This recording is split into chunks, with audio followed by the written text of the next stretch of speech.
because this has the potential, I'd say probably not, but it has the potential that this is an inverted Head and Shoulders. Possibly. It's a little out of structure, but definitely something to watch. I'd say it's more or less triple bottom. So this thing got a nice triple bottom. Boom, it took off. Let me move this to this side. Let's go into a lower time frame. Let's look at the 15-minute. See, that looks bullish too, man. It looks like it's got another pump in it. I would say max, though. I don't know. These are hard to tell because look how volatile this thing is. This thing could run all the way up here, you know? I would say conservatively, like a penny and a half on this one, but I could see it doing, yeah, probably like a penny and a half, potentially. There's not enough data really right now in this short term, because I would say pretty much this double bottom has played out. So we have to see if it continues to be bullish. I'd say it's going to a penny and a half, which is like hella good. It could also just come up here and stop.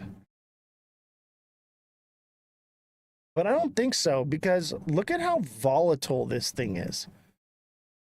I mean, it would make, well, let's look at something here. Okay, it's kind of trending like this, right?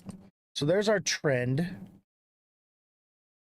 Yeah, a penny and a half, dude. It seems highly likely on this one. Let's say it would probably get over there around here. It would probably fall short. I'd say 0.0147 is probably be the tip of the wick on that one. That's what I'm thinking.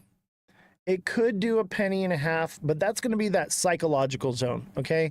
With meme coins like this, psychological zone, 1.5 penny, and that would be Friday, June 20th. Friday, June 20th, and let's make that a little more accurate. Let's make it a little more accurate. Let's nail it on the head here, because if this is going to happen like this, I might have to jump in. All right. Let's say a penny and a half, June 19th. It's probably going to fall short, and it'll be like June 20th. No. Yeah, a penny and a half by June 20th, baby. You got some at 0.0102. Dude, you're in the money. So you caught this nice little wave up right here. Okay.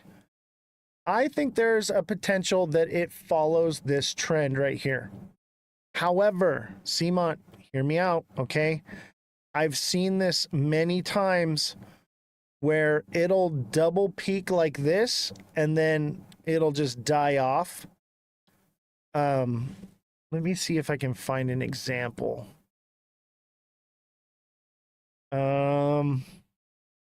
What's an example of that? Let me see here. I think maybe Shiba.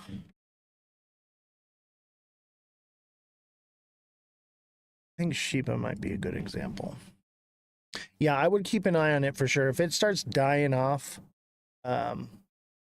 okay, see this? No, see, this is a bad example too. Let me go into the day. Okay, here, Shiba, boom. See how it got like this peak right here? And you got like this trend moving down right here. The third one didn't make it up to the trend line. It only made it like less than halfway up. This is very common to see this where you get two spikes and then it just falls short after that. And that's what I think that this is emulating. So you get the two big peaks and then you get a little one. But because it didn't fall all the way down here, there is a more likelihood that it reaches that. But just keep that in mind, bro. It usually only gets two big peaks, but I have seen it do the trend where it'll hit it 3 times and it'll actually do it all the way down. I've seen them where they do this. They pump up here, come back down, pump up here, come back down, and they just do that all the way to the bottom. So this is, if it does this, bro, you're going to make some money off this one, okay? Because you're going to ride it up, you're going to sell here, it's going to come back down, and it's going to hit resistance at 0.0085, or I would say even 0.00925, which is probably more likely, but it's volatile. So it would come down around there, and then it would pump up again to 0.0125. And those are like psychological numbers. You see how it's hitting all those I just drew it kind of what it would kind of look like, and it puts it right on that psychological number. So it pretty much lines up. I'm going to kind of lean towards this. I'm hopeful for this for you because it also kind of has a bit of a trend downward like this. We'll have to see what it does. Have to see what it does.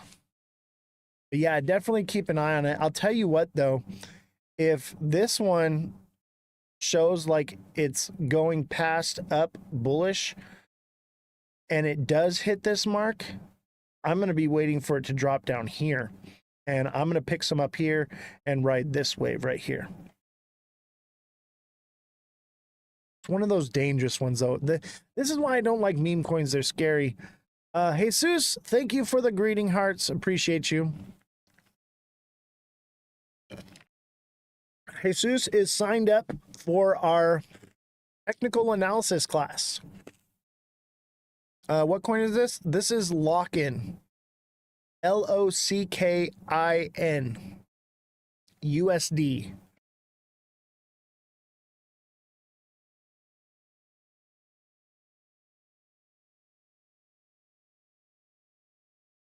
And then XRP is basically doing whatever the hell it wants to do. It never follows the rules, man. I have a love-hate relationship with XRP, okay? I love the idea and the sentiment. I want to believe. I message Mega Crypto like maybe twice a week or every other week. I'd say probably every other week. I message Mega and I'm like, Mega, please make me believe. I want to believe so badly. Please just make me a believer. I'm not there. I'm not feeling it, bro. And he's like, dude, I'm just holding forever. I don't care. I'm just holding. And I'm like, I want to, but I can't. 218, let's go. I know, right? I think it's got some in the tank. You know, it is this though. Look at, okay. Or you get all excited about XRP right now. It is this.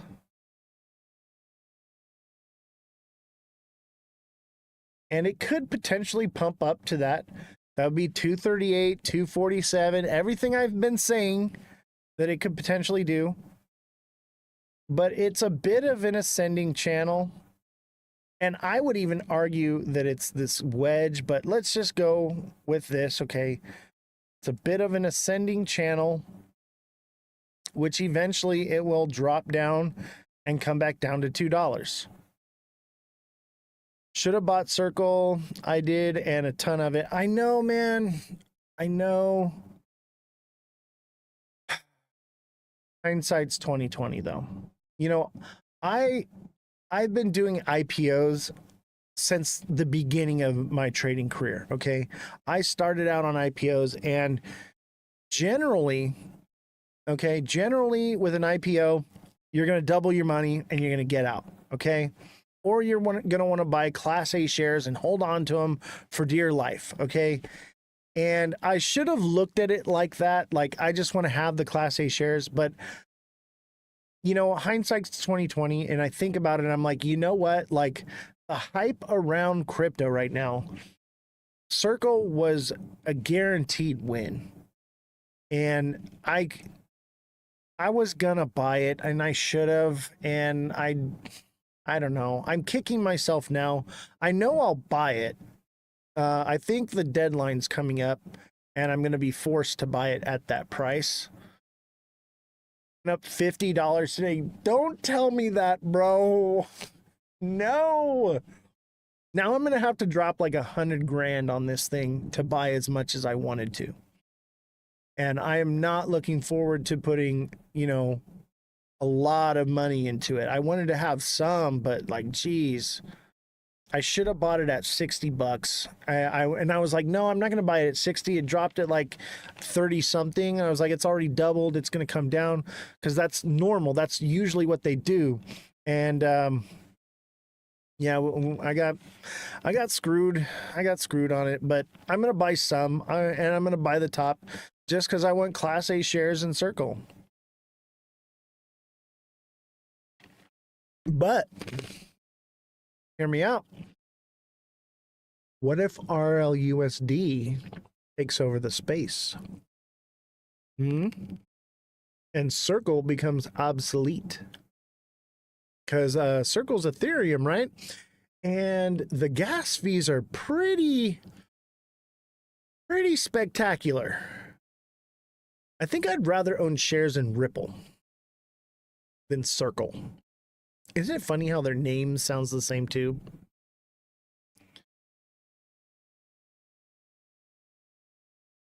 The next one is Andrel. What's the ticker on that one? We all missed out on, what about Arrow? Are you talking about Arrow or Arrow? This is Arrow, but there's also Arrow.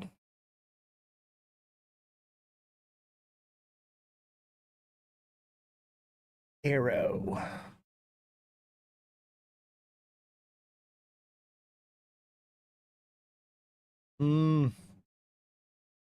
Arrow looks done. Arrow looks crispy. However, it is a descending channel. It could pump. But this, okay, this is an example of what an IPO would do. Okay, this is classic IPO movement here, okay? It releases, it doubles its price, pumps up, comes back down, pumps up one more time, and then it tapers off, and then it'll pretty much land at the price that it originally dropped at. Arrow Group Holdings, is this the right one? This is the right one. But this is standard. This tale as old as time. Seamont, thank you for the level up, Sparks. Appreciate you. You guys are too kind. You're too kind. I appreciate it. If you haven't sent in your heart me yet, make sure you send a heart me, and 2 popular votes followed. That helps the algorithm. Looks like viewership is finally up. We're above 30. I guess J-Dan got off. So we can actually have a show now. Thank you guys very much. And don't forget to sign up for our classes. We have the technical analysis classes are now available for pre-sign up. I'm only taking a certain amount of people. Okay. I want the classes to be small so that way I'm not overwhelmed by questions and chat and everything, and I can focus on each individual person and train them and hone them into a trading guru like I am, and you'll have your own show. Jason, thank you for the heart me. Appreciate you. Nate, thank you for the heart me as well. I want to hone you guys into an advanced trader, okay? And I want you to be able to read the charts quickly, like I do, okay? I want you to be lightning with it, because that's where the money's made, is by being fast. If you're taking time and because once you get into that high frequency trading, you're going to need that speed, okay? You're going to need to know how to do these things quickly, all right? Without pulling out the indicators and doing all the nonsense and jumping through the hoops like everybody else is doing. You need to just know how to do it. Oh, Andrew is arrow? Got you. I don't know. You tell me if it is. I know it's the drone defense contract, which is going to be massive. This whole war is going to be fought with drones. But yeah, get on the technical analysis class. It's going to be done through the my Discord. So you can sign up through my Discord, and then in the Discord, there's a little section where it says TA class, and you can put in there that you want to sign up. And once we get payment, you'll be set up. Buy oil? Yeah, I mean, I don't know. Depending on if they do the drill, baby drill. If they start drilling, maybe not, dude. It's one of those 50-50s, but I'll tell you this. I'll tell you this about oil. Okay, when we had Joe Biden in office, he kept dipping into our strategic reserves, okay, to keep the prices of oil low and gas low, right? And they switched to the summer blend in the winter and all that, right?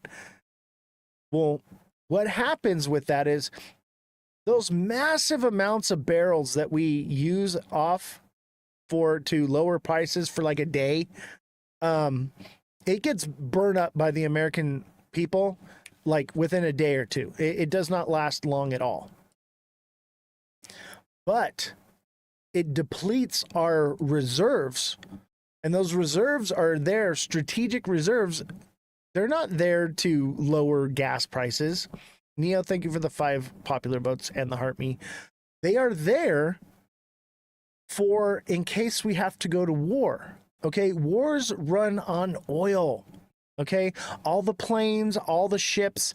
We have like the largest Navy and Air Force in the world. I believe so. I wish Jesse was here to correct me if I'm wrong, but those things cannot operate without oil. Okay, and we depleted our reserves. We are actually in a vulnerable state right now because of the lack of oil we have in our reserves right now. If we go into World War III, we're fucked. Oil is the blood of the earth. There is too much of it. I agree, but we don't have enough reserves stacked up to go to war. Oil will go to nothing in the future, not the near future, but I'm sure one day once they release free energy, I agree with that. But for now, no. And the thing is if our oil reserves are depleted and we do go to war and we do start sending aircraft carriers and planes and all these things out, expect the price of oil to go up like dramatically, because we have no reserves and we still need to fill those reserves. So I kind of feel like maybe oil is a good buy. But you don't buy oil. You buy the companies, okay? ExxonMobil, stuff like that. You're not really buying oil. So it's a little bit tricky. What'll happen is you buy the companies that sell the oil, and then when they raise the prices and become more profitable, you're getting a portion of that. But yeah, guys, sign up for the TA class. Become an expert trader. And that's through my Discord. The link is in my bio. And, oh yeah, don't forget, get your hoodies, t-shirts, mugs. Look at, I got the mug right here. Your coffee just tastes better with a goat on it. I'm telling you, there's nothing like a goat milk cup of Joe. It's just gonna taste better. Trust me. Listen, it's delicious. Everybody says so. They all say they love the goat. It's great. We love him. Entertain me. Smart trades aside, you have 1K for the crypto casino. What are your top 3 choices? With just 1K?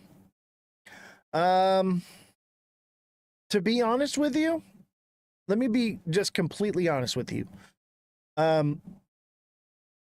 If you're looking to get rich, okay,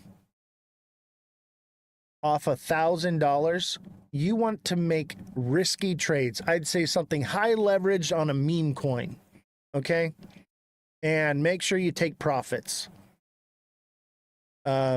That's how you're going to become rich off of something like that. Something like 100x leverage on a meme coin that is about to take off.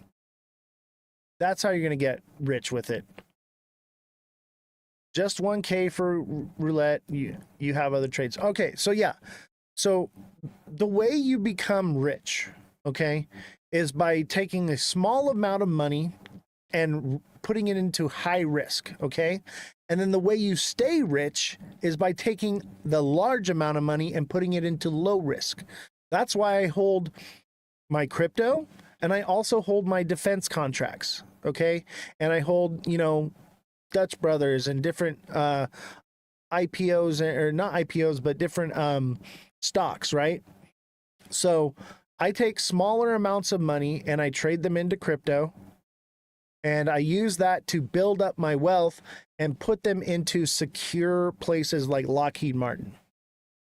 So I would say if you were going to do $1,000, and you're okay with just pissing it into the wind, I would say high leverage on a meme coin or a pink sheet, penny stocks.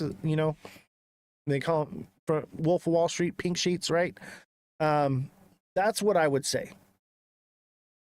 You have your XRP, HBAR, Ondo, all the things. You're just taking a high risk chance. That's what I'm saying. Yeah, so I would say throw it into a meme coin with high leverage, or throw it into like one of these IPOs. They're very volatile at first. Basically, IPOs are the meme coins of the stock market. Like Peanut the squirrel. What do you mean Peanut the squirrel? Top 3 choices? My top 3 choices?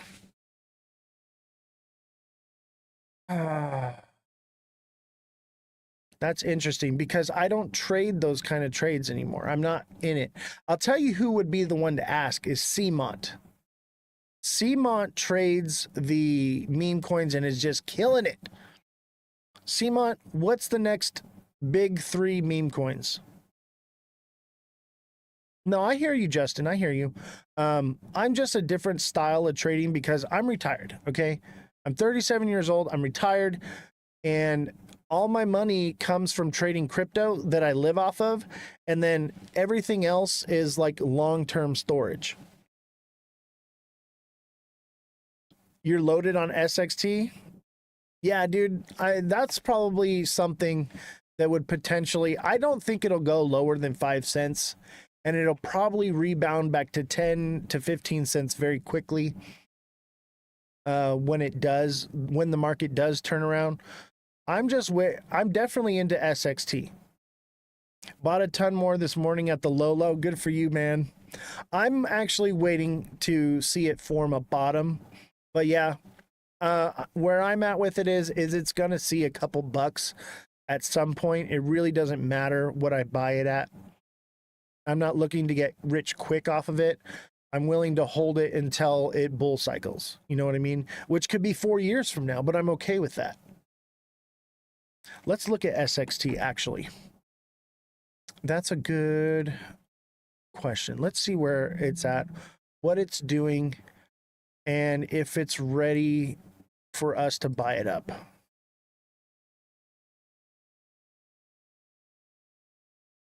Because I'll tell you what, the next time I'm ready, once I know, same here, brother goat. Yeah. Once I'm ready and I know, believe me, I'm probably going to put $30,000 to $50,000 into SXT. Minimum. It's going to happen. I'm just waiting for that time. Right now, I'm throwing a couple bucks at it at a time. Whatever, see what happens, but in the when the time is right, dude, I'm going to strike that thing like crazy. Oh, look at that. That's what you want to see, though. See how it came down here and it ran sideways? Now it's come down and it's got a nice peak. That's what we want to see, is that volatility. That is good, but it's not a home run yet. I need to watch this thing for a couple days, okay? We need to watch this over the next couple days to figure out what it's going to do. Let me go into a lower time frame. Let's look at the 15-minute. Okay. So look it ran up here, it flagged, it ran up, and then, okay. And you're probably going to see a lot of that because a lot of people are abandoning ship on this one. Me, I'm thinking the other direction. It's gone nothing but down, except for the one time we got into it, that it's due for a pump. It's due for a pump. Look at all this downward movement, baby. That is imbalance. That is so much imbalance. All the way from 15 cents down to 6 cents is very imbalanced. I loaded up at 0.722 this morning. Dude, good for you, man. I think you're probably looking all right. Could it be on purpose? Yes, I think it is on purpose. And I think part of it is we don't know how much Space and Time owns of the coin. More than likely, they're taking some out to fund the project, in my opinion. Wow, look at that. Bullish Babe, thank you for the heart me and the star goggles. MVP, thank you for the heart me, and Guinea Marie, thank you for the 5 roses. Appreciate you guys. If you don't know Bullish Babe and Hey Crypto Bro, go follow them. MVP Network, thank you for the 4 finger hearts. I appreciate you. Eve is our agent. We absolutely love and adore her. Jesus, thank you for the, oh my gosh, a crap load of goats. All the goats. Remember when I used to baw like a goat? 26 goats. When we started, I used to baw like a goat for goats. Okay, now if you send a goat or two, I might do it. But ever since I lost my voice and I couldn't do the show, I realized I can't do that anymore. Wow. MVP Network, thank you for the 11 goats.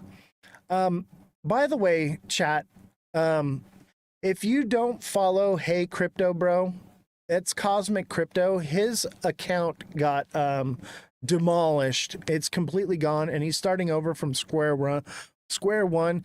He is an amazing creator, and he's also not feeding nonsense. He has a realistic view on things. Chat, everybody go help him out. Send him a follow. We need to help him build his career. This is his life, and some hacker or whatever held his account ransom and got it completely removed. So we need to help him out. And yeah, Bullish Babe as well. She's amazing. They are so funny. Okay. My favorite show, okay, obviously Mega Crypto is my favorite creator, but my favorite show as far as entertainment, man, Bullish Babe and Cosmic Crypto. I am dying laughing the entire time. Their chemistry is just incredible. I love the show. And they know I'm in there all the time, spamming their chat now and giving them a hard time. But they're a lot of fun. I really do appreciate what they're doing for the space. they're making crypto less serious. I'm very serious. This is a structured show, and you know, we're a news show, okay? We're like turning on CNN, all right? When you're watching them, it's like watching Comedy Central crypto, okay? Like, I love it. They're just good people, you know? I appreciate them. I tried to get Cosmic to come with me to Vegas, but I don't think he can come. There's just way too much uniqueness and potential in SXT, not to mention backed by big names. Exactly. SXT has the partnerships with Microsoft and Chainlink. Come on. Off-chain data verification? What? Like, that is ridiculous. That's everything. That's everything. What's the other one we looked at? It's basically the same thing, but it only what's up, Coach JV in the house? I don't think that's the original one though. Coach, if that is you, I sent you a message last week. I'm sure it got lost in your whatever, but I need to talk to you if you are the real Coach. I don't think you are though. Yeah, I think it is. It is. Yeah, I think it is, Coach. Coach, I sent you a DM. Message me back. I got something for you, Coach. Thanks for the follow, buddy. Appreciate it.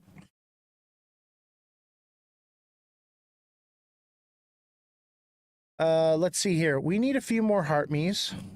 Let me pin this up here. Let's reach this goal of the heart me's. 213K followers. Not the real one. Real Coach has like 2 million. But actually he did lose his account and started a new one. So that might actually be it. He went through the same thing as Cosmic. But I have some information. If it is you, Coach, check your DMs. I'm sure you got a lot of them. If not, just send me a DM, and I need to talk with you. I know you're a busy man, so I'll keep it brief. All right, let's get back to the news. Ripple price prediction. XRP targets 265, signal potential technical breakout. This is possible, okay? This is possible if the head and shoulders formation breaks. I think we'll see probably 265, maybe even 275. And normally I don't pull up these, but I want, you know, I've been screaming doom and gloom. Notice I got the white light on right now, okay? I don't want you to be ill-informed, okay? If XRP breaks structure of this head and shoulders, it will see these higher prices. And I want you guys to be prepared for this, okay? Ripple offers signs of bullish reversal after extending losses 9% in the recent highs, blah, blah, blah, blah, blah. Where's the part I want to read? So Ripple has filed a settlement letter in support of the joint motion to the United States Securities and Exchange Commission for an indicative ruling. The defense attorney clarified that neither Ripple nor the SEC is requesting Judge Annalisa Torres to reverse the summary judgment order. And Ripple wrote that the indicative ruling was not absolute of any obligations under the securities law. The letter emphasizes that the joint motion is primarily linked to reduced penalty, considering the potential risk, and joint motion revisiting its fundamental approach on regulation of digital assets, which led to dropping of the case. Here's the thing. It doesn't state anything about dropping the injunction. And I think they know that they can't get the injunction removed.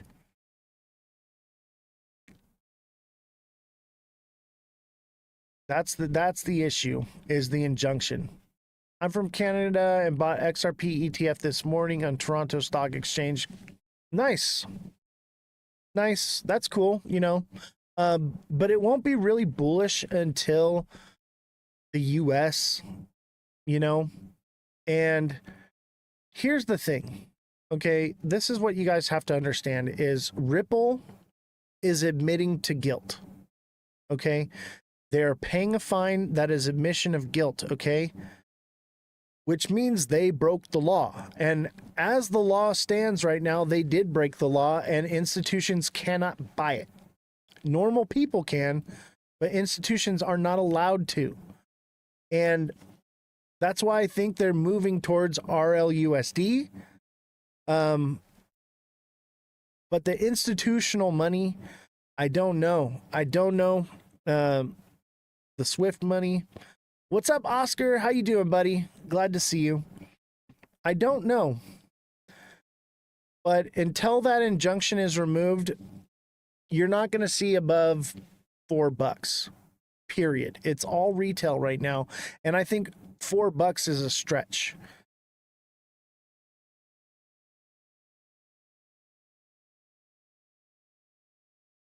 Oz, are you bullish in XRP's future? If the injunction is removed, yes. I'm bullish on its future, that it has the potential to do all the things that we're saying. At the same time, RLUSD makes it obsolete. There's no need for it anymore.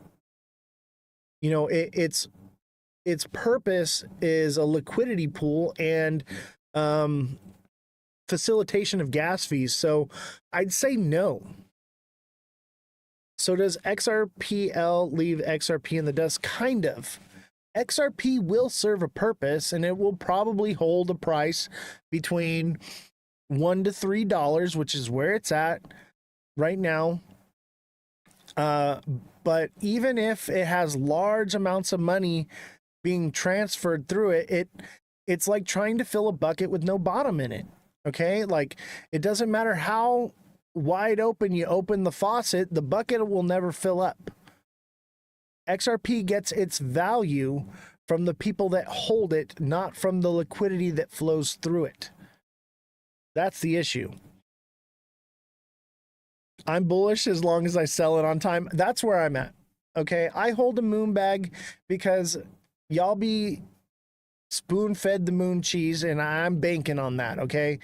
Everybody buying into the moon cheese is going to be my exit liquidity. I bought this thing back in 2016, and I've been loading up on it for years. I already took a massive amount of profits out on it, okay? So all the retail that buys into this stuff, I'm telling you right now, you are my exit liquidity. Y'all be paying my bills. You are what makes me rich. So, yeah.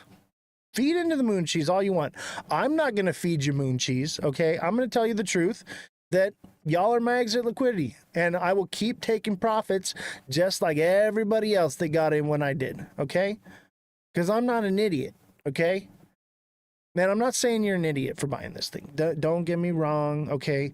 I also hold, okay, a big bag for just in case, all right? But I'm always going to be taking profits. Always. And you should be too. I believe more in SUI than XRP for now. Yeah, I feel it, bro. I feel it. I know what you mean. So here's another one, okay? You want to talk about some XRP. Ripple just transferred 438 billion XRP in minutes. What is happening? Ripple's massive XRP transfer comes amid a broad crypto market bloodbath. 200 billion XRP was moved by Ripple, and XRP plummets to 6.26%. On June 17th, on-chain monitoring firm Whale Alert revealed in an recent X post a mysterious crypto transfer worth nearly $500 million Oh, excuse me. Did I say billion? Million, excuse me. 200 million. Worth $500 million, involving a renowned enterprise blockchain company, Ripple, and the third largest cryptocurrency in market cap, XRP. So 200 million XRP. So $500 million in XRP was moved by Ripple. Yeah, I think you're right. Better off with a meme coin than XRP. You know, if you want a good meme coin, I recommend Bitcoin. Bitcoin's a good meme coin. It's a little topped out right now, but when that one comes back down, buy that one. I'll be buying Bitcoin when it hits 25K again. I already took my profits at 100K. I'm good with that. Okay, so according to the data tracker, Ripple sent a massive 200 million XRP token worth over 438 million to an unknown wallet, sparking curiosity amongst XRP holders. The move, which appears to be a long-standing routine from Ripple, comes as no surprise, as Ripple has been consistent with moving large amounts of XRP token to undefined wallets month after month. However, XRP holders are concerned about the motive behind the move, considering its timing. Okay? Ripple used to take that money out of escrow and re-put it back into escrow and lock it up. Well, now they're putting it into these wallets, okay? They're putting it into these wallets, and what they're doing is they're leaking it out. That's why the price never goes any higher, because every time it goes up, boom, they release a little bit, and they are manipulating the market. That's why this thing won't see above $3. No matter how hard and how high and how much money you throw at this thing, Ripple will keep unloading on you. And that's the reason for this sticker right here. Okay. We have merch, obviously, but where's it at? So we have the hoodies, we have t-shirts, we got our mugs, right? Telling you, it tastes better. We got stickers as well. But check out this sticker, people. This is why I created this sticker. So this is Brad Garlinghouse, and this is you and me, baby, right here. When Ripple hints at another escrow unlock, say goodbye to your gains, okay? So what would be their motivation to keep it suppressed? To make you feel like it's about to do something and then just sell a little bit. Instead of tanking it, leak it out, and then they're just money grabbing. They're using retail as exit liquidity. That's the motivation. It's about making money. There's no nefarious thing happening. They're just, instead of doing a dump at the beginning of the month, they're waiting for strategic times where it's at its highest for them to dump it on people. They said the same shit about Bitcoin. Save it. I mean, I'm not saying that XRP is not good. By the way, real XRP wifey, I watch your show. You're awesome. Give her a follow. I'm not saying that it's not good. Okay. I'm not saying that it's not good, but something is happening. Okay. Something is happening. We need to be aware of it and not naive to it. Okay. That's all I'm saying. Is there's obviously manipulation going on. So, yeah, I believe XLM is different. But there's definitely manipulation happening, and I think it's for a purpose. I think they know it's going to do something crazy, and it's keeping people out of it, or maybe they know it's not going to do anything at all, and they want to unload as much of it as they can at a high price. Yeah, the big boys are mad because they didn't get in before us. Exactly. I bought this thing back in 2016, and I've been throwing money at it, hundreds of dollars every month for years, okay? I don't buy the top, I buy the bottom. I've already made my money. You will be my exit liquidity if you buy it today, okay? I will keep getting, I will keep getting profits. Oh, who subscribed? Jay Williams, thank you for the heart me. Carlito, thank you for the heart me as well. Appreciate you. Somebody just subscribed. Maybe it was a resubscription. But whoever subscribed, thank you for subscribing. And if it's a deluxe subscription, message me and we'll get you signed up for the email alert system. Absolutely free for the rest of this month. Try it out, see how you like it.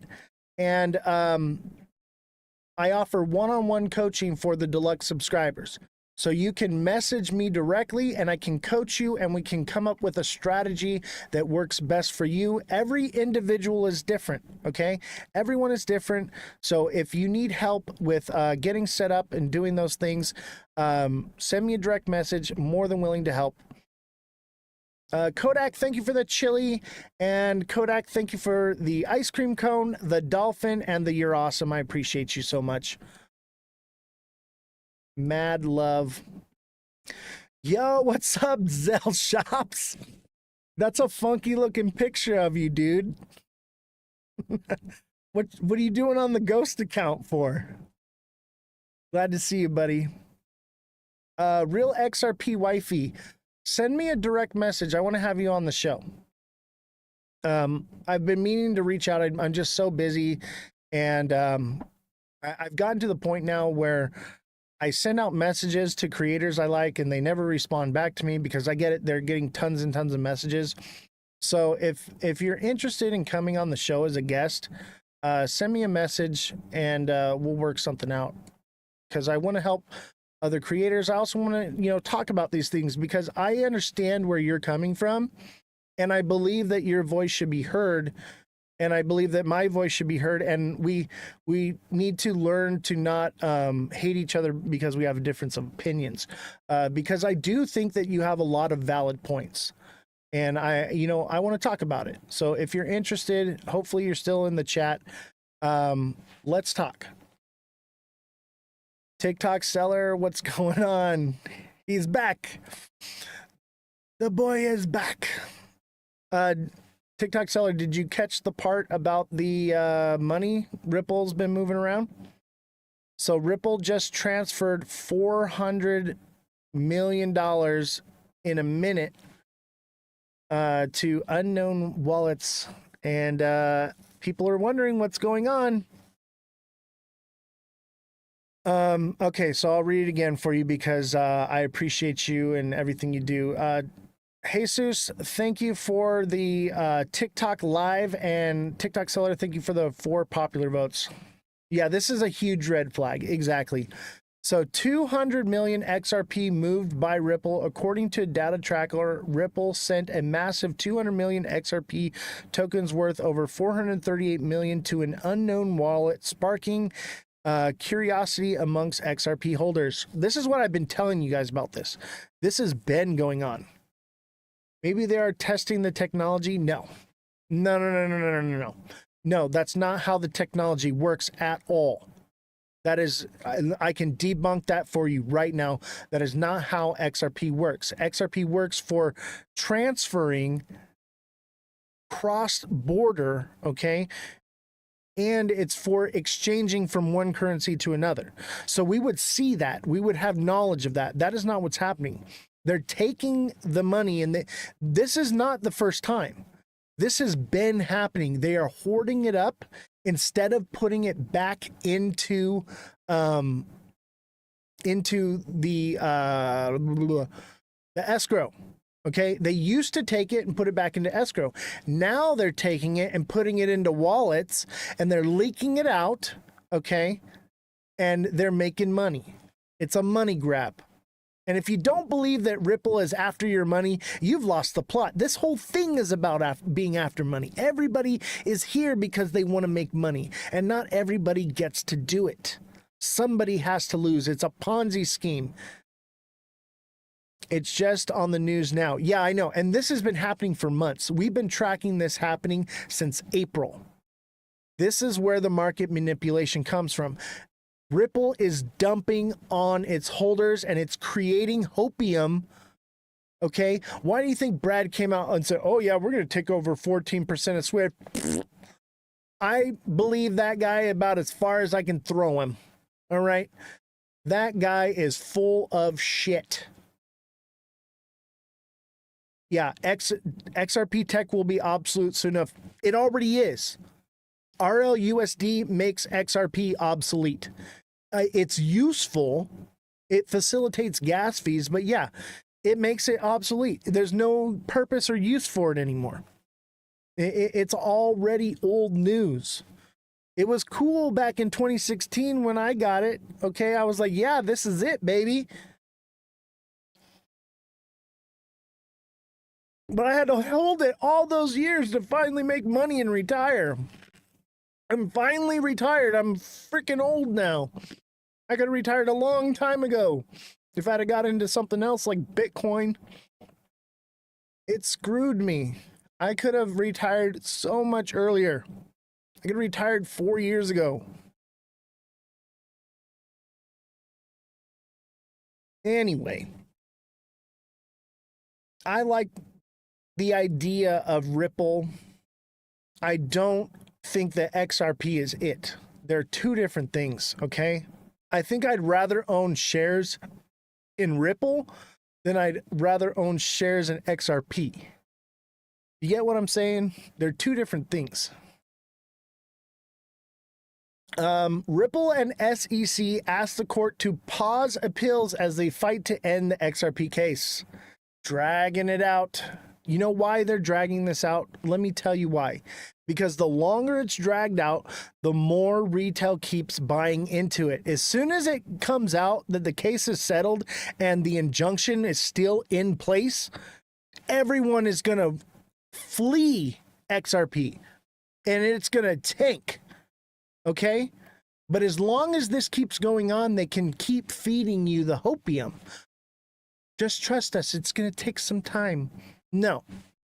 This is about keeping XRP's shares as high as they can for as long as they can so that they can get the price up and unload. And one day when they are ready, when they think that it's booming, they're going to dump those wallets on you. They're going to rug you guys. Ooh, you are going to have some nasty rug burns on your knees, baby. Nasty. Ooh, it's going to hurt. You're going to feel it in both ends. If this might be, it is the biggest scam in history. I think you're right. I think it is. And it's technically not a scam. They're not breaking any laws doing it. But there's no regulation behind it. And they probably know regulations coming soon. And they're going to want to rug it before that comes, you know? This is going to be nasty. All right. You're going to feel it in both ends. I'm telling you. You're going to have a sore butt and throat.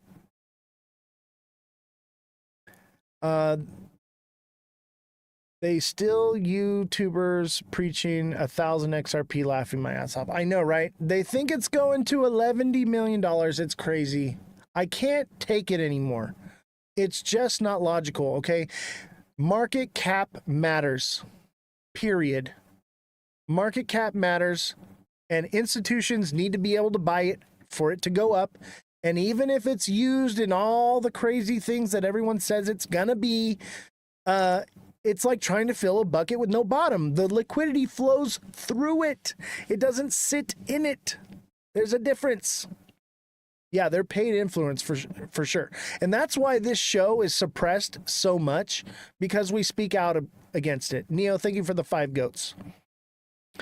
So what coins you hold? XRP is a scam, I believe. Dude, RWAs. And you got to be careful because there's a lot of scams in RWAs. But dude, Algo, Ondo, they're my top 2. All right? But I don't hold any yet, okay? I'm still holding stable coins and my moon bags, and I'm waiting for my entry zone, and I believe that's coming. Oh yeah, dude, Ondo for sure. Algo as well. Algorand is going to be amazing. I didn't like Algorand, okay? I didn't like Algorand at first. I wasn't sure about it. And then when they had the crypto summit, and I believe it was the CEO or the founder of Algorand came up and spoke. After she talked, I was like, I need some of this. and I've been waiting for my time to buy, because I buy smart money positions, I'm not going to buy the top on something. So should I not buy more XRP? Oscar, I'm not saying that. People, moon cheese is a thing, okay, Oscar? People are still going to FOMO into this, and that's why I pay attention to it, because I own some of it, and I'm collecting mad profits because of all of the hopium that it's being fed out there. So that's why I focus on it. But the purpose of this show is not to egg that on, but to tell you guys, so that way maybe I can save somebody's house payment or somebody's car payment, or they don't, some people mortgage their houses for XRP. BlackRock is backing Ondo, I believe. Really? I wish Jesse was here right now to check this. Let's look at this. I think you're right, though.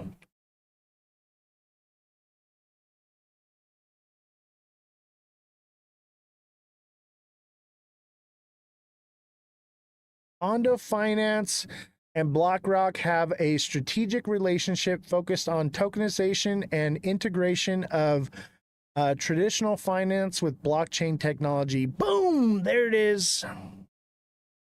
There it is.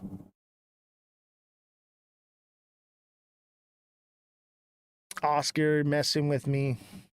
TA on Ondo, you got it, bro. You got it.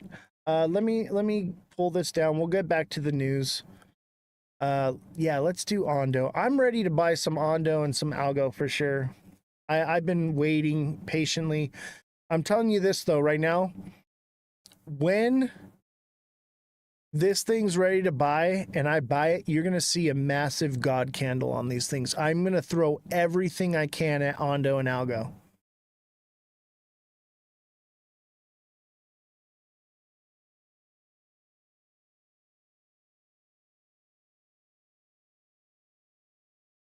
All right, let's take a look and see here. Let's go into the 1 day.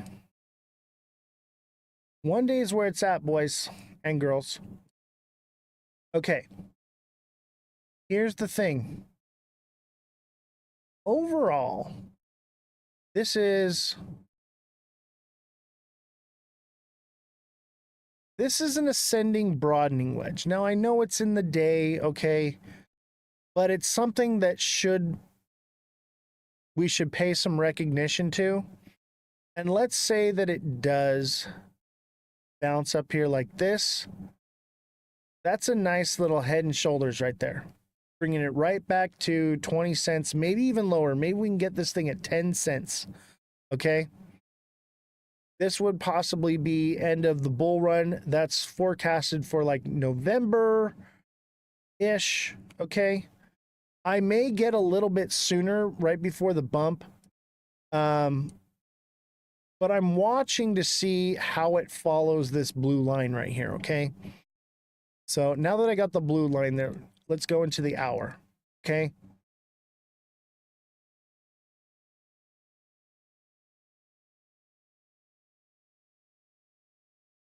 Oh yeah, 10 cent algo, even 20, dude. Anything would be great. This thing is going to do dollars. Okay, this is real world asset. This is going to be more than dollars. This is going to be, I think this one could potentially do one of those $100 marks for sure. It's backed by, this is Ondo, it's backed by real estate. Okay, think of all the real estate in the world being tokenized, what the value of this could be. You think Swift and XRP is going to be big? This is going to be big, okay? This is going to give you everything that you want from XRP right here. All right? And look at, let's see here. So look at, I've been saying this for a while. Look at, we got our head and shoulders. Our head and shoulders played out perfectly. And I think we've hit the bottom here. Now, I'm going to keep watching because in the day frame, is this bearish signal? Okay. And we are going into July. So I have a feeling that it dips down, I'd say 50 cents, 51 cents. That's when I'll probably buy. It'll run back up again, and who knows, maybe it goes up, you know, maybe this does something up here. Maybe it hits its bottom right here, but I'll tell you what, if this starts going up, this is a double bottom right here. Boom. That would mean it's going to $1.50 to $1.60. All right.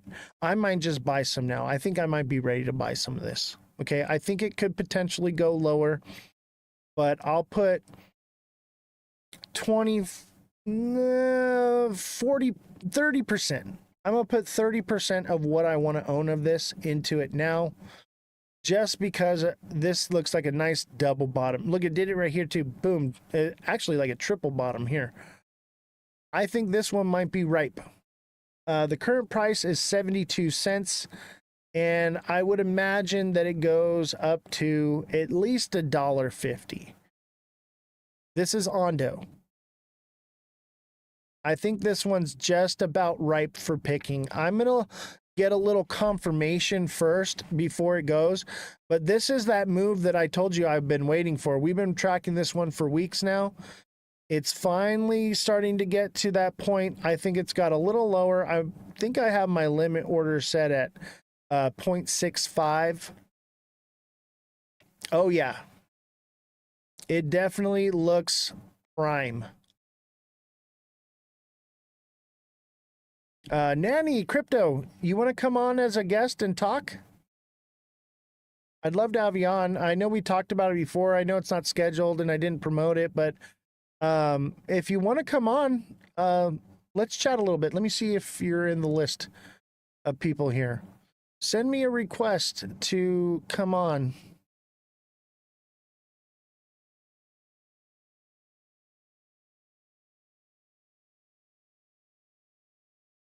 All right. I don't have multi-guest, but you can come on as a co-host.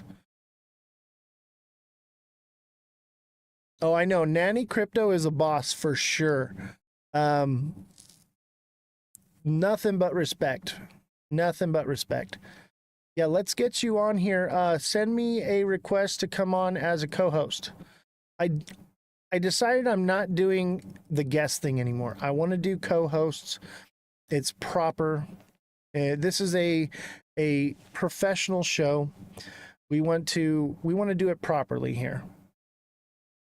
What do you see Ondo hitting possibly? I think Ondo could come down to 0.665 as possibility, or it's already reached its bottom and it's going to go to $1.50. I don't know. I think you have to click for co-host. Let me see here. I'm still learning how to do it, to be honest with you. But because I have the dual layout, some people watch it in landscape, some people watch it in portrait. It doesn't allow me to do multi-guest. It only allows me to do co-host. And honestly, I'd rather have co-hosts on, because then you're like, your image and who you are is up here and it looks a little more professional. But I believe it's it looks like two links together like this, obviously, but it looks kind of like this is the symbol that you're going to click on. Kind of like an infinity symbol is what it looks like. You don't have to have camera, but you can still come on. You can use a filter too if you want.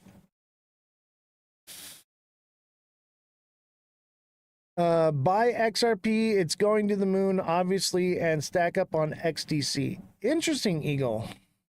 And why do you think that? I don't see the link. Still looking for it. Yeah, I'm not sure how I can send you a request. You may not.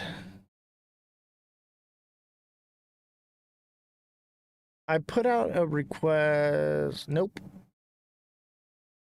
Oh, here we go. Suggested creators. Nanny. I think you have to go into your own live. So, Nani, I think what you do is you go live and then you request to co-host. That's how it's done. Because you're basically have your live, I have my live, and it brings them together into one. Then we get massive viewership that way as well.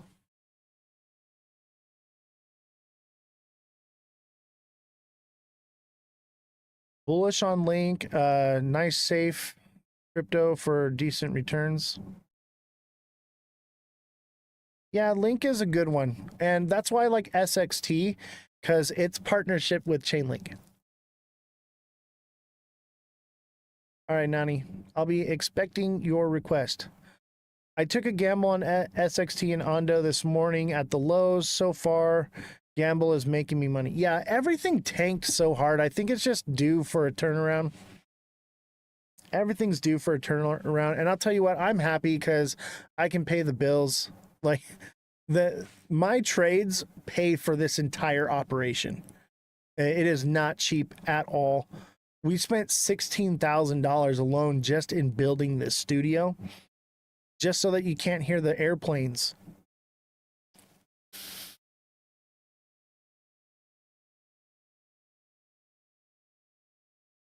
All right, let's see here. While we're waiting on Nani, let's cover some news here.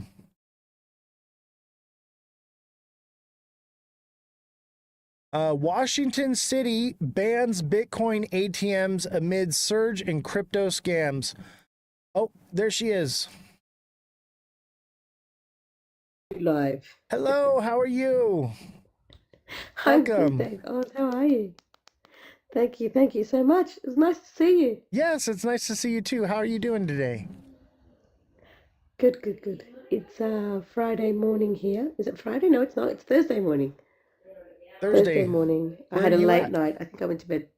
I'm in Sydney, Australia. Oh, everybody watches from Sydney. Like I got my little crown on. There you go. So, You too. Very nice. what got you into crypto?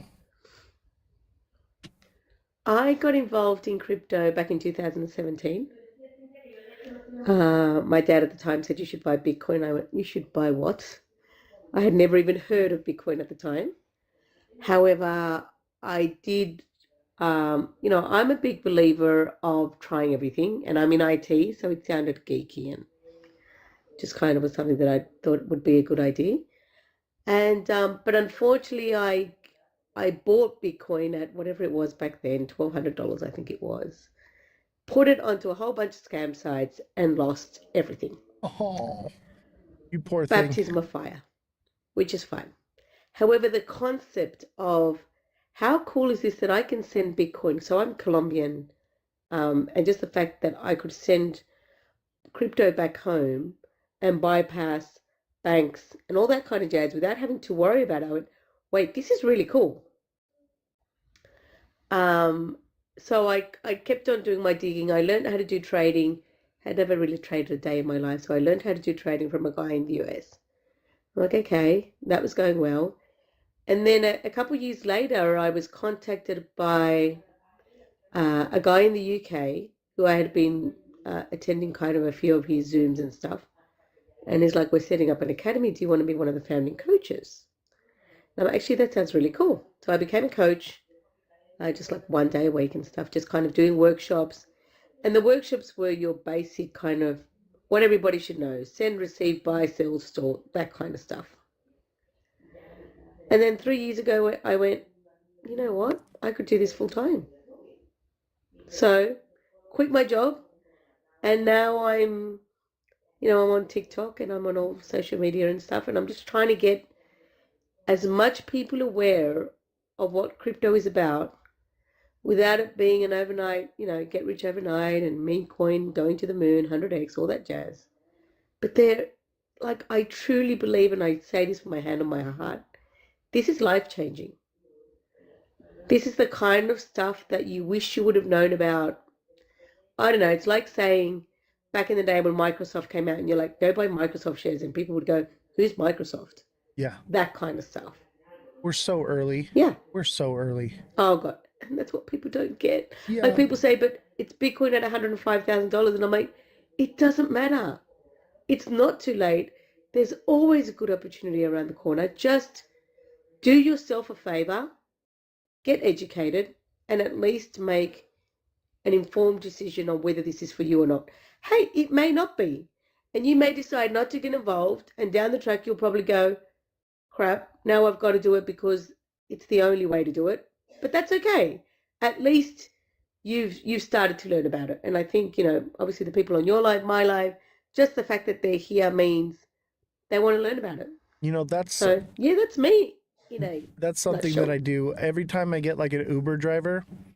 I tell them I always started out with this like, oh man, like how do you like driving? Oh, I love it and all this. I'm like, so what are your plans for once all the cars drive themselves? What are you gonna do? And they go, yeah, I've been thinking about that. I'm not really sure what I should do. And so then what I do is I tell them, hey, like this is your opportunity to secure yourself financially for when that Yep, comes, you know?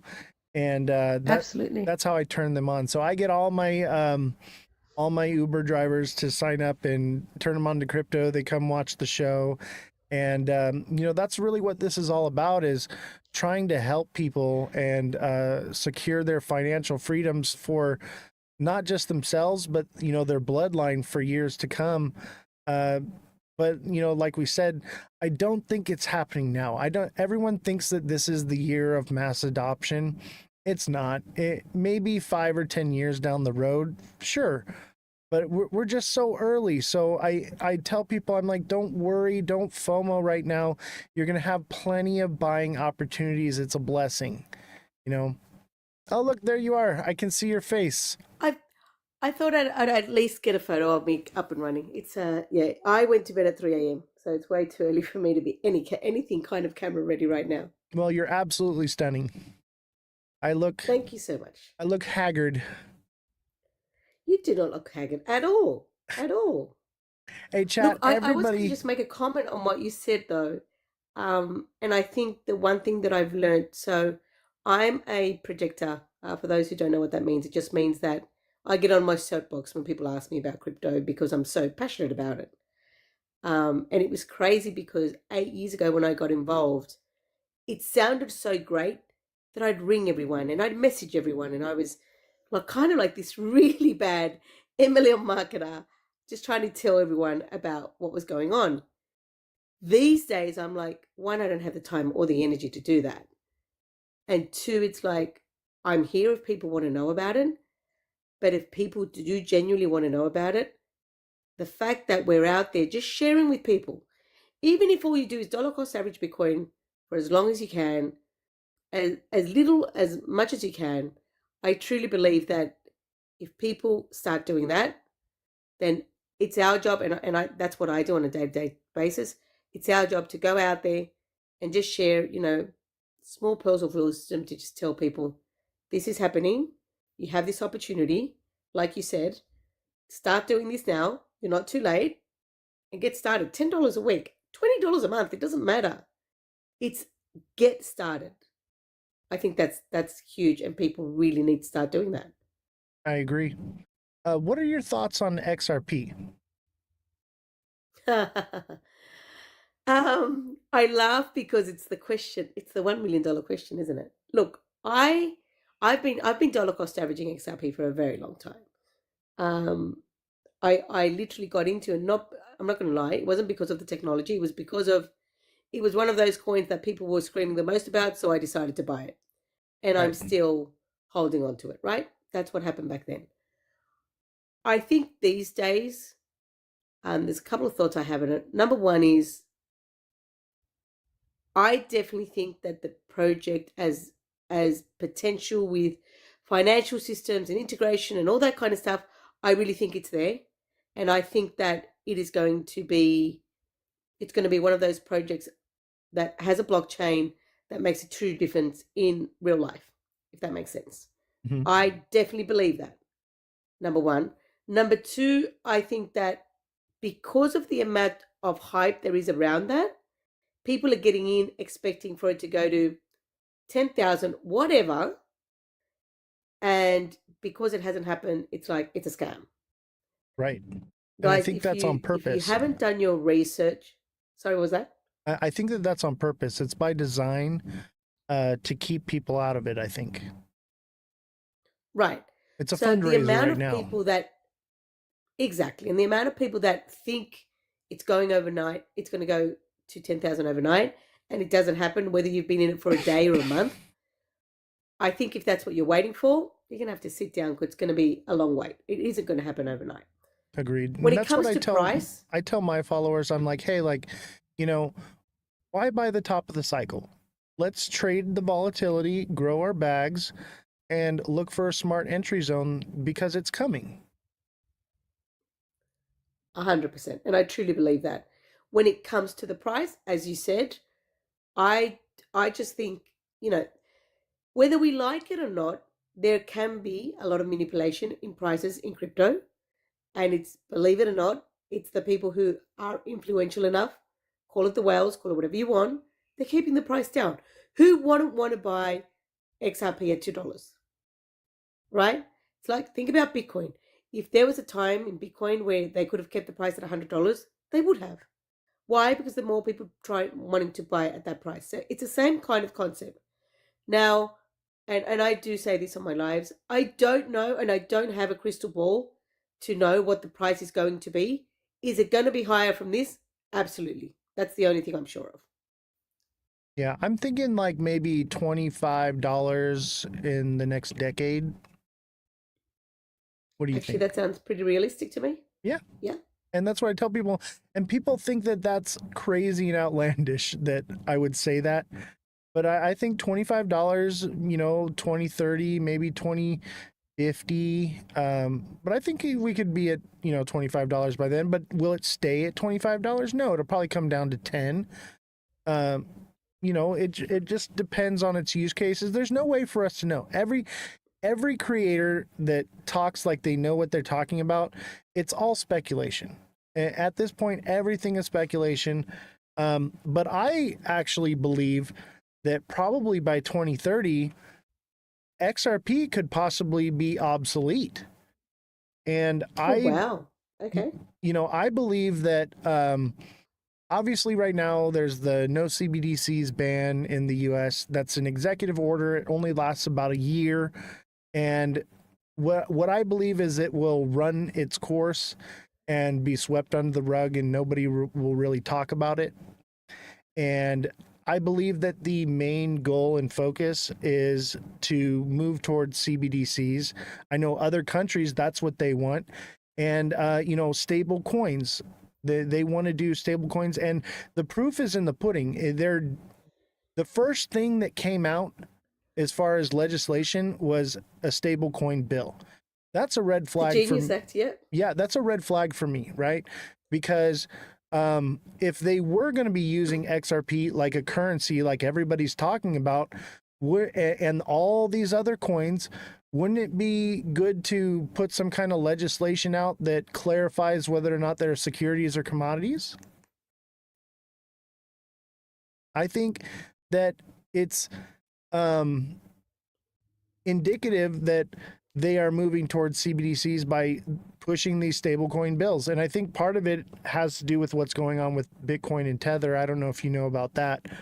Um, but there's been some speculation as to for every dollar, or excuse me, for every $100 in Bitcoin, it's only backed by $1 because they've been basically printing Tether coin, stable coin out of thin air. And I think that that's, Oh, I wasn't aware of that. yeah. So there's a massive scandal, and like you can track the money on this one. I believe I have a video of it in my profile. I think it's more in depth for subscribers that kind of gives more of the detail on it. And we've covered it a couple Yeah. times here. But there's obviously something going on between Tether and Bitcoin, and that's what's keeping the price inflated and keeps it going up. And I keep telling people, with regulation comes investigation, and they're pushing the stablecoin bill. I think that this could be the end of Tether and the collapse of Bitcoin. And that's why I think that if that does happen, XRP would probably skyrocket because everybody's gonna, think, oh, we better get into XRP. But I'm kind of leaning more towards real world assets because let's just say that I'm correct. Okay. Obviously, this is speculation, but let's just say that I'm correct and stable coins is the future of currency and CBDCs is what it's going to be. Okay. Then basically, most of these tokens will be useless. They'll be liquidity pools and service gas fees. That's their only operation. That's what I believe is coming. So I'm more into RWAs because it's a pretty much a guarantee because the value is going to be backed by real world assets. So gold, Right. silver, Ondo, for instance, is real estate. Yeah. That's why I'm kind of focusing on those because it's a way to hedge just in case. Because I'm not blind to the fact. Of course, I'm going to hold some XRP. Of course, I'm going to hold some Bitcoin. But I think I'm a little more bullish on RWAs because of that reason. That actually makes a lot of sense. I think one of the things that for example, when I talk to people about their portfolios, because I think everyone needs to take a good long hard look at your portfolios. Don't just buy something and be diamond hands forever. Check your Yes, portfolios. Check to that's see what's why going. I'm And you've got just to retired understand, now. like the I'm retired now exact because I could have been retired a long time ago, but I diamond hand the shit out of things because I was like, "Oh, I'm a millionaire. I'm going to be a billionaire now. I'll just keep holding on to it." Oh man, I didn't yes, know. I agree. I agree. I obviously there were coins that I got back in the day where yes, maybe back in the day they were the shit and they were doing really well. And it's like, sure, the potential of what these projects were going to do was just like you said, it's one of those things that you think, if this comes true and this coin goes through the roof, right? That's a lot of what we get into. These days, I am very aware that those projects that we got into back then are not really doing a lot. Whether it's they're not, interacting with their community, there's no roadmap, we were going to do this, but hey, by the way, 5 years later, we've done nothing. The reality is that you have to keep an eye on your portfolio. So I'm not a maximalist of anything. I'm a big believer on diversification when it comes to a portfolio, but definitely look out for I those think projects. Oh, I oh, think that depends though. I get what you're saying about diversification for sure. If you have a massive portfolio like me, yes. But there's a lot of people that they've got $500, maybe $1,000, and they've got, you know, $10 here, $5 here, and it's split out oh, okay. between like Okay, I hear what a you're saying. hundred different projects. And I'm like, dude, you're never gonna make any money because of gas fees. So like, you need to Yeah. consolidate it more. So like, I do coaching and I do technical analysis classes as well, and so I try to cater to what each individual's use case Yeah, is me because too. everyone's a little bit different. And Yeah. people they just hear, oh, I need to diversify, and so they're all over the place. And I'm like, bro, like, let's bring it down. Yeah, Okay, that's let's that's pick too one or much two, maybe three. diversification. Yeah. And I they're do agree trying. though. I think if you're only holding like a very small amount, whether it's $100, $500, like pick your top three at most, maybe like whatever it may be. Go into your research on whatever projects you want to get involved in and just hold on to those. I do think if you've got $500 and you've got 50 coins, you've got way too many coins. Like I'm like you, I've obviously been in this space for a while and I've been accumulating assets for a while. So I was telling the guys on my live just last night, we had someone asked me, and I'm like, at one point I had 200 coins. I'm not lying. There was 200. Probably half of them weren't even, or they were around, but they weren't doing anything. I think right now I'm sitting at about, I think it's about 55 or 60 or something like that. And I'm okay with that. Because, again, because of the amount of assets that I've been accumulating over time. But if you're just getting started, definitely, two or three max. Yeah. Just get started with that. Look at your top 10, see what they're doing. Start with that. And then go, okay, now I want to get into RWA. Go and look at something like Ondo, stuff like that. But definitely don't be buying. And as far as, well, I have a question for you, and I'm sure your thoughts are probably the same as mine. What are your thoughts on meme coins? Oh, I don't touch them with a 10-foot pole, man. I Good to know. I've Good to know. nothing but horror stories have I heard from meme coins.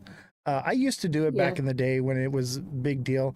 I made a lot of money off of Shiba Inu, um, but also Right. at the same time, excuse me, like you were saying, like DCAing. Okay, I learned my lesson. Okay, I put $1,000 into Shiba Inu in May of 2020, and if you can calculate the math, Right. it made me a millionaire. All right. Right. But I thought, oh, because of everything that was going on with COVID and everything, I was like, oh, they're switching to this new thing. And I believed it was the new paradigm and all this stuff. And so I held on to it. And as it kept going down, I kept buying the dip, all Oh the way to no, the the bottom. average went down. I know, and I could have been Ouch. retired a long time ago and been good. Right. And I learned my lesson, and I noticed like a lot of people that come to me with looking for help or whatever, like they're doing those same things, they're making those same mistakes. And so it's like I'm offering them a chance to learn, to not have to make that mistake, because I don't think they have. But maybe one more bull run after this one, maybe two, and then it's over, Right. and then it's too late. And And the reality is that the bull runs are not, and that's the other thing people have to understand. The cycles, yes, I know the cycle happens every 4 years, and you have to understand that as the game changes, and that's a reality, right? You can't say that if you've played chess for the first time, it's going to be the same if you're playing chess, I don't know, 20 years later. The game, in essence, is the same, but your strategy isn't going to be the same. right, And I think that's what's happening with crypto, right? You can't say that the bull run, my first ever bull run, 2017, it went crazy. We were making 500%, 1,000% of just your normal everyday coins. Like it was crazy. yeah, Right now, I'm not saying that hasn't happened. We made some really great returns of things like ZebX, XCN. There was quite a few coins that we've picked over the last 6 months that have made us over 5,000% since January, which is amazing. But it is getting trickier. The whole concept of an alt season. I kept getting asked last night, is there going to be an alt season? I don't have a crystal ball. I don't know the answer to that, but I can tell you this. You don't need to be in an alt season to be making positive returns from agreed. trading. If We you can be in have a bear market, and there's money to be made. 100%, if you have a strategy and you follow it and the guideline and you go, this is what I'm going to do to get in, this is what you have a clear exit strategy, it shouldn't matter whether we're in an alt season or not. And I think the amount of people that are waiting for this magical alt season that may or may not happen, again, regardless of whether it happens or not, there's money to be made. If you're in the space, just top 5 things that you could be doing to make money in crypto, regardless of whether we have an alt season or not. If you're dollar cost averaging, that asset is going to increase in value, right? Dollar Mhm. cost averaging hodling. Trading. Again, you can trade regardless of an alt season. Staking. If you're staking an asset, I'm not going to say it's going to make you rich overnight, but you're in essence earning an asset that you believe is going to increase in value. Well, I call crypto rain. I will get as many crypto. I get crypto rain every single day, right? You can use liquidity pools. Yes, it's a little bit more complicated than other things, but liquidity pools are another way to earn. I'm involved in projects where I put USD to work and I get a, whatever, 4 or 5% a month. So there is a lot of ways to earn money in crypto. So the people who are just sitting around, arms folded, not wanting to get in because they're waiting for that alt season, I think you're doing yourself a disservice. I Because agree. again, there is money to be made. I just think you just need to learn about what the opportunities are and don't just jump in. Look, Oz and I are here today. We're having a chat with you guys, everyone on Oz's live, everyone on my live, and we're here just telling you about stuff that obviously we've done and stuff that works. But please, whatever you do, if there's anything you take away from today's live, remember this. Always do your own research. None of what we share is financial advice because none of us are financial advisors. And please remember, don't ever put anything into crypto you can afford to lose. That you can't afford to lose, sorry. Always use risk capital. Yeah, Don't use next month's rent, next month's mortgage payment. Remember that just like we are in it for the long term and we're looking to, as I said, to be crypto millionaires, it could it could all go down because that's the way the market is. It's very high risk. and it's very volatile. So please remember that. Agreed. One thing that I teach is that the way to become wealthy and stay wealthy is to take high risk investments with a small amount of money.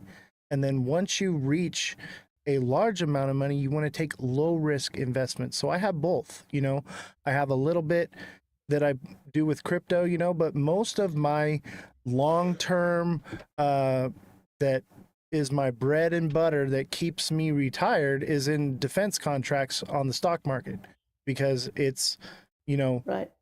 guaranteed pretty much. But I wanted to recap on what you were saying about alt season, whether it's coming or not. I have a bit of speculation. So I'm calling I'd this. love your thoughts. I'm calling this cycle. This is my coined phrase right here.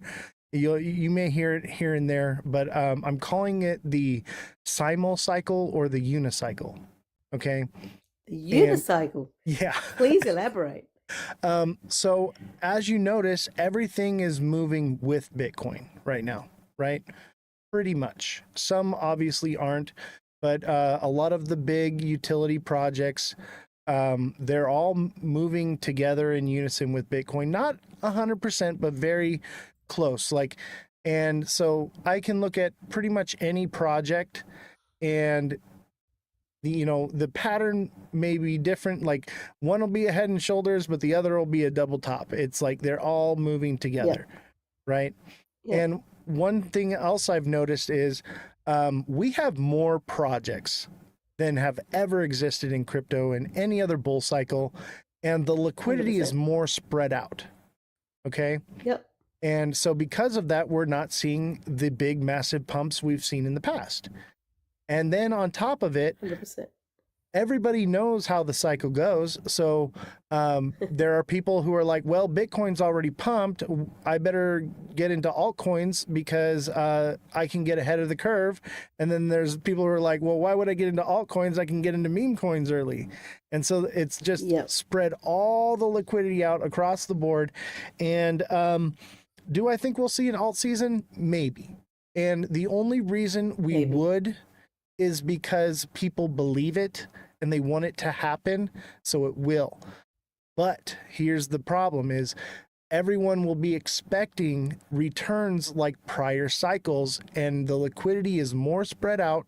They're not going to see the returns that they're expecting, and they're going to end up holding and losing because they're and they'll road trip. Yeah, they will road trip and come all the way back down again. Exactly. They'll be waiting for something that never comes. And I hope I'm wrong, because if I'm wrong, I make a lot of fucking money, but excuse my language. Sorry. I didn't mean to cuss in front of a lady. That's okay. Do you know what another thing I think we need to remember as well? And again, this is very similar along those lines of the old season conversation, is this concept of, so on the back of that, the way that used to work, and again, third bull run, and it's the way it has worked in the past, was everybody would get into Bitcoin, right? This is the way the cycle would work. So everyone would get into Bitcoin, everyone would stay there for a little bit, then they'd get bored, right? Because Bitcoin moves very slowly compared to everything else. And they'd go, oh, wait, shiny objects, smart contracts, and they'd jump into ETH. And then ETH would pump, right? And then they'd stay in that, and they're like, okay, I'm bored of this too. I'm going to get into altcoins, meme coins, whatever it may be. And off they would go. That's the way the liquidity would work, which is, if you've been on my lives, I've spoken about things like Bitcoin dominance and that kind of stuff and why that's relevant. Now, do I feel this cycle has worked? You've got now, you don't only just have retail right now, right?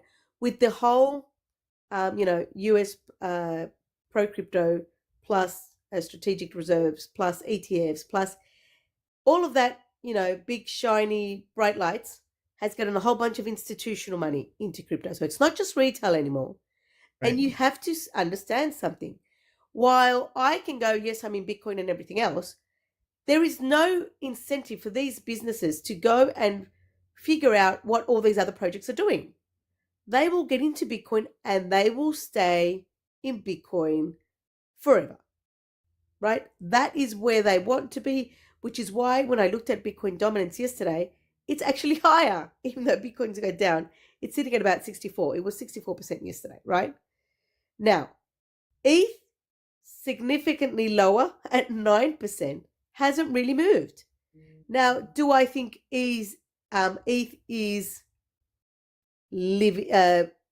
forgotten or not working? Or no, it's just, again, that now we have heard news of a lot of big wigs buying ETH, because I do think it will turn around. I do think we could easily do a 2x from where we are now.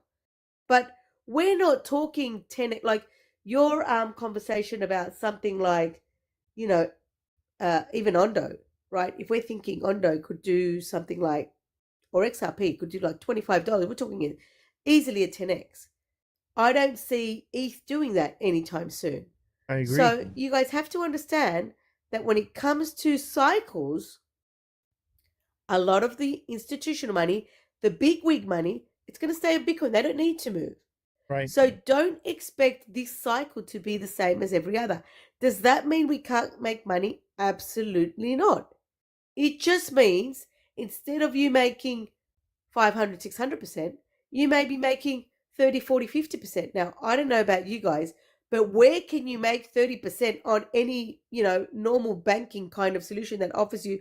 What are they offering these days, Oz, in your side of the world? They're offering us about 1% a year, I Yeah. think, if we're lucky here. Yeah. Yep. If you're lucky. So the opportunity means that we're actually going to be able to stay on the sidelines when it comes to, getting involved in too many projects, but definitely realizing that the cycle's moved a little bit, but we can still make money from it. People need to understand that. Yeah, and like you said about Ethereum, one thing we've also learned is I don't think Ethereum is the gauge anymore for alt season. Basically, I would say Ethereum's somewhat obsolete. Will it play a role in the ecosystem? Of course. But I think it's losing its crown, so to speak, because one, it's very expensive to transact on Ethereum. Very expensive. There's so many other options now. And also, there's just not enough electricity in the world to power Ethereum on a global scale. They actually came out and spilled the beans and said that at the crypto summit. I think it was back in, when was that? March? February, March? Yeah, I think it was March. Yeah, and go back and rewatch it and listen to what Ethereum says and pay attention. Yeah, Ethereum is not looking good as far as the technology. Yes, it was great when it first came out, but there are better options now. And I think the normies will still, conflate the whole Bitcoin dominance and Ethereum dominance if they're that educated. But I think more people that know about those things are educated to the fact that Ethereum's a dying technology and it has to catch up. It is way behind. What do you think? I absolutely agree with that. And the other thing people need to remember is in this space, it is about, and people think it's not, and I truly disagree with that. It is about who screams the loudest, who is out there letting people know what's going on, community wise, roadmap wise, partnerships. That is a huge deal. Go and look at what Ondo is doing with all these different partners, right? And how they're trying to get out there and how they've got a roadmap. They're making it happen. They're out there in the community. Like, if you think about the human mind these days, what do we do constantly, whether we like it or not? We sit on our phones, we scroll, we're on socials every day, right? And whether we like it or not, the amount of people that are hearing about crypto is from TikTok. I mean, TikTok, a social media platform where, believe it or not, there are people who believe that crypto doesn't exist on TikTok. They have no idea, because here we are having an amazing conversation about it. Right.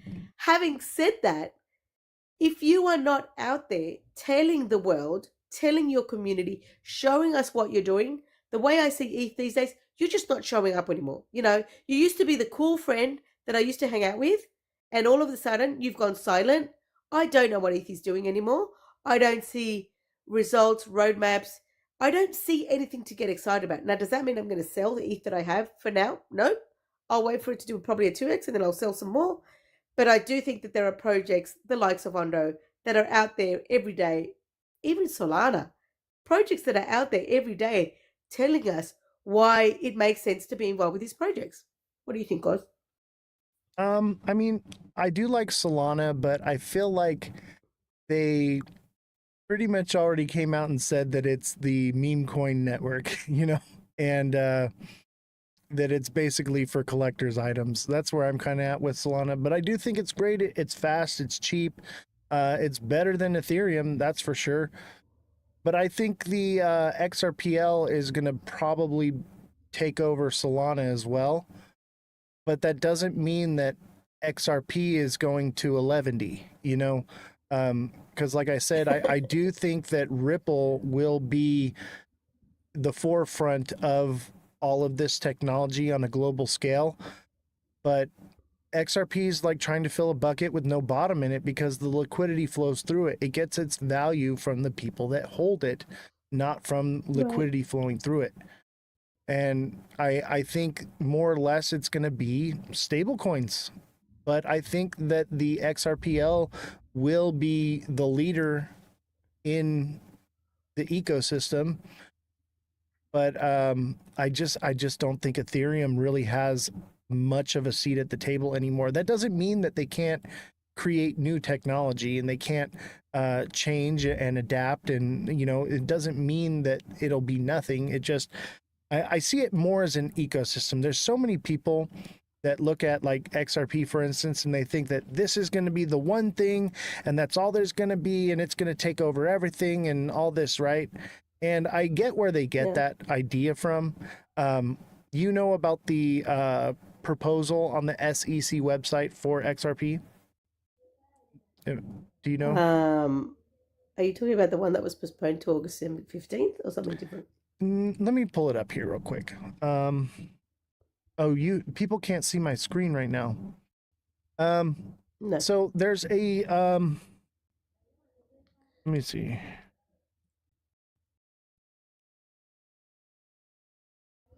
So there's this is on the sec.gov website, and this is the comprehensive proposal XRP as a strategic finance asset for the US. Economic analysis, and you can go check this out. This is on, all you got to do is put in Google SEC proposal XRP, and this will come right up, okay? And read through Right. it. It basically states that it's going to replace basically the US dollar and replace Well, the entire financial system and all these things and how it can be done and everything, right? And so people believe because it's on the sec.gov website that it's has validity, right? That's where a lot of this $10,000 price action comes from. However, this is a proposal. Okay, so some random TA guy named Maximilian Strodinger wrote this. He's basically if I wrote it. love his Okay, name. yeah, it's basically as though I wrote it and I submitted it to the website and got it posted up there. So it has no validity whatsoever, but people are using it as an indication of, oh, this is what the SEC plans to do. And I think that's Right. where a lot of that FUD comes from, or this hopium. People think that it's going to be this end all be all and it's just going to be this one world currency, everything, right? I don't see it that way. I see it more as this is going to be an ecosystem. And even it was, oh, what's his name? Not Brad Garlinghouse, the other guy with the hippie hair. It looks like, I'm terrible with names. oh gosh, I can't think of his name. Who's the guy? I always forget his name. It's on the tip of your tongue, isn't Yeah, it? yeah, yeah. God, it's not Chad. Help me out. The other guy that works with Brad Garlinghouse. Yeah, David Schwartz. Thank you. Thank you. Thank you, chat. David Schwartz even said at the XRP conference, all right, that it was an ecosystem and that it wouldn't be this end all be all to cryptocurrency like everyone's saying. He literally said it out of the horse's mouth, and people still believe it. And then Brad comes out, what is it, a few weeks later, and he says that XRP is gonna, or I can't remember. I got to watch it again, but he says that XRP is going to take over 14% of Swift, right? And I'm like, first of all, Brad has lied to us so many times. I don't believe anything that he says. And it's in his best interest to keep the price of XRP up as high as possible. So of course it's like the boy who cried wolf at this point. Yeah, and so of course he's going to say that. Of course.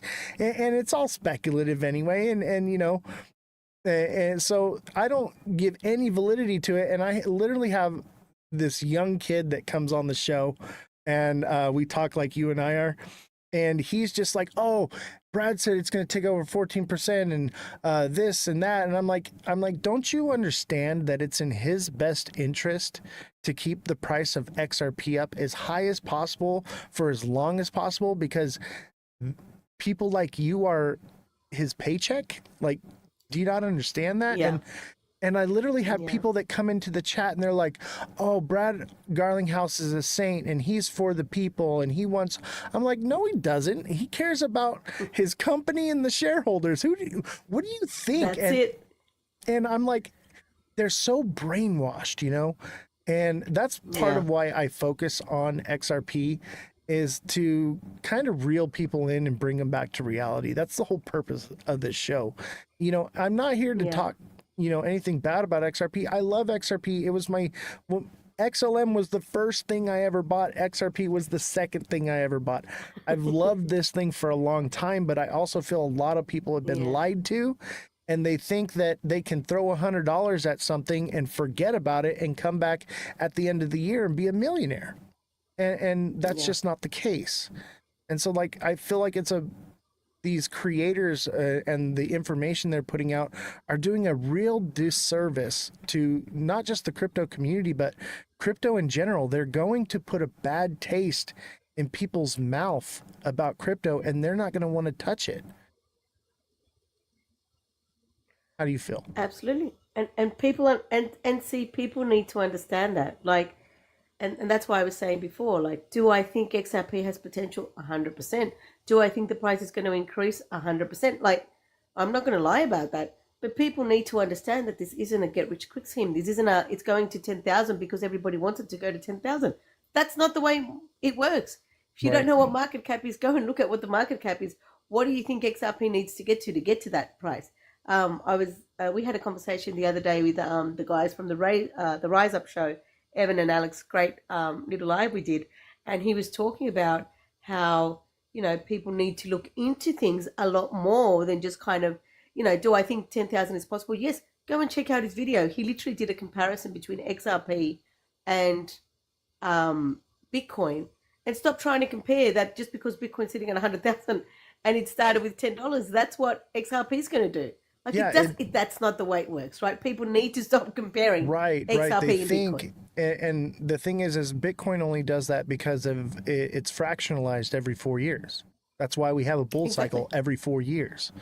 XRP doesn't have that same framework, And another thing is everybody thinks that, oh shoot, I just had a brain fart. I forgot what I was going to say. It's gone. You know what I did want to comment on? You made it, and it was a little while ago, so I'll bring it up because I had forgotten it too, about the stable coins. Oh, yes. And I just want to remind everyone, when it comes to stable coins, and I truly believe this, I've been, we were all, and I'm assuming everyone's probably around the same, we've been brought up to work for the rest of our lives, do a 9 to 5, do the work for a boss, yada, yada, yada. Whether you're paying a superannuation, 401k, or KiwiSaver, just different parts of the world. That's kind of the same thing we've been taught, been thrown at year over year. our parents, us, our kids, whatever. Here's a thought when it comes to stablecoins. If you don't want to get involved with the volatility of these assets that we've been talking about since we started this amazing conversation, I would recommend, and this is not a financial, this is just what I'm doing, is I'm taking my money that I value, so the stuff that I've worked hard for, and I'm not leaving it in banks anymore. Why? Because I don't know if you guys are aware, but with everything happening on in the Middle East, people can't take their money out of the bank in Iran. True fact, right? I don't know if you're aware when, and it's happened multiple times throughout, history, where people cannot get access to their own money. There is a law here in Australia that says if you're going to take $10,000 at the bank, you have to give them a valid reason. Yeah. It's my money. That should be valid reason enough.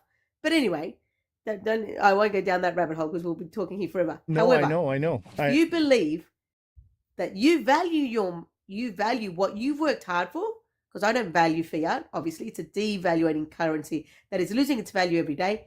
Take that you have and put it into a stable coin. USDT, USDC, RLUSD, there's so many options these days. Take it and put it into crypto. That way you're avoiding the volatility, but you have it in a place, obviously on your own cold wallet, soft wallet, wherever you want to store it. Just don't leave it on exchanges. And it's yours to do as you wish, to spend as you wish, to give you savings, stability. Oh, so many things. But you are amazing, by the way. You are literally saying everything I've been saying for so long. I love that there's someone backing up what I've been saying. I pulled out most of my money in January. I think January 29th, I pulled out of the market. And I've been holding stable coins pretty much ever since. There are times when it hits big lows and I'll put it back in, but then I pull it right back out. It goes right into stable coins. I'm collecting my APY.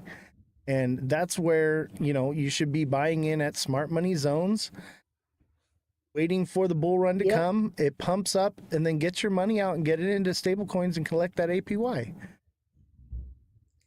I have a concept, and it may be something that you align with, Oz. It's crazy because when I hear you talk, I think there are people in this space. Look, the reality is it's TikTok, right? So you can find everything on this space, whether you like it or not.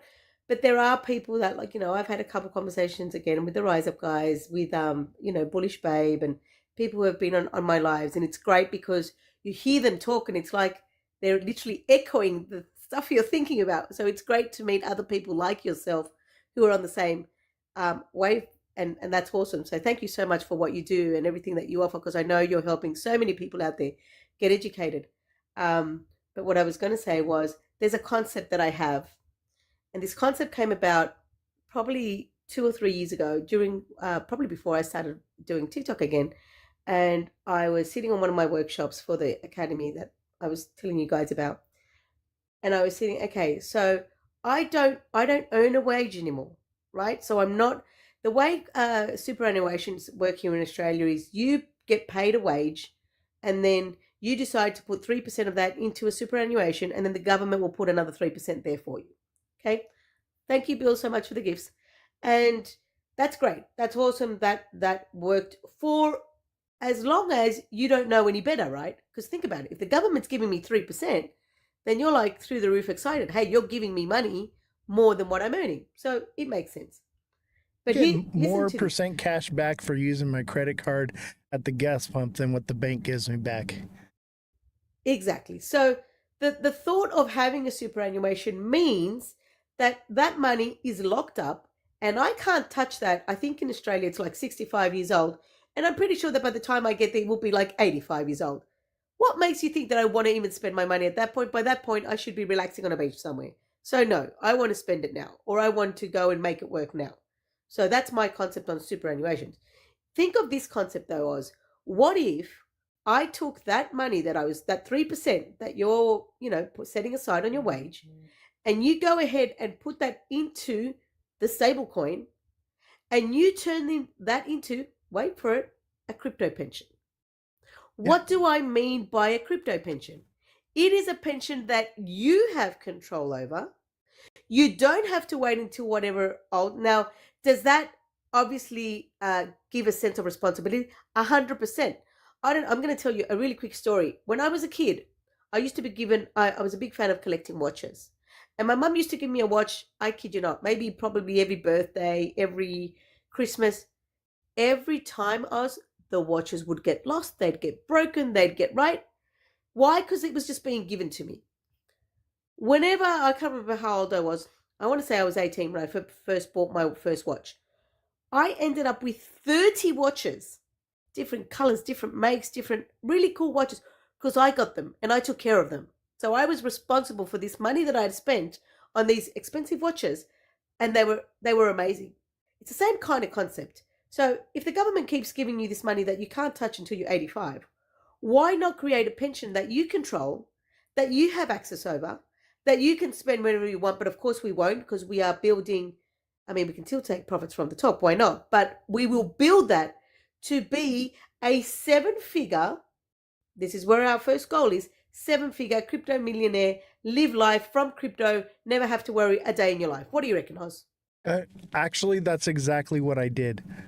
So I just retired in I January. love it. Um, I cashed out my 401k and pension, and I'll tell you what, they did not want to let me have it. And I was like, no, I this is can my money. I'm imagine. taking it. I took all my money out, and I took a portion of it for investing, and the rest of it sits in stable coins until we bottom out the cycle, and then I will reinvest it that way and wait for the next moon. But yeah, I did that, but I already had investments that I'd been building on before that too as well. But yeah, I was like, I got to a point where I didn't need to work anymore because of my investments and what I've been doing with trading. And I decided, I was like, you know what, I'm just going to be a full-time day trader now, and I'll Congratulations, Oz. That's make more awesome. money.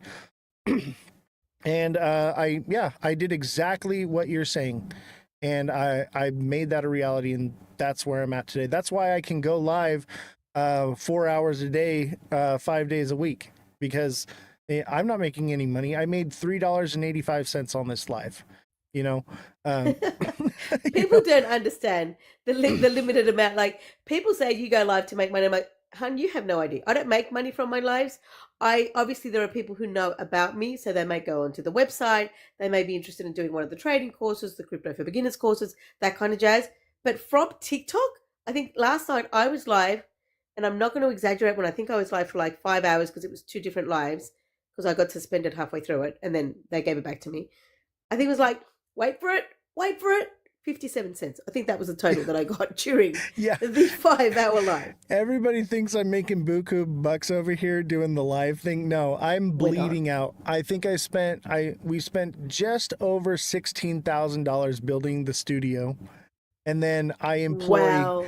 3 journalists, a fact checker, and an IT investigative journalist.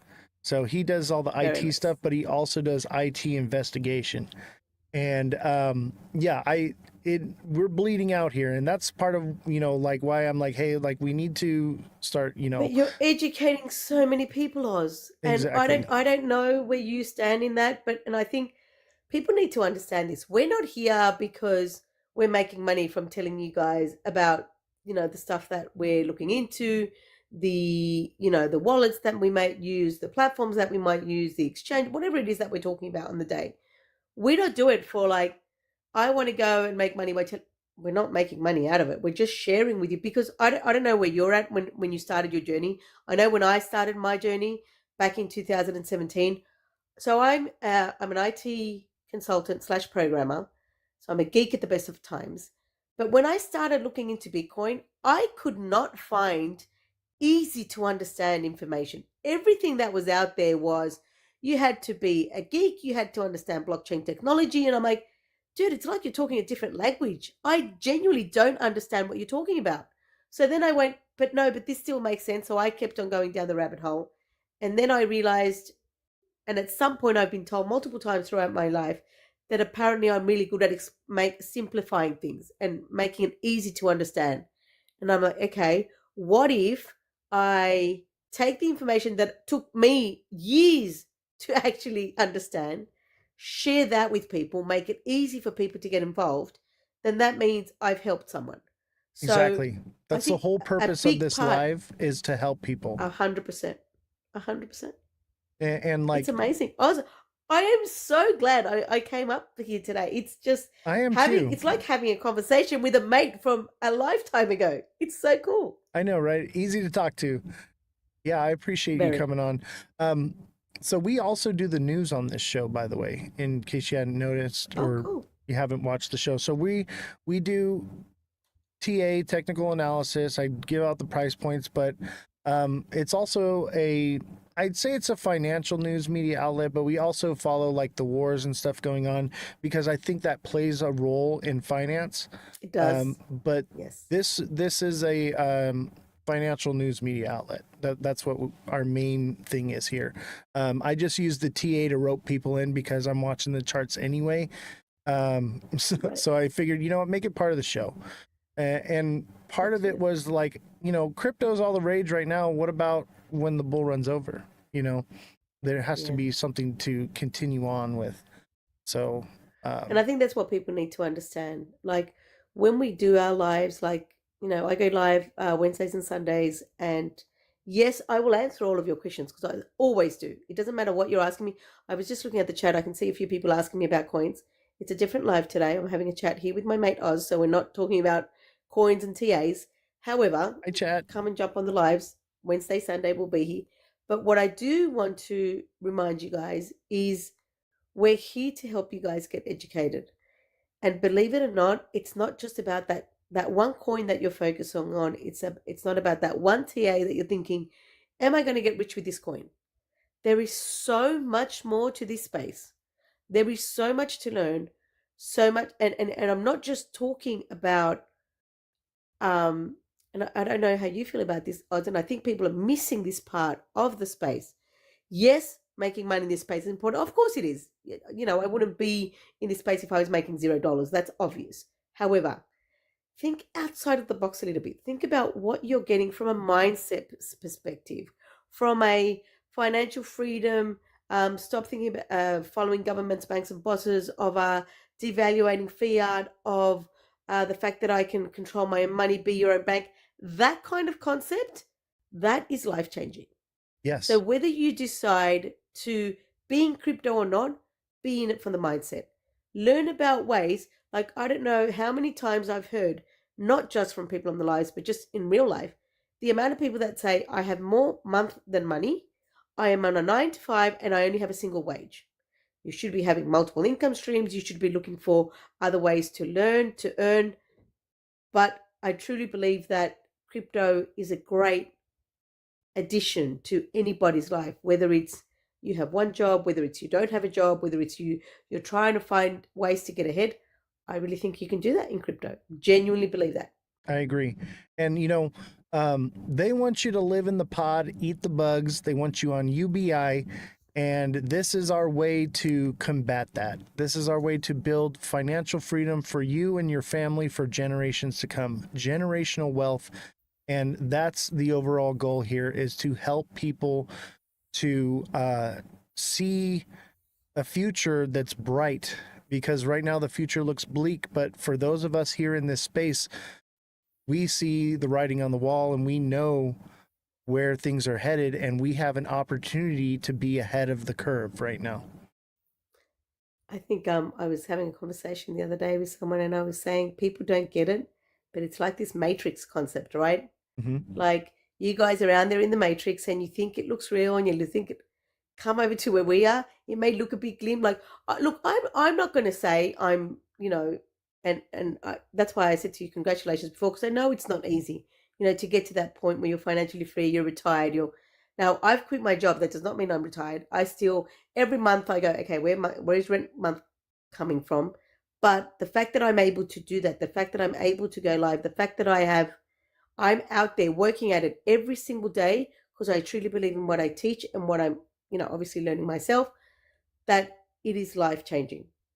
But if you think about it, we're out here and we're seeing what's going on, and you guys are in there in the matrix and you're just blinded to what is being served to you on a platter, which just seems like, going back to, Robert Kiyosaki kind of comments, like the rat race, and you're sitting there and it's a 9 to 5, and there is another way. And I don't mean another way for a, you know, IQ of a whatever genius, um, geek. This is for you and for you and for you. This is for anyone who wants a different life, who wants to be able to get ahead, who wants to be able to find a purpose. And I truly believe that you can find that financial freedom, that financial support that you need getting involved in something like crypto. Thank you, Nani. That's amazing. I got to get into the news now. We're running a little bit behind on schedule, but I appreciate your words. Hey, Everybody, give I Nani a was, follow. thank you so much for having me. It was awesome to be here. For anyone who's on the live, please don't forget to give Oz a follow.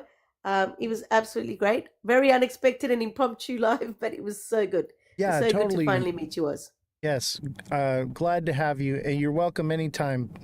Just you know, put on the co-host thing and try to hop on. If we're busy into something, I'll reject it. But I'm always welcoming other people to come on the live. I want to make it more regular, but not too often kind of thing, because we do have a pretty strict structure with the show here. But I think that these conversations are good, and I try to get people on who don't agree with what I'm saying as well, because we don't want to create echo chambers. We want to break the bubble. So I can't promise I won't agree with you. But yeah, it was great to come on. Hi to everyone in your community. Thank you so much for everything you do, and obviously we'll chat soon. yes, for sure. All right, let's see here. I don't How know do how I get to off? It's undo the it. $1 million question. I don't know how to undo having you on here. Let me see here. Let me see. Oh, I found it. Hold on, I can get out. Okay. See ya. And everyone, that's why I offer these classes. You're not going to find, I mean, maybe Nani, I don't know what she charges for her classes, but I offer the daily price point videos for XRP at $2 for a sub, and then I offer the one-on-one coaching for me for $9.99 a month. So you can get one-on-one coaching with a catered strategy for your specific needs. Everyone is different. And so with that coaching, we can help build a strategy that works for you and your portfolio. And as well, we're also teaching the TA classes. Now, those, it's $25 an hour. There's 4-hour classes a month. So it's $100 a month for the TA classes. But if you can't afford that, you can always just get the deluxe subscription, and basically I'll do all the heavy lifting for you and do the TA for you, and you can just decide what you want to do. But the TA class is more towards gearing to teaching you how to do it on your own, to where you won't need me, because who knows, one day I may no longer exist. Tomorrow is not guaranteed. So, but I do offer those to help people, because especially if you're new to the space. Thank you, TikTok seller. Yes, I don't know if TikTok got extended yet. I guess we're gonna find out tomorrow. Sorry, everybody in the chat that wrote things. There's just so much to go over. If you have questions about what we talked about, go ahead and put them in the chat now, and I will take care of you, no problem. Let's go over the gifts. So Sith Lord with the 2 roses, Foodie M with a subscription. Thank you very much. And if Foodie M, if you subscribed with a deluxe subscription, make sure you send me a direct message and give me your email address, and I'll get you signed up for the email alert system, absolutely free for the rest of this month for you to try it out. And we'll go from there, and we can help set you up with a strategy that works for you with that. So mind you, I have 95 or 94 other subscribers that I'm coaching. So be patient. The first lesson you're going to learn is patience, but we will get you taken care of very quickly. I usually message within the same day, but these things take time, and we'll figure out what is the best strategy for you. Francesca, thank you for the greeting hearts. HD Malicious, thank you for the heart me. Let's see who else here. Francesca with the 10 popular votes. Francesca with the heart me. Best of the best with the 6 roses. Oscar with the heart me. Let's see who else. Neo with the 5 goats. TikTok seller with the 4 popular votes. And Jesus with the I love TikTok live. Thank you very much. And looks like TikTok seller with a heart me, and best of the best with 27 roses. TikTok seller with 6 popular votes. Justin Kelly with the 16 roses. Thank you very much. Appreciate you. I put this racing debut up here just so that I didn't have to keep resetting while we were doing that. So I'm going to bring that down. Let's do a money gun. We'll do a money gun for our next goal. Who's got me with a money gun?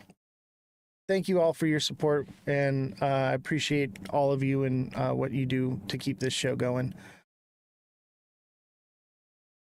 Let's see. Justin Kelly says, what are your thoughts about the DeFi hybrid liquid trading platform?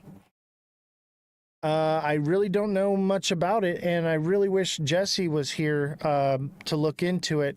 I'll tell you what, Justin, I will look into it, and we'll talk about it tomorrow when we have Jesse on the show. Take a look at SEI. You got it, bro. And then we got to jump into the news. When are we going all in? Pretty soon, I think. I'm going to wait for confirmation on this, but Ondo looks like it's prime. Let me check Algo as well. I got Arrow up here for what's his name? Oscar. I got Arrow up for Oscar. I've been watching this all day. Look, Oscar, it's right at the mark. It hit right at that 0.90, bro. Look at it, did it exactly. The question is it going to break there, or is it going to keep going? I'm going to leave this one up because I've been watching this one. Let me see. SEI. Let's check out SEI, and then I want to do Algo real quick because I think I'm getting ready to put a buy in soon. I'm getting ready. I think we're close. Oscar. Oscar's back. Oscar, did you see? Do you see it? Look at, dude. Or was it Pallet Town? Oscar, were you the one in Arrow, or was that Pallet Town that was in Arrow? Oh, it's Pallet Town, my bad. Pallet Town, do you see it, bro? 'Twas I, yes. Dude, do you see it? It hit at 0.0 or 0.90, like on the dot. Like exactly, bro. Exactly. Call me John Wick. I think that's it. We'll see if it breaks that. I don't think so. I really don't. I think it's all downhill from here. Let's wait for confirmation. And if it doesn't, I'm going to probably put a short on this one too. This is beautiful. I told you, bro, you were set. What did you say? 8-7? You said, or 8-9? And I said 9-0-0, baby. Called it. To the cent. To the cent, baby. I'm that good. All right. Yeah, 8-4-8-4. That's right. Yeah, I called it to the cent, though. I said 9-0, rounded up to that even number. It's a psychological number. Okay, SEI's got a bull flag on it. Or wait a minute. Is that a flat top? Hold on. I may have misspoke. Hold on.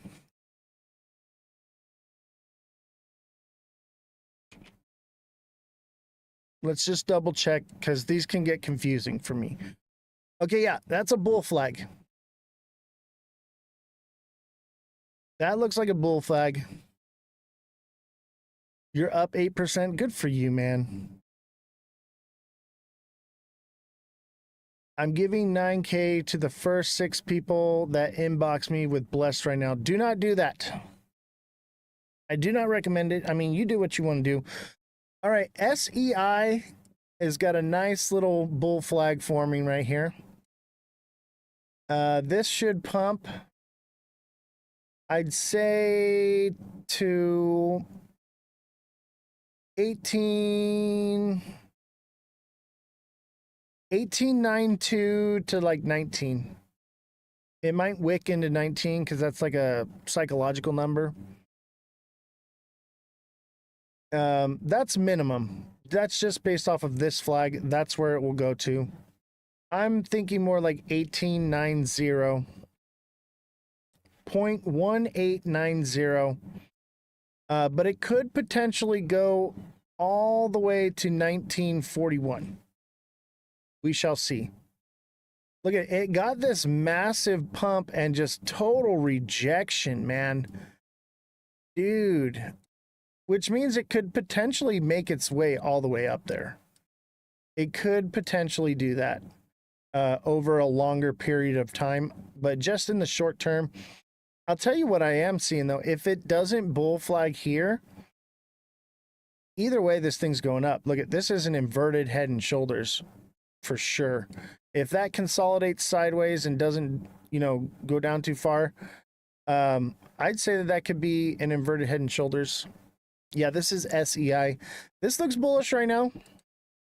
And look at the downtrend on this thing. Okay, this has been downtrending for a while. It's only healthy for it to pump up 50%. And that would take it to 21 cents, 20 cents, I would say. I'd say 20, no, maybe 22 cents to be, a psychological number, 0.22. That would be 50% recovery from this downward trend. That's normal.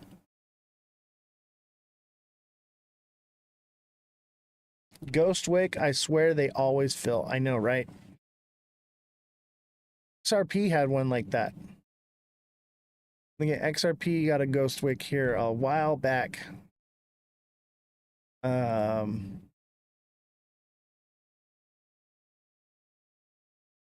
me see here.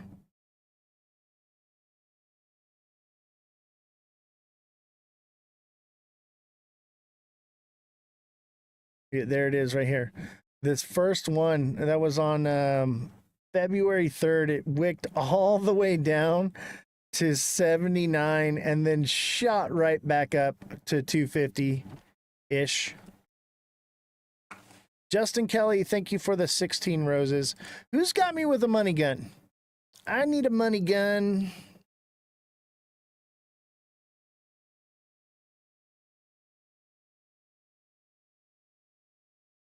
It went down and got filled, huh? Look at, I think Arrow's done. That's a lot of sell pressure, dude. From this one. I think it's all downhill from there on that one.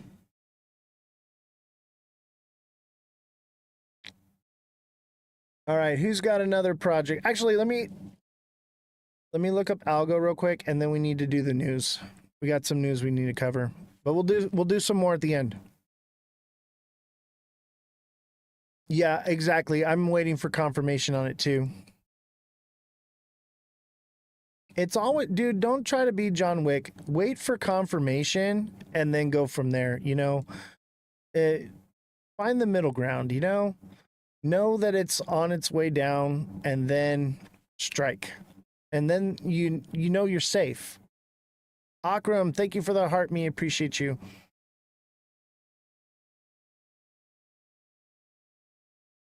Algorand.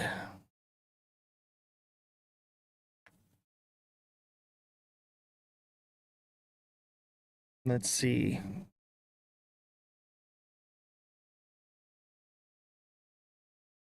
Algorand. I cannot wait to buy this thing. Okay, I think Algo's got some more down to go. I'm thinking 15.5 to 14.5 at least, and it could go lower. We'll wait for confirmation on this one and then we'll get it. But look at, I called this one like a week ago. Head and Shoulders, baby, played out perfectly. I think it goes lower. I think it goes more like 14 cents.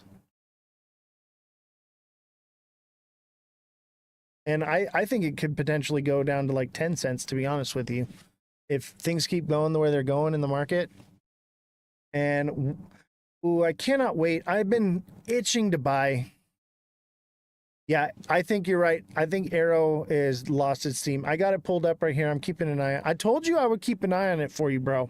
We're going to get you profitable so we can get you in that class.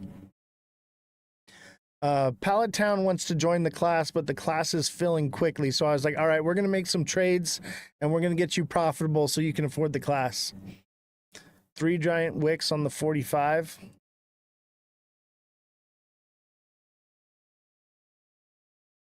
Let's check it out.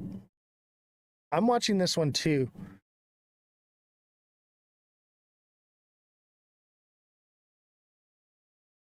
Oh, yeah. And I bet you it starts, the first pattern is a Head and Shoulders, bringing it down here and just continues on down. And everybody, chat, hashtag FYP in the chat, hashtag must watch, hit the like button, everybody double tap. Let's get the viewership up. Let's get it rocking and rolling. I'll tell you though, this kind of looks, in the 45-minute, it looks like a bull flag though. I don't think it is, but definitely something to keep an eye on. It kind of looks flaggish. You know what I mean? Do you see it, Pallet Town? You got a bit of a triangle right here. So be careful. Wait for confirmation, because it could just want to keep going. Give me a second. I'll throw a little. Let's throw some lines. I don't think so. I think it. I mean, the hour does too. And look at the 15. The 15 looked like a flag, and then it kind of pumped and lost its steam. It could be more of a double top. If you're looking in the 15, this might be a double top and be done. But I would wait. Wait for confirmation, because if it does blow through this right here, it's going to shoot up. It's going to shoot up. And I think it'll go to $1 if it breaks resistance. This is Arrow. Yeah, downward pointing flag. But look, it did, and then it did pump, but then it lost it and it came back down. So that is a double top. But I would wait for confirmation. Be patient.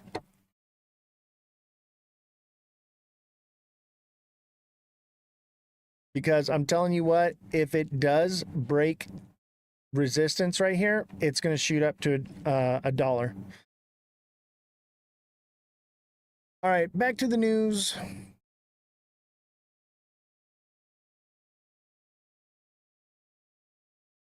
Let's see. Second XRP ETF launches on Canada Stock Exchange today on Monday.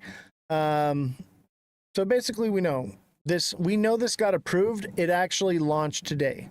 So today is the first day of trading with the ETF in Canada. So that's why I think XRP is bullish. Okay. It'll pump a bit, but it's probably going to come right back down. So keep that in mind. XRP investors hedge bets that price will drop by 5% as Middle East conflict intensifies. I don't need to read all of this. That basically says it right there. And this is a bit of confirmation of what we've been saying, and they're just putting it out there today. They put it out today because the markets are pumping, you know. So they always give you the news the opposite of what it's probably going to be. If it breaks 92, it's going to $1. Oh yes, for sure. Guaranteed. Guaranteed.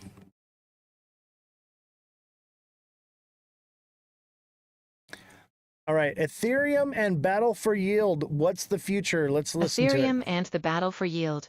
What is ETH's future? Key takeaways. Ethereum staking yield dropped under 3%, putting it behind many DeFi and RWA protocols.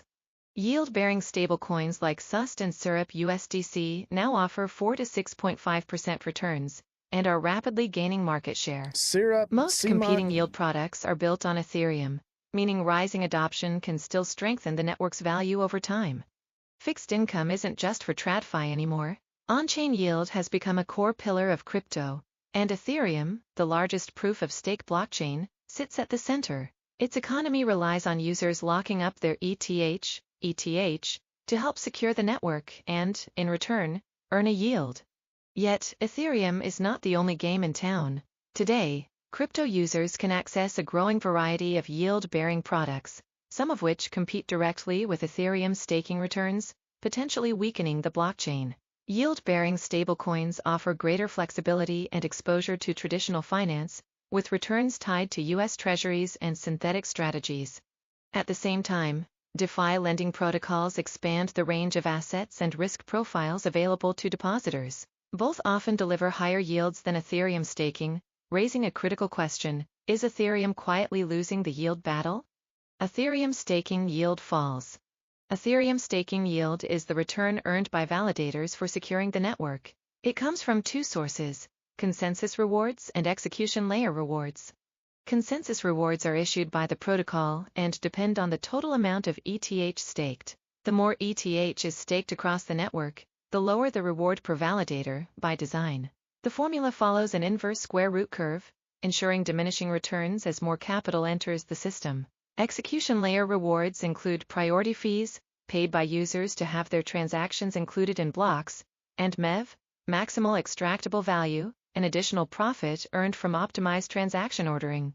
These additional rewards fluctuate based on network usage and validator strategy.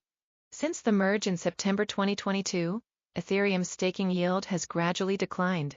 From around 5.3% at its peak, the total yield, including both consensus rewards and tips, now sits below 3%, reflecting the rise in total ETH staked and a maturing network. Indeed, over 35 million ETH, or 28% of its total supply, is now staked.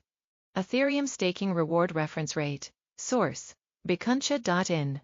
However, the full staking yield is only accessible to solo validators, those who run their own nodes and lock up 32 ETH. While they keep 100% of the rewards, they also bear the responsibility of staying online, maintaining hardware, and avoiding penalties. Most users opt for more convenient options, such as liquid staking protocols like Lido or custodial services offered by exchanges. These platforms simplify access but charge fees, typically between 10% and 25%, which further reduce the final yield received by the user. While Ethereum's sub-3% annual staking yield may seem modest, it still compares favorably to its closest competitor, Solana, where the average network APY currently sits around 2.5%, highest network APY 7%. In real terms, Ethereum's yield looks even better.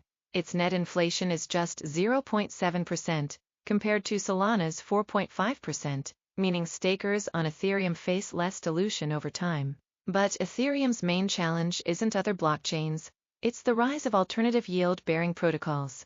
Yield-bearing stablecoins gain market share.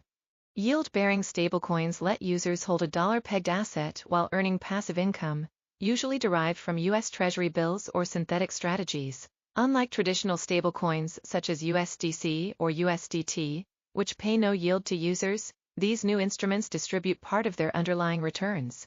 The 5 largest yield-bearing stablecoins, SUST, SUSTs, Syrup USDC, USD, and OOZ, make up over 70% of the $11.4 billion market, and use different methods to generate yield. Issued by Athena, a BlackRock-backed company, SOST relies on a synthetic delta-neutral strategy involving ETH derivatives and staking rewards. It has delivered some of the highest yields in crypto, with historical rates ranging from 10% to 25% April. While current yields have declined to around 6%, SOST still outpaces most competitors, though it comes with elevated risk due to its complex market-dependent strategy. SOST, developed by Reflexer and Sky, ex-maker DAO, is backed by STI and RWAs, tokenized real-world assets. Its yield is more conservative, currently 4.5%, with a focus on decentralization and risk mitigation. Issued by Maple Finance, Syrup USDC routes yield through tokenized treasuries and MEV strategies. It offered double-digit returns at launch but now yields 6.5%, still higher than most centralized alternatives. USD, issued by Ondo Finance, tokenizes short-term treasuries and yields 4.3%, targeting institutions with a regulated, low-risk profile. USG, also from Ondo, is backed by BlackRock's short-term treasury ETF and offers a yield around 4%, with full KYC requirements and a strong compliance focus. Top 5 yield-bearing Ondo, baby. stablecoins historical APY. Source, Thank you, Francesca, for the 20 StableWatch. goats. The key differences across these products lie in their collateral, synthetic versus real-world, risk profile, and accessibility. SUST, Syrup USDC, and SUSTs are fully defined native and permissionless, while USD and OOZ require KYC and cater to institutional users. Yield-bearing stablecoins are rapidly gaining traction, combining the stability of the dollar with yield opportunities once reserved for institutions. The sector has grown by 235% over the past year, and with increasing demand for on-chain fixed income, it shows no signs of slowing down. Related, TradFi's deep liquidity issue is crypto's silent structural risk. DeFi lending for is the let still 'em cook. centered on Ethereum.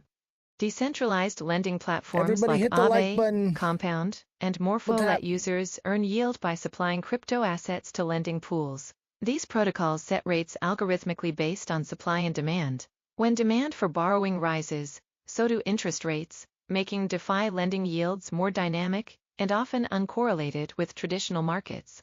The Chainlink DeFi Yield Index, which tracks average lending returns across major platforms, shows stablecoin lending rates typically hover around 5% for USDC and 3.8% for USDT. Yields tend to spike during bull markets or speculative frenzies, like in February to March and November to December 2024, when borrowing demand soars. Chainlink DeFi Yield leveling up. Index. Source: Chainlink. Compared to banks, which adjust rates based on central bank policy and credit risk, DeFi lending is market-driven.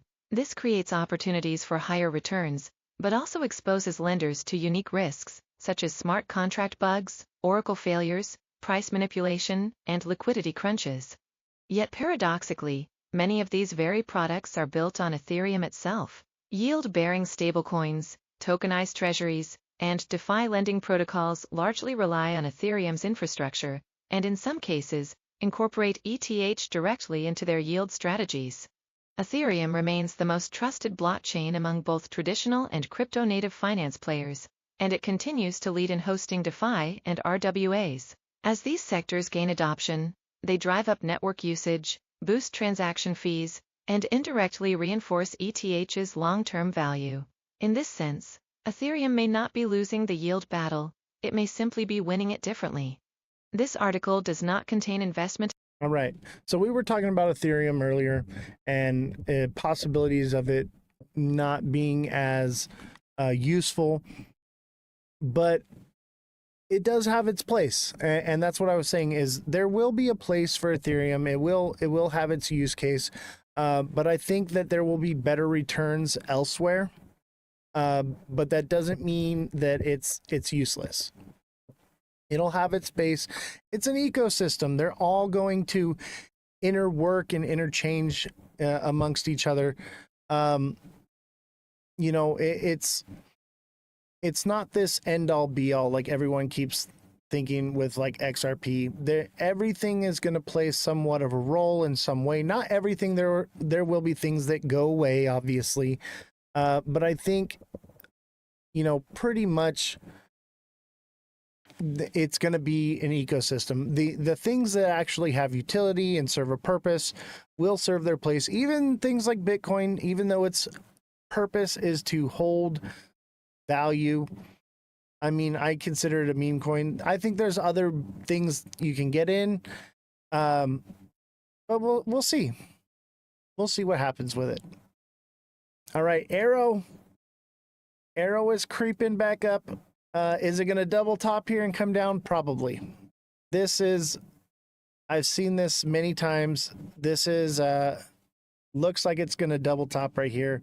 Head back down, come back up a little bit, and that would be a head and shoulders, sending it down, and that would be the beginning of the downward trend on this one.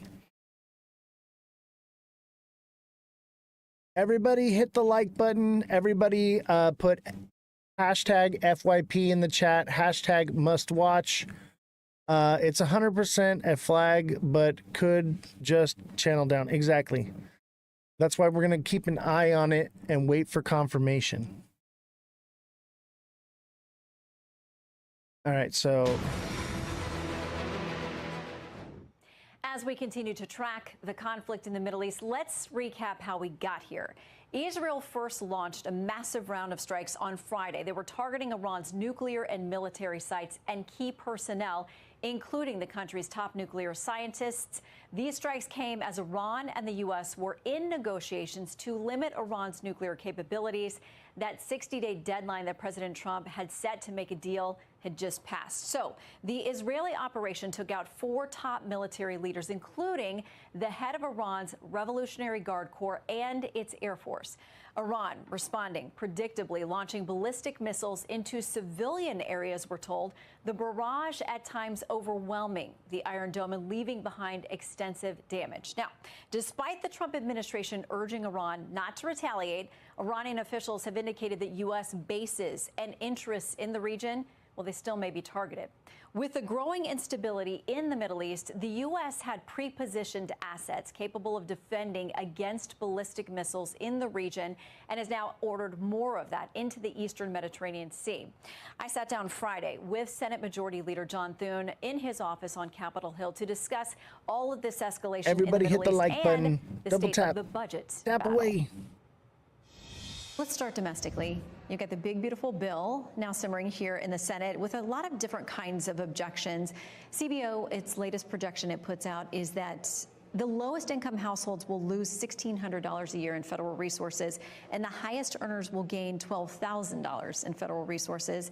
Democrats are calling a shameful transfer of wealth from working families to the ultra-rich. How do you respond? Yeah, I don't know how you can come to that conclusion. We're increasing the child tax credit, and if the Democrats had their way at the end of the year, the 2017 Tax Cuts and Jobs Act. Oh, these guys are atrocious. And you would have the child tax credit cut in half for working families. So we're not only going to keep it from getting cut in half, we're going to increase it. You know, no tax on tips, no tax on overtime. Does that survive? Lower the tax on Social Security recipients. Yes, it will. Those are all things that were the president's priorities, and the House included them in their version of the bill, and now we will also have them incorporated into ours. So I don't know how they come to that conclusion. This is going to be very much about middle-income taxpayers. And as I said before, if we don't act at the end of the year, there will be a $2.6 trillion tax increase on families making less than $400,000 a year and a $600 billion tax increase on small businesses. So this is really about preserving and protecting families and ensuring that they've got more dollars in their own pocket and they're sending less to Washington. But there are even those within your party who say they worry about the long-term impact, that it's not going to be good for families, for their kids and for their grandkids, because they don't see adequate offsets there and just more contributions to the deficit, which continues to grow. So it's atrocious. What do you say to those folks who are within your own party and may not be a yes vote for you yet? Well, I would say, and I'm a pro-growth conservative, so what you want to get on one hand, Shannon, are pro-growth policies, and that's tax policy, it's regulatory policy, it's energy policy, that creates greater growth in the economy. When the economy is growing and expanding, people are making money, taking realizations and paying taxes, and government revenue goes up. And then on the other hand, you've got to start bending the cost curve down. And what we've been seeing is the costs going like this, of the federal government. And this does bend it down, literally for the first time in decades. It's got a ways to go. This will be the largest spending reduction in history. watching We're it. talking over $1 trillion, $1.5 trillion, up to $2 trillion. We'll see where we finally end up in the Senate. But it'll be a major reduction in spending, coupled with reforms to programs to get rid of waste, fraud, and abuse, and then also have on the other side pro-growth policies. You get greater growth in the economy, more revenue here, spend less here, and pretty soon you can start seeing things balance out. But you have to start somewhere, and that's what this bill does. And it is a big, big change from the way that things have been done in Washington for the last several decades. And again, I would argue it's the biggest spending reduction in American history. So let's talk about some of the specific objections. You've got members with Republicans on your side who need to work through. So we've got SALT, which is this exemption for people who are in high tax states for their state and local taxes. It's been raised to $40,000 on the House side. When I asked Senator Rick Scott about it last week, he said absolutely not. It's not going to survive. We should not be subsidizing blue state governors' wasteful spending. So there's a question about how much of it does survive, but you've got House members who say they tweak that and I'm now a no vote. Right. Well, and again, when people ask me how much of this can you get in there, how much of that can you get in there, it does come down. It's a function of math. I think we're going to get a spinning top. At the end of the day, you've got to get town. 51 senators and 218 House members to get a bill on the president's desk. So obviously we're very cognizant of the political dynamics that the Speaker is dealing with in the House. That said, in the Senate at least, there isn't a high level of interest in doing anything on SALT. We believe as a matter of policy, you don't want to have low tax states subsidizing high tax states. So I think at the end of the day, we'll find a landing spot, hopefully that will get the votes that we need in the House, a compromise Arlito, position thank you for the on let the 'em SALT cook. issue, if you will, that will enable us Everybody to get the tap requisite the number like in button. both the House and the Senate to get a bill on the president's desk. So as you try to work all this out, Senator Cruz is among those out there publicly saying, I'm not sure this gets done by July 4th. How does it get done? Will you keep senators here through weekends and holidays? Absolutely.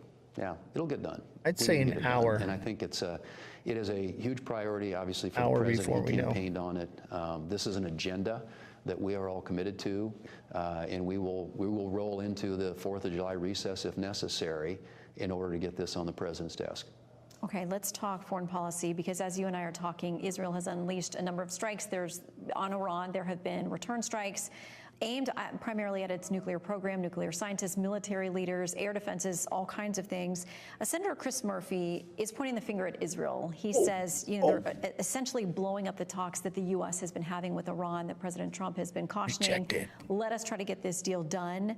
But he then ultimately points to President Trump, because he says if we hadn't left the Iran nuke deal, they wouldn't have advanced to the point that they are, that Israel feels like they have to act. Well, first off, I think President Trump is all about trying to keep America out of wars and to try and find paths toward peaceful outcomes and peaceful solutions. I think he's tried to do that with Iran. Iran has grown, I think, increasingly defiant of late in these talks and these discussions. But what this comes down to is action taken by Israel to defend themselves and their people. They view Iran's nuclear capability, as do we, as a non-starter. That is a destabilizing force not only in the region but in the entire world. And what you heard Prime Minister Netanyahu say when he spoke to Congress last year is that the only thing standing between Iran and the United States is Israel. And that's absolutely true. I mean, they're the little Satan, we're the big Satan. And they want to wipe Israel off the map. And that just isn't something that the Israelis can accept. And so this is their decision to defend themselves and their people. What I would suggest to Iran is that they not target Americans in any of this, because if they do, they better be prepared, because we will respond. What does that mean? If it does go, I'd short this thing at $1. Getting us out of foreign conflicts and not I'd getting hit it involved just in any new underneath, ones. like, But certainly Israel's an ally. We have 0.999, pledged that we will stand with without equivocation. 994. But if Iran does go after U.S. bases, is it more than a defensive response for us in that case? Well, I think Iran should be prepared for all of America's might to descend upon them if they go after and target Americans or American bases or installations in the Middle East. Clearly this is the Israelis taking action. They're trying to rope us into this war, man. Iran's nuclear Everybody's trying to rope us into their war. They view that as an existential threat to their Where existence. do I do my And training? frankly, I they're do right not about divulge that But information. what I the use US's multiple response will be platforms, triggered by but is how for Iran security reasons, I responds. do not. And if they do, as they have been for a long time, I do start not tell targeting anybody. Americans, and their Help you proxies in understand. Yemen and in the Gaza Strip and Lebanon have now for decades been creating disruption and It's chaos gonna go. and death and Because destruction it broke here, it's in gonna that go. region of the world, and we have a presence It's going to there. $1. And if they attack that presence, they should be prepared for us to respond. So you were at the White House this week. What would you say is your relationship with the president? He had a lot of praise for you. This week he called you out by name and thinks you're doing a great job. Told Is the you if job it what broke you that, it was thought just gonna shoot. How much of is he Dude. a partner in you trying to get things done here? Well, I mean, to get things done around here, he is, I mean, he's the closer. He has to help when we're trying to pass major legislation. Ultimately, has tremendous influence in talking not only to senators but to House members and ensuring that we're all operating as a team. Well, we'll watch as you tick towards that July 4th deadline with a Oh very my God, full look at it go. agenda. In the meantime, So will we. Look Happy at Father's it Day in the go. meantime. It's Thanks doing for it. taking time. It's Good to going to see a you. dollar. Thanks, Shannon. I'm on the 15-minute. All right, let's look at this thing. We'll get back to the news in a minute. Look at this. It broke that resistance. I didn't think it would do it. But that dude. So let's go back to the 1 hour. Oh, that is nice. Yeah. It's going to hit $1 in the next 4 hours. Let's see, maybe 6, maybe not. It is moving.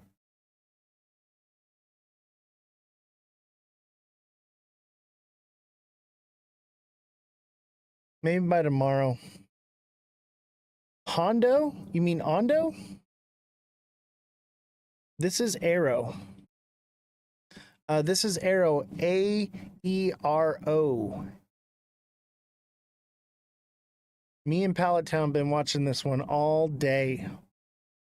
I didn't think it was going to do this.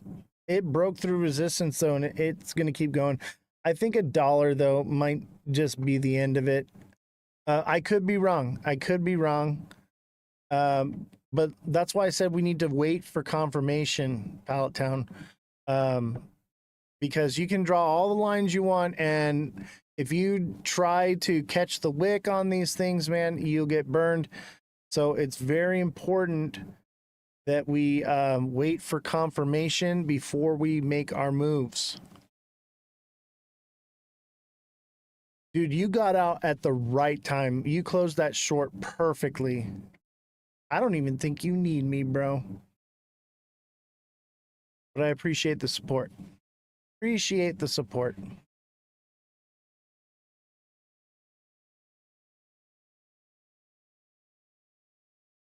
All right, let's watch some news while we wait for this thing.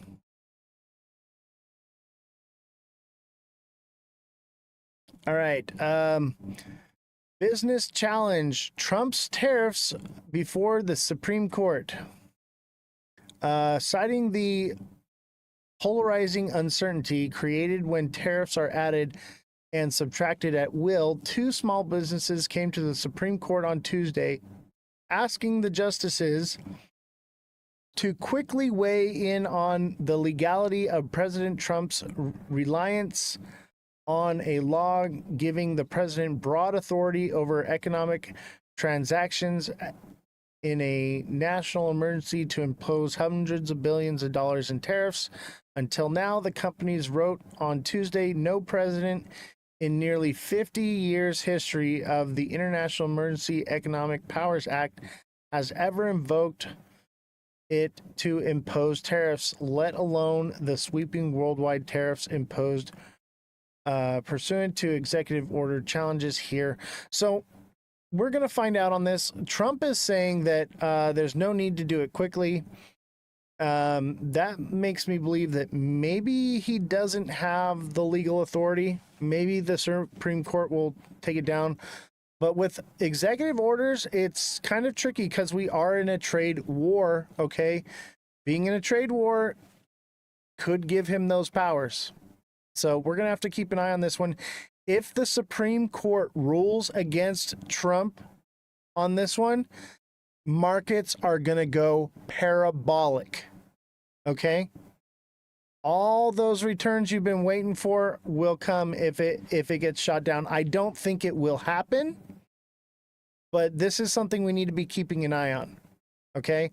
You need to be following this Supreme Court on Trump's authority on tariffs. Okay, this is going to be what moves the market either down or up. Okay, this decision right here is everything. Pay attention to this. I know, I just felt it in the air. I know, right? Dude, everything looks bullish today too. Like, I think it's short term, short lived. But yeah, everything kind of looks bullish. That's why I have the white light on and not the green light. Cause like, yeah, everything's pumping today and maybe over the next day or so. I'm thinking until, what's today? Is today Wednesday? Let me see. Yeah, today's Wednesday. So I think things pump.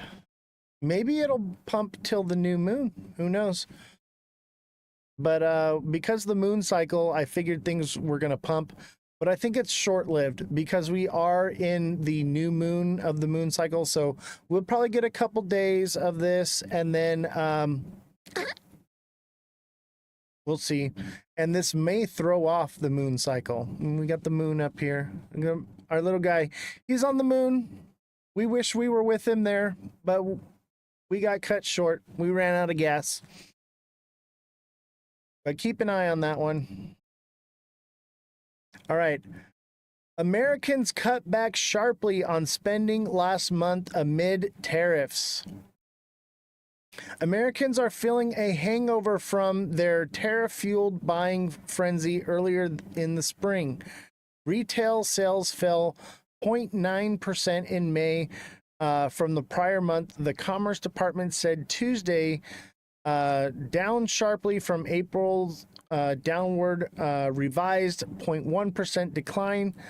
That was the steepest month decline since January and the worst than 0.7% decreased economic projected in a poll data at FactSet.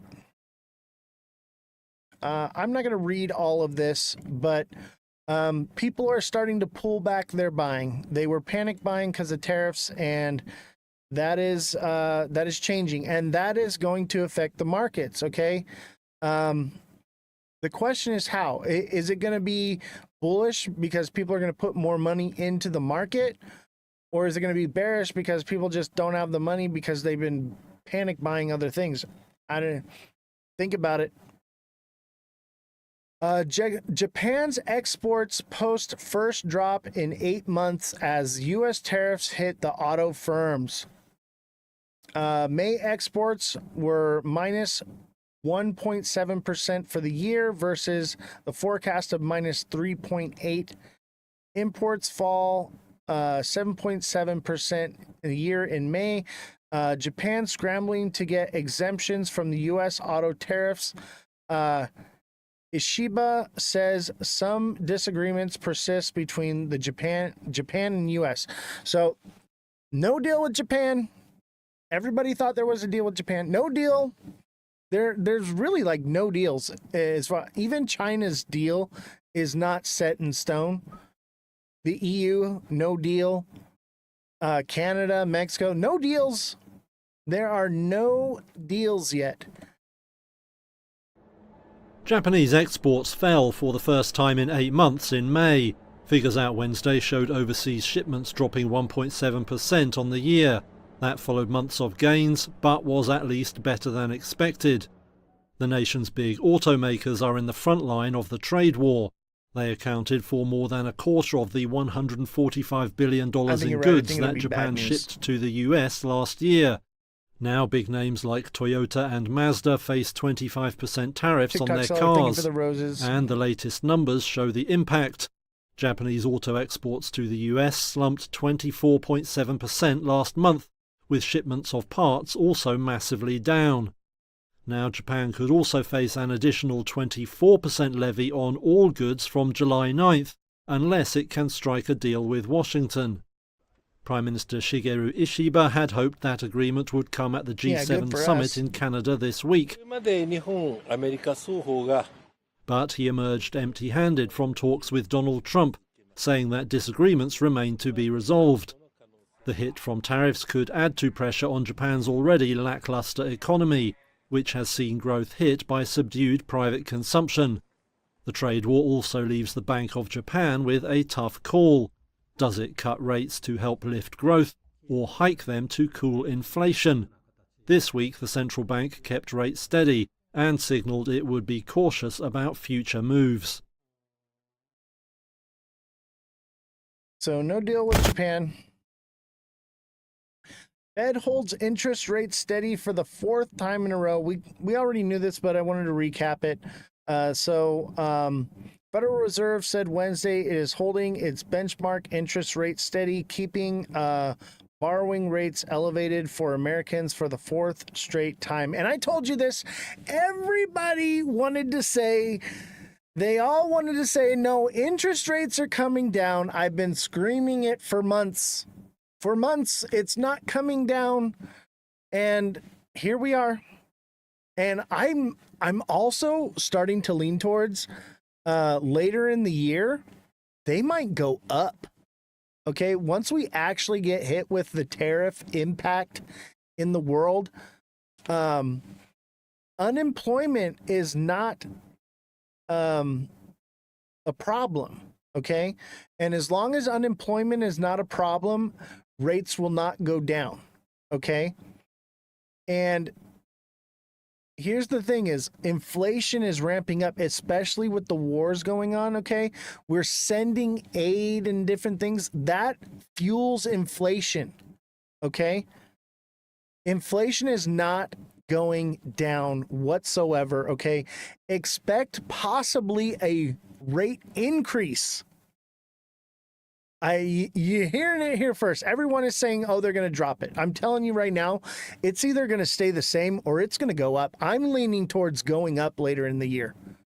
I know no one wants to hear that, but that's the facts, baby. This is where we're at. Nothing is getting better. We're in a recession already. Okay?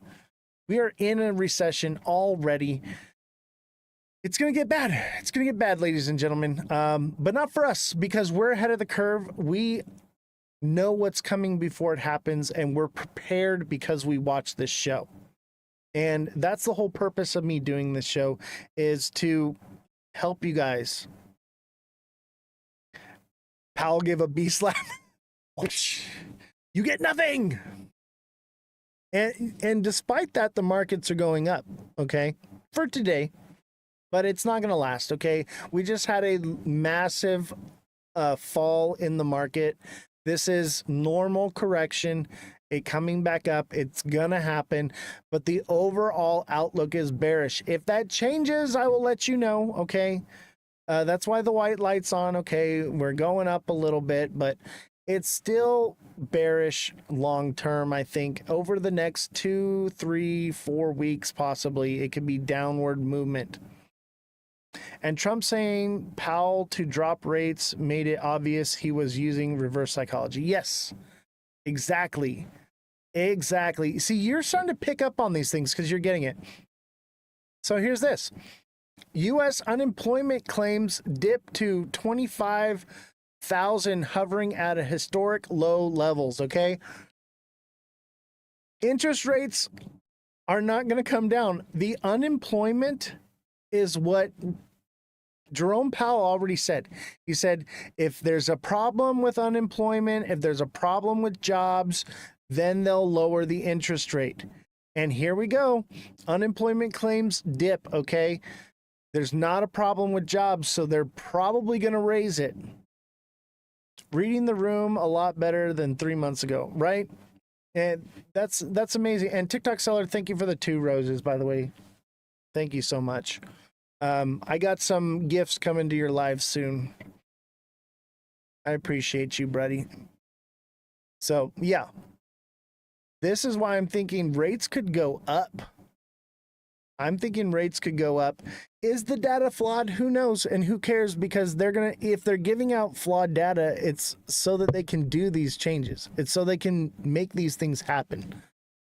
So I'm leaning towards rates stay the same or they go up. I'm thinking up later in the year, especially once supply chain disruption hits the shelves and,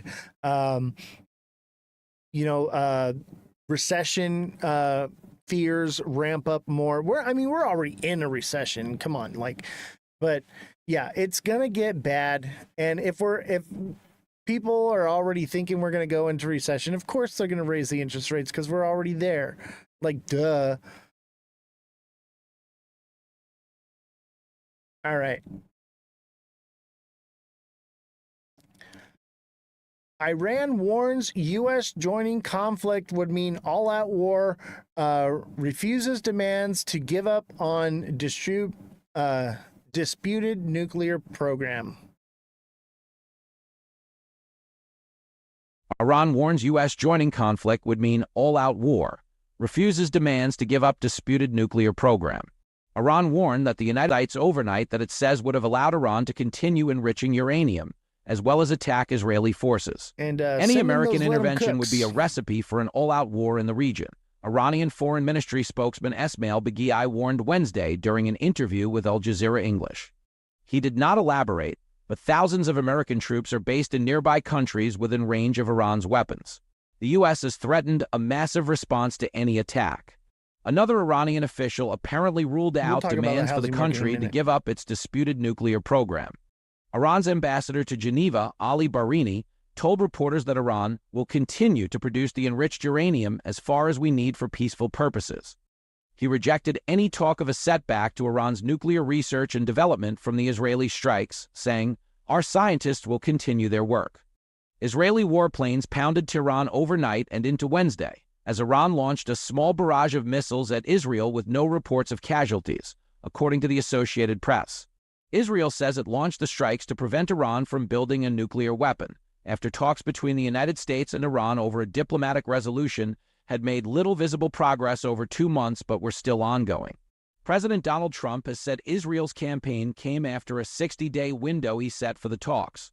Iran has long insisted its nuclear program was peaceful, though it is the only non-nuclear armed state to enrich uranium up to 60%, a short, technical step away from weapons-grade levels of 90%. U.S. intelligence agencies have said they did not believe Iran was actively pursuing the bomb, according to the AP. Israel is believed to be the only country in the Middle East with nuclear weapons, but has never publicly acknowledged them. The Israel Defense Forces, IDF, said Wednesday that it eliminated Ali Shadmani, identified as Iran's wartime chief of staff, overnight. Shadmani held the role for only 4 days before meeting the same fate as his predecessor. Spokesperson Brig General F.E. Defrin said in a video statement Wednesday, "We have delivered significant blows to the Iranian regime, and as such, they have been pushed back into central Iran," Defrin said. "They are now focusing their efforts on conducting missile fire from the area of Isfahan. We are aiming at military targets. They are attacking civilian homes. While we are working to remove threats from Iran, we are still fighting their proxy, Hamas in Gaza, who is still holding 53 of our hostages in brutal conditions," he added. "We will not rest until they are returned home." More than 50 Israeli Air Force, IAF, fighter jets conducted 3 waves of strikes over 3 hours in an extensive operation Tuesday night, hitting an Iranian centrifuge production site that was intended to enable the regime to continue to enhance its uranium enrichment. Defrin said in another statement Wednesday, "This complements actions from previous operations we have conducted targeting components of the nuclear program."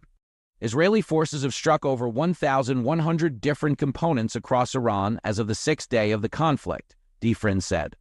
He said IAF jets also struck several weapons and missile production sites in Tehran.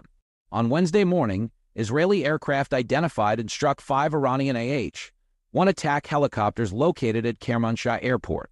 "We have clear goals and objectives: removing the existential threat to the state of Israel, significantly impairing the nuclear program in all its components, and inflicting substantial damage to the missile array," Defrin said. The IDF said it identified around 30 launches fired from Iran towards Israeli territory in 2 barges Tuesday night. Most of them were intercepted, and there were no casualties. "I know these are complex days, but we cannot afford complacency," Defrin said, warning Israelis to strictly adhere to home front safety guidelines. Trump initially distanced himself from Israel's surprise attack on Friday that triggered the conflict, but in recent days has hinted at greater American involvement, saying he wants something much bigger than a ceasefire. The U.S. has also been shifting assets to the Middle East, including sending more warplanes to the region. Trump said in social media posts on Wednesday that the U.S. knows where Iran's supreme leader is but would not kill him, for now. He also called for the complete surrender of Iran. We now have complete and total control of the skies over Iran, Trump wrote. Fox News' Stephanie Simon and the Associated Press contributed to this report. Iran. All right. So yeah, the war's ramping up. Kodak asked, what's going to happen with the housing market? That's a great question. This article got overlooked. It was up here hiding from me. Housing market slump is getting worse, okay? So why it matters, the broader economy held up during the rolling recession that hit the housing industry in recent years. That might be the case this time if other sectors slow concurrently, which they will. Catch up quick. So basically, I don't need to read all of this, but yeah, it's not looking good. It's not looking good for the housing market. It's not looking good for anything. And look we have a special guest. Everyone say hi. This is Snow. Say hi, Snow. Say hi to our special guest. Everybody send a galaxy for the kitty. Kitty galaxies. Oh, baby. Oh. Little Snow. She's a star. She wants to get away. She's like, let me go. Let me go. She's a parrot now. Say hi, Snow. I thought you guys might like to see her come on. Maybe it would get you guys to send a galaxy. Help support the little kitty. All right. Thank you. Thank you. Bye, Snow. Bye, Snow. Nah, she won't jump. She's just like wondering like what's with all the lights and everything. Kodak, thank you for the rose, and Kodak, thank you for the heart puff. Kodak, thank you for the chili and the lightning bolt and the finger hearts. Kodak likes the kitties. I see your kitty in your thing all the time. She said, "Get me down." Yeah, she didn't want to work. That's for sure. We got a couple little kittens. I figured with all the doom and gloom, why not have a cat to come and brighten everybody's spirits a little bit, you know? Like, curious, how much do we find out how much gifts are? So the gifts are based on like the coins or whatever. So, the Let 'em Cooks are like 20 cents.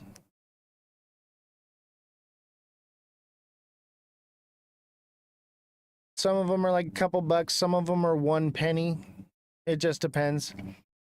Enlock, thank you for the heart. Me appreciate it.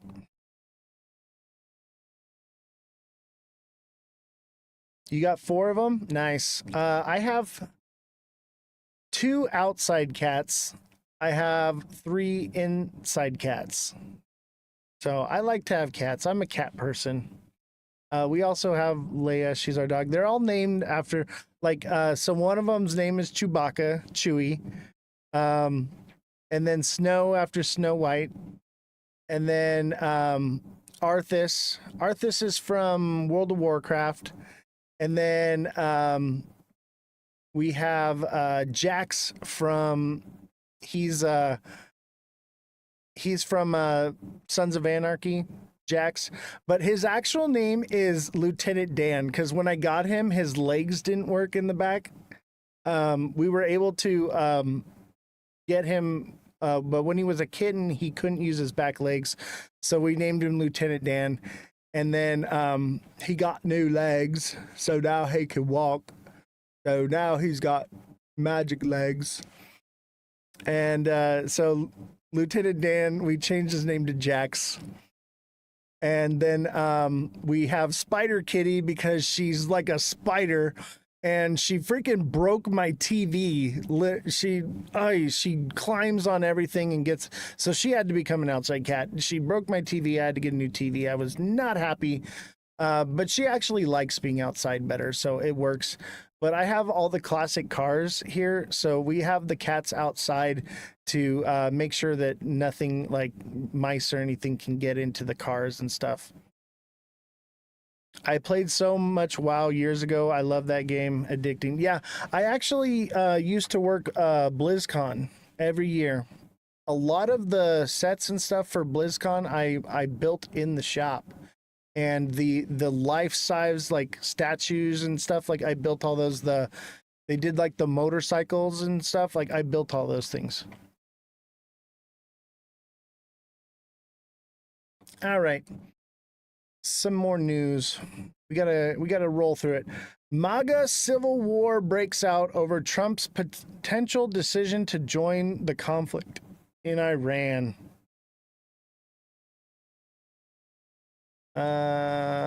What's going on here? It froze. Hey, can you call the IT guy? This froze. Oh, it's gone. Never mind. Let me try reopening. No. There we go. I fixed it. There are a whole load of competing voices in President Trump's ear right now.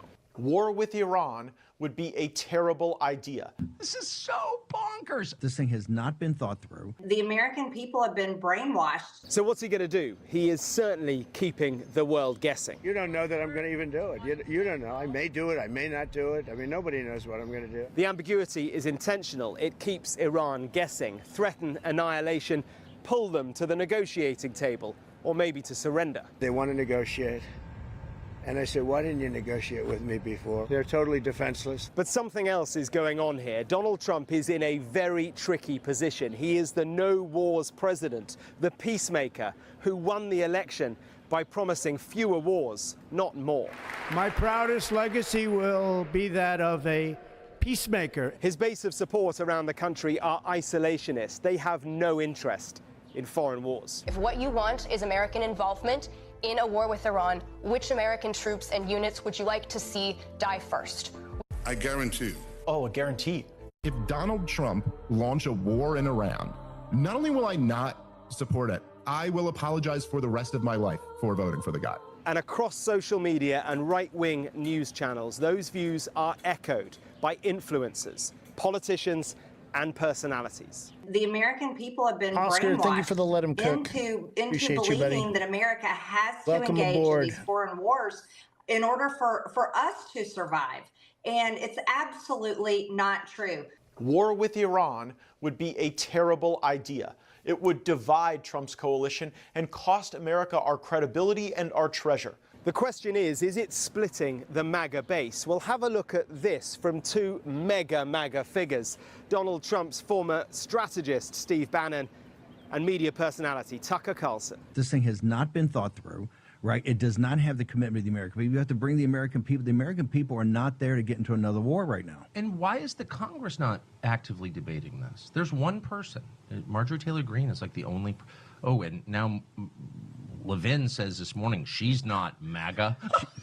Okay, all right now. Now we're really in the last scene of Animal Farm. So what will Donald Trump do? Well, only he knows. My supporters are America first. They make America great again. My supporters don't want to see Iran have a nuclear weapon. He has been given the military options, and he is being told conflicting things by different people. He's in a bind. It is so hard to follow what Donald Trump is going to do. I don't know. I really hope that we stay out of this one. It is not going to be good. If we do, y'all better go file for disability or something. Get on some psych meds and get exempt so that you don't get drafted. Yeah, I would say you might want to try to get on some disability or something. Even if it's something, get something documented. Just tell your doctor your elbow hurts or your knee hurts or something. Get something on paper, baby. Go to your doctor. And Enlock, thank you for the 2 Let 'em cooks. Appreciate you. Yeah, do something, man.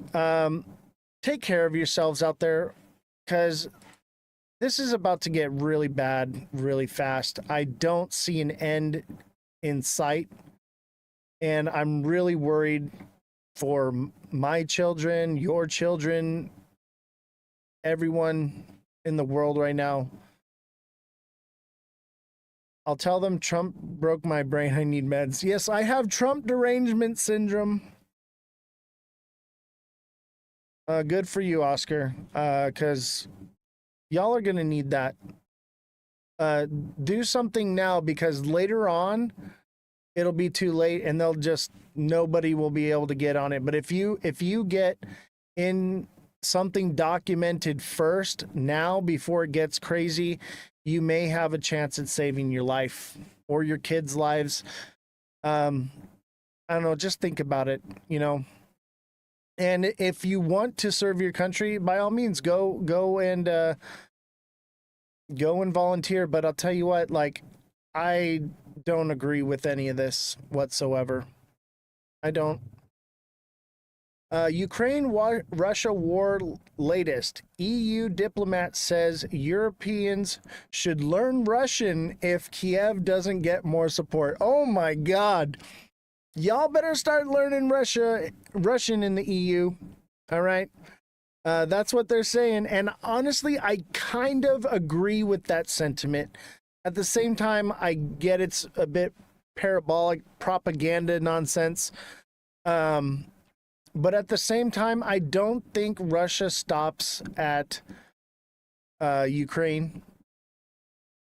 But maybe not. Maybe Ukraine is full of rare earth minerals and resources and things. The largest lithium supply. What else? There's a lot. Okay, I wish I had Jesse here right now. It's just that I don't know. Do you think he'll stop? Chat, help me out. Do you think he would stop at Ukraine, or would he keep going into Europe from there and pull a Hitler? Oscar, thank you for the popular vote. Appreciate you.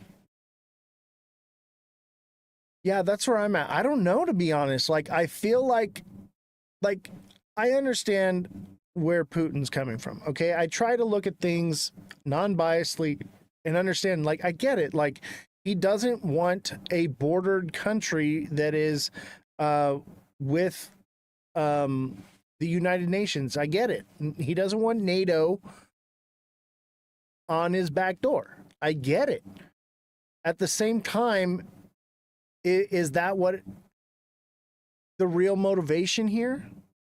Or is it dominance? Because like I said, we're in a global economic shift financially is happening right now, and history will tell you that with that comes all out war.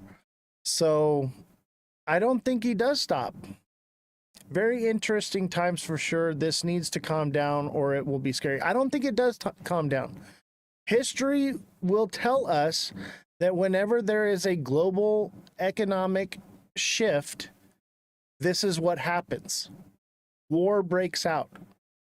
Okay? And what we are in is a global financial shift. We are moving to a digital backed currency. Digital currency so I think that's why this is a financial news media outlet, but we cover the war, because it has to do with the financial news. This is why it's happening, is because of the changes in finance. So get ready, buckle up, because it's coming. Trump hosts Pakistani army chief disagrees with India over India-Pakistan war mediation. प्रधानमंत्री मोदी ने राष्ट्रपति Trump को स्पष्ट रूप Prime Minister Modi clearly told President Trump that during the entire course of the event, India-America trade deal or mediation between India and Pakistan were never discussed at any level.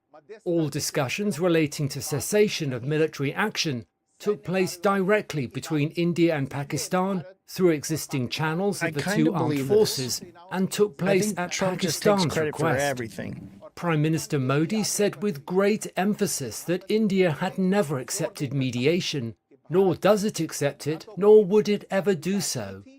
There is complete political consensus on this in India. इस विषय पर भारत में पूर्ण रूप से kinda believe राजनीतिक एकमत I है। have to say I believe him. Ignite. All right. Kodak says Navy's good though. Coast Guard's great also. Yeah, but the thing is we have no strategic reserves, so we got no fuel to fuel a war right now. Neo, thank you for the 5 let 'em cooks. So we're almost reached our goal. Let's see if we can reach this goal by the end of the show. The show ends at 9 o'clock Pacific Standard Time, but we'll go a little bit longer. Let's see if we can get this goal while I do a little bit of promo. If you could, looks like we got rejection here, Pallet Town at 9-4. We'll have to keep an eye on this, but I'll tell you what, it's been trending up for a while. It's due for a correction. It got a bit of a correction here. It may correct here to like 0.85 and then continue upward, but I think it'll hit $1. Didn't we just max out on oil? I mean, I don't think we maxed out, but I know our strategic reserves have been depleted for a while. So expect gas prices to go up. And Big Baller, he said, you know, invest in oil. He might be right. If we go to war, expect gas prices to hit $10 in California. Waiting till it candle below 8451. Yeah, that's pretty much what I was just saying. I'm thinking 8.5. It'll probably correct here and then come back up again and hit $1 and then just completely top out. It could continue more, but I would think not. Algo's getting close to buying. Ondo's getting close to buying. I'm waiting for confirmation, but once I get confirmation, I mean, that's a bull flag on Ondo right now. Ondo's got a bull flag. It's probably going to come down here to 0.76, probably 0.75. No, probably not that low. Maybe 0.766, I'm thinking it wicks to. This is Ondo. So I think Ondo's got a nice little bull flag forming. And I think this one is primed. It's been in a downtrend for quite some time. However, here's the thing is, look at this. All right. This is bullish. Let me double check that.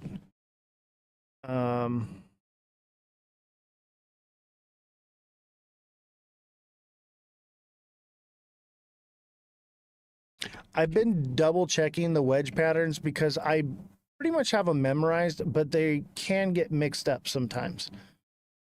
So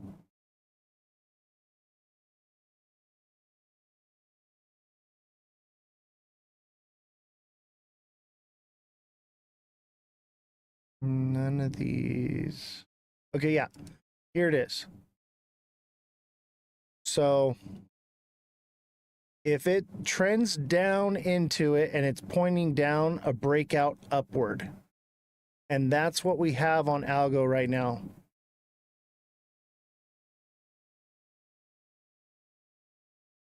Or was that Ondo? Excuse me, Ondo. And that is a big pattern. That would send it up.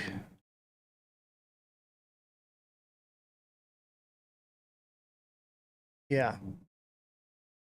That would send it up quite a bit. I'm thinking 90 cents minimum.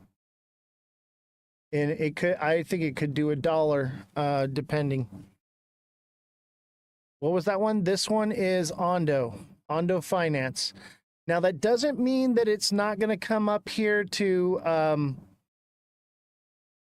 80 cents ish. Okay. And then come back down one more time. All right. So I'm going to wait for confirmation on this one. But this one, we're going to keep an eye on for sure. Because if it breaks upward, if it starts hitting 82 cents, it's probably going to go to $1. I'm thinking probably just shy. 95 cents seems more realistic. Where is the actual resistance at? 92 cents maybe. 95 or excuse me, 93. But it could go as high as 97. And it could go more than that, obviously, but those are like just from what we're looking at, what it could do. So yeah, I'm excited. I'm excited. I've been waiting to buy. You all know this. I've been watching Ondo and Algo like a hawk. I've been waiting for the right moment, but I don't want to get stuck in a bull trap. How can you go by the chart when it seems to rely on BTC Ethereum charts? What do you mean? I think Bitcoin is possibly gearing up for a move. Best network to use USDC. I do not recommend any networks or anything like that because of what happened with FTX for legal reasons.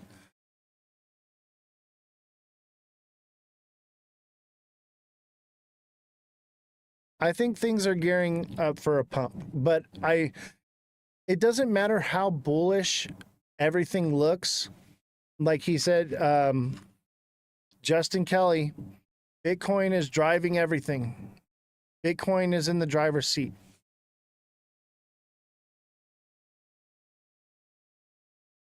I agree with you, Justin. But that's why I'm waiting for confirmation. I'm gonna wait for a Bitcoin signal, but I'd say Bitcoin is somewhat bearish, but it could be in a C wave right now, ready to come down. That's why I think it would come up, come back down, and then it would go.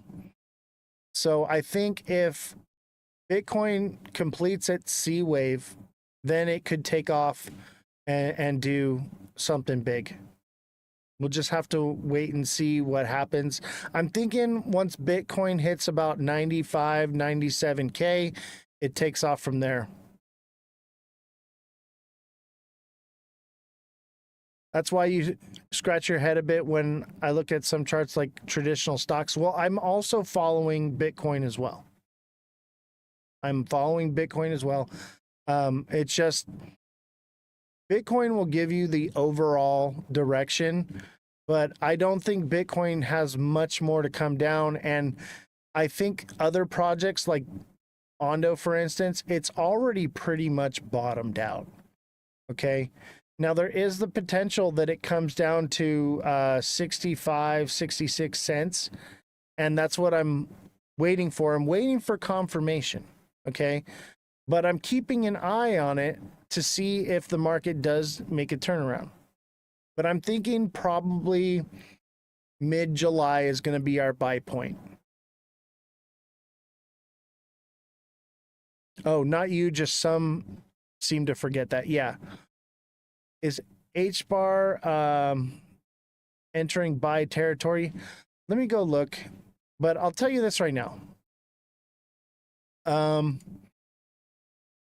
think mid-July is going to be your buy point. That may change, but that's just what is confirmation? A breakout. A confirmation would be a breakout. I don't need to catch the entire wick, but I need confirmation that it's going to do what it's going to do. Once it breaks out of that resistance, or once it loses support, then I know what direction it's headed and where it's going to stop. That's where I'm at with it. H bar is basically a stable coin. Was that one we were supposed to look up? H bar? Yeah. H bar is a stable coin. That's funny, man. Y'all are funny. We're talking about Ondo, Algo. We're basically everything. Everything is moving in unison. I'm calling this the unicycle, the simulcycle. Ondo looks like a inverted head and shoulders in the short term. Right here. That could send it up a little bit, but that's not a lot. Like, we want to zoom out. We want to look at the 1 day. Oh, excuse me. This is H bar. So H bar is this head and shoulders right here. So H bar's got more to come down. I'm thinking 12 cents to 13 cents. Nothing's changed on that. We got a few weeks. We got a few weeks left for things to start coming down. But this is classic. H bar is a classic bull cycle. So even if it is going to pump, it's going to do this. It's going to and fizzle out. I'd like to see it do something else, but that's pretty much what it is. All right, I will do one last one for you, Jesus, because you are a subscriber. After that show's over, we're 15 minutes over time, and mind you, whenever we go over, I have to pay the IT guy extra money. So if you could send some gifts, at least help me reach this Let 'Em Cook, man. I would appreciate it, but it's going to cost me like an extra $100. Neo, thank you for the dragon crown. Appreciate you. Jesus, thank you for the Let 'Em Cooks. Let's see if we can get a galaxy. Since we're already over, might as well do a couple. All right, let's do Cardano.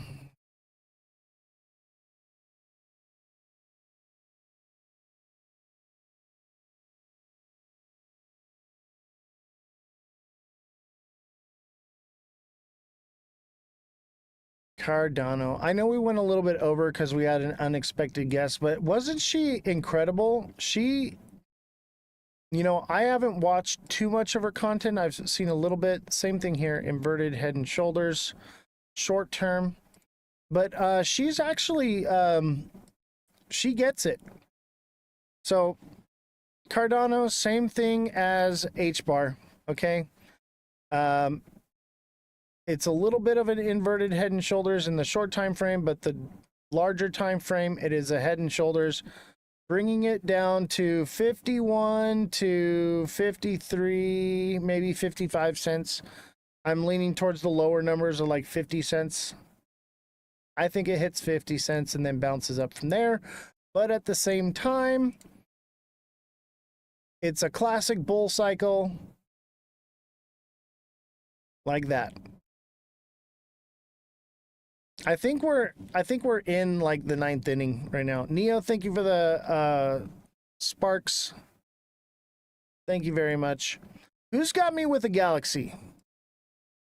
If I can get a galaxy right now, I'll keep doing a little bit of TA. If not, we're gonna call it a show. We're already ran over, so I'm already gonna have to pay overtime. But If I get a Galaxy, I'll stick around. We'll do some TA. Everyone should just buy SXT and Ondo. Set it and forget it. I know, right? Because as soon as I buy it, it's going to God candle. Kodak, thank you for the flex. All right, can we get a Galaxy or are we calling it a night?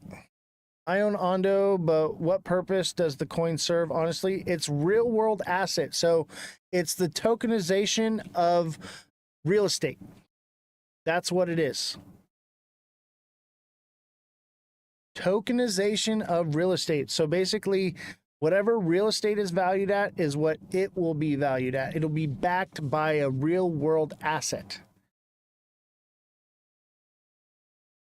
The coin is used for like liquidity pool for transferring. So like when somebody wants to buy real estate, okay, and they pay somebody, you know, the coin is what's used to move the money back and forth.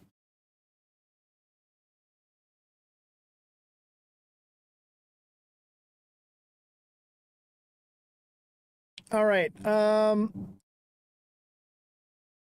Holy crap. Bunch of gifts coming in. Kodak, thank you for the donut. And the Tiny Dino, the You're Awesome, the 2 goats, and Oscar, thank you for the Galaxy. Thank you so much. All right. I will go till 9:30. We'll go to 9:30. Unless we keep getting Galaxies, then we'll keep going.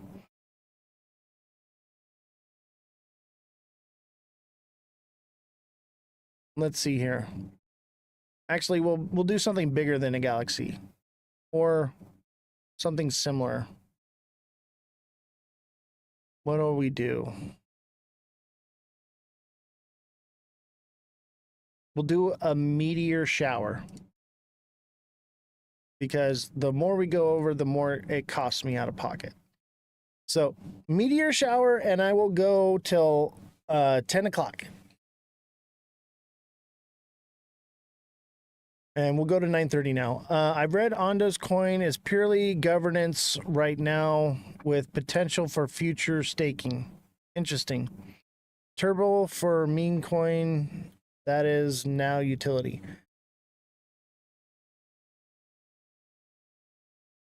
All right, who's got who wants TA? Oscar, do you got a TA you want done? Oscar, what do you want TA'd? You got front row right now. File? Yeah, we'll do file. Is OMG one? Is that a coin or is that just OMG? If OMG is a coin, maybe I should buy that.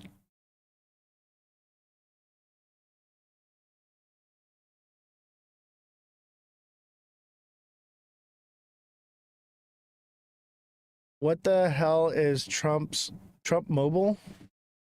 Is that a coin? Neo, I just did Cardano, but I can do it again for you. Neo has been a subscriber for a long time.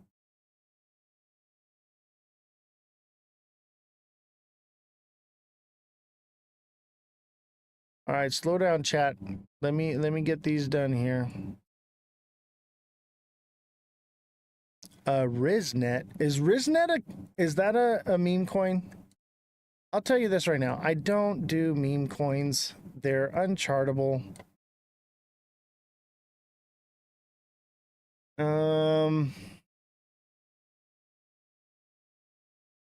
Holy cow. Oh my God, look at that thing. Dude, File. If File takes off, that would, to something like this, that would be incredible. What is the...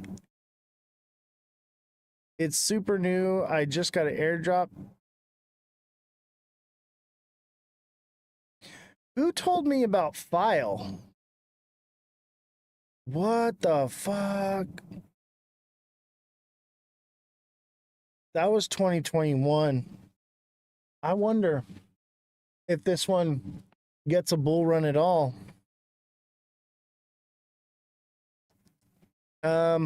I don't know what the utility is on this one. Let me check.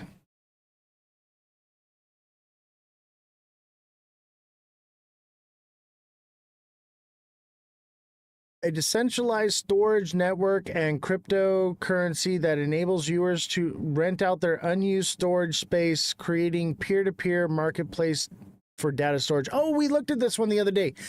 Yeah, this one's cool. This is hella cool, actually. All right. So on the one day, here's what I'm going to tell you. Okay. More than likely, let's see,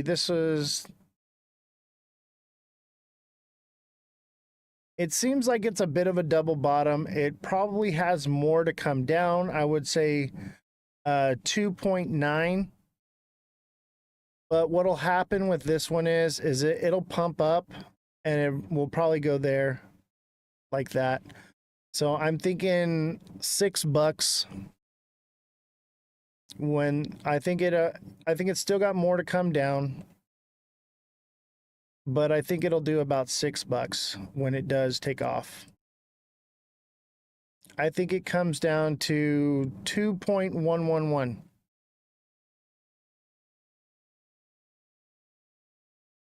$2 to $6, that's like what we want XRP to do.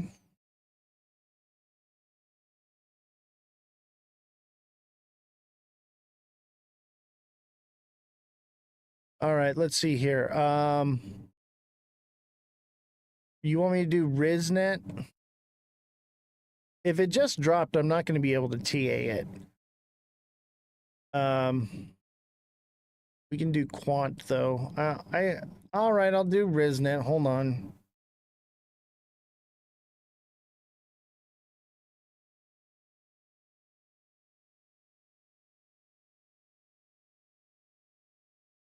Is this it right here?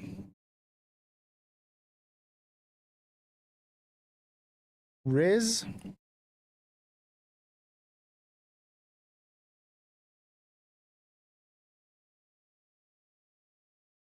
May 15th it dropped. This looks like SXT. I don't know, man. It's in uncharted territory. It's too new to chart, but I would say things are going down right now. That's what I would say. I would say wait for it to flatline, and then you'd be in accumulation on it. But I don't know.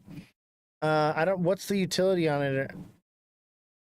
I just did Cardano, but you got to become a subscriber or send the gift. Rihanna, thank you for the heart me and the rose. Appreciate you.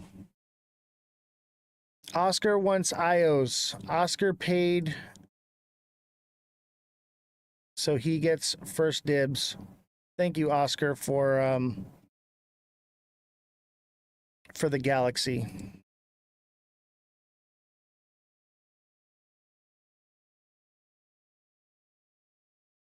All right, we got to get this other goal if we want to go to 10 o'clock.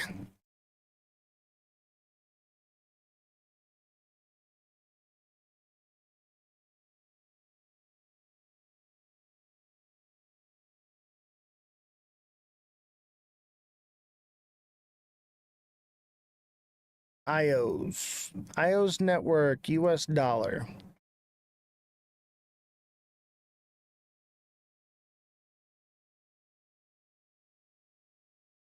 Okay, on the 1 hour, I'd say it looks kind of like maybe a double bottom or a triple bottom there, but let's go into the 1 day.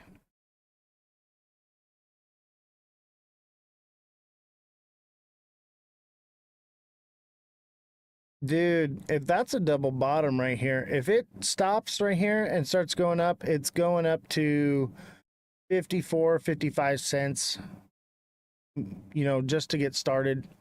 I mean, it could stop up here at 43 to 45 cents. But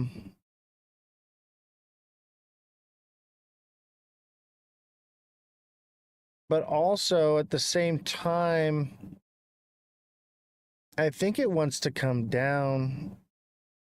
I'd keep an eye on this.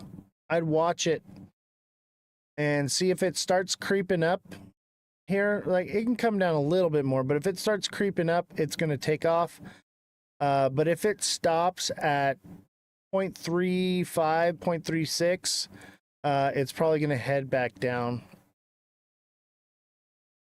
Yeah, wait for confirmation on this one. Wait for it to pump past 0.39, basically 0.40, and then you can maybe get it from 40 to 55. It's hard to tell on this one. How long has this been out? Okay, a couple years. I would say that it, man,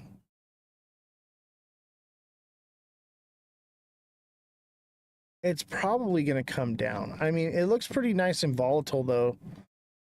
I'm just not seeing any real patterns. It's a bit of, it kind of looks like other things like the Head and Shoulders, but it's a little wonky.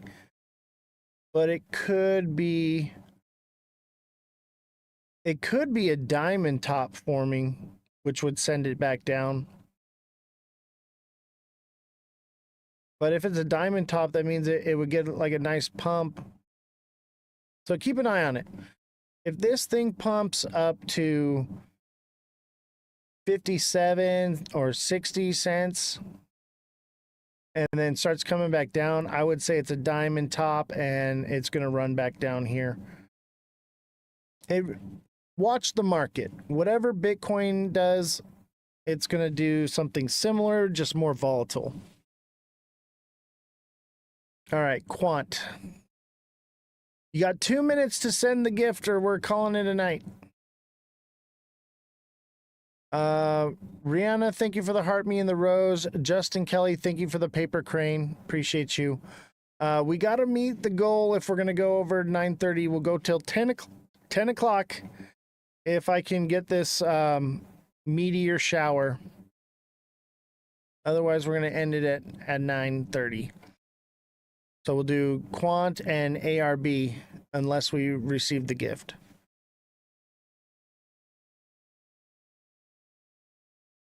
Quant.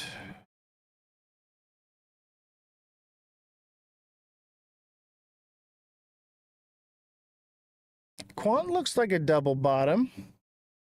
And it looks like it might be flagging right now. Yeah, Quant might pump. And I'd say it's a triple bottom and a bull flag maybe here. Yeah, this one's probably going to pump. I think everything's about to get a bit of a pump. Let's say it does pump. That would take it to 106 maybe 105. And it could potentially go all the way to 108. And that's just based off of this pattern right here, triple bottom. In a more long term, in the day, I think it's coming down. I think what it does is it's going to do this right here. And then boom, Head and Shoulders.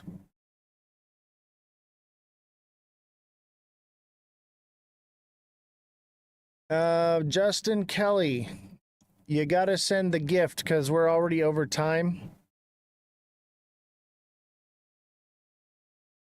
Because it's going to cost me $100 to go over because the IT guy's in here. No. You got to send the goal gift.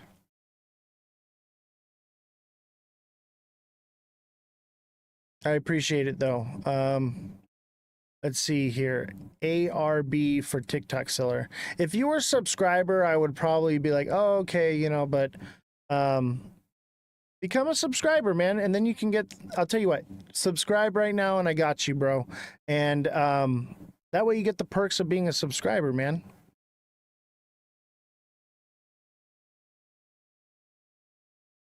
But we're already 30 minutes over time.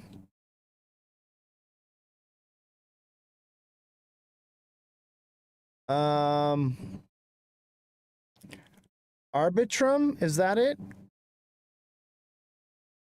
How do I describe? I'm on TikTok Pro. So down on the bottom, there's like a star with a little circle around it. And you're going to click that, become a deluxe subscriber, and I got you, bro.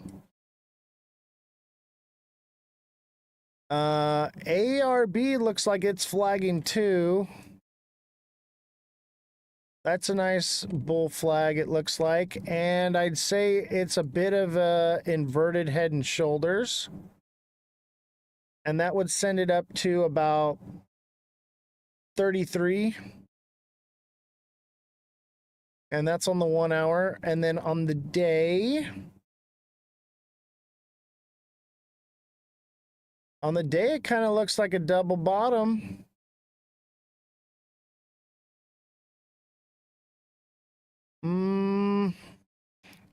I think it comes down further. I think it comes to 0.24,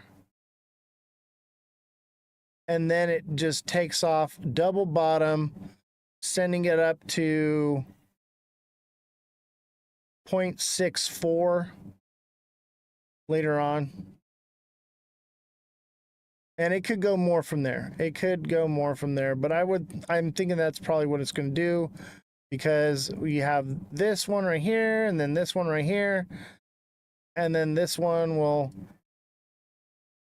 boom. So maybe it does like 80 cents at the most.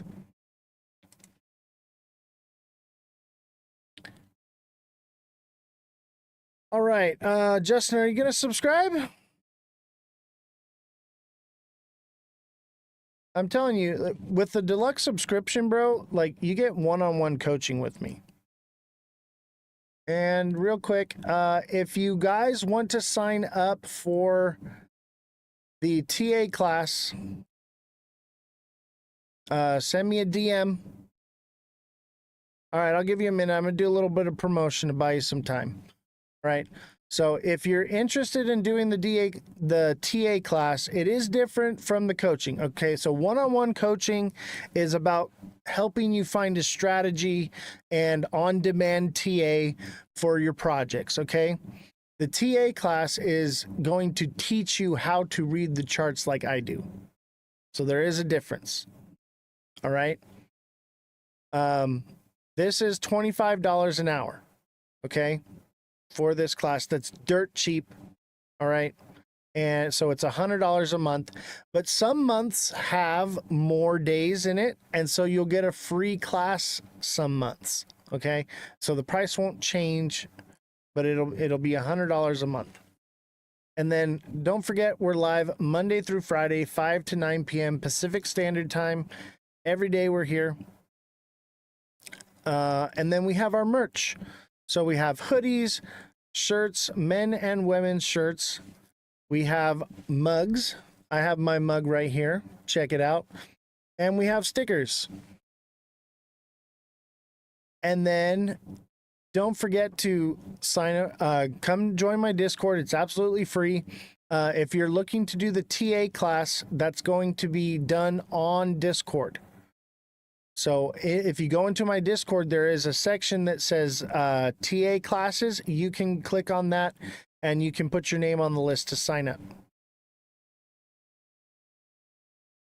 And, oh, I have an extra ticket to Rare Evo. If anybody's interested in going to this event, it's in Las Vegas.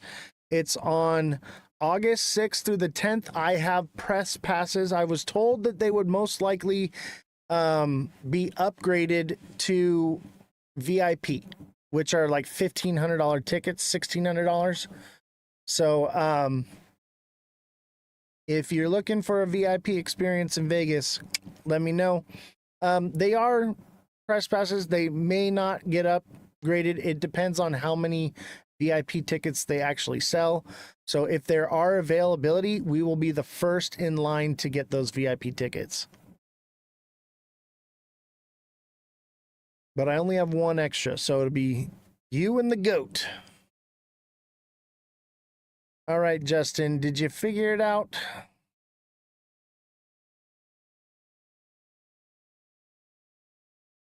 Oh, and check it out.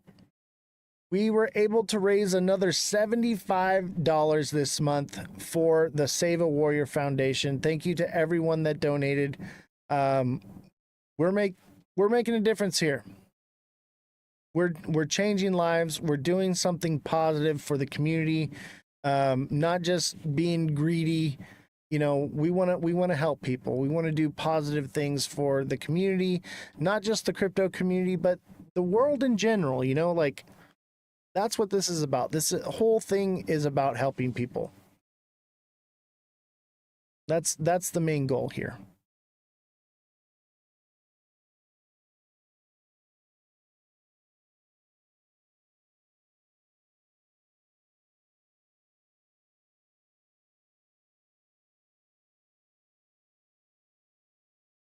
I'm going to be really bummed if I'm going live extra for no reason right now. I'm going to give it a few more minutes for you, Justin. But I'll tell you what, Justin, being a subscriber, it's going to be worth it for you because, like, you're asking me right now for TA. You're going to have priority in the chat to get that TA done on your projects. And you can message me directly for TA anytime. There it is. Justin just subscribed. Thank you, Justin. I appreciate you. And remember, you can message me and send me a direct message, okay, with your email, and I will sign you up for the email alert system. And because you subscribed, I will go till 10 o'clock. Unless we don't have any more to go over, then I'll cut it early. Welcome aboard, Justin. Welcome aboard. Glad to have you. I feel like you were on the fence about signing up anyway. So glad to have you. Don't forget, you guys can also gift subscriptions to other people if you want to, if you feel like doing that. As soon as we get to 115 subscribers, I actually get paid more money for having subscribers, and it actually becomes a little more lucrative for me.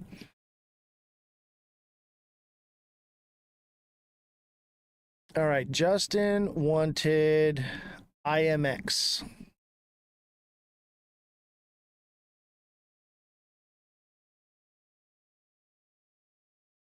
I got you, bro. I'm telling you, you're gonna enjoy it.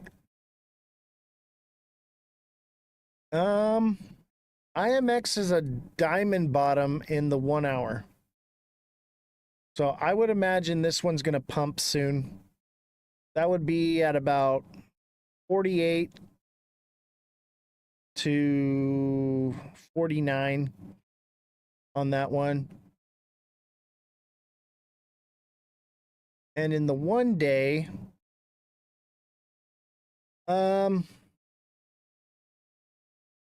it's probably reached, it could potentially go to 35 or cents.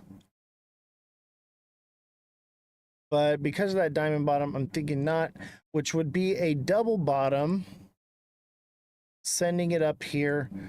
And that would go to at least like 86 to 90 cents. And potentially more. It could potentially go to $1.04.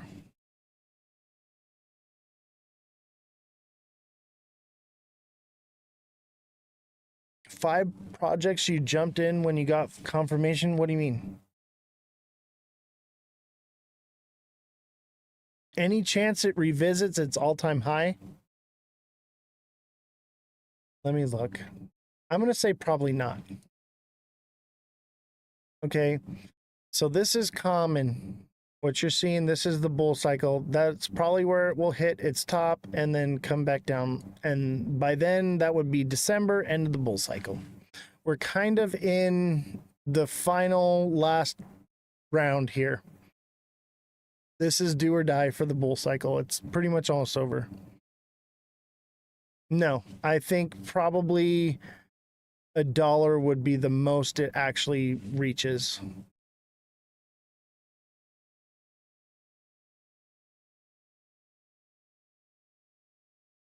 Kita? No, I can do Kita for you. There were some other ones in the chat. Chat, if you want me to look at those projects for you, we're going to go till 10 o'clock. You can all thank Justin Kelly for adding an hour on.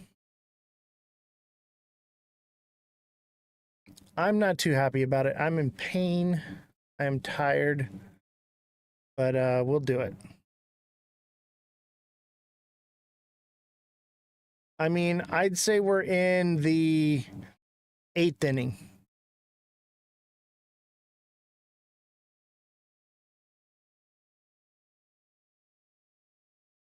We're in the 8th inning. All right, Mother of Dragons wants Kita.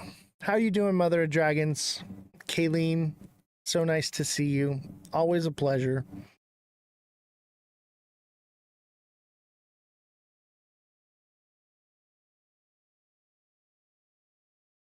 See, it's on Tether. That doesn't look right.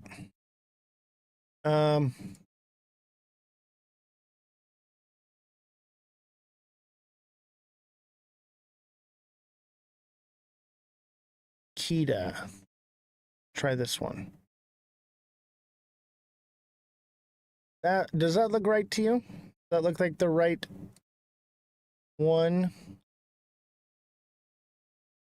Oh, KTA. Oh, this is it. Perfect. All right. So it looks like it did a bit of a head and shoulders here. It's that new? May 15th? When you say 8th inning, you don't mean 7th inning stretch before November, December. I mean, yeah, kind of. I guess I'd say we're probably in the 7th inning now, and we're in the 8th inning. Maybe we go into extra innings on this one, but I think it's done by November. I think it's done by November. I think we get a pump in September, October, and then we start heading down in November, or maybe something changes. But the way the world is going right now, I'm leaning towards probably not.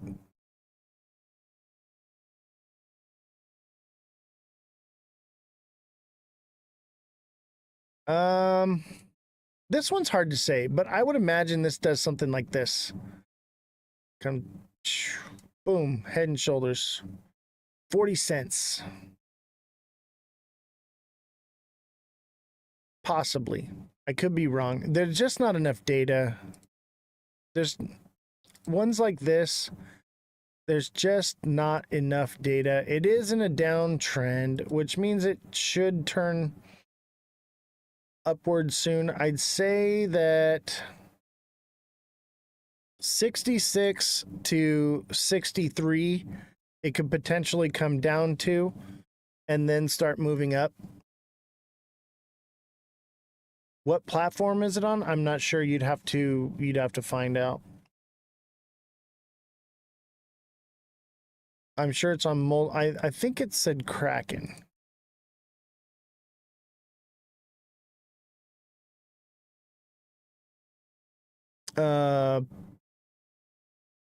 Polynex, Blowfin, Uniswap, Bitmart. So basically, the traditional cycles are a thing of the past because regulations and institutions. I think, yes. And I think the next bull cycle won't be 4 years off. I think it'll be sooner, maybe in a year or two. I think 2026 is going to be dead. They're just going to say, okay, go to sleep. See you in 4 years. And then the next year, boom, bull cycle, and no one will be prepared for it.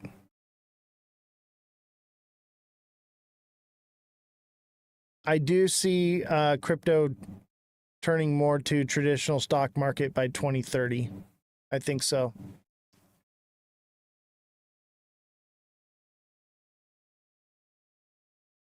XRP, Rihanna, you got it. So XRP is a head and shoulders in the 1 day. but it could possibly break out of that.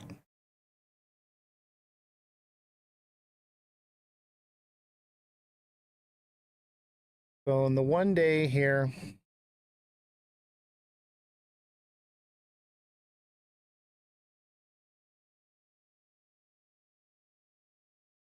we have the head and shoulders,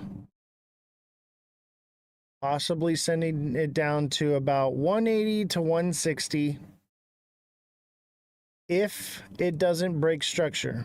Okay, it could break structure. I don't think so. It may hit $2 and bounce up from there. In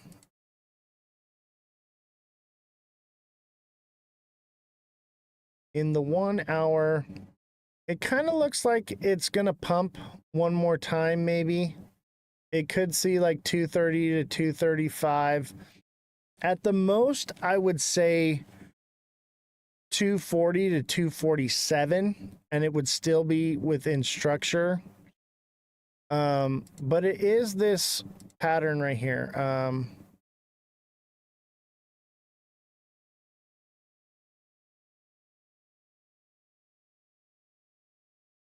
It's a bit of an ascending channel, which would send it down to $2.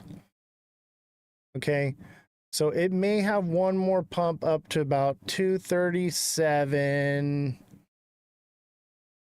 Maybe it's more like 239, 240.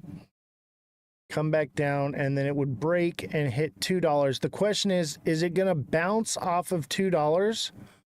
Or is it going to break through? I would imagine that it does something like this. It probably come up and back down. It's $2, bounces, and then comes down. Something like that. That's what I'm guessing.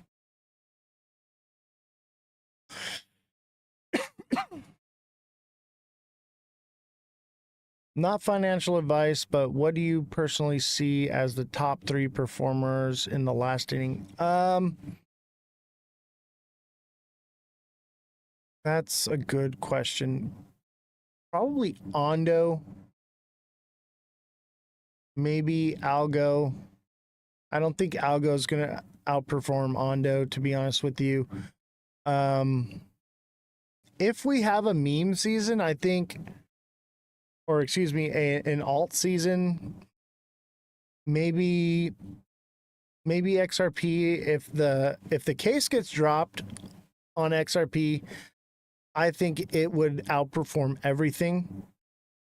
But I don't think that that's going to happen. They may drop the case, but the injunction getting removed, that's the main thing. Is if the injunction is removed on XRP, XRP is going to do, $5 to $8. But it's hard to say. There's just so much hopium with XRP is why I say that. So it's just hard to say. I'm thinking Ondo. I'm really thinking Ondo. I'm hoping for SXT to do something this bull run. I would think that would maybe be its time to shine. It just hasn't gotten the traction. It may be something for the next bull run where SXT takes off. But the sentiment behind it, its utility, I'm digging it. Rihanna, you're very much welcome. Thank you so much. All right. Anybody got me with a gift? Just to hook a brother up? How about a meteor shower? Somebody got me with a meteor shower. I know I'm asking for a lot. Do I need to call Mega to make me believe in XRP again? I call him regularly to help me believe. Mega's the only person that makes me less bearish. Because, I trust his TA. He's pretty on point. For the most part. There are others that are, whatever, but I know he's not blind to the fact that things can come down. So when he says that things are going up, I tend to believe him. But I don't really go to Mega for TA. I go to Mega for emotional support for XRP. We need to create an emotional support group for XRP holders. Because yeah, we're having a hard time over here. Does anybody have any more projects? Any more projects? I'm going to take down the meteor shower. I know you guys aren't going to send it. I was trying to put something up that would not be so crazy, but how about a glowing jellyfish? Can we get a glowing jellyfish? If not, no big deal. Axelar, got you. Link is bullish as F right now. Really?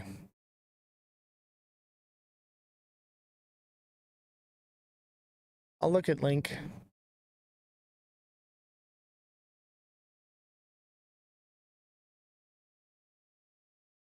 Axelar.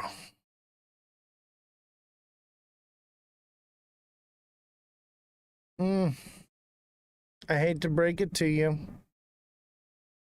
but this looks like it's coming down.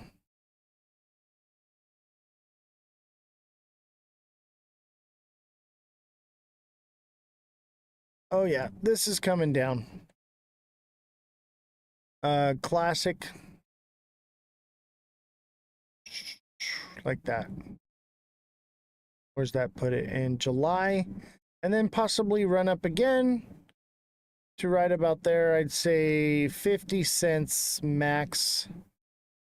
It would probably wick into 50 cents and then like that. Oh, Neo, thank you for the gem gun. And Jesus, thank you for the glowing gun. I appreciate you guys. You guys are awesome. We actually made 20 bucks this live. All right. Yay. Cost me an extra 100 to go live longer, but it doesn't matter. It's not about the money. I mean, it's nice to offset some of the costs though.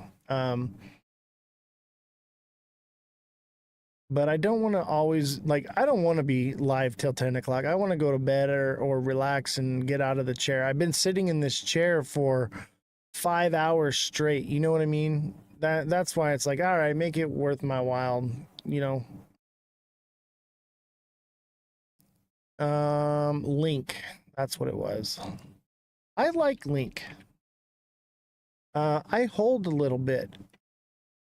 Not too much. Most of my money's in stable coins right now, but when I go back into rebuy mode, so Link looks like a bit of a bull flag thing going on, possibly. It looks like an inverted head and shoulders, possibly here.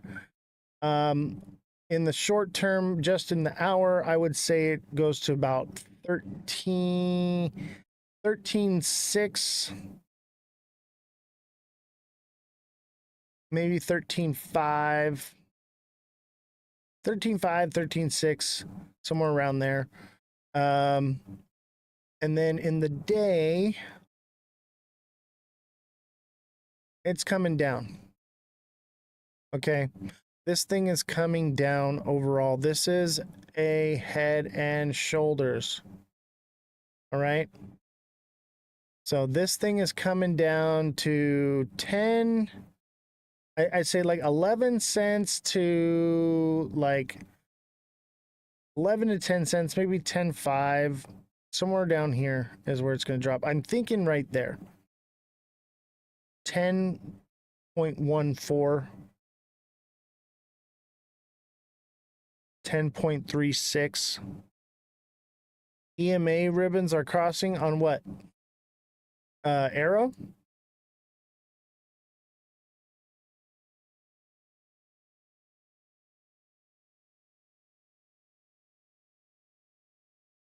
Oh, on Link?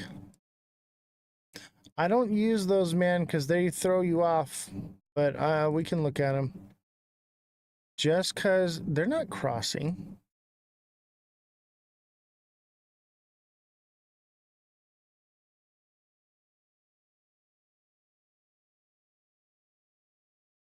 I don't see them crossing. In what time frame? Maybe in like the low time frame, like the 5 minute.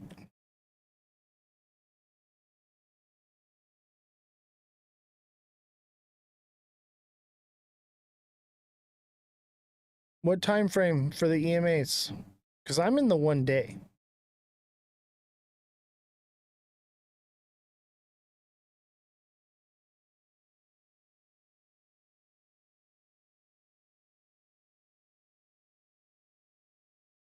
Maybe you're mistaken. All right, do we have any more? Hold up, TV just glitched, had to restart. No worries. Yeah, this is Chainlink.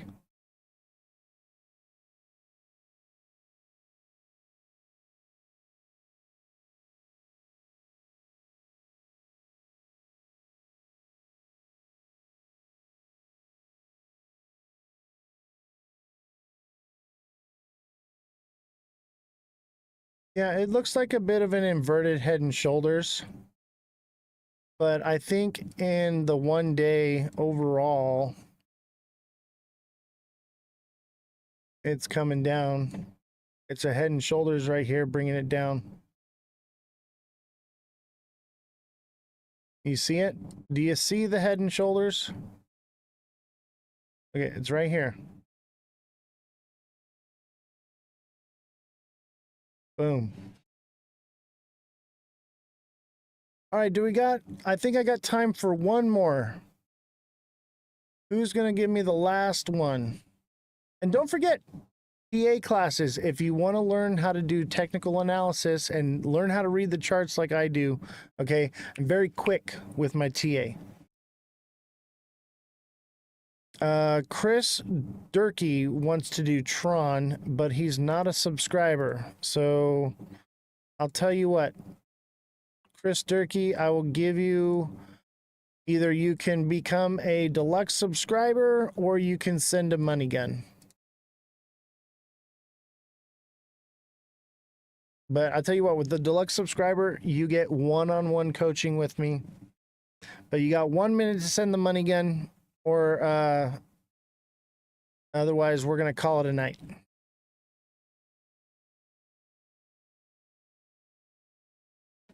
Justin Kelly wants AKT. You got it. Last one. Unless Chris Durkee subscribes. If Chris Durkee subscribes, I'll do one more.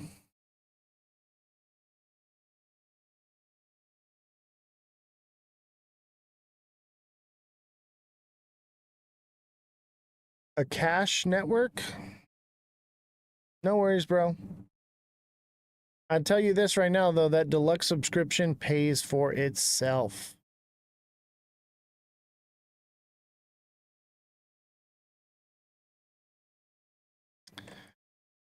All right, on the 1 hour, I'd say this is kind of a diamond bottom.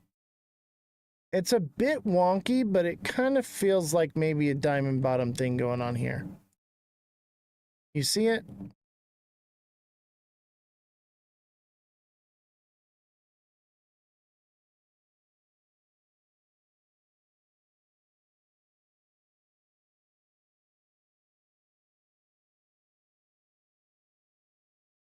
That's bullish.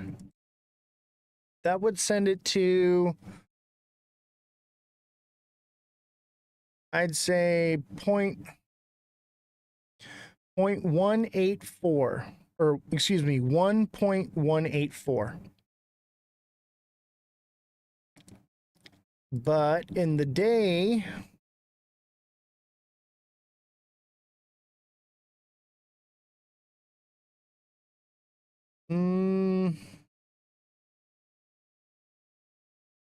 looks like it had a head and shoulders. It played out.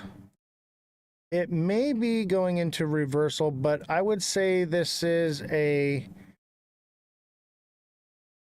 descending, broadening wedge. Let me double check on that one.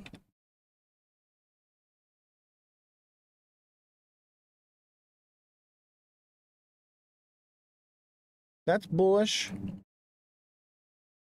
Yeah, this one looks like it's about to take off in the day and the hour. AKT, whoever called that one's about to do something. Let's see if this takes off. That would send it to 166, or excuse me, 165 would be your first profit taking zone. 175, 180, 195, $2, and then 260. I don't think it'll go higher than that. It could, but there's just not enough data to tell. But let's say this is a double bottom here now, right?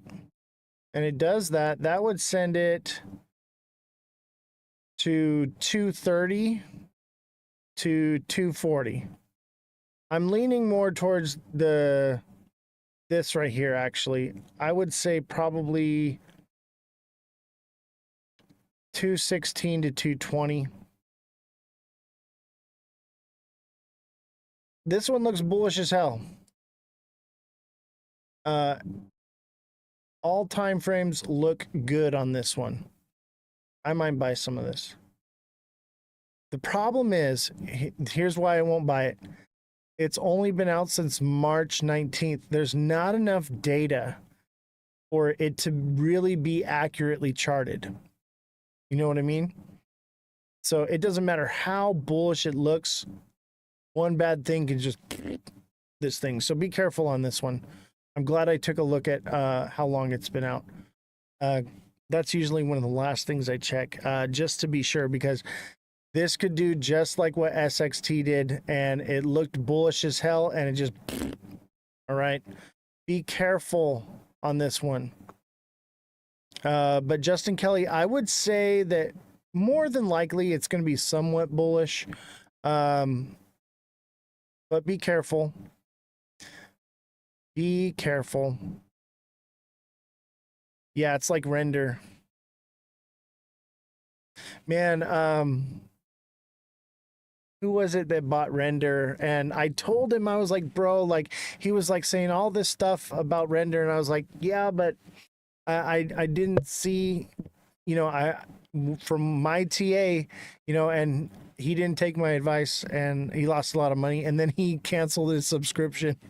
Which I would think you'd do the opposite, right? Why would, if somebody gave you good advice and you didn't follow it, and then so you cancel your subscription with them, it's like, it's not my fault you lost. You know what I mean? I tried to give you the tools. But that's more about PTC, kind of SXT, no? What do you mean? You mean it's about what Bitcoin does? Yeah. Here's the thing is, I was pretty convinced that SXT found its bottom, and then the world just went to shit. Nobody could have predicted that. And that's why we do the news for the show, is because we have to kind of gauge that. But I tell you what, right now, the markets are rocky, whether you're in crypto or you're in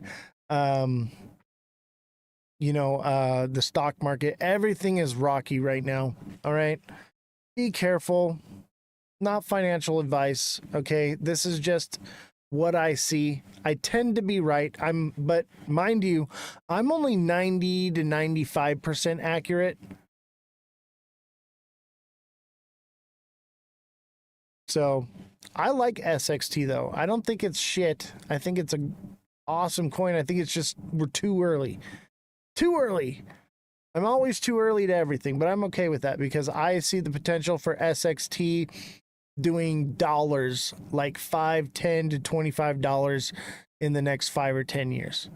So I'm okay with it. I'm accumulating it for long-term storage.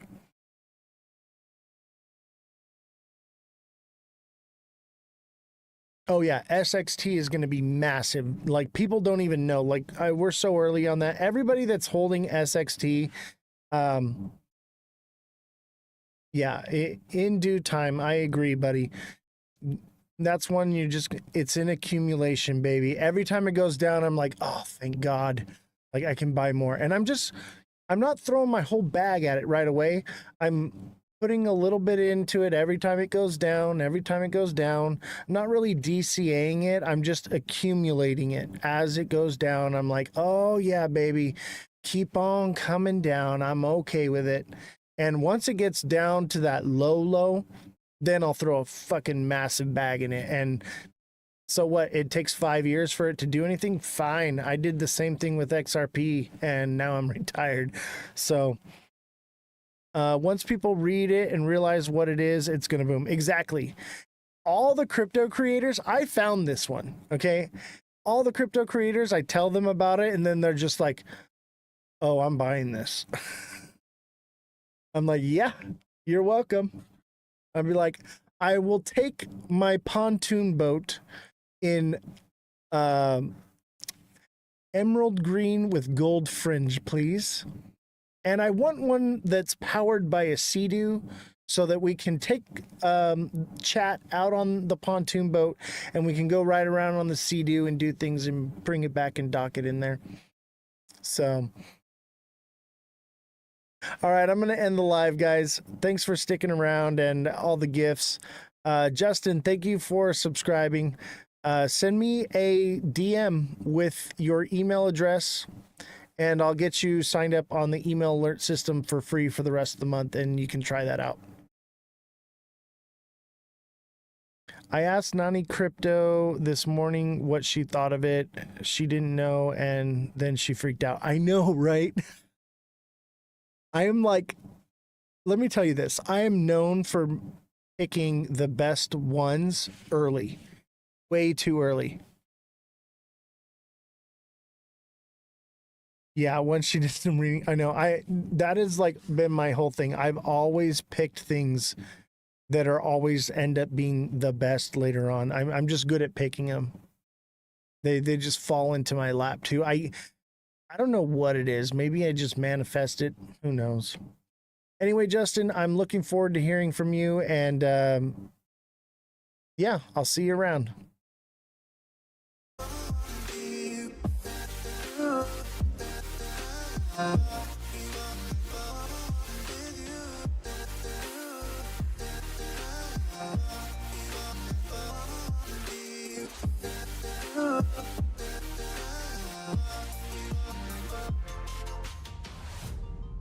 How's everybody doing today?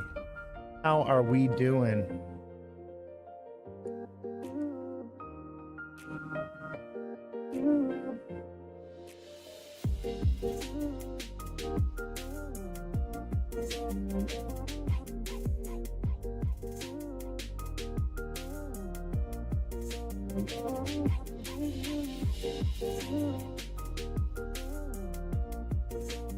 Smash that like button, subscribe to the channel, share the show with your friends. We're going to get started in just a few minutes. We just closed our candle for today. We had a nice green candle, and now it's turning red.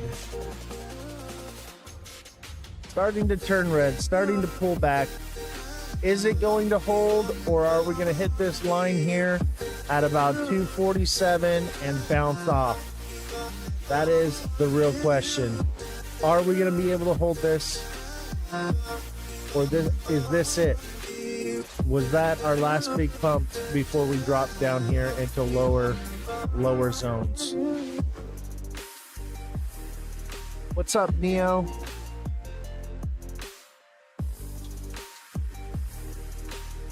I said it'll go to $1.50.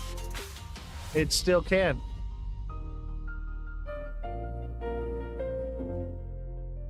I said it would go to 160 and it did.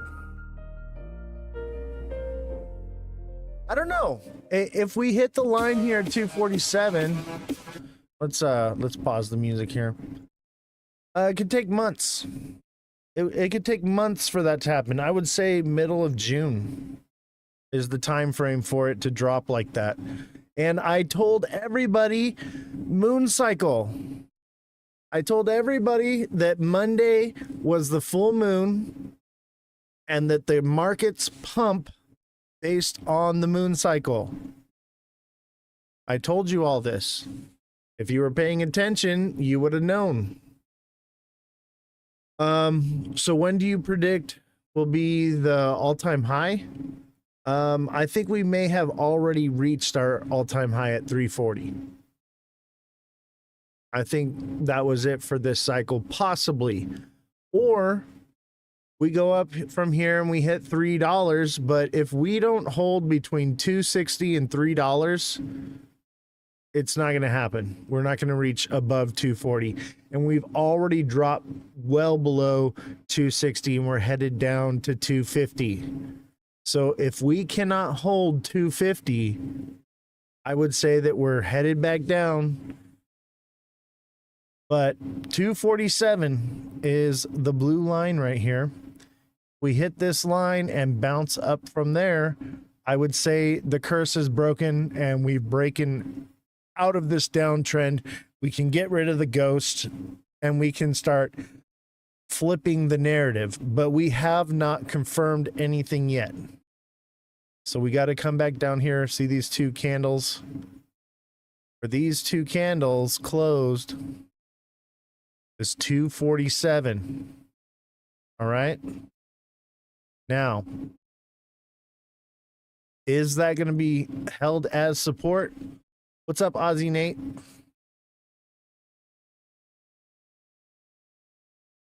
Could we hit all-time highs? It's possible. Could we hit $7? It's possible. I think $5 is more of a realistic point.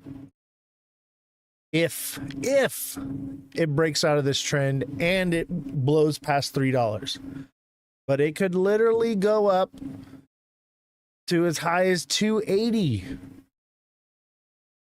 and still come back down.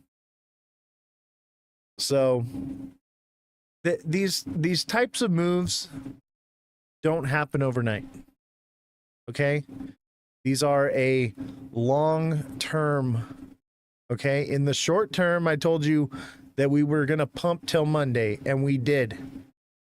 We were all the way down here at 215. And I told y'all, hey, moon cycle. Moon cycle. All right.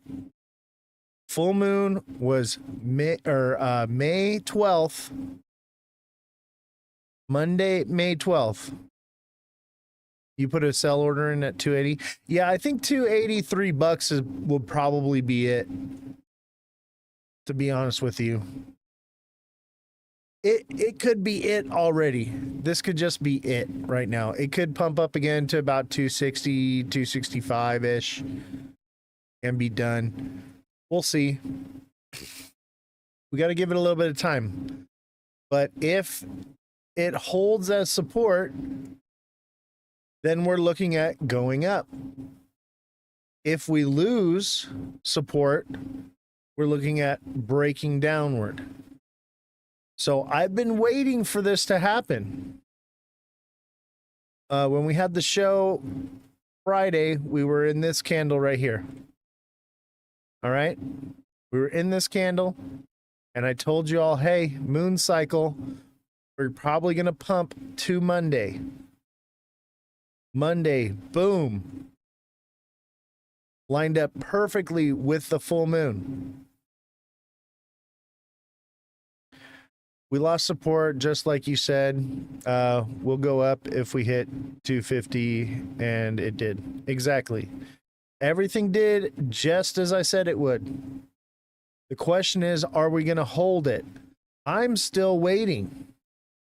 I'm still waiting for confirmation that this blue line on the top here or this one right here are going to become support and push it up. I'm not convinced yet. And it's pumping because of moon cheese. Everyone is being spoon-fed the moon cheese. All right? The trade deals with China, all that. Nothing has been signed yet. Not with the UK, not with China. There are no deals. There is literally a 90-day pause. That's it. There is no deal. I had people messaging me last night saying, hey, do you think this China trade deal thing's going to go through? I said, probably not. We probably won't get a trade deal. It's too soon. Those types of things don't happen overnight. However, these are speculative pumps. You buy the rumor, you sell the news. Okay? We did not get a trade deal. There is no trade deal. I would say that we're temporary bullish. We're bullish. I mean, right now we're bearish. We're closing we're opening up into a red candle. Earlier today we were bullish. Definitely. And I told everybody I was bullish till Monday. All right? The moon cycle. The moon cycle. All right? This is normal. I knew it was going to happen. I knew we were going to pump till Monday. Question is, are we going to hold it here? And if we do, definitely going to see $3. Well, maybe not definitely, but near $3 zones. Okay. What's up, Ghost Pepper? So maybe $3. And if we hit there and we blow past it, you know, I could see $5. It would be like $3.84 first, and then depending on what we form there, you know, but I could see it going all the way to $7.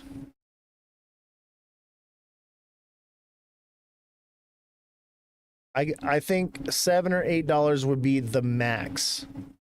That's a long way up to $8. There's no way it's going past $10.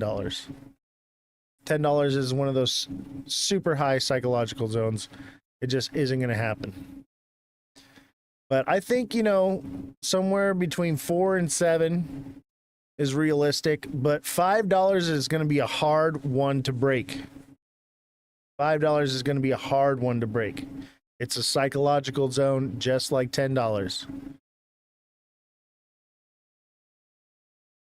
But we pumped perfectly all the way into Monday with the moon cycle. And so today marks the end of the moon cycle, and we start moving into a waxing gibbous, or is a waning gibbous. The waning gibbous on the moon cycle is a pullback, and we'll continue to pull back, and we'll get price correction obviously as we go. If we hold support. How did we lose? We lost TikTok. So if you are on TikTok, don't forget astronomy. So we're using astronomy. What's up, random guy on the internet? How's it going? Viewer discretion. So we're not using astrology, we're using astronomy. And I've noticed this trend over the years. No, astronomy and astrology are two different things. So I've noticed, because I do astronomy as one of my hobbies. I have a Galileo telescope, and I always like to go out and look at the stars with my telescope. I take my Jeep out to the desert and I go take my telescope, right? Well, what I've noticed, because I'm trading, I'm also monitoring the moon cycle, because on a new moon is the best night to go out and view the stars. And so over the years, I've noticed that the moon cycle plays a role, especially with XLM, stellar lumens. You said it was going to 50 cents a month ago? No, that was B. B said it was going to 50 cents. And I do think it will go to 50 cents at some point once this bull run's over. It will go to 50 cents. But last week I told you moon cycle, we were going to pump till Monday. Today's the full moon as of this Monday. And it pumped just as I said it would. Now, I do think there's still potential to break down from here. If we cannot hold support, we're going to break down. It's always going to drop, and then it's going to go up, and then it's going to drop. Okay? The question is the trends. Is it going to continue trending upward, or is this the bull trap before it breaks and drops down here, which would be May 21st? XYO coin? Yeah, come on over to Twitch and join the chat on Twitch, and I would be more than happy to do that, or become a subscriber on TikTok.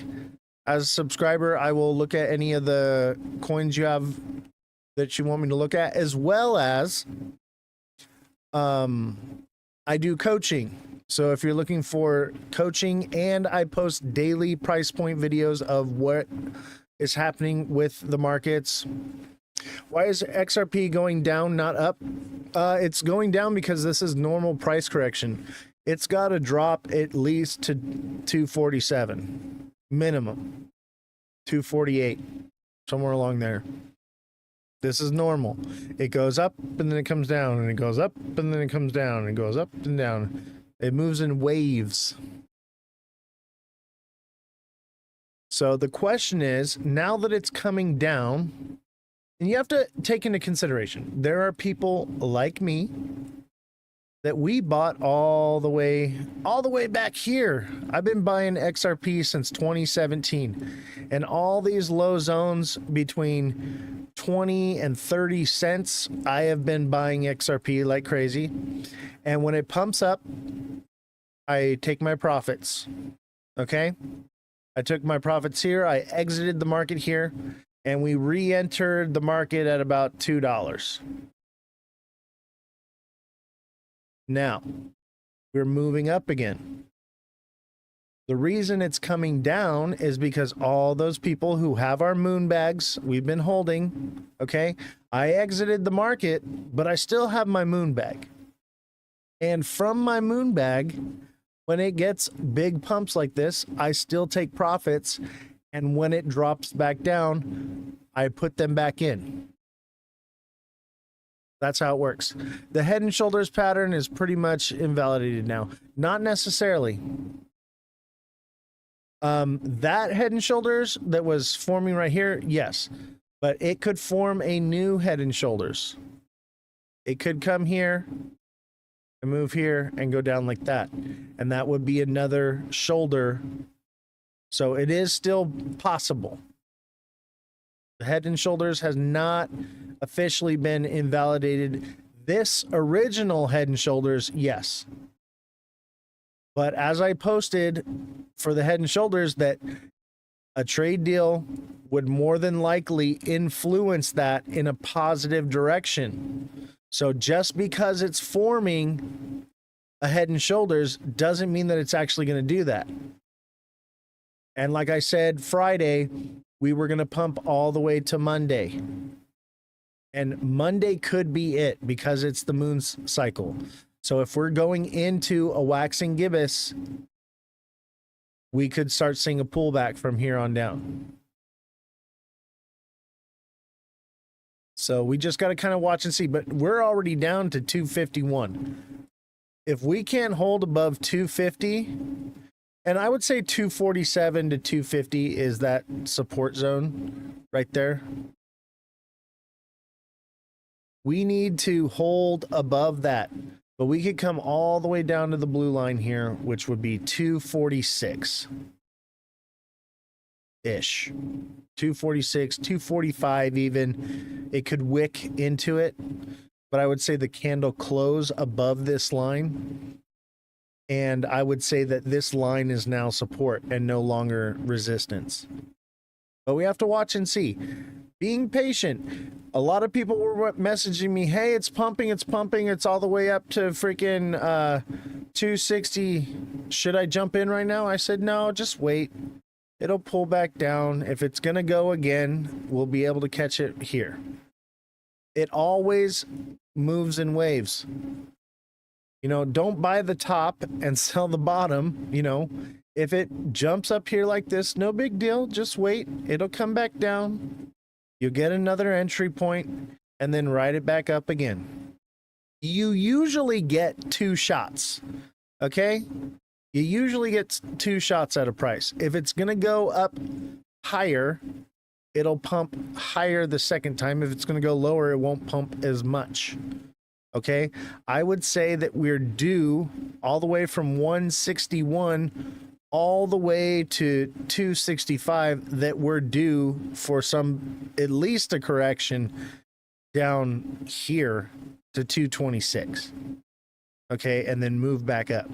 Let's just say that over, by the way, that the 250 whatever zone that I'm saying, that's if we're just going to continue to like moon candle up, okay? If we're about to catch a moon candle, but we could come all the way down to 231, 230, and that's it. And X marks the spot, okay? So as you can see here, in the chart, let me zoom in here so you guys can see it a little better. By the way, if you're watching on TikTok, turn your phone to the side for a better viewing experience. So it doesn't perfectly line up. It's one day off, but on the X, it lined up perfectly.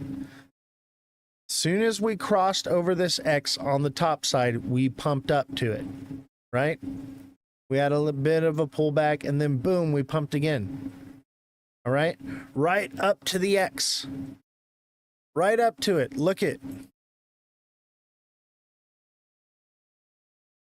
Right on the X, we started pumping. As soon as we got pumped, we came right up to the X. Boom. Okay? And then I noticed the lunar cycle. I said, hey, we're going to pump till Monday. Now, we did get a pullback, Sunday pullback, and that's actually a good sign. The fact that we pulled back on a Sunday finally means that we're moving out of the meme coin trend we've been in. What's up, TikTok treasure? How you doing, fam? How you doing, my boy? By the way, if you're watching on TikTok, don't forget to smash that like button, subscribe to the channel, share the show with your friends, follow the show, but don't forget to become a subscriber and get access to those daily price point videos. I'm posting videos daily for subscribers, telling you all this stuff daily, marking it out.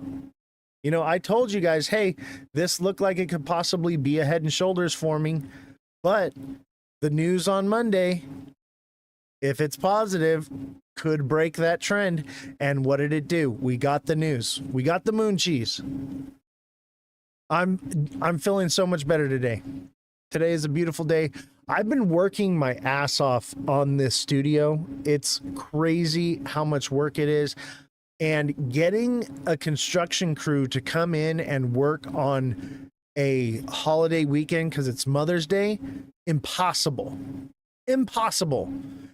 Just finding a construction crew that'll work on weekends is nearly impossible. And then getting them to work on a holiday weekend, can't do it. Can't. So I was hoping to have the cameras up today. However, the IT guy came in and we got other things set up, but the cameras will be done soon. Yesterday it went to 248 and went straight back down.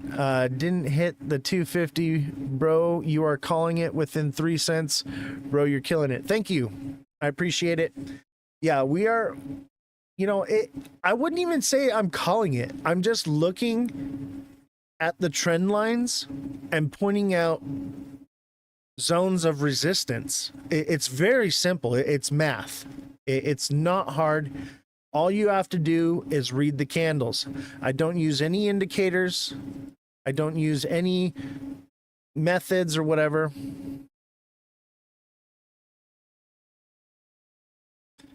Sorry, somebody's scamming on TikTok in the chat. So the way it works is the candles don't lie, man. Okay?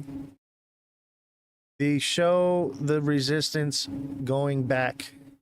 You find the consolidation in the candles, and then also we can remember past times when we traded in these zones where it got stuck and where, you know, you kind of remember that. You know, remember 220 zone? How long were we stuck in 220 sideways? Months ago. We were there for like weeks. When you're stuck in a zone in consolidation like that, it, you know, that's how you know that when you get into that area, it's going to be fucked up. Like, that is, consolidation zones like that are where once you get into them and you're stuck in that zone, it is very hard to tell whether we're going up or we're going down and where it's going. You know, I mean, it's easy to tell because it's going between, you know, 215 and 220, and that's it. That's all it's going to do. What's hard to tell is which side it's going to break out to. But once you get that breakout, it's very simple.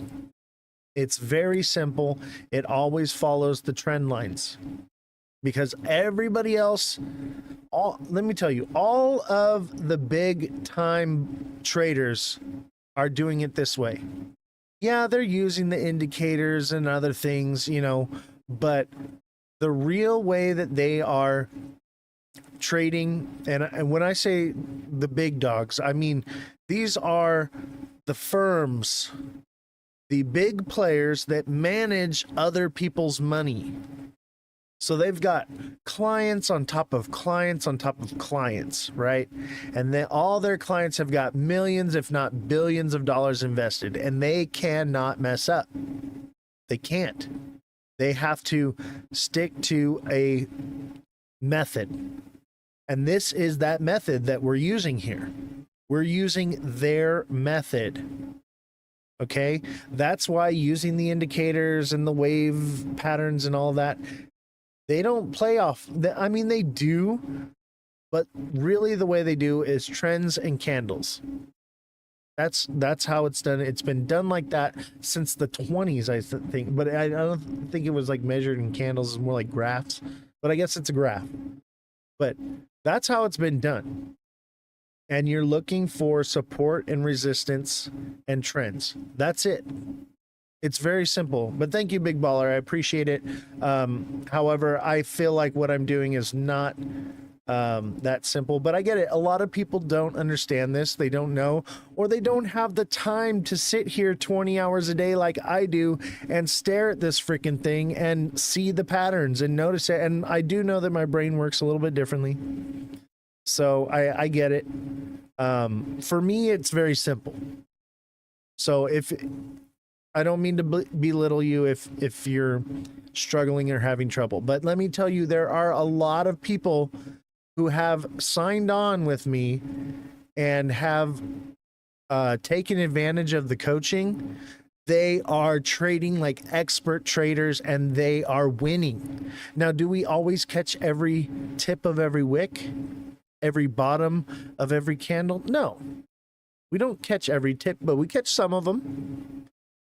All right, we catch some of them, but we're making consistent trades that are profitable.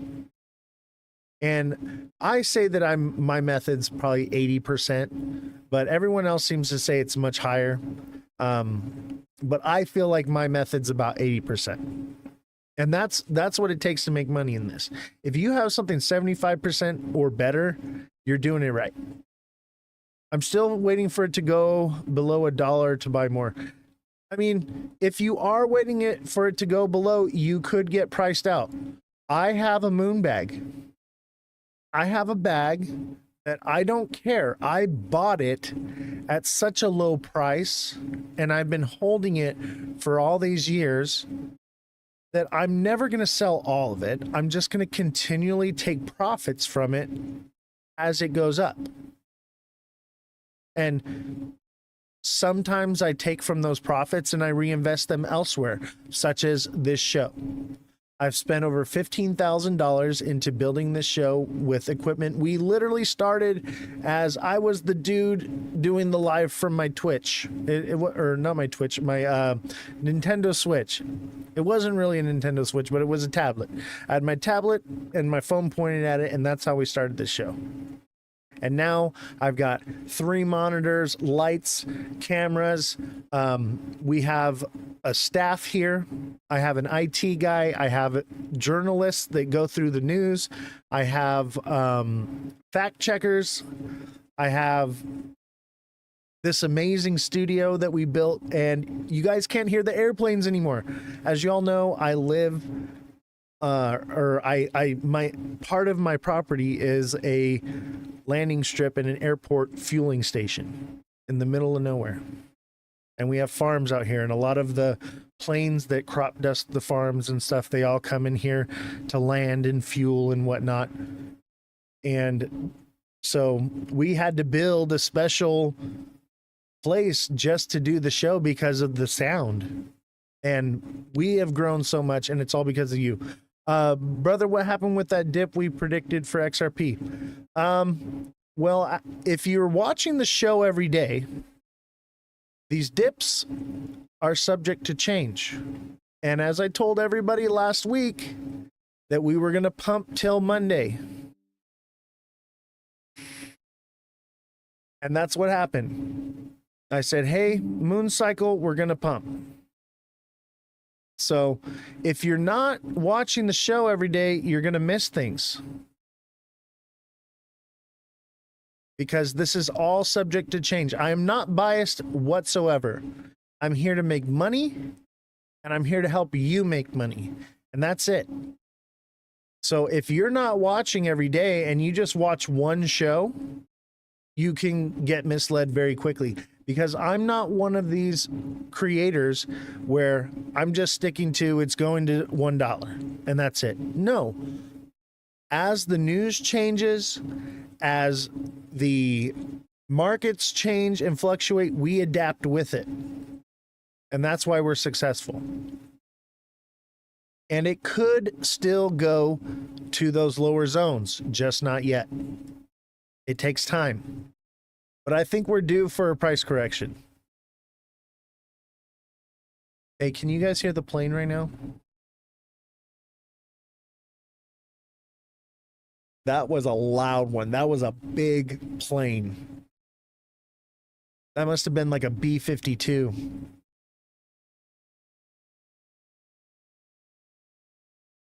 If you guys didn't hear that plane, that means that the studio is working properly.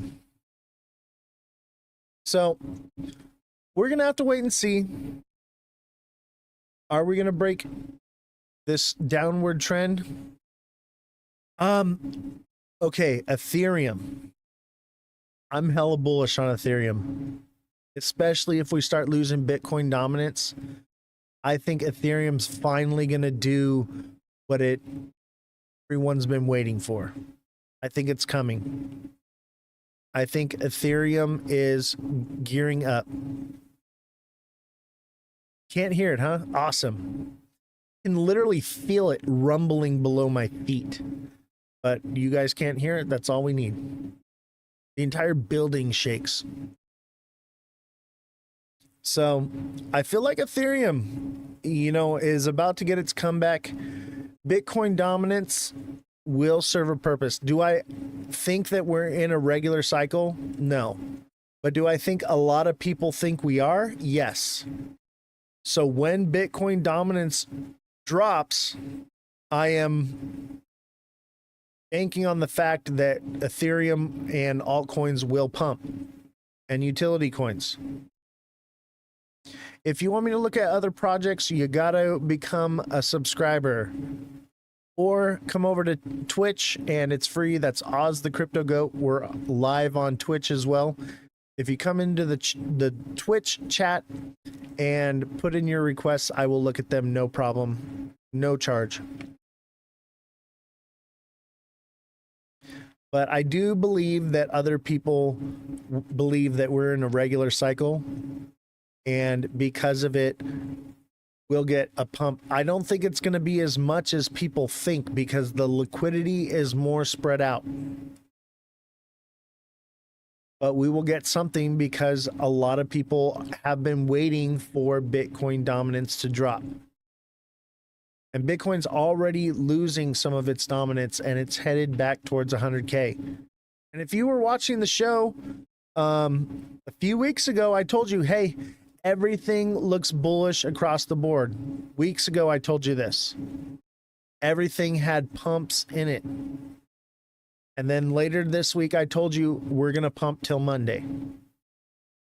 What about Chainlink? Yeah, let's take a look at Chainlink. I love Link, by the way. One of my tops.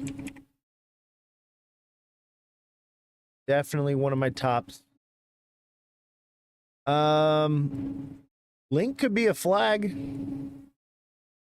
It's definitely a bit of a descending channel on the 1 day. Let's go into a shorter time frame and get a little more data. It's definitely price correcting right now. Looks kind of like a double, or I don't know if you'd call that a triple top. I'd call that more of a double top. And if it consolidates here, I'd even call it possibly a head and shoulders. That's possible. However, let me take a look at it here. So we had this upward trend followed by a drop. If this breaks here and starts turning green candles again, I would expect it to come and go into a upward trend from here.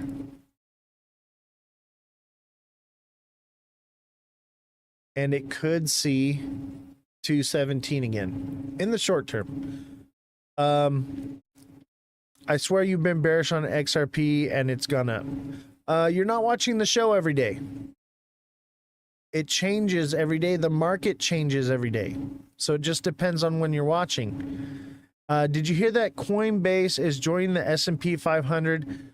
I heard rumors. I do not know for sure. I will have a fact checker check on that right now.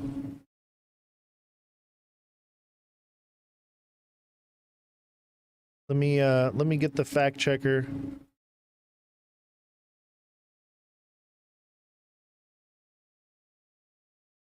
Hey, can we get a fact check on whether or not Coinbase is being added to the S&P 500? Is XLM done? Let's take a look. Let's take a look at XLM. That's a good question. I definitely know that everything was going to pump till Monday. So here we are, Monday, everything pumped. So now I'm just looking at the charts again on all these other coins. XLM looks like a bit of a flag on the day, possibly.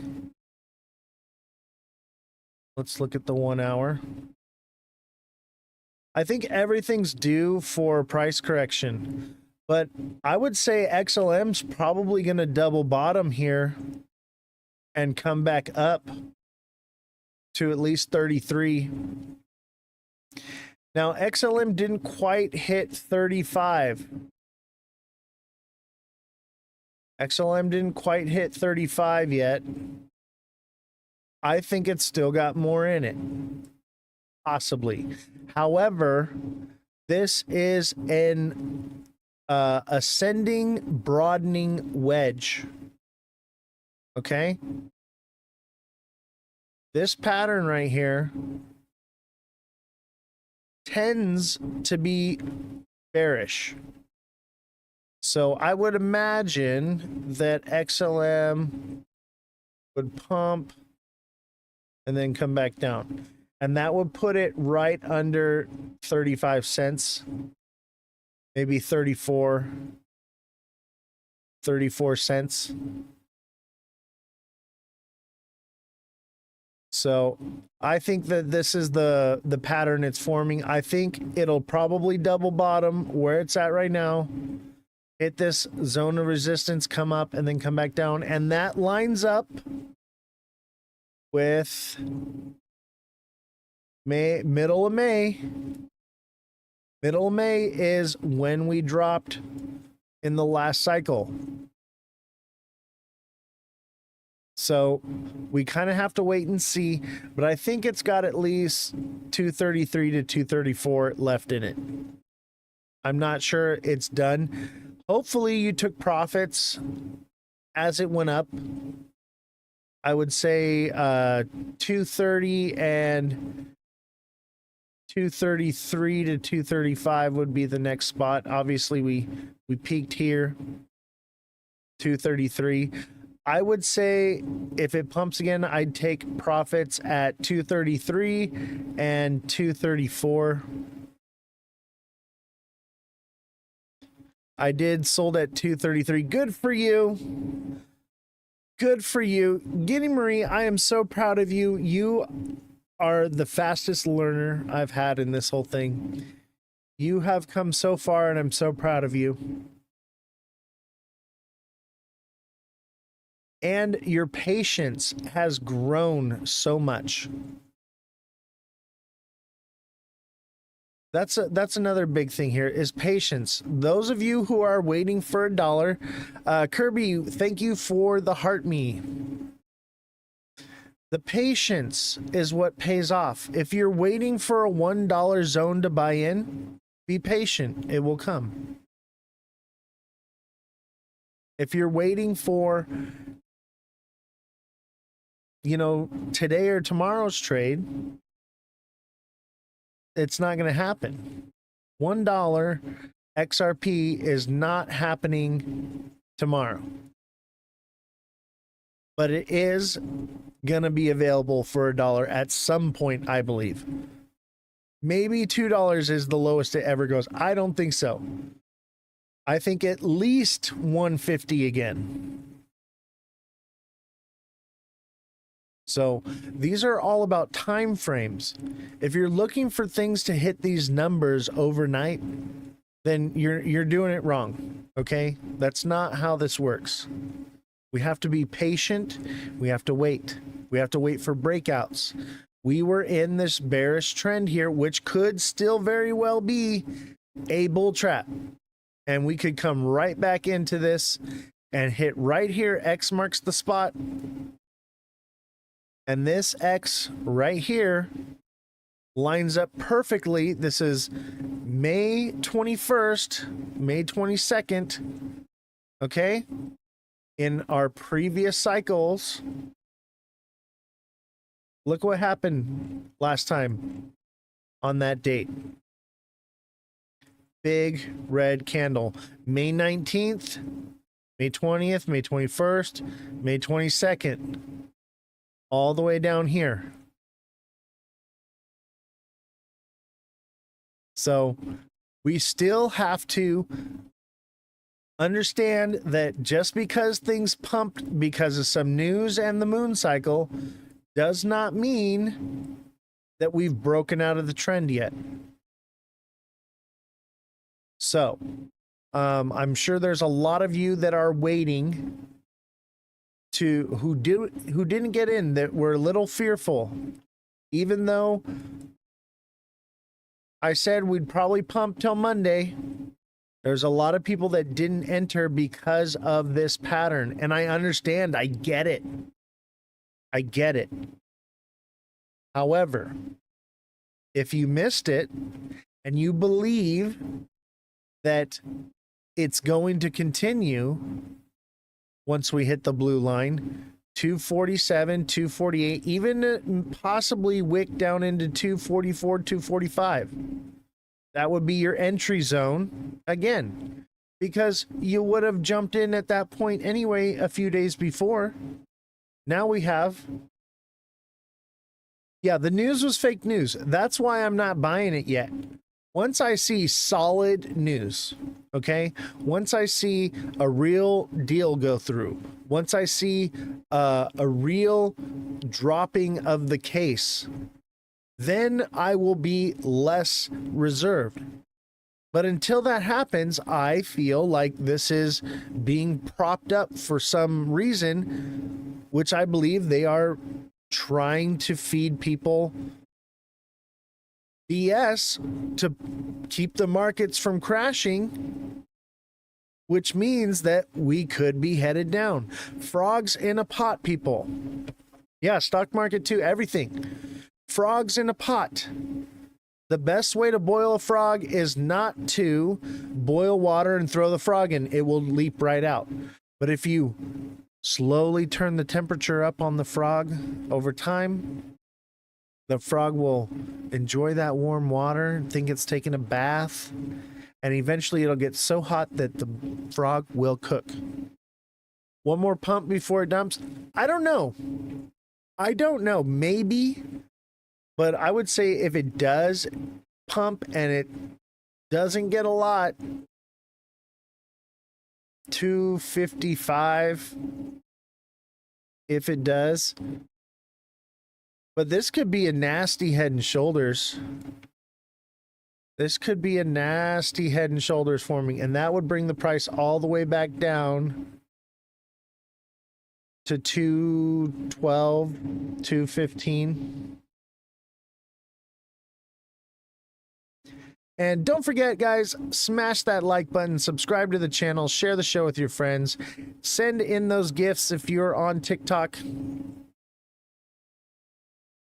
And if you are watching on Twitch, don't forget we are supported by donations. If you're on TikTok and you'd like to send donations, let me know and I will give you the place to send donations. That's OZZY 122-33-504 on Venmo and Cash App.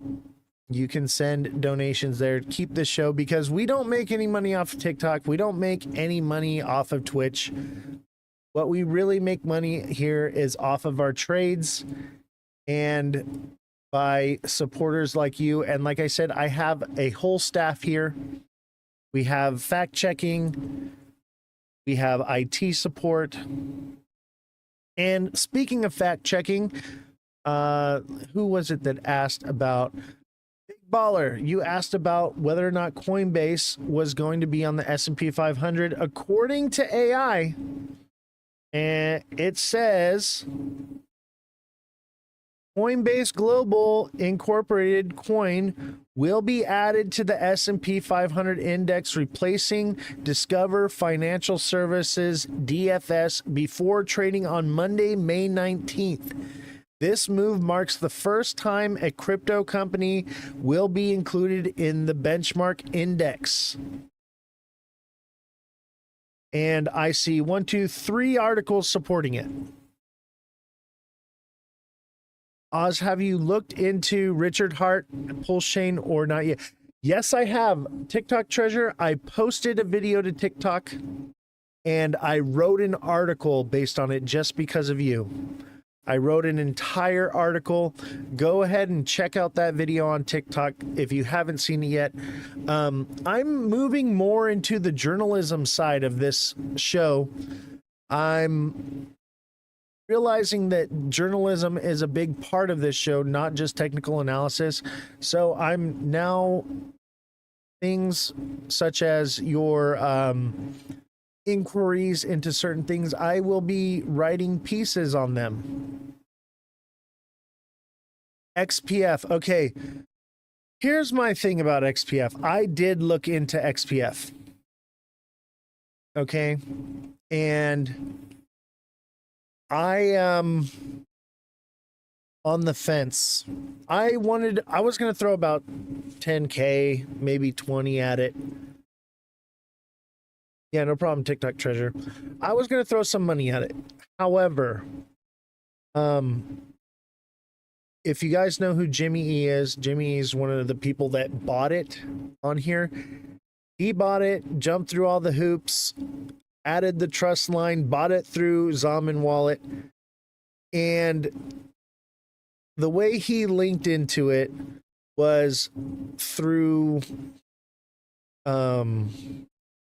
you call it Telegram. As soon as I heard Telegram, that was a red flag for me. I was like, you know what? I'm not even going to attempt to buy it. I'll just wait till it's actually available. It could be a scam. I could be wrong, but for me, I'm not willing to put more than a couple $100 into it. And I honestly just haven't had time with the doing the show, building the studio, and dealing with Mother's Day and everything. I hadn't really bought into it yet because there's a lot of extra steps that you got to do with it. You got to buy it through your wallet, and then you got to link it to a trust and all these things, and it's a little complicated. CME will launch XRP futures 5/19/25. Yes, and those are short positions. It will pump at first because people will think that that is a ETF.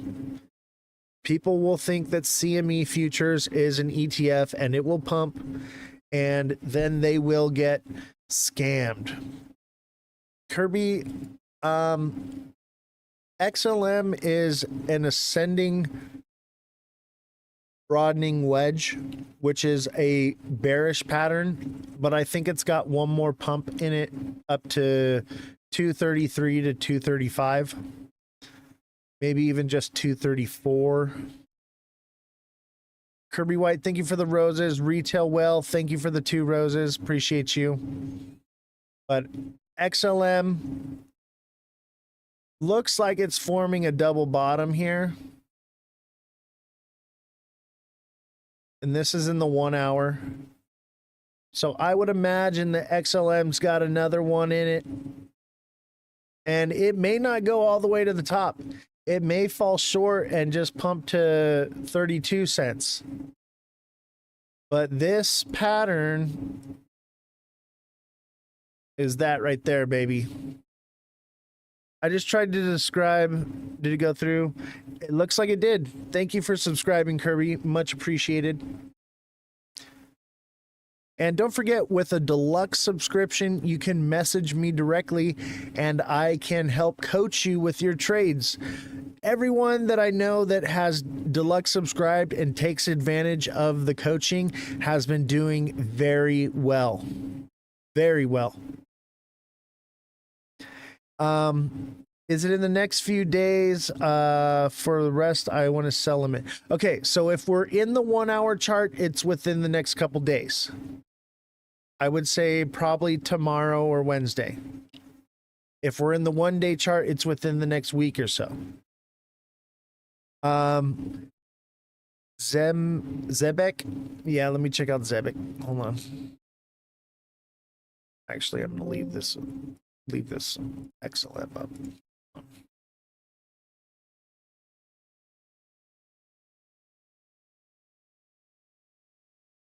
Zebek's pretty popular right now, huh?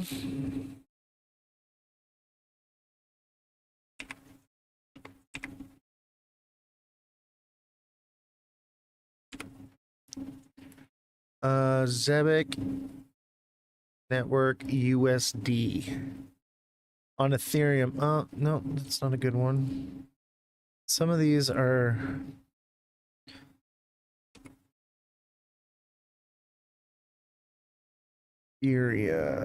Tether.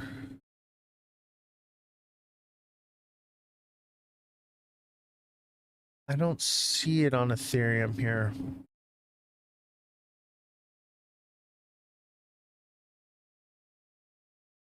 See here. See it on Tether. Built on Solana. Interesting. Zebic network.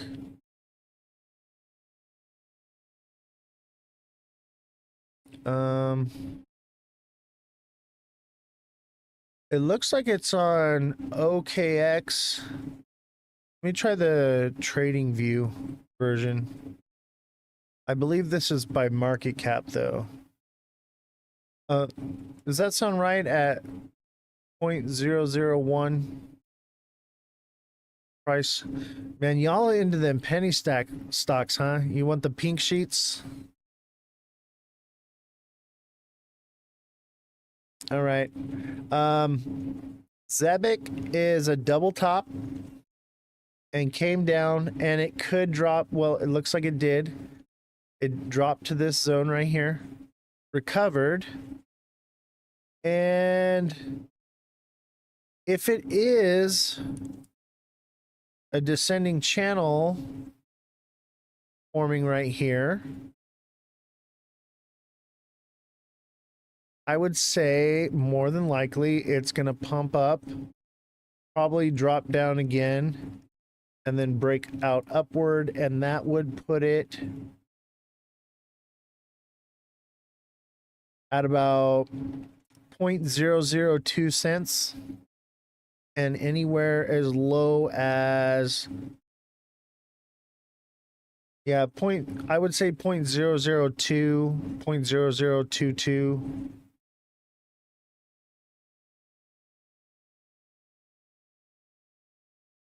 Circle, MasterCard. I'm gonna look into it. I'm usually not one. See how this one here, it pumped really hard and then it's just been dropping. I usually won't buy ones like this until it's down here. See this flat line going across here?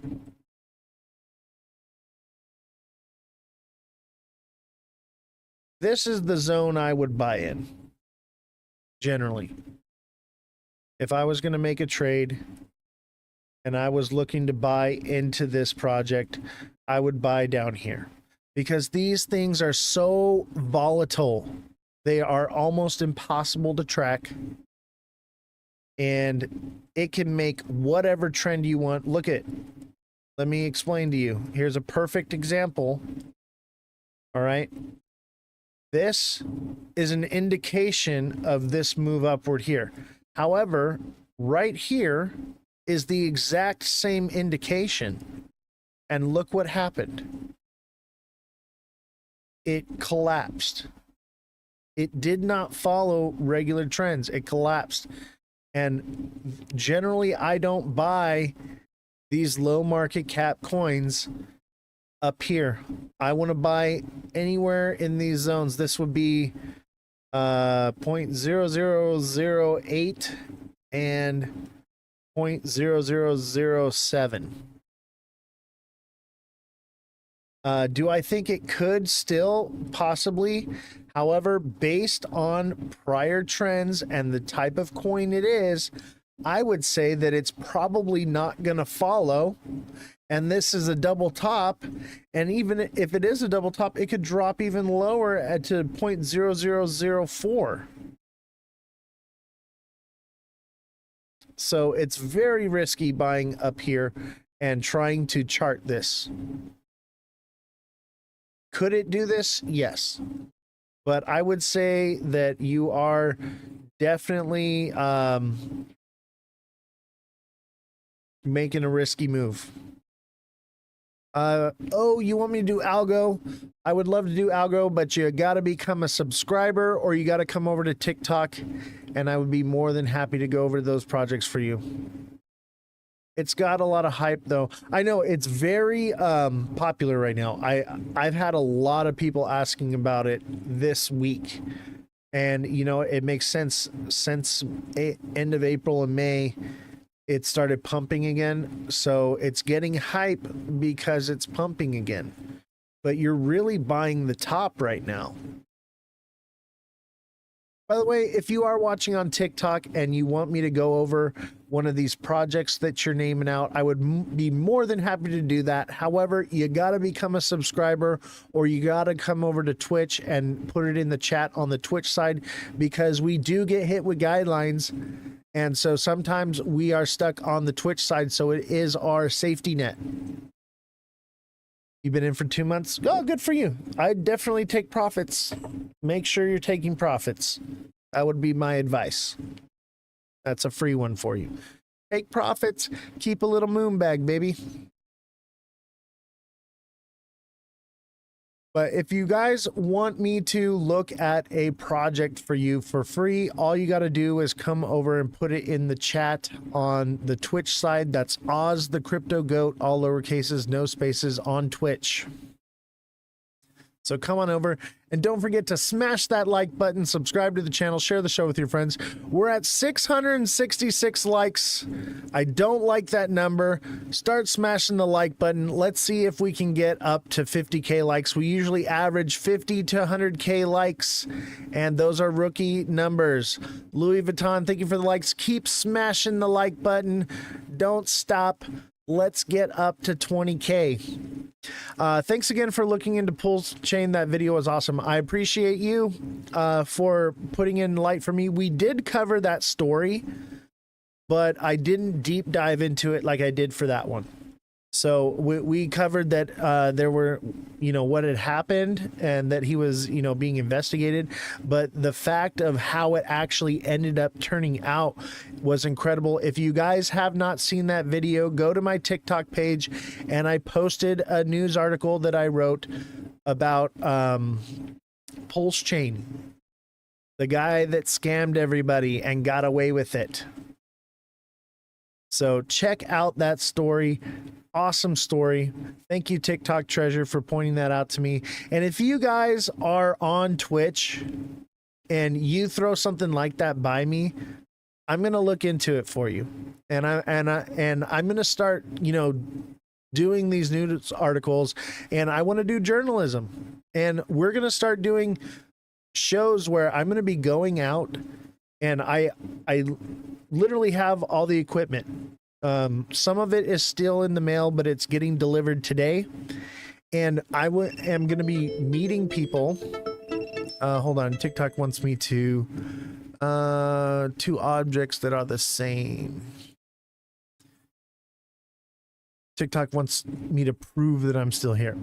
So I'm going to be doing interviews on the street. I'm going to be meeting people at different places. When I go out to the baseball game, when I go to Vegas, when I go to the grocery store, I'm going to be interviewing people and asking them certain questions that have to do with the content that we're talking about. We're going to be talking about different cryptos and projects people have heard of. We're going to be talking about the news and current events, and the war and the tariffs and the price of gas and groceries. When I stop at the gas station, I'm going to be asking people, hey, do you think gas is going to come down? Do you think it's going to go up?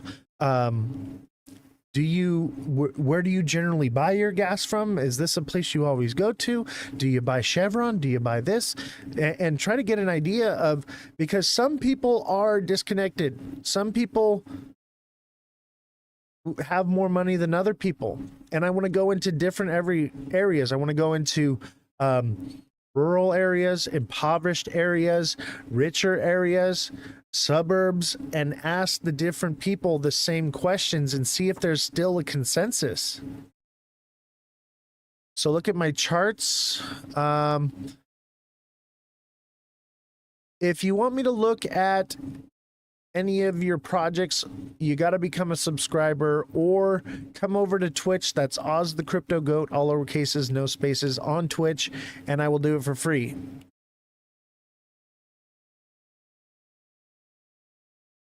All right, let's look at XRP again. As you can see, we are now getting a little bit of a wick, but this candle just opened, so we're going to have to wait and see. Be patient and see what happens. But it looks like we're holding. And this is a good sign, being this far away from the blue line. Now, tomorrow could be when we reach it. But the fact that we're not slamming back into it could indicate that this is a new upward trend to 280. And X marks the spot again right here.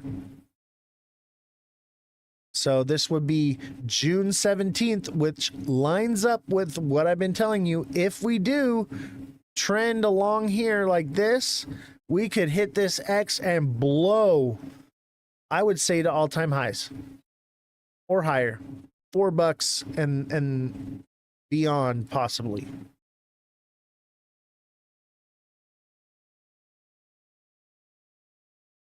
So we'll have to see. Let's get into some news, though. We got some news today, and that's why we got green candles earlier this morning. Let's see what the news has to say. XRP news today. BlackRock speculation lifts XRP to 7-week high. The XRP surged 5.4%. BlackRock ETFs talk with the SEC signal a major shift in sentiment, fueling optimism across the crypto markets. BlackRock iShares Bitcoin Trust has seen massive inflows, suggesting potential for an XRP ETF demand surge. Now, this is all speculation. Nothing has been confirmed. BlackRock has never mentioned XRP, period. This is 100% moon cheese. So we have no confirmation on this at all. Let's read a little bit more. XRP surged, blah, blah, blah. We read all that. Factors for approving crypto ETPs under Section 6B of the Exchange Act and possible interim framework for ETP issuer activities. SEC sentiment shifts and ETF prospects. Crypto America host and journalist Eleanor Terrett highlighting the shift in the SEC stance on crypto, stating the second meeting with BlackRock today marks the Crypto Task Force 99th meeting with industry participants, nearly 100 meetings since February. What a stark contrast to the last 4 years. BlackRock is investing in Ondo, I believe. Well, I'll look into that. Can you fact check and see if BlackRock is looking into Ondo? If there's a ETF for BlackRock. Despite growing speculation, BlackRock has redeemed silent on the XRP spot ETF plans. Since debunking a fake iShares XRP spot ETF trust filing in November 2023, the event, which triggered a pump and dump rally, likely forced the ETF issuer to delay plans pending the outcome of the SEC versus Ripple case. And I think that is highly likely that BlackRock isn't even going to mention XRP until the case is settled and the injunction is removed. Because as long as the injunction is in place, there's no reason for BlackRock to hold an ETF.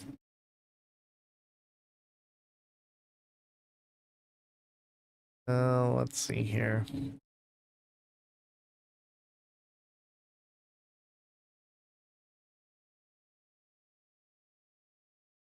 I can't. How do I block people?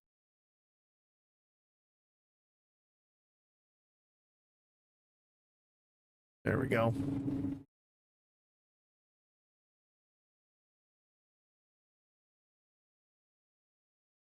All right. I have the fact checkers looking into BlackRock and Ondo. But I think a lot of that is speculation, but Ondo may be more set in stone than XRP. XRP and BlackRock ETF is 100% speculation right now. There's nothing.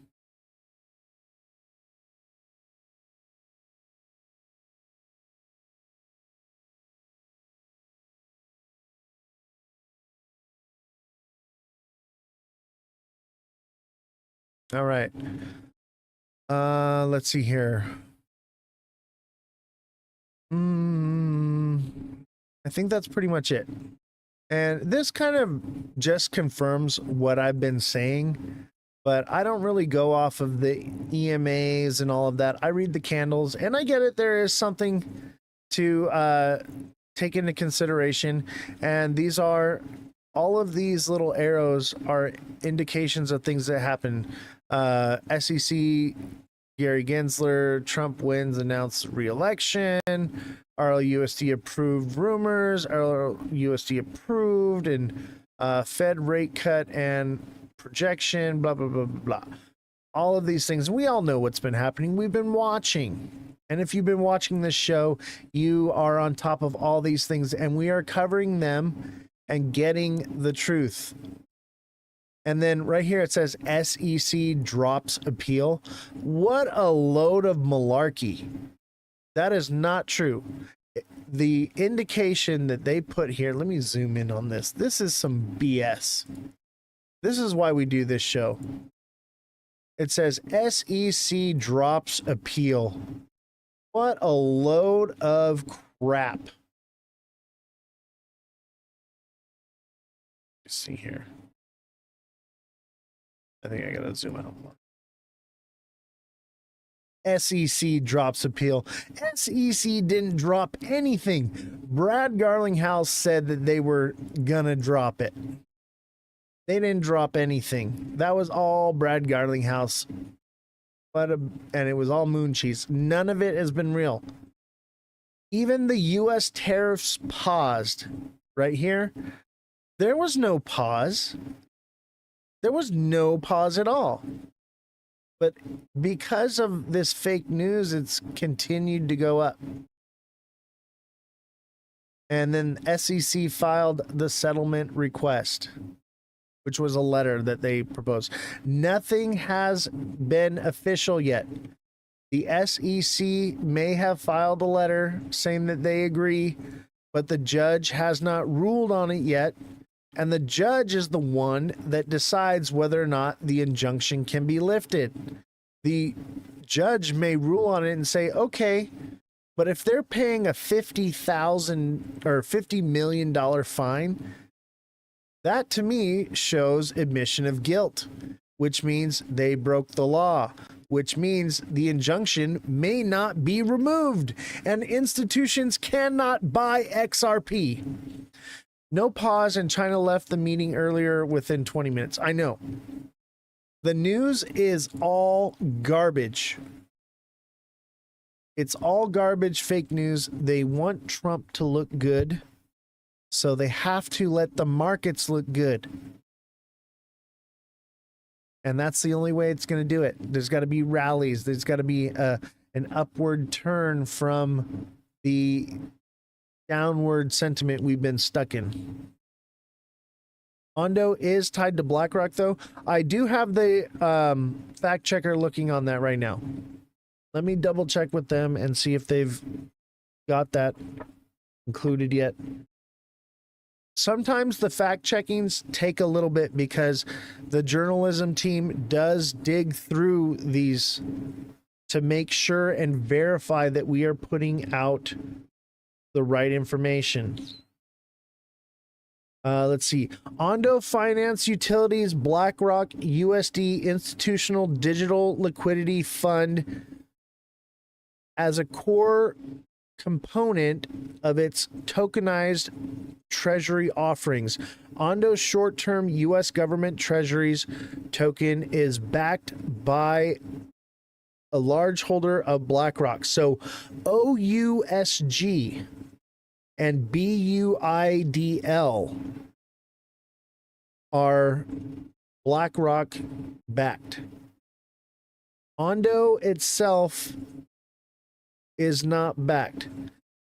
This allows OUSG to offer features like instant minting and Redemption using stablecoins. Now, because Ondo is tied to it, I think Ondo will pump too.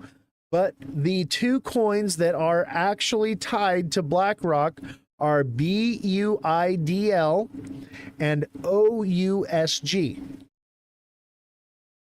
And those do operate on Ondo, but the actual tie there are those two projects.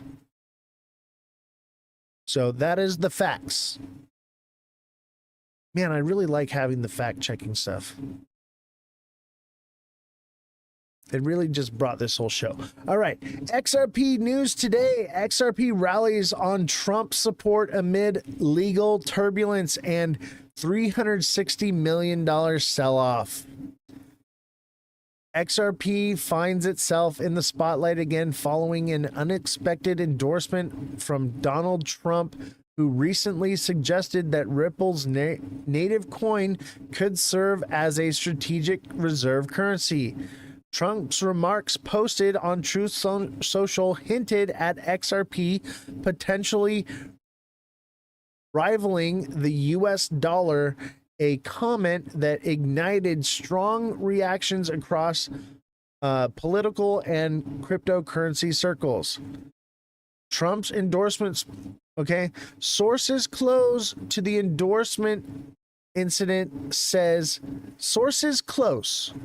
Okay, I hate when they use that term, sources close. Sources close to the endorsement incident say Trump, okay? When they say sources close, it could be anybody. It could be the homeless guy that he walks by every day and gives him a nickel. Is a close source, technically. That's another fact check thing. We don't know who this source is. It's just someone that's close, okay? I don't know.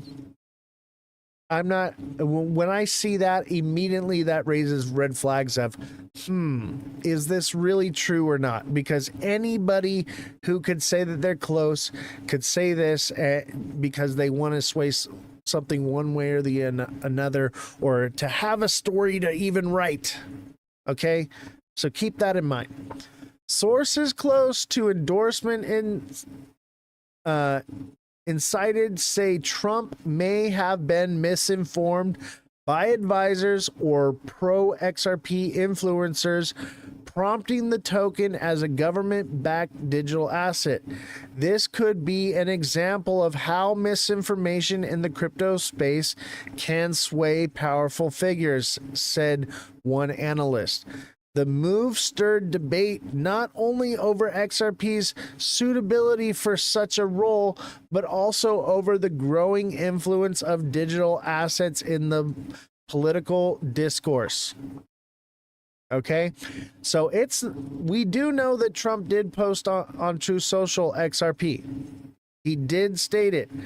But their source, in quotation, says that it could be misinformation or whatever. I don't know. I don't think so. The horse's mouth told us, but we also have to understand that there's a possibility that the horse's mouth, the Truth Social account, Trump doesn't even manage it. I would say more than likely there's some assistant of an assistant of an assistant that runs that. You know, I literally have assistants that help me with some of my posts, my memes and things like that. And by the way, I am looking to hire somebody that does digital creation, digital design work. I'm looking to make logos and hats and t-shirts and memes and things like that. So if you're interested in filling that position, message me and we can work out something. OG Crypto, thank you for the tiny dino. J Infinity, thank you for the 2 Let 'em Cooks. And OG Crypto, thank you for the money gun. Much appreciated. Trump said the time he said XRP was going to be a reserve, that he was scammed. I believe it. I believe that. And we're going to read more about that. Trump's announcement, XRP added to U.S. strategic reserve shockwaves across the market. 30 million XRP traded in just 1 minute. Trump's announcement adding XRP to the U.S. strategic reserve sends shockwaves through the crypto market. Obviously, we were all there. Even after partial settlement, Trump's support, while potentially bullish for XRP's value, has triggered regulatory concerns and may complicate Ripple's standing with compliance bodies.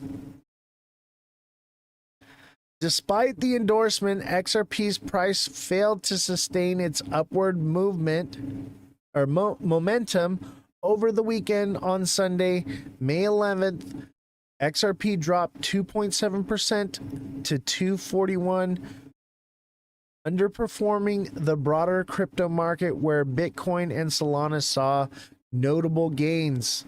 The XRP BTC ratio also slipped 3%, indicating waning institutional confidence. Or excuse me, indicating waning institutional confidence. XRP isn't going to do anything. I don't know. I think people are being force-fed a lot of moon cheese, and it will do things. It will pump and it will do this and that, but I do not think that it's going to be the end-all be-all like the proposal on the SEC website. That is literally just a proposal written by some random guy that he's proposing to the SEC, and the SEC has not commented on it once or even considered accepting it. It's just something some guy wrote. I could write the same thing and post it and try to get it on there. So nothing solid set in stone indicates anything of any sustenance here. I haven't seen one thing for XRP as far as the news comes out that has been real news. Even the tariff stuff is a 90-day pause. And this green candle right here, this was a 90-day pause that didn't even happen. It was supposed to be 90-day pause for all tariffs for every country. Wasn't true. There were still 10% tariffs on everything. And China still had 145%. Is it a pause from China too? Yes, it is a pause from China too. So I believe China will be paying a 30% tariff and we will be paying a 10% tariff. So that is where we're at. And during the Biden administration, we had like maybe a 7% tariff on them. Or excuse me, there's a 30% on us. And I gotta double check that, dang it. I believe it's in the news that we're about to read. Let me see here.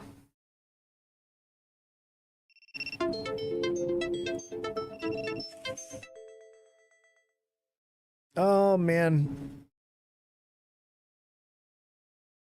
Let me see here.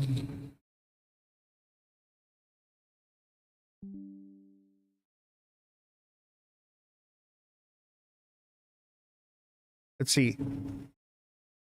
30% on China, 10% on the US. And it used to be like 7% on us, and I can't remember what the actual numbers were. I'll clarify that in another, probably in tomorrow's show. We'll clarify where we moved from. But it was only a few. It's only a few percentage different than what it was during the Biden administration. However, the Biden administration did not enforce it at all. So now that we've had this whole back and forth, we're actually enforcing the tariffs on China. So did we really win? No, we're kind of back to where we were during the Biden administration as of right now for this 90-day pause thing. However, they're actually being enforced. So that's the difference, is things are basically back to what they were for 90 days, but they're actually being enforced. But nothing really has changed. Nothing's really changed. Let's take a look at this video. Let's give it a little gander here. At the top for the Trump administration, a trade deal has been reached with China after negotiations over the weekend in Geneva. Here's President Trump's trade rep, Jameson Greer, outlining the agreement. We come to agreement that that our reciprocal tariff rate will go down to 10% on the United States side, so it goes down 115%. We enter into a 90-day pause period for negotiations, which both the Chinese and the United States are very committed to. And the Chinese on their side also go down 115% to 10%, and they remove the countermeasures that they have in place. And here's Treasury Secretary Scott Bessent sitting alongside Greer, who took part in the negotiations this weekend in Geneva. Neither side wants a decoupling. And what had occurred with these very high tariffs, as Ambassador Greer said, was the equivalent of an embargo, and neither side wants that. We do want trade. We want more balanced trade, and I think that both sides are committed to achieving that. All right. So we got a 90-day pause-ish. Will China uphold their end of the deal? I don't know. During the Biden administration, they did not. So we'll see. I think they know that Trump means business, and they probably don't want to get hit with, a 200% tariff again. So I would say they're somewhat playing ball, but there is no agreement. There is no actual agreement. The U.S. and Canada announced on Monday that tariffs against one another will be reduced for a 90-day period after officials held trade negotiations in Geneva, Switzerland.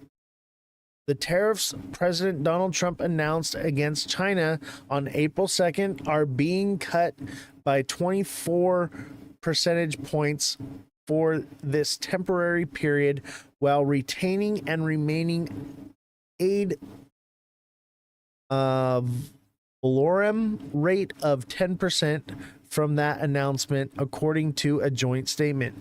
China agreed to the same stipulation, according that it will adopt all necessary administrative measures to suspend or remove the non-tariff countermeasures taken against the United States since April 2nd, the announcement stated. But this is only a 90-day pause for negotiations. But, we'll see. These discussions may be continued alternately in China and the United States on the third country upon the parties as required, blah, blah, blah. None of that matters. The main thing to get from this is it's still moon cheese. Nothing is set in stone. Even the UK agreement. The UK agreement is still nothing. There is no agreement. It's all speculation. So we're gonna have to ride this one out a little bit. What's up, Lexus Mom? Haven't seen you in a while.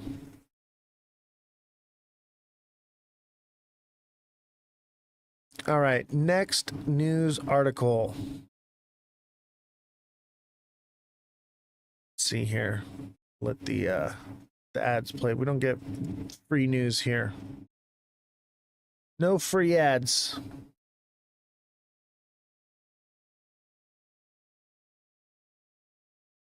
Cooled off for now, and the most heated trade war in decades has cooled off for now, and Wall Street loves it, posting big gains today. The U.S. had been slapping fresh 145% tariffs on products coming into the country from China.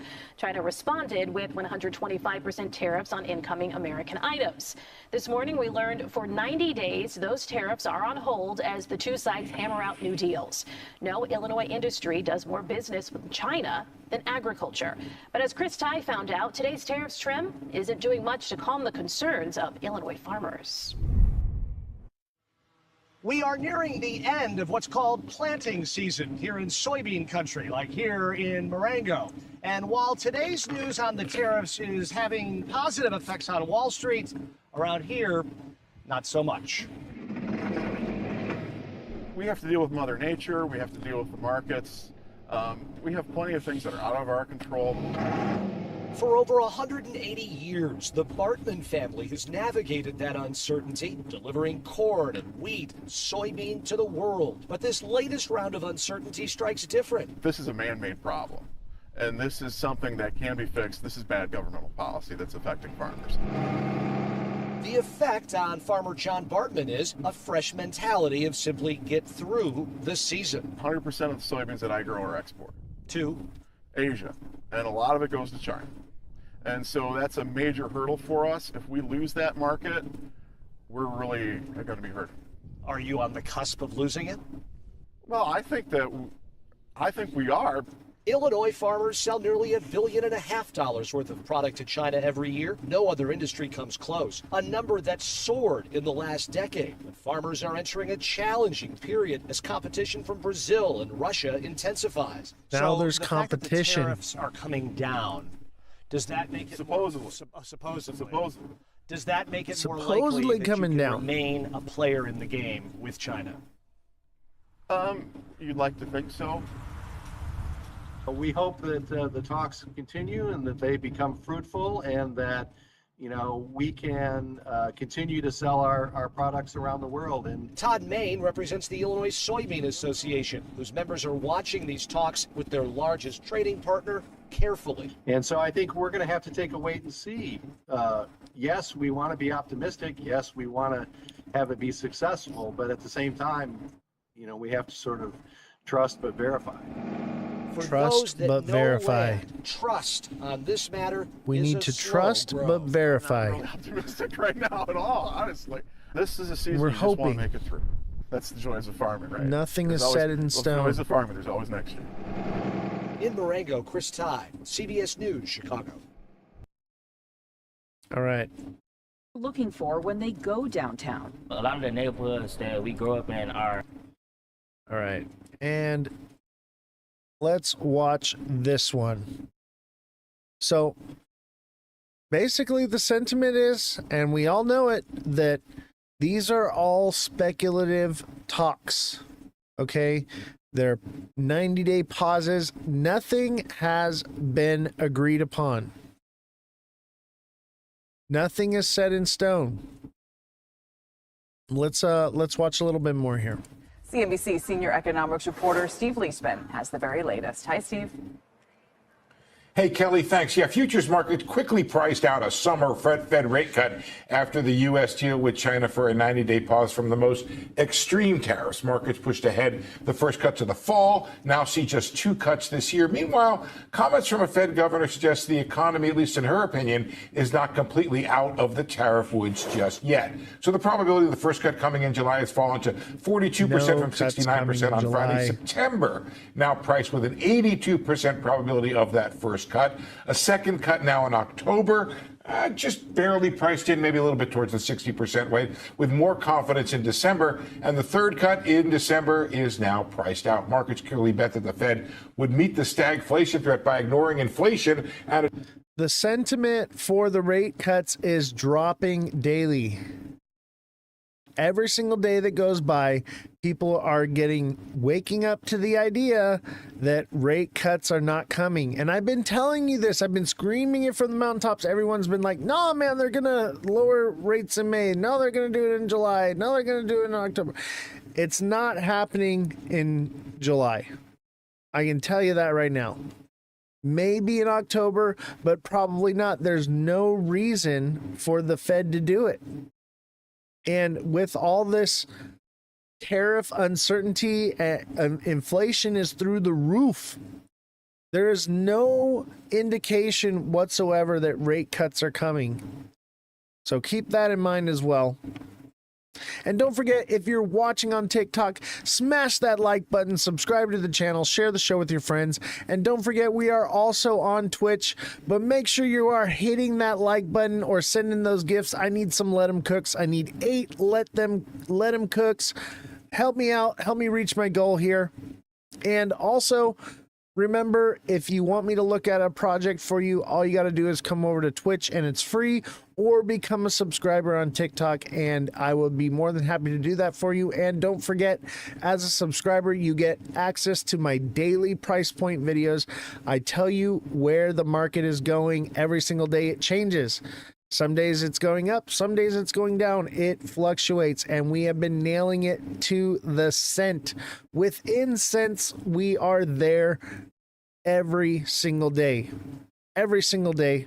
And I give you a broad number, and I always tell you this with my price points. Be conservative. Whatever the number is, drop it a few cents. Okay? Try to catch the middle here. Don't try to catch every tip and every bottom and catch every wick. But when we're catching those middle candles is when we're doing well.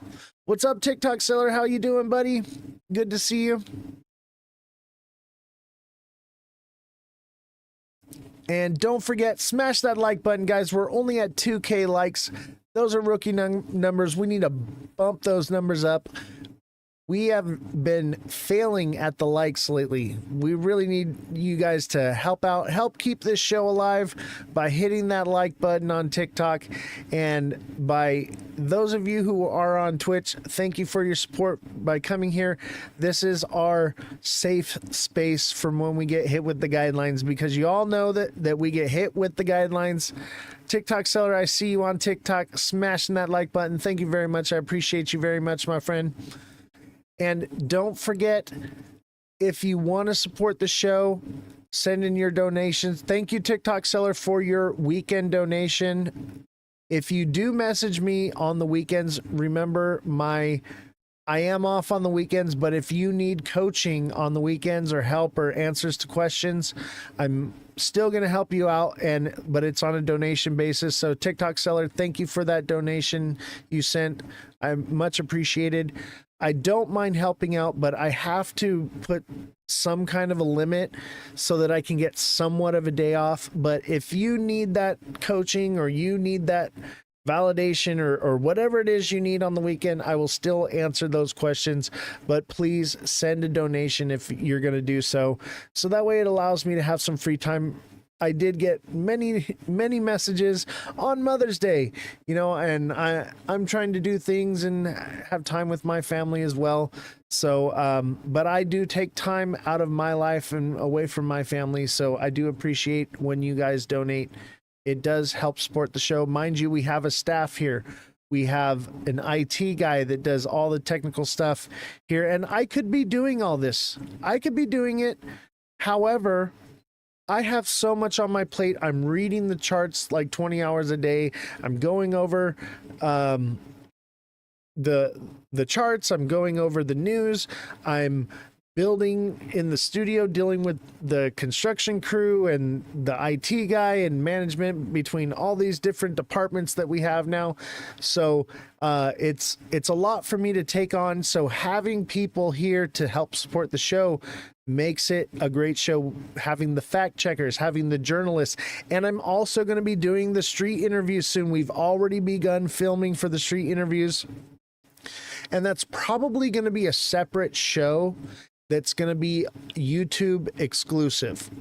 So go find me on YouTube. That's Ozthecryptogoat. And don't forget, all of these lives are recorded and posted to YouTube every single day right after the show. So as soon as they're uploaded, if you missed the show, you can always go back and watch and see what you missed, because I understand other people have different schedules and different things they have to adhere to. So you can't always make the live show, but you can always watch the show after. So those are on YouTube. That's Ozthecryptogoat. And don't forget, those of you that are on TikTok, we are on Twitch as well. And that is our safe space that allows us to mitigate between TikTok, because TikTok has been quite a hassle. every single live, I'm filling out minimum 9 appeals every live. It's become a headache, and we will be leaving TikTok eventually. My trading view is frozen. No, it's not. It's working. I just we're talking right now. We're taking a little intermission for me to talk, but thank you, Zonked. I appreciate it. But we're still going here. As you can see, my indicators moving around here. And if you don't see the motion of the cursor, then please let me know and I will figure out why it's frozen. But I believe it is working. We're just taking a minute. But don't forget, if you missed the show, they're all recorded and available on YouTube at Ozthecryptogoat. The XRP price is at 248. That's where the cursor's at. It should not be frozen. The price should say 248. On my end, it says 248. So, I believe it's good. But thank you for pointing that out to me, Zonked. We have been having some internet issues. The hard lines for the internet have not been run yet to the studio. And I'm hoping to have that done by tomorrow. So we will be connected to Ethernet. We are in a Faraday cage. This studio is a giant Faraday cage. And so the signal can be a much different price from XRP USDT. Yeah, USDT, I do not use USDT. Tether, we stay away from Tether. If you know anything about what's going on with Tether and Bitcoin, you would stay away from the Tether network as well. So do not use Tether. Not financial advice, but I do not use Tether. I stay away from anything that has to do with Tether because there is a scandal going on right now with Tether and Bitcoin. And Tether is through China, and it is linked to massive inflation. There's a whole story about it. If you are a subscriber on TikTok, I do have that information and videos posted so that you can go and read about that and understand what's going on. I'll probably cover that again soon, but we've covered it several times, what's going on with Tether and Bitcoin. And once we get regulation, I guarantee you with regulation will come investigation. Okay, and with investigation will come the fall of Tether and Bitcoin. But for now, Bitcoin reigns king. But I don't think it'll be for long. But thank you, Zonk. I appreciate you very much. And look, we learned something today, didn't we? That's awesome. And I encourage you to go and look into those videos. Okay, I missed that info. Thank you very much. Yeah, no problem. No problem. Definitely go check out those videos. And if you are watching and you don't know what I'm talking about, posted in my videos in TikTok, you're probably going to have to look for it because it's from about a month or so ago. I did post an article about the scandal, what's going on with Tethercoin.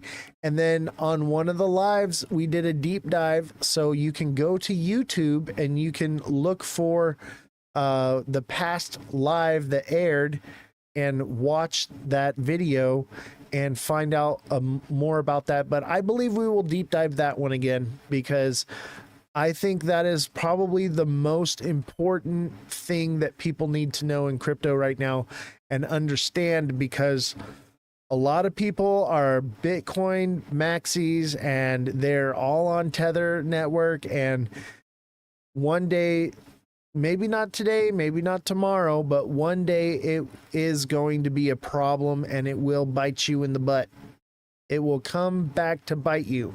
So be informed.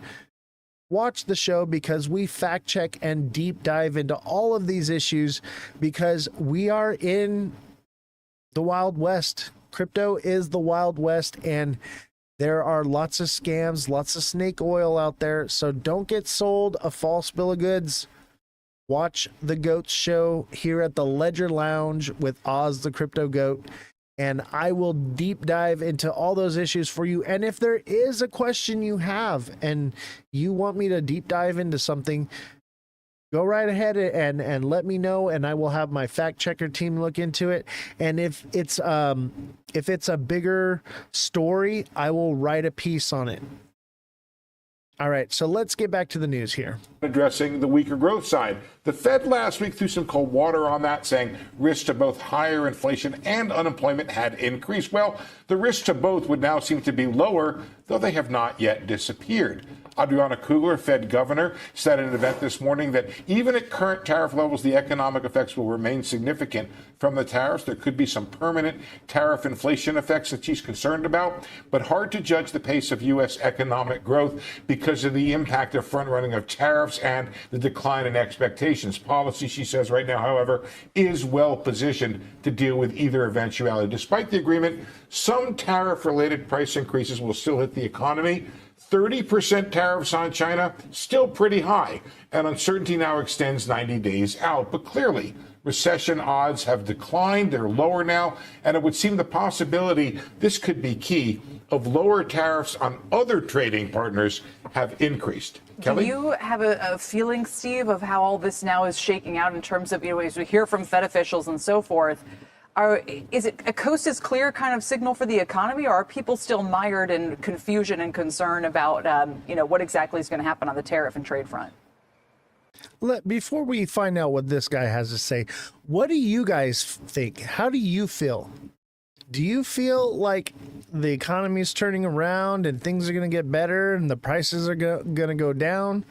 Where do you guys stand in all of this? Because honestly, I don't think anything's going to come down. We had price hikes from COVID, and the economy turned around and changed and got better, and the prices never came down.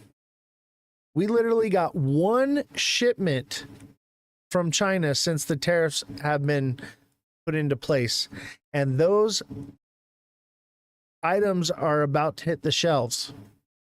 And they will have that new pricing on there. So just because there's a 90-day pause right now does not mean that the prices aren't going to start going up. This is a delayed reaction type thing here. Tell me, does anyone feel like the economy is just about to turn around and get better? Because I don't know. I'm not there yet.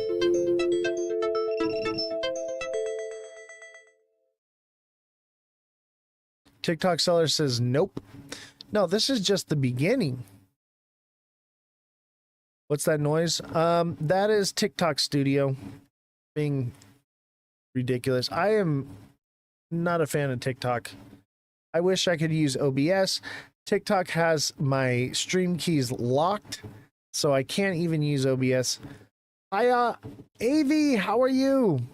I'm bullish on our economy, smoke and mirrors. I think long-term bullish, short-term not so much.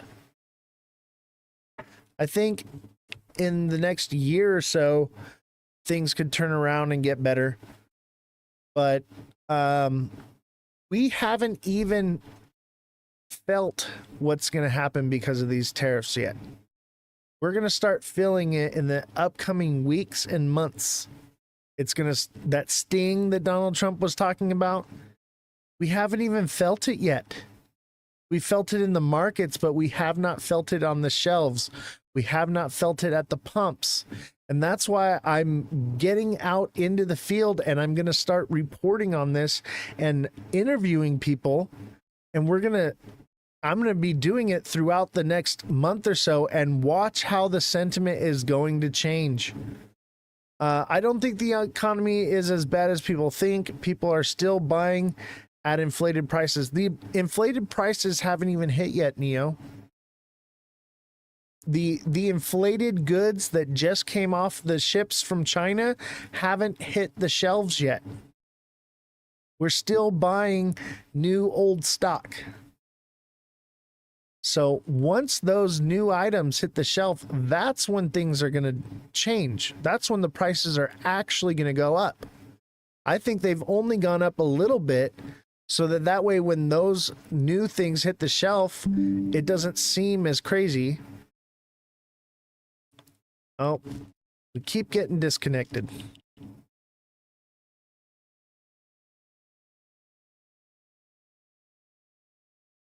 Let me get the IT guy. I believe he's here.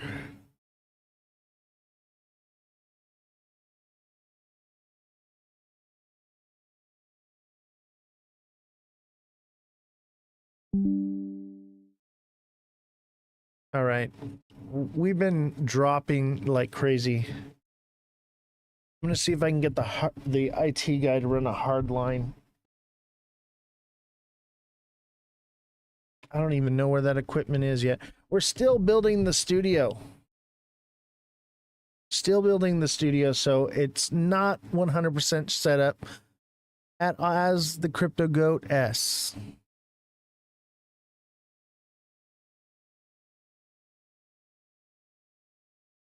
Are we back? Are you guys here? Can you guys hear me? Can you see me? Do you see the show? All right, Guinea Marie's here. Okay, so we're good on Twitch, but I don't know about TikTok. It says that we're disconnected. So if anyone's watching on TikTok, chime in and let me know that you're seeing the live right now. Somebody let me know.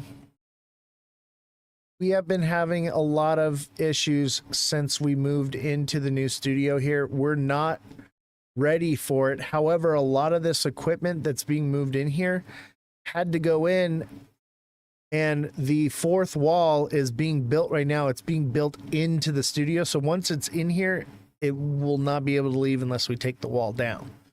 So we had to do things in backwards kind of operation because the door is much smaller. Hey, do you happen to know where the Ethernet wire is, and can you run a hard line from the router into here? And do we have to change any settings or stuff? Because I keep dropping the live in the middle of the show on both platforms. I think it might be in this drawer. It's a brand new spool. I just came in. I don't know where it is. You might have to look around for it. It's somewhere with like all the, where it is. Agreed. I think things are worse than they're saying to prevent massive panic. I think you're right. And what they're going to do is they're going to slowly, by the way, mind the audio, the IT guy is working while we're doing the live, so I do apologize. Look around, look in the backpack there with, it should be here in the studio. I don't see why I would have moved it elsewhere. It could be in one of these boxes underneath the desk. So yeah, I think they're incrementally going to change things slowly over time. And it's going to be one of those things. Actually, let me see if it's in here.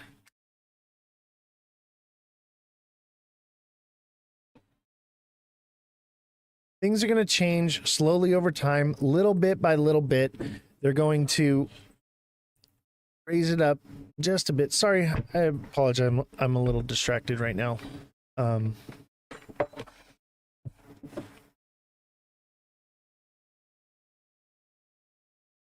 right, we're back. We're back. Okay, so like I said, the tariff goods that we've bought that actually have and that China has sent here and from other countries as well have not hit the shelves yet. The boats just hit the port on Thursday, I think it was Thursday. The first shipment got here. They have not even made it to the shelves yet. They're sitting in the warehouses right now. They're moving across the country. Okay? Those priced goods haven't even been sold yet. Keep that in mind. If people pay, don't go up, then the prices go up so much. Sooner or later, people will max out credit. I think people are maxing out credit now. I know lots of people are maxing out credit right now. And it's out of control. I'm going to play this video for a moment, and I'm going to give the IT guy a hand real quick. And so let's just watch this. It's a couple minutes, and then we'll be right back, okay? But definitely watch it. What is causing the current inflation that Powell is trying to get under control?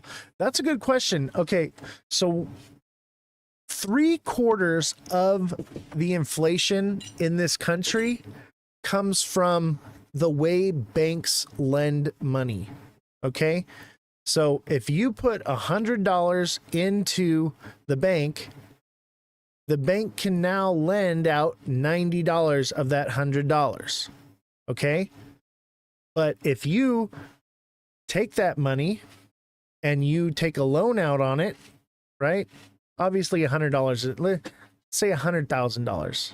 Okay, so $90,000 the bank can lend off that $100,000 that's in the bank, and you take out a loan against that $90,000, or excuse me, $100,000, and then you go and you buy a car, or you buy a this, or you buy that, right? Perfect. Once you buy that, then that person that you bought it from, or company or whatever, takes that money and puts it back in the bank. And so then your $100,000 is in the bank, and then the $90,000 that they loaned to you, you spent with someone else. They put it back into the bank. Now the bank can lend off of 90% of that 190,000, and so on and so forth. And that's compounded over and over and over again by all kinds of different people over and over. That's where the real inflation comes from. 3/4 of the US's inflation comes from that. The other third, or excuse me, 2/3 of the US's inflation. So 2/3 comes that way. The other third comes from the printing of money that we send to Ukraine and Israel and all these other different places. Zizix, thank you for the heart me, and Censored by TikTok, thank you for the 2 Let 'em cooks, much appreciated. The result is it's all tumbles down. I mean, not necessarily, but I do think we're going to see higher prices. And I think they're feeding people the moon cheese and helping prop up the markets so that everybody thinks, oh, it's all fine and dandy. The house is on fire, but the people are sitting in the living room watching the TV saying it's okay because it's just the kitchen on fire. Just the kitchen's on fire. I don't need to do anything because I'm in the living room. That's what's happening. I guess we have to wait. People cannot afford to live now, increase prices. So how do they credit? And that's the only difference between now and the Great Depression. We're actually in a worse position as far as like price for things. Make sure the cables ran under the blue portion and it's not pinched into the door.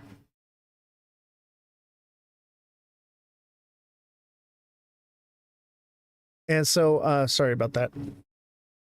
So, during the Great Depression, things were so bad because people had no access to credit. Now people have all the access to credit. They can get into credit debt up to their ears. Done here? Give me a moment. Oh, it's done? Yeah, it instantly does it. Your stream went off and back on. Oh, perfect. Thank you. Everyone give a round of applause to the IT guy. He just fixed our connectivity issues temporarily. We are hardlined in. Yay. So we shouldn't drop the live anymore. Hopefully. But that's the main issue, is that we are, Isaacs, thank you. Round of applause for our IT guy, Jordan. He does wonders here.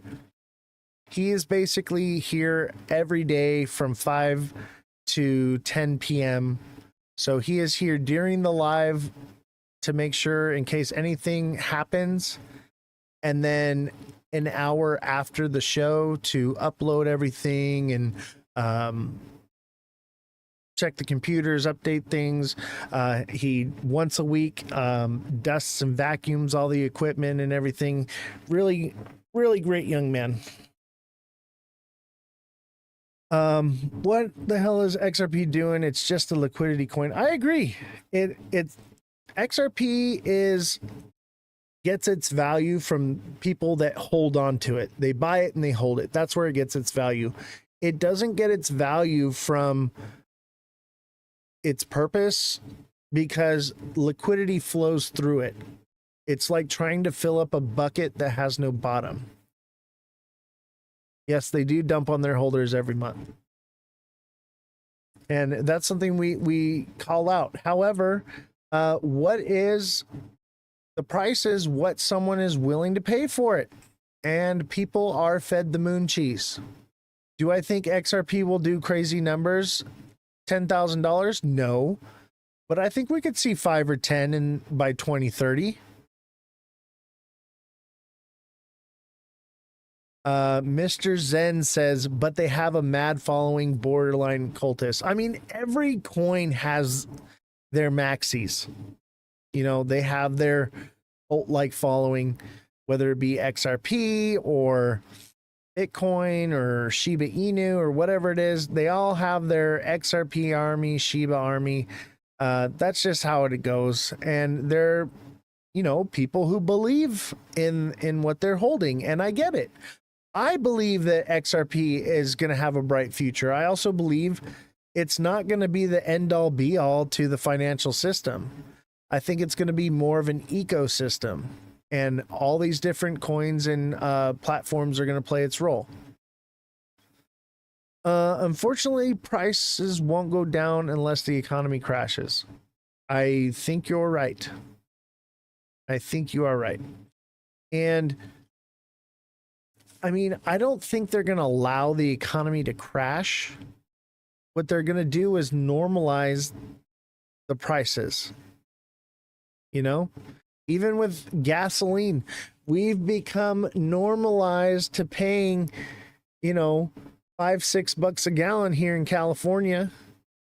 And any other state, people are just like, that's crazy. People are paying $2 a gallon in other states. We're still paying $5 and $6.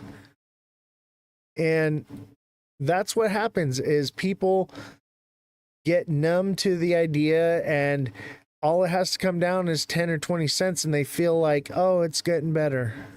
And that's what's happening. Frogs in a pot being slowly boiled, cooked.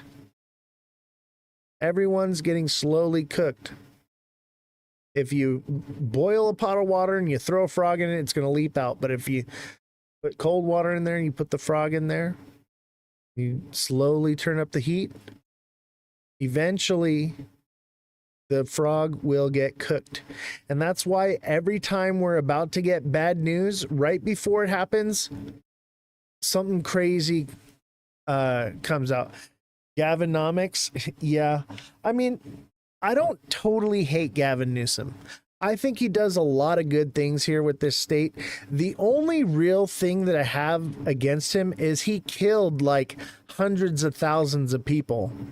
During COVID, they had facilities to send sick people to. They had special facilities, but because they were set up for or by the federal government under Donald Trump, they refused to use it. And he's not the only governor that did this. They refused to use those facilities, and they put sick people in nursing homes and killed people. Unalived them, excuse me. I got to change the subject, though. I don't want to get guidelines. But it's true. Look it up.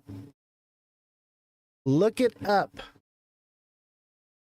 a mass unaliver, all because he didn't want to do and go along with Trump. And I believe Chicago and New York and other state, Wisconsin, I believe, I got to fact check all those, but there were many states that did the exact same thing, and they unalived a lot of people. If you took the jab, you would take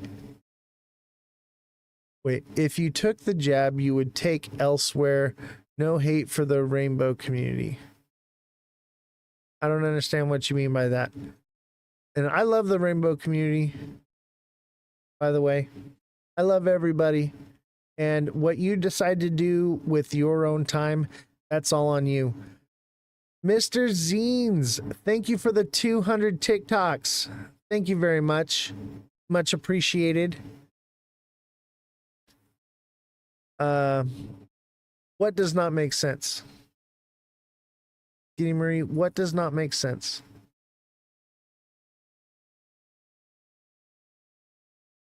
Mr. Zines, what were you saying there? If you took the jab, you would take elsewhere. No hate for the rainbow community. What do you mean by that? There's a bunch of people on Twitch that are wondering what you're talking about. Read between the lines. Don't want to get banned. Got you. Got you. I get what you're saying. I'm not going to say it either. I know what you're saying, but I'm not going to say it either because of guidelines. But yeah, I love the rainbow community. I love everybody. I love everybody. What you do in your free time and who you find attractive, that's up to you. Who am I to say anything about that? That's between you and your creator. Who am I or the government to come in and regulate anything like that? Yeah, we have free will for a reason. You do you, bro. I do not care. And I don't think the government has any place legislating any of that stuff.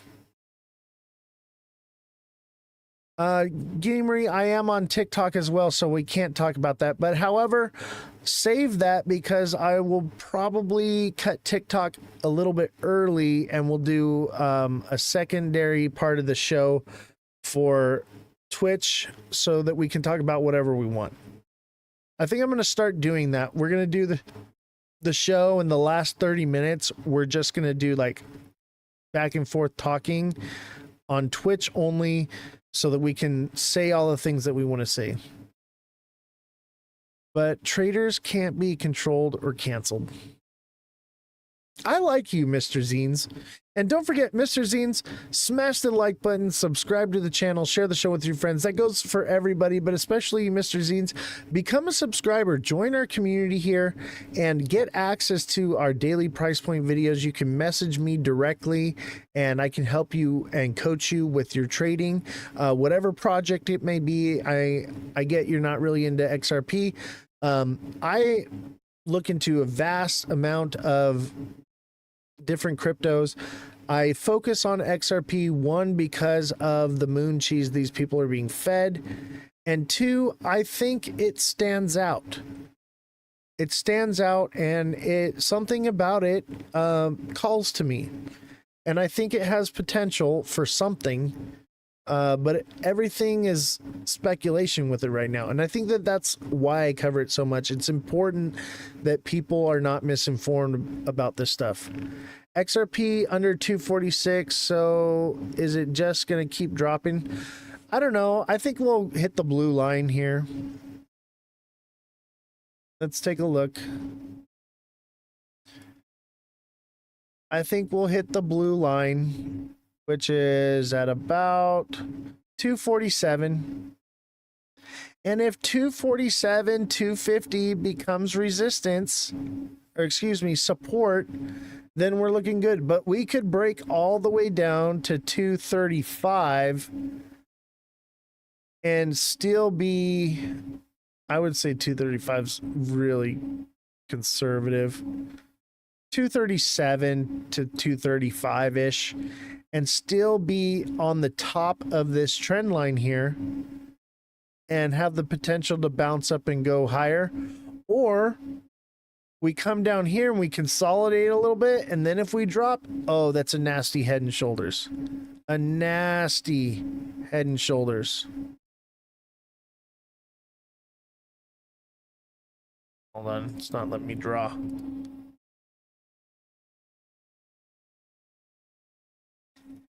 If this thing turns into a head and shoulders, this is going to be such a nasty drop, and it will trigger a massive sell-off. And it lines up with our X right here.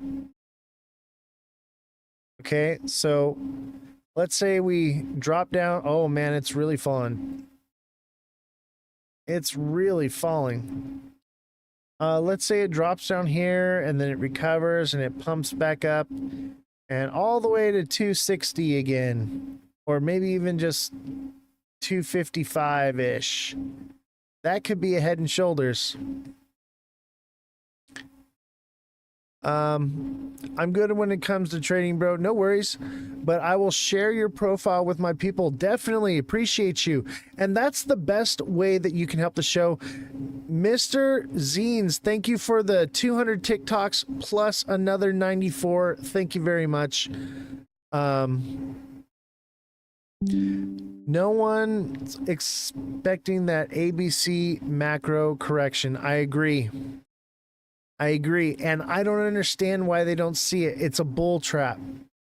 As of right now, it's a bull trap still. But don't forget, share this show with your friends, share it with your community, share it with your family, share it with your coworkers, your friends. That's how this show grows. It's basically word of mouth because the algorithm does not promote this show. They do not like what we say here. Like I said, I fill out about 9 appeals minimum per live. So that's 9 times 5. What's that number? 42? Is Ethereum printing a double bottom? Let's take a look at ETH. Bro, I'm feeling Ethereum, by the way. I think Ethereum has got potential now. Do I think it's going to be as good as what people say? No, but if Bitcoin dominance breaks, oh man, Ethereum is going to do everything that it's been waiting to do. On the 1 hour, first of all, let's look at the 1 day. The 1 day is an inverted head and shoulders. Let me redraw that. 1 day here. You got your shoulder, your head, your shoulder. Boom. So that's played out. So we need a little bit more data on the 1 day to really know. But let's look at the hour, and the hour would be an indication over the next couple days. And I would say that there's a potential. There's a potential for a double bottom right here. At about 24,000, 24 and some change, maybe even higher. Maybe it just holds at 2430 and double bottoms. But if it does, the double bottom would be completed at about 2550, 2560. Not really, bro. You're forcing the head and shoulders, but descending wedge, yeah.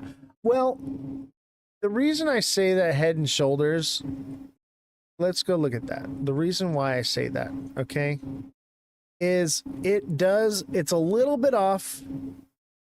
But yeah, I see what you're saying. But look at this. I would call a head and shoulders because we had this drop right here into a bear flag. Okay, see this bear flag right here, but we pumped instead and then we consolidated. So I'm allowing it as a head and shoulders because of this consolidation, drop, breaking of a bear trend and a consolidation and then another pump. So that's why I'm going to call, I wouldn't say it's textbook, but if you look, it resembles XLM. XLM is definitely a head and shoulders. Do you see it?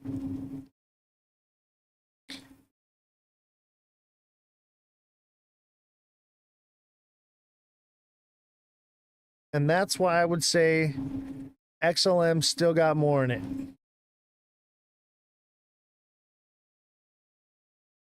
Just when you was about to explain.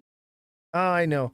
So XLM, you know, I don't know what's going on. I may need to move the dish for the Starlink or reboot it. I think that's what needs to happen. I think I need to reboot the Starlink. So I got to remind the IT guy to add that to his list to do that every couple days or so. So Ethereum is kind of a head and shoulders because we have a drop. We have a bit of a consolidation, but a rise and then a fall. We had a bearish pattern break upward into consolidation and then a pump. That's why I'm calling it head and shoulders. It's not textbook, but it does resemble XLM right now in the same similar time frame. They're not moving in unison, but they're similar. No way you're using Starlink. Oh, I am. I actually have multiple Starlinks out here. I have an airport in the middle of nowhere. And so we had to build a special studio for the show just to keep the sound of the airplanes. Everyone who used to watch the show, it was just like airplanes taking off. And so like we had to build this studio. I've never analyzed XLM, but wow. Yeah, XLM's got a little bit more. Everything's kind of moving in unison. The only one that doesn't look similar to anything else is XRP. That's why I watch it and cover it so much, because it is like the only patterns that look different. But even XRP now, I would say, kind of did a head and shoulders, but man, it has way more consolidation through it. This is possibly, and that would send it to $3. If this is a head and shoulders, I wouldn't really, I don't know. This is possibly an inverted head and shoulders, but it's definitely not textbook. Yeah, XRP does its own thing. And that's why I cover it in the show, and it's our main focus, because it's probably the hardest one to call out of all of them. And so I guess maybe I'm flexing my skills a little bit by doing XRP, but I think XRP is going to double bottom right here. And XRP would, if Ethereum is about to double bottom on the 1 hour, it looks kind of similar. We have Ethereum, we have XRP. Ethereum, XRP. Let me zoom into XRP a little bit more. Show you. They look pretty similar to me. But the question with Ethereum is this a double top and it's about to come crashing down? Or is this a double bottom and it's hitting consolidation? It's the most difficult asset to trade, Bo. Let's be real. Definitely. Let's see here. XRP is dropping now. Oh shoot. I've been chatting with Mr. Zine so much on TikTok. I've been missing out on the chat on Twitch. I do apologize. It is hard to read both of them at the same time. XRP is dropping now. Oh, you guys are just messing with each other. They're talking to each other here. I don't think it's going to be a double bottom. I think it wants to blow past it. I think it's a double top. And if it lands here at 23, it could head and shoulders. This could be a head and shoulders possibly. I don't know. That's not textbook, that's for sure. But that's a double top. I think it's more like, this is more macro and this is more micro. I would say it's more likely that this double top plays out than this double bottom. Even Brad said, don't trade it, hold it. I know.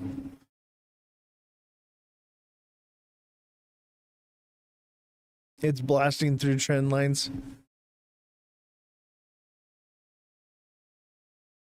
Bullish pennant flag on what? Ethereum? I don't think so. There's not enough data yet. I'd say the bottom lines have a bit of a trend here.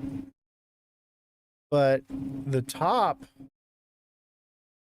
I'd say it's more of a broadening wedge on a downward trend, which would indicate an upward movement. So it would come down here, do something like that. I could see that. Ignore the wicks. Nah, bro, we catch wicks over here. We catch wicks by doing the wicks, yo. I've been accurate to the cent.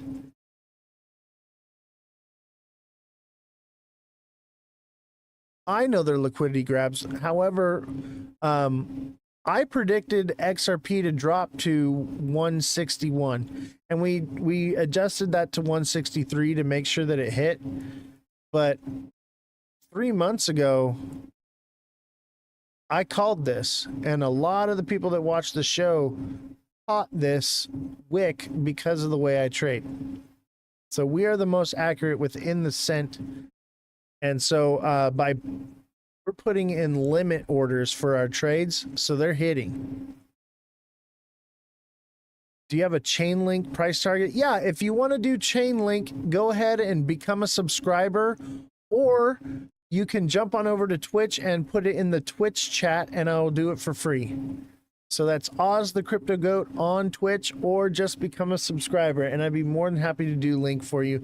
But we did do link a little bit ago. Matt Hendricks says XRP, please. What would you like to know about XRP? What it's going to do? I think we're amidst a price correction, and I think I'm seeing a similar trend here. This is an ascending, broadening wedge, which would indicate a drop down. Where do I think it's heading? Short term, long term, what time frame? 1 hour or 1 day chart. The 1 hour chart would indicate in the next couple days. The 1 day chart would indicate in the next couple weeks. Short term? Short term, so it would be the 1 hour. That is a good question. Let's plot it out here. I'm going to remove the wicks for Mr. Zine, just to humor him. So that is a descending wedge, which is generally bearish. However, this is a difficult one.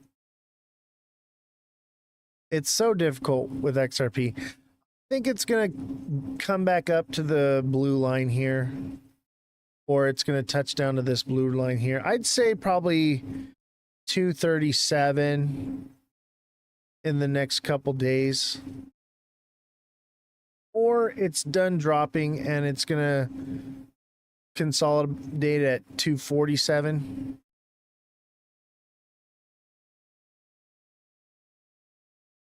Let's see.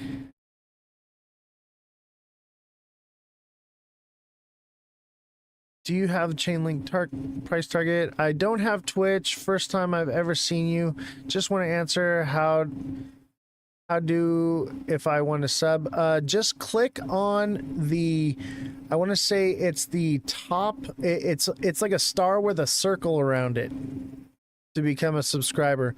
But we do get hit with guidelines a lot because we tell the truth on this show. So we're on Twitch, so that way we can mitigate getting hit with the guidelines, because sometimes I can't stream for like a week. So come over to Twitch, so just in case, so you can get on the show. That's why I offer it for free for anyone that comes over to Twitch, so that way you don't miss. But if you want to subscribe, there is a star with like a little circle around it. I want to say it's either the top left or bottom left little star icon. Let me see. I think I can highlight it here.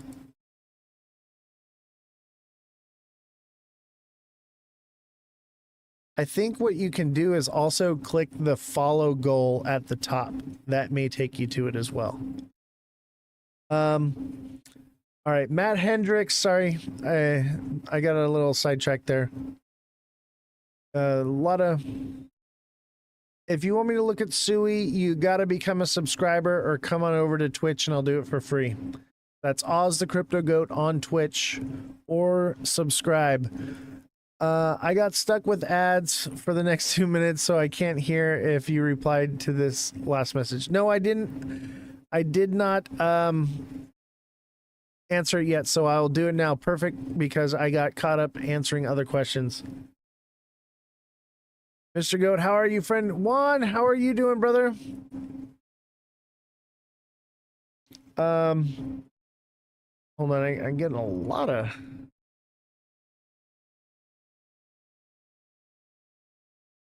Bear with me, Matt.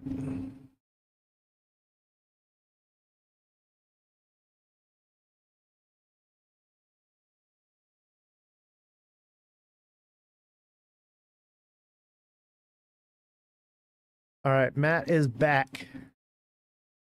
All right. So, Matt, short term, it's going to be somewhere between these two blue lines. Long term, it is hard to say right now. We are at a pivotal point where we could follow this blue line trend and break upward to $3, and from there much higher, anywhere as high as like $8 or $10 is possible, but unlikely. I would say probably around $4 or $5 if we break into this and hold this over the next 2 months. But X marks the spot. Okay, this right here is Wednesday, May 21st. Okay, if we break down here and follow this trend, or fall back into this box, or break into this box, or break below here, then we're looking at a hard crash all the way down to, I'd say, anywhere from 155 to 125.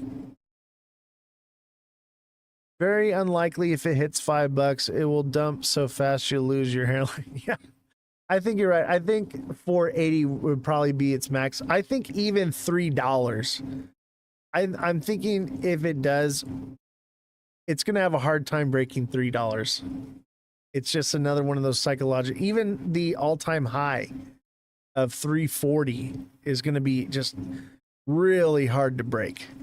There's a lot of people that bought at 340 and they're like, you know what? If I can just get out up there, I'll be happy. So XRP, if you, Matt Hendricks, I would say definitely keep watching the show. However, I would say this is your trend line right here. And what this is the same thing that XLM is doing. Okay, I think it's got, just like XLM, they move together in unison. I think it's got another pump up and then down. Or it's already done. Look at XLM's already breaking out of this structure. This could be more. XLM could be done already. Giddy Marie, if you're watching this, XRP or XLM may have broken support and could be on its way down. I hope you're watching right now because we've been wanting to watch this. I know you are, buddy, and I appreciate you. You've been watching for a while. You're one of my, I wouldn't say my first, but you're definitely in the group of the first people. You've been around for a while. But I think XRP is kind of showing something similar to XLM. And if XLM breaks downward here and doesn't recover back above this blue line, I would definitely say that XRP is in for the X right here. So X marks the spot, right? I would say by the end of the day, we could be all the way down here to 240, maybe even lower. So we'll have to watch it. There's just not enough data yet. I've all this pumping, and what we're getting is a price correction. And mind you, we're getting a price correction from this pump here all the way to down here. All right. So the price correction goes all the way back down to 205-ish to 210-ish. And usually in a price correction, you lose about 50%. That would put it at about 230-ish, 233. However, mind you, we've been pumping from 161 up to 264 without any price correction, really. We had a little bit, and if we were to get 50%, that would put us back down to 210, which would drop us below this line, and that would indicate moving back downward. Mr. Zines, thank you for the live likes. Smash that like button, subscribe to the channel, share the show with your friends. Mr. Zines, thank you for, wow, Mr. Zines, there's 327 TikToks from Mr. Zines. Thank you very much.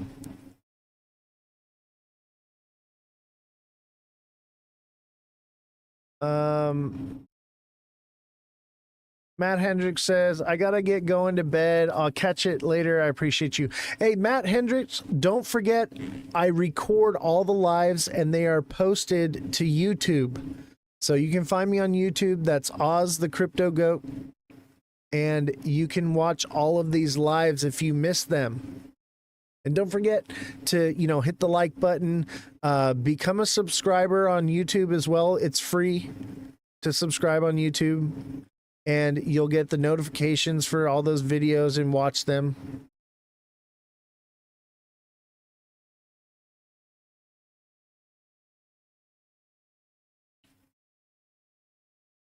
Let's see here.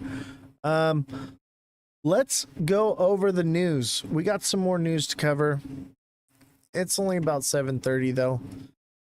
We got a little sidetracked. But Fed rate cuts hammered by U.S.-China tariff truce. Federal Reserve Chairman Jerome Powell said last week he needed further clarity on tariffs before moving on interest rates. The Federal Reserve might have found the time it needs to determine the impact of President Donald Trump's tariff strategy on the world's biggest economy following a pulse in reciprocal levies between the U.S. and China that could settle global trade tensions. Traders are now betting that the Fed won't lower its benchmark lending rate, pegging at 4.375% until at least September of the weekend agreement between Washington and Beijing tariff cuts on China-made goods to around 30% and levies on the U.S. exports to 10%. So the Fed is not going to cut rates. I'll subscribe to you just out of love, bro. I like your energy and your honesty. I'm not here to lie to you. I'm not here to give you any moon cheese. Gnarl Kill, thank you for the rose. Much appreciated. Thank you for the rose. And, you know, I'm not here to lie to you. I'm not here to spoon feed you some moon cheese and tell you that everything's going to be okay. Just go back to sleep and everything will be fine. I'm here to give it to you straight. I'm here to fact check this stuff. We are basically here. We have fact checkers on site. We have a whole staff. And I have journalists that are going through the news, and I'm also going to be doing street interviews soon. That'll all be on YouTube. What's the greatest investment due to tariffs lifted? I mean, that's hard to say. The greatest investment. Opinion on Pengu? Become a subscriber and I will do a technical analysis for you on Pengu, or you can come on over to Twitch and write it in the chat and I'll do it for free. We do get hit with guidelines a lot here because we tell the truth. So we have Twitch as our backup space because we get removed sometimes weeks at a time. So if you come on over to Twitch, then you will get it for free. And make sure when you sign up on Twitch, you enable notifications so that way you know when I go live, because TikTok will not tell you. TikTok will only do what the algorithm thinks you want. And that's why we also, for those of you who are subscribers and you want access to those daily price point videos, I'm posting the prices of the where I think things are headed every day. I'm telling you what the patterns are forming for XRP daily, and you're getting that information. However, a lot of people are not receiving those notifications from TikTok in time. So we have the email alert system that you can sign up for, the email alert system, and you will get an email every time I post something to TikTok. You'll get an email, and sometimes you get the email before it gets posted to TikTok because TikTok sometimes puts it under review. And so it works faster. And a lot of times people are missing these trades. They're missing this information, and it's too late by the time they hear it 2-3 days later, and it's no longer relevant. So this allows you to know when I post something so that you can go take a look, because sometimes this stuff happens at 1-2 in the morning. And when you have the email, you can set your alerts more customized with your own separate ring for them or whatever, so that way you're catching these trades every single day. If you're trying to day trade, this is definitely for you. If you're trying to weekly trade, it's definitely for you. But if you're just a long-term holder, it's probably not, relevant for you. However, if the markets are crashing, you're going to want to know. If the markets are pumping hard, you're going to want to know. And in the area we are with XRP right now, you're going to want to know what's going on, because it can go either direction right now. It can go either way, and if you are looking to trade, you want to be on top of that. Don't lose your 401k because you didn't want to sign up for an email list. Host, let's do TA on Pengu. I will. All right, Mr. Zines, I'm going to do it for you. I'm going to do it for Mr. Zines. Even though you're not a subscriber, I do appreciate you. So, and you already said you were going to subscribe, so I'm just going to do it on good faith.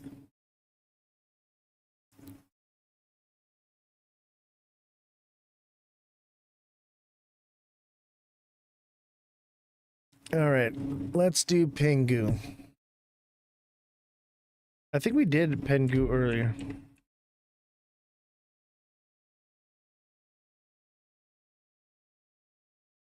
Penguin coin. Is this it?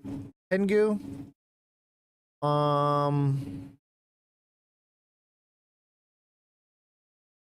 Let me see here.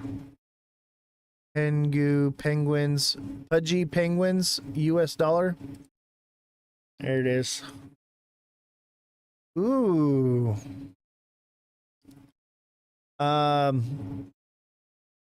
That I didn't even hear about before one of your subscribers mentioned it. Yeah, a few people have been, and by the way, TikTok seller just posted, we are on Twitch. That's Ozthecryptogoat. Come on over to Twitch. Thank you, TikTok seller. Much appreciated. TikTok seller's been here since day one, before we had a studio, when I was just a dude with a tablet pointed at a screen trying to shake people awake and say, hey, you're going to lose your 401k. Wake up. And we were months early. I've been screaming that we were going to be crashing since January. And now I'm like, okay, I'm impartial. It could go either way. We will see. Pengu, let me tell you, on the day chart, it could be this bull flag. Possibly a bull flag. However, if it doesn't hold, and because it's a low market cap coin, okay, because it's a low market cap coin, when they pump like this, you get a pump, a consolidation, and a pump, it's more likely to fall and consolidate and then crash, which would be a head and shoulders. Okay. However, I generally don't do technical analysis on these coins like this, these low market caps, because they never pan out the way they should. But let's look at the 1 hour.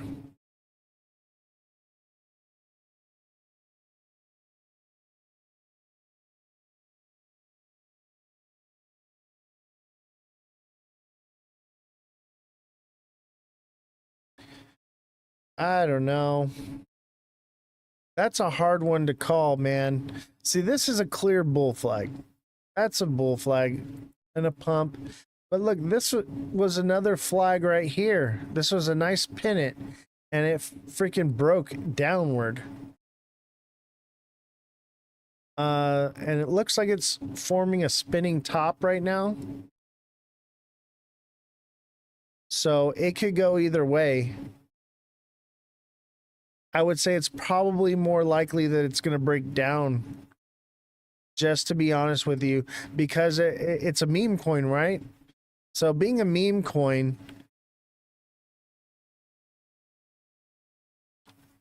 I don't know. You really can't do technical analysis on these ones. I would say that it looks bullish, but it's probably not. These are just too hard. God chooses who he blesses. You can trade all you want, but the Most High knows how to distribute wealth. I agree with that. Write the trends and let's analyze together. All right. Let's see here. Here's my trends right here.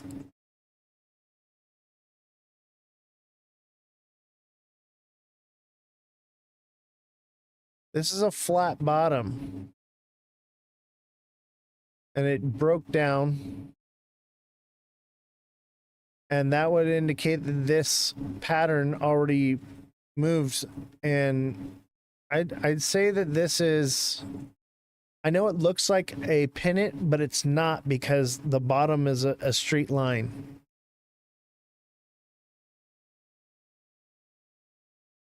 If you want to do algo, you got to become a subscriber. Yeah, this kind of breaks it. We need more data to really know. If you'd asked me a couple hours ago, I would have said, oh yeah, it's going to break down. And I would have told you it's probably somewhere around 1 cent, and that's kind of where it landed. Yeah, the pattern's void now, so there's not enough data.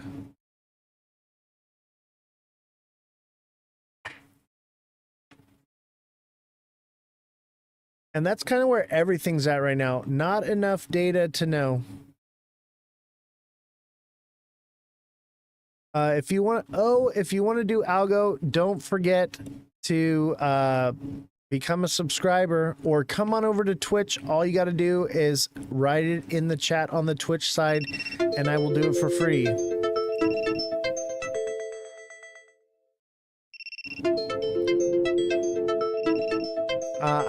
We can't say the G word on here. You're gonna get me hit with guidelines.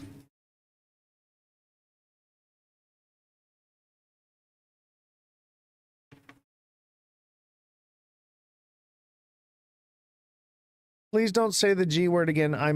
I'll have to remove you.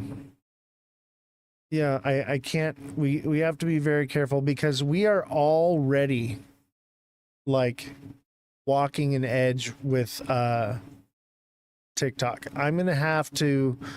I file at least 9 appeals after every live with TikTok.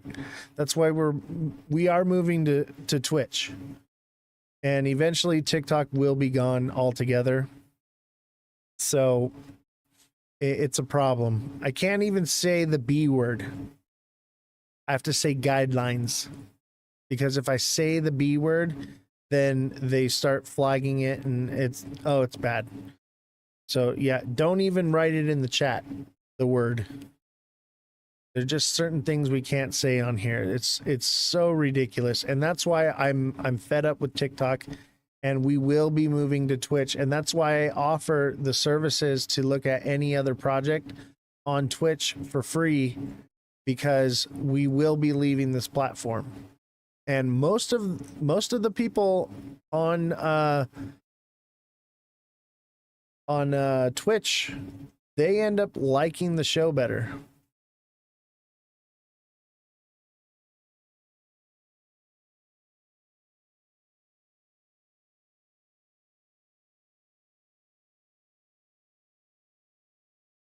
Oh, what's going on here? Sorry. So we got a couple people watching on Twitch. Not too many right now. It's a bit of a slow day. Markets are pumping. TikTok is booming though. We got people watching on TikTok, which is awesome. But don't forget, we will be leaving TikTok. So come on over to Twitch. What's the Twitch? It's Ozthecryptogoat. Same as TikTok. Same on YouTube. Once TikTok shuts down, conversations are better on Twitch. I agree. And the thing is we're in a 90-day thing with TikTok. TikTok could get removed again in the United States at any given moment. And so we've created this space on Twitch to mitigate that. Because any day TikTok could be gone and then you'll never be able to find me. So if you do like the show and you're enjoying it, or you're just sitting there, add me on Twitch, because there will come a day where I won't be here or TikTok itself won't be here. So that's why we have the Twitch as a place to go. And don't forget, we're always on YouTube as well. All of these sessions are recorded and posted to YouTube, and I will be having other channels as well. And we're going to have multiple different style shows. And so keep that in mind. TikTok won't be around forever. Yes, Ozthecryptogoat, all lower cases, no spaces. And you'll find me on Twitch. And it looks just the same as the one on TikTok, except for it's a different picture of like a little white goat instead. There's a lot of people waiting for you to give us the username. Yeah, it's Ozthecryptogoat, all lower cases, no spaces. Here, I'll type it in for you.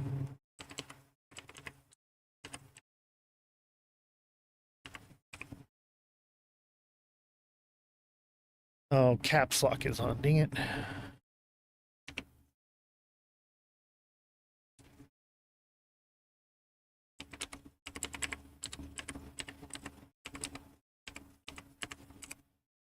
So yeah, just go Ozthecryptogoat, just like my name is on TikTok, same on Twitch, same on YouTube. Candy Chief says hi from TikTok. And who are you on TikTok? So that way I know what your name is and know who you are.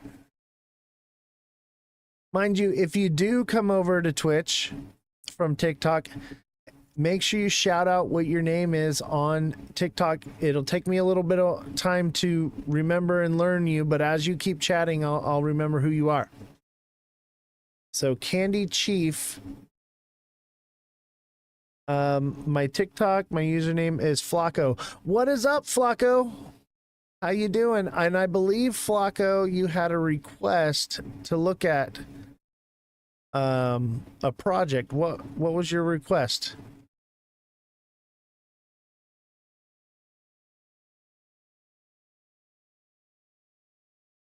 Remember, if you come over to TikTok, it is free for requests. There are ads, though. Okay? So if you have to watch the ads, subscribe, broski. Appreciate you.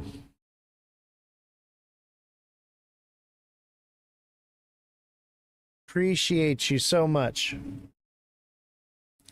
Randomly found you, so I'm a new viewer. Glad to have you. And I do apologize for the ads on Twitch, but there's nothing I can do about it. The only way to get rid of the ads is to become a subscriber or just watch them, and I'll answer your questions after you deal with the ads. Just message me, hey, I had to watch ads, and then we'll get to your questions. So let's get back to the news. We got some more news. So basically, Fed's not going to cut rates, and this is from TradingView and Reuters. So I like Reuters. Okay, I didn't pull up Reuters' official site because it is just full of spam. But TradingView is probably one of the best places to get news from. It's not for technical analysis, okay? Some of the technical analysis they put out there is way outlandish. Like, people are predicting like $100 XRP. I don't listen to a lot of those. That's a lot of crazy talk. However, the news, the actual news on TradingView is solid. I don't know. I'm in XRP long position. So let's watch the news. Definitely. And the news is what is moving the markets. That's why this is also investigative journalism. We are not only reading the news, but we're fact checking it, and we're finding out what the truth is in the news, because if you're reading headlines, you're going to be misled. And how many people here, obviously you've been watching the show, but how many of you newcomers think that the SEC case with Ripple is over? So many people think that it's over. The injunction is still in place. What's up, Mother of Dragons? Yeah, nothing but fake news. It's crazy. But the SEC case is not over. It's got a long way to go.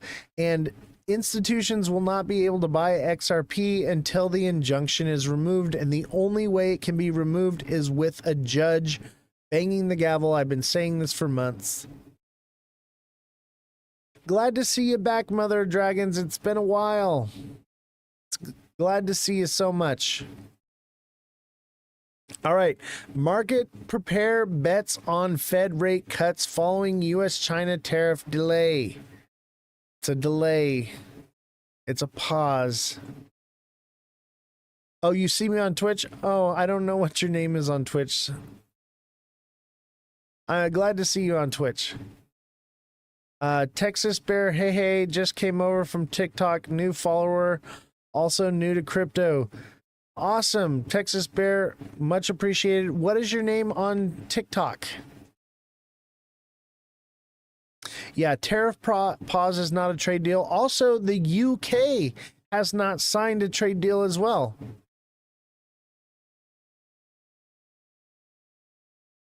Yeah, if you guys move over from TikTok send me a message and let me know who you are on TikTok when you're on Twitch, so that way I know who you are. Because a lot of TikTok seller 444 is easy because he's got the exact same name as on TikTok as on Twitch.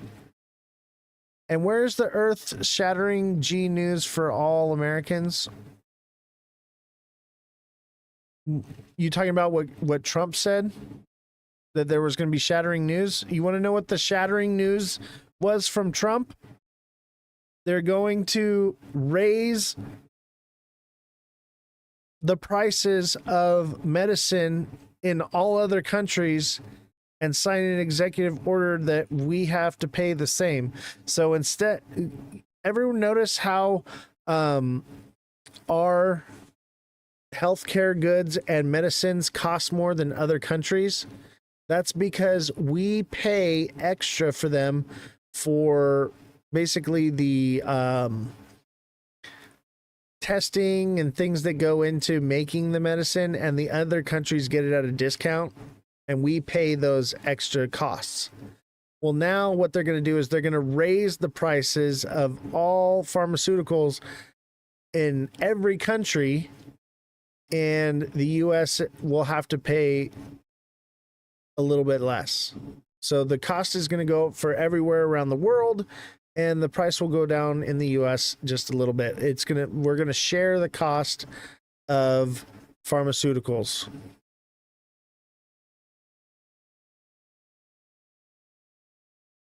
What's up, Ivorez? You're not a subscriber anymore. What happened to you, bro? I miss you, bro. Get rid of Starmer. Trump said tonight pharmaceutical prices will be cut by 59%. Yes, that was the earth-shattering news. My TikTok is Jay the Bear 81. Glad to have you on Twitch. Shaz, what's up? Oh, Kayleen G is Mother of Dragons. All right. Glad to have you on Twitch. Candy Chief says XRP is going up right now. XRP is not going up. Is it? Refresh it. I don't know. It's below the blue line now.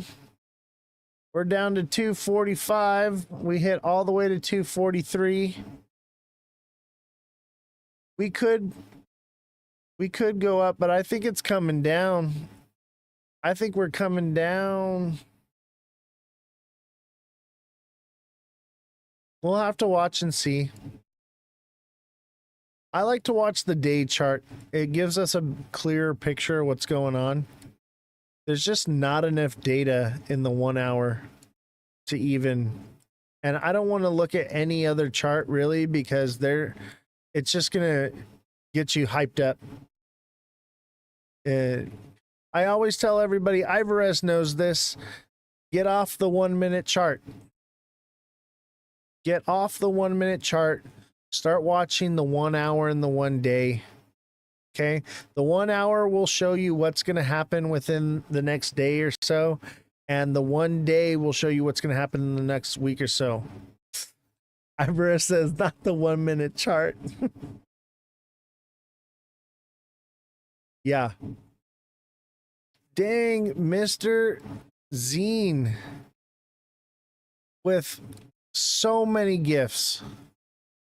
Another, what is that? Another 80 TikToks. Much appreciated.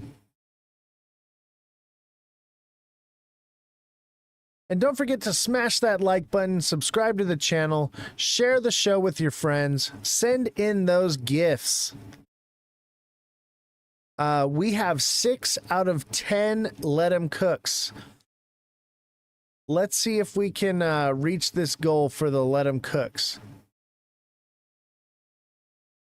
Help me reach the Let 'em Cooks goal. We have 6 out of 10.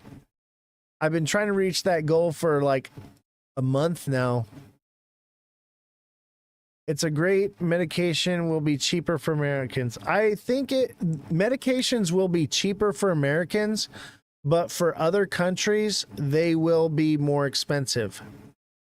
So if you don't live in the United States, the cost of your pharmaceuticals are probably going to go up another 50%. However, most other countries have free healthcare. So your governments are going to be paying for it. I think there'll probably be some costs out of pocket to you, but the thing is we've been paying extra, and other countries have been reaping the benefits. We're pretty lucky in Australia. You know, I've noticed there's a lot of you in Australia watching the show. A lot of people from Australia, which is awesome. You know, my name's Aussie. I'm an Aussie. Yeah, it's your daytime, which is great. And that's why I do the show when I do it, because I can get multiple countries in at the time that I do the show than just on the US side. And that's why we, do global news and not just the US news.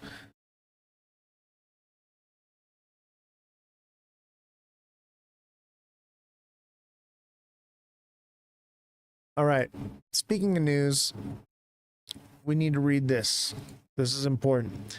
Markets prepare bets on Fed rate cuts following U.S.-China tariff delay. Investors trim bets on Federal Reserve rate cuts following the announcement of delay of the most punitive tariff imposed in the Trump administration trade battle with China, with an additional rate reduction now not seen until September, only half a point reduction seen by the year's end. And we're not going to read, I guess we can read more of this.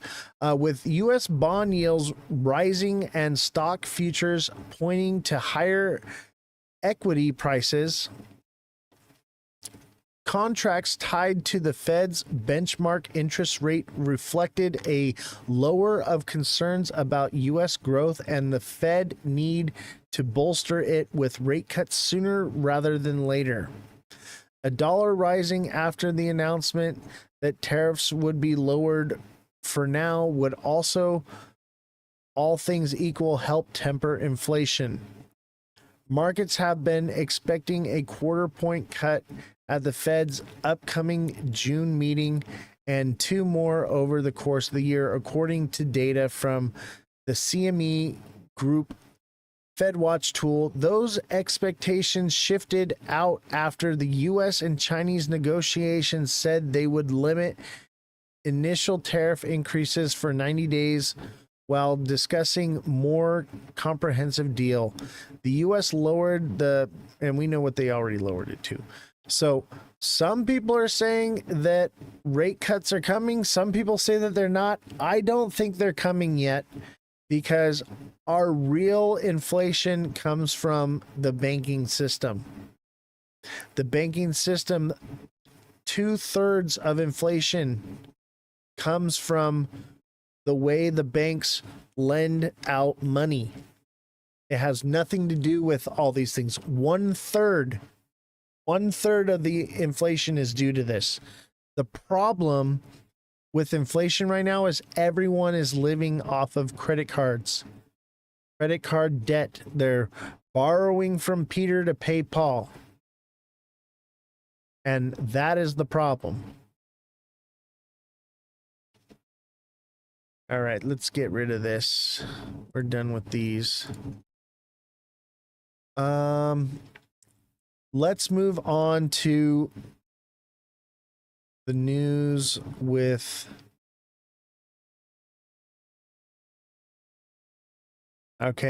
Russia and Ukraine. And I know this is a crypto show, but golly, the war and what's going on affects the markets. And this is important. This is also a news show. Yes, we do technical analysis. Yes, we do trading, we do day trading, we do long-term trading, we do everything. But it's also a news show because being well informed is how we predict the sentiment of which direction the market is headed in the long term. So being informed is what helps us to be informed in the market as well.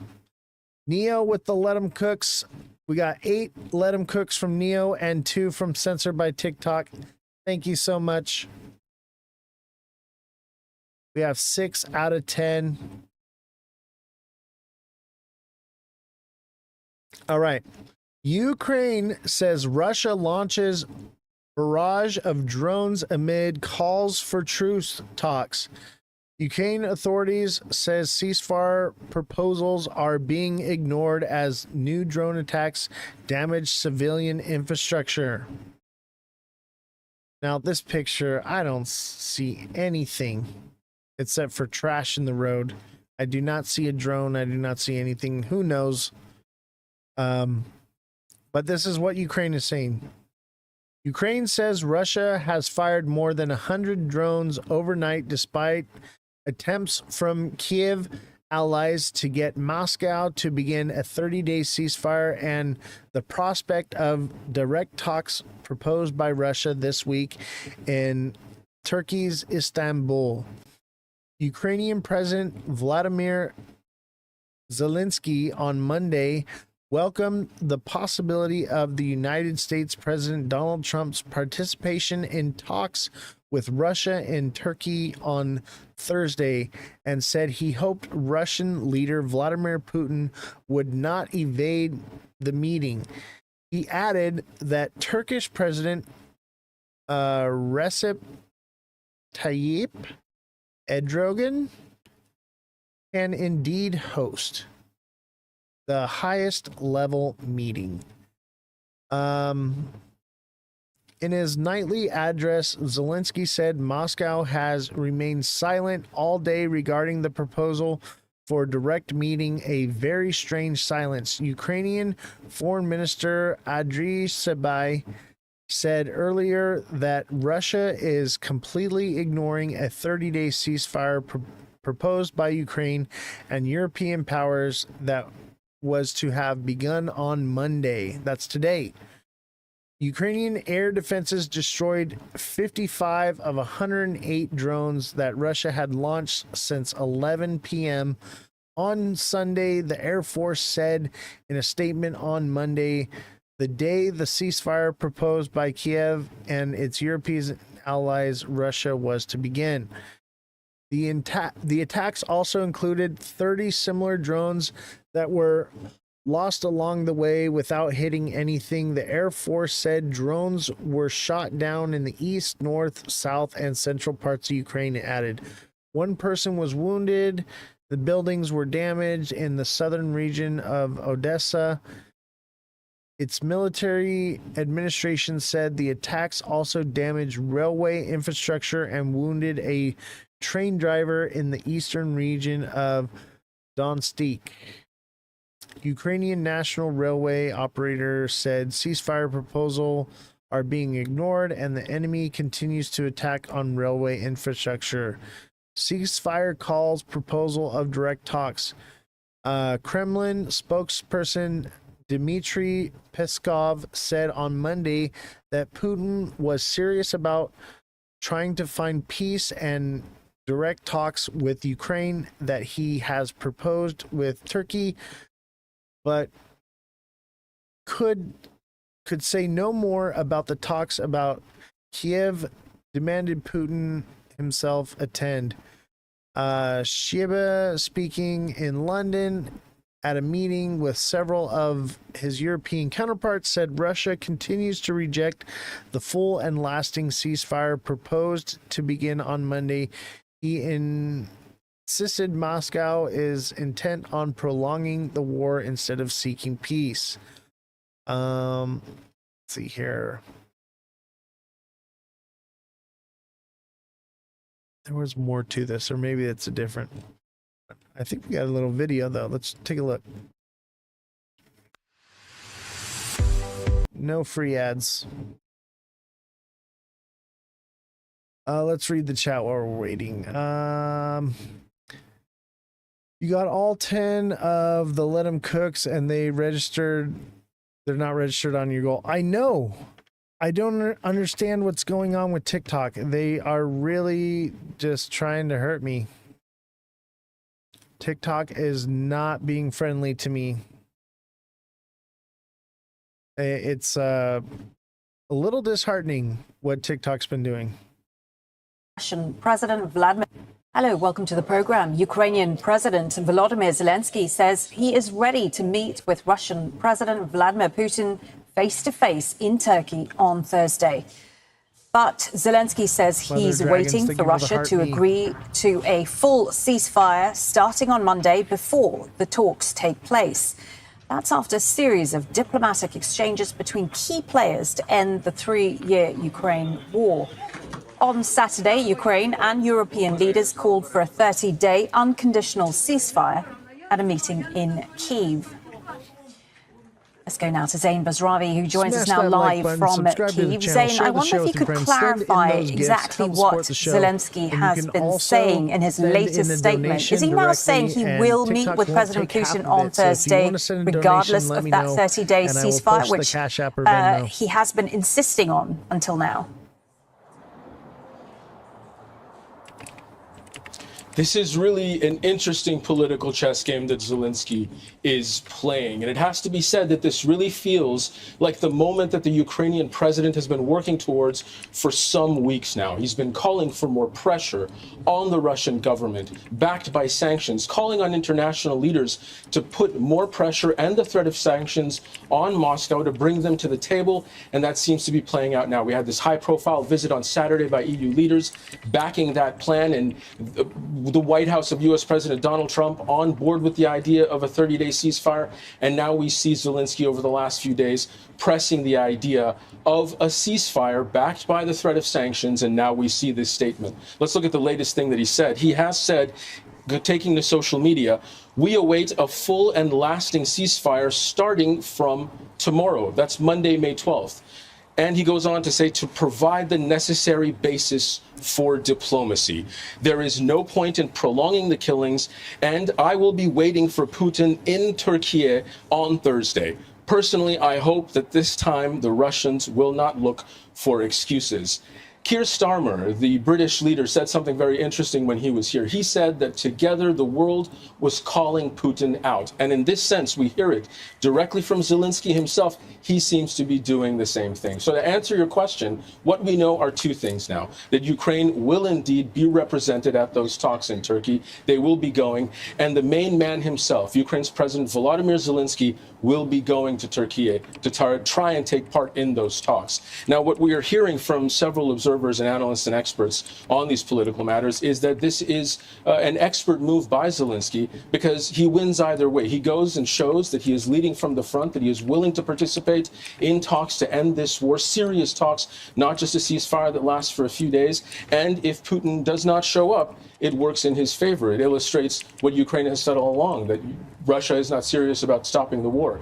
If Russia does come to the table, then it illustrates that they are willing to negotiate with Zelensky, whose role they have tried to downplay since the beginning of this conflict. So it will be interesting to see what happens in coming days. It is about 9 p.m. local time here. We are expecting this ceasefire to take effect from midnight into tomorrow, but people are bracing for what they expect will be more air raid sirens and possibly more Russian attacks. They are not expecting Russia to honor the ceasefire. Okay, it's going to be very interesting to see what happens in the next few.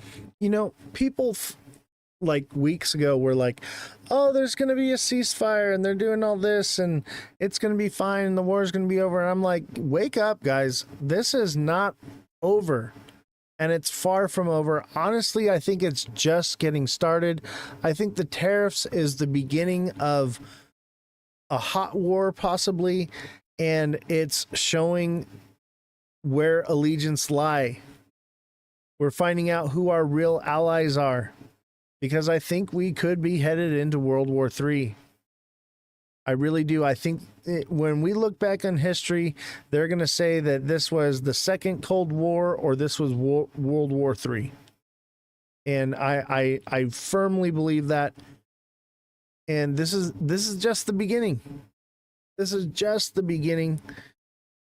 Even if there is a ceasefire, it doesn't mean that there's an agreement that this is all over and it's going to be done. So, keep that in mind. And don't forget, if you do want to help support the show, the best way to help and support is to send donations directly to the Cash App or Venmo. Or if you're watching on TikTok, you can click the Stream Elements link right there, and it will take you to send through PayPal. When you send through TikTok takes most of the money, and Twitch, I don't even receive enough there. I don't really get any of it. I maybe make $1 a live from doing TikTok. So the best way to help support the show is by sending your donations directly to me. I get to keep 100% of it. And I use that to pay the staff and I've been building the studio, and your support has been keeping this thing going. That's why we're able to have an IT guy here and take care of things. That's why we're able to have the fact checker on site to double check and make sure that we're getting the facts out properly and deep diving into all these things. That's how we're able to have the team of journalists to go through the news and with a fine-tooth comb, and then I go through and double check it, because I can't do it all. I'm making memes. I'm, running the show.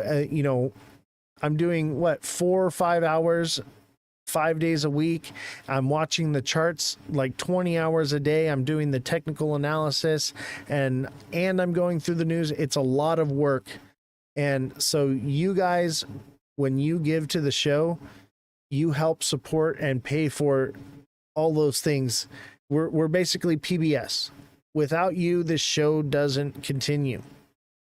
And I've had to cut back on staff some, but we've been receiving some donations, so I'm able to bring people back on. But basically everything you give goes to employ all these other people, and we're building something here. We're creating jobs. We built this magnificent studio. I've probably made a couple $100 off of TikTok, and I've invested over $15,000 into building this studio, and I'm paying the staff on top of it. So everything that you send, it's not going to line my pocket so I can buy more XRP. It's going to building this show and keeping it going, because we're not making any money. The TikTok, we don't get nothing. The Twitch, we don't get nothing. YouTube, we don't get nothing. It's still new. And until we get to a point where we're actually making money, then it's great. When we first started this show, I was making, couple $100 a week, which was like, all right, we're actually making some money. But now TikTok, the reason we get hit with the guidelines so often is they're scamming us. They take, when we get hit with a guideline and they strike us, then they take the money for the subscriptions. They take the money for the live, and we don't earn anything. But because we tell the truth, we keep getting hit with nonsense. But if we don't come together as a community and keep this thing going, it will die. And the truth won't prevail. But I believe that the truth always prevails. I believe that if we continue and we come together as a community, we can build something that will grow into a point where you won't have to support it. These platforms will support us. So we have to come together as a community. And remember, if you can't afford to give, you can always hit the like button. You can always share the show with your friends. You can always follow. But when you subscribe, it also helps the algorithm. When you send in donations, it helps me pay the staff. All these things happen. And we built this magnificent show because of you. This isn't because of me. This is because of you, because there are people listening. You guys want the truth. And I want to find the truth with you. And that's what we're about here. We are here to find the truth And we're here to also become wealthy, because I believe that the only way to fight this system is going to be this war will not be fought like any other war. It will be fought in the minds of everyday people. It will be fought with pen and paper. It will be fought with your pocketbook. And they want you to live in the pod and eat the bugs. And I'm here to help you find a way to secure your family's financial freedom, so that way you do not have to live in the pod. You do not have to eat the bugs. I want you to be able to grow generational wealth so that you can live a life that's truly free. I'm a free man here. All I do is this show now, and I spend time with my family. I retired from my job as an audio engineer in LA. You've probably seen my work on TV for all of you who are new here. And I did that for 17 years. I'm 36 years old, and I'm retired, and I've done it off of crypto, and I've done it through trading. And you can get there too. And I'm here to help you make those smart moves, because you can't get rich by buying the top and holding. It doesn't work like that. XRP is not going to $10,000. I'm sorry, I hate to burst your bubble, but it's not going to happen.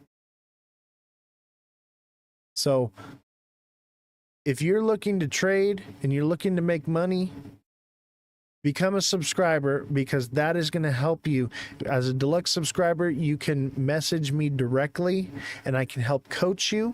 And as a basic subscriber, you get access to my daily price point videos. I'm literally telling you where the market is going every single day. We have been so accurate to the cent nearly every single day. So not only that, if you're here to find the truth, this is the place to be. And thank you all of you who donate and you support this show, and you're here day in and day out, and you're my loyal following. I love and appreciate you all very much. I do this every day for you guys. I sometimes overdo it and I stress myself out. I'm a bit of a workaholic. I retired from being a workaholic, and I don't know how to not work now. And so I found a way to channel all of that into something positive where we can grow and produce something of value, and not just a monetary value, but a value of truth. A way to find the truth, because right now it is so hard to find the truth. I can't tell you how much work goes into digging to find the truth. Not going to 10K, he said it's going to 20. Yeah, who, Calvin told you it was going to 20? Those of you who are new, we have a little joke about Calvin Hill, because me and him got into it on his live one time. Calvin Hill said XRP would be worth $9,000, or was it $7,000 or $9,000 by April 9th. Calvin Hill said XRP would be worth $7,000 by April 9th. Bro as flipped his gourd. All right, let's finish this video here. Our Zain Basravi there for us in Kyiv. Well, let's take a few steps back, because Volodymyr Zelensky's statement followed shortly after a post on Truth Social by Donald Trump. The US president said the following: President Putin of Russia doesn't want to have a ceasefire agreement with Ukraine, but rather wants to meet on Thursday in Turkey to negotiate a possible end to the bloodbath. Ukraine should agree to this immediately. I'm starting to doubt that Ukraine will make a deal with Putin, who's too busy celebrating the victory of World War II, which could not have been won, not even close, without the United States of America. have the meeting now. Ain't that the truth? Let's cross to Mike Hanna in Washington, D.C. Smash that like button, subscribe to the channel, share the show with your friends. From send Donald in Trump those gifts or speaks send for a itself. donation. Help Just support talk the show. us through the details of it, if there are any more details, and what sort of reaction there's been to it.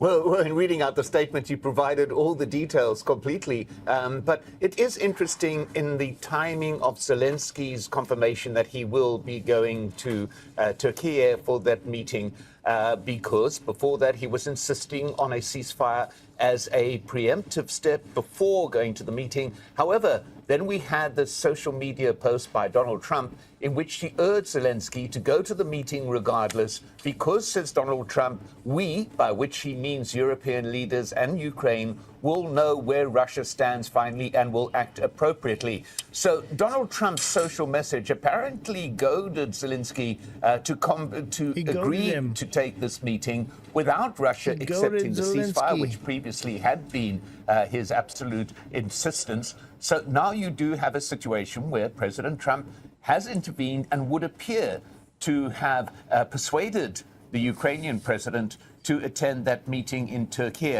What comes out of that? Well, Donald Trump appears to be rather pessimistic, saying that, as we heard in the statement there, that Putin of Russia doesn't want to have a ceasefire agreement with Ukraine. But the point that President Trump is making is that the meeting should go ahead regardless, because then it will be very clear where Russia stands, whether or not it is prepared to enter real negotiations, whether it is just stalling, in which case, says President Trump, we, the European leaders and Ukraine, will take appropriate action. Most significant about this social media statement is that President Trump is coming down on the side of the European leaders and Ukraine, despite sometimes in previous weeks where he appears to be having the maximum pressure on Zelensky and less on the Russian president. That appears to have shifted now if this social media post is to be accepted. Okay, thank you for that. Mike Hanna there for us in Washington, D.C. Let's speak to the analyst Michael Bosicue. He's a senior fellow at the Atlantic Council. He joins me now from Victoria in Canada. Many thanks for your time.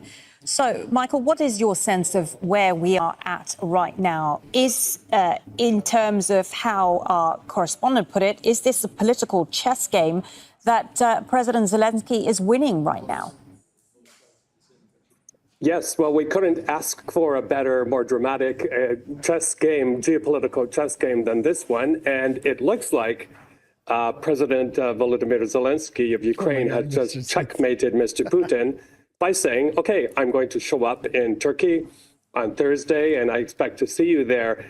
I believe Mr. Putin was expecting to send lower-level officials to Istanbul to meet with lower-level Ukrainian officials and to do what he always does, is to drag things out as long as possible while gaining more territory and while continuing to pulverize Ukrainian cities. The other thing we know about Mr. Putin, he does not react well to ultimatums, and that's what was given to him by Western leaders in Kyiv yesterday. And we could see that he was rattled at that press conference yesterday. He didn't take any questions from the media, but he was reading very, very closely from prepared notes and looking very tired. So things could go either way right now, but it would be, I think in the long run, fantastic if they both met face to face. Very, very bold move by Mr. Zelensky, and that's being reflected on social media in Ukraine right now, too. So what, I mean, you have so much experience on the two countries. You spent lots of time in Ukraine. What is your sense of what is going to happen next? Because President Zelensky essentially is insisting that ceasefire begin in a few hours from now. Is that what we're going to see or not?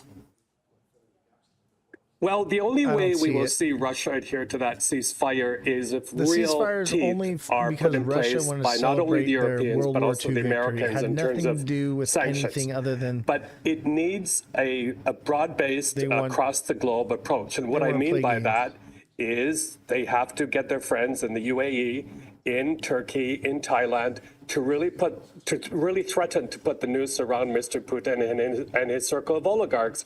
and say, okay, no more luxury property buying in Dubai, no more parking your yachts in Thailand, no more, tourism to even to Turkey. Cut that flow off, and then Mr. Putin will really feel the pain.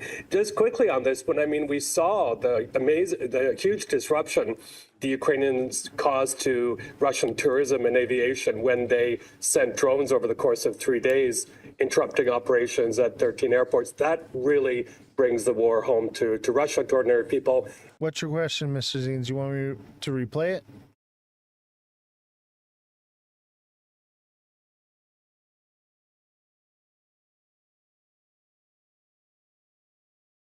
Go back a little bit. Bro definitely got hella use in his goose. Oh, GCSE. All right, I misread that. And that's what needs to be done now if they don't adhere to a ceasefire. Trump has threatened to walk away from the peace process if there isn't some kind of settlement or agreement on a ceasefire soon. It does feel like we're coming to a head here. Do you think he might walk away? And what is that going to look like? Yes, I do. I mean, it really, I don't mean to sound too cynical, but it really does feel like the rules-based international order is in a free fall right now, because of Mr. Trump wanting to walk away from big problems. I mean, I think that's why the India-Pakistan conflict went as far as it did, because no one sees red lines anymore, and the U.S. is not intimately involved. Same thing here. Autocrats like Mr. Putin, when they don't see solid red lines enforced by the United States, they go further and further. All they see is gray lines to be exploited. So it's crucial that the United States put its full force behind this and threaten, along with Europe, those biting sanctions and more weaponry to Ukraine. That would really push Mr. Putin in the corner, I think. Okay, thank you so much for your time and thoughts today. Michael Bosicue, senior. All right, that's it for the news today. We're going to wrap it up with a little technical analysis. We got about 30 minutes left. Does anyone have any questions or any projects you want me to go over and check out? If you're on TikTok and you want me to look at a project for you, all you got to do is come over to Twitch. That's Ozthecryptogoat, all lower cases, no spaces.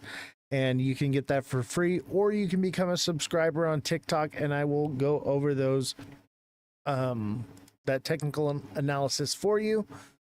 But remember, TikTok will not be here forever. TikTok will more than likely go away in the United States.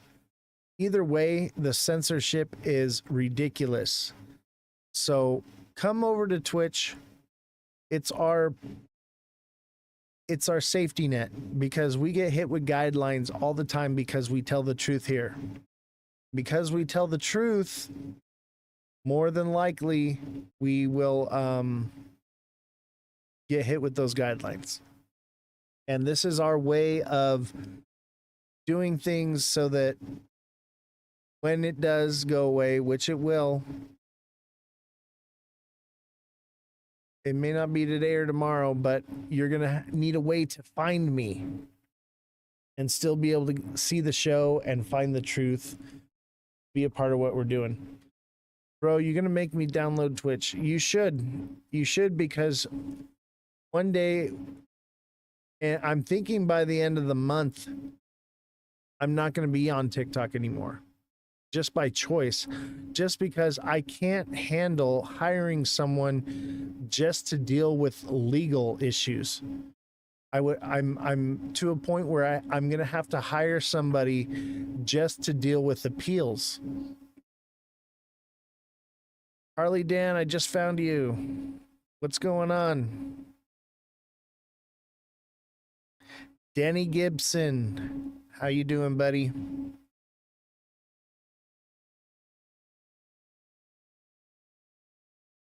Yeah, I can't afford to go live on TikTok and make $1 or $2 off of TikTok and then have to hire somebody just to deal with appeals. Yeah, it's been a long day. And look, we're coming down hard. So let's talk about this. I want you guys to see this. I think we should have head and shoulders right here. We shouldn't have got this green candle. However, the news drives things. And because of AI trading bots, it's very easy to find the patterns because the bots give it away. Because they tend to just do the same patterns over and over and over, and then they'll switch to a different pattern and it'll be over and over and over. But things will change in the market because of the news. So we got this pump here. We should have head and shoulders right here. We should have pumped up here, had this shoulder, pumped up again, made another shoulder right here up to the blue line, and then came back down. That's what should have happened, but the news broke that pattern. However, because of it, it's forming an even nastier head and shoulders. And I believe that we could drop down here and that would bring us up. We would pump up again and we'd just touch this blue line and not break through it because we don't have the news to break it out. We've already broken that support. We've already broken through and we're coming down even more at 243 right now. And if we consolidate up this blue line right here, we would fall and this would be an even bigger head and shoulders, bringing us back down to 212, 210, and even as low as like 208, 205. So if we don't get back above this blue line and see more of a trend like this,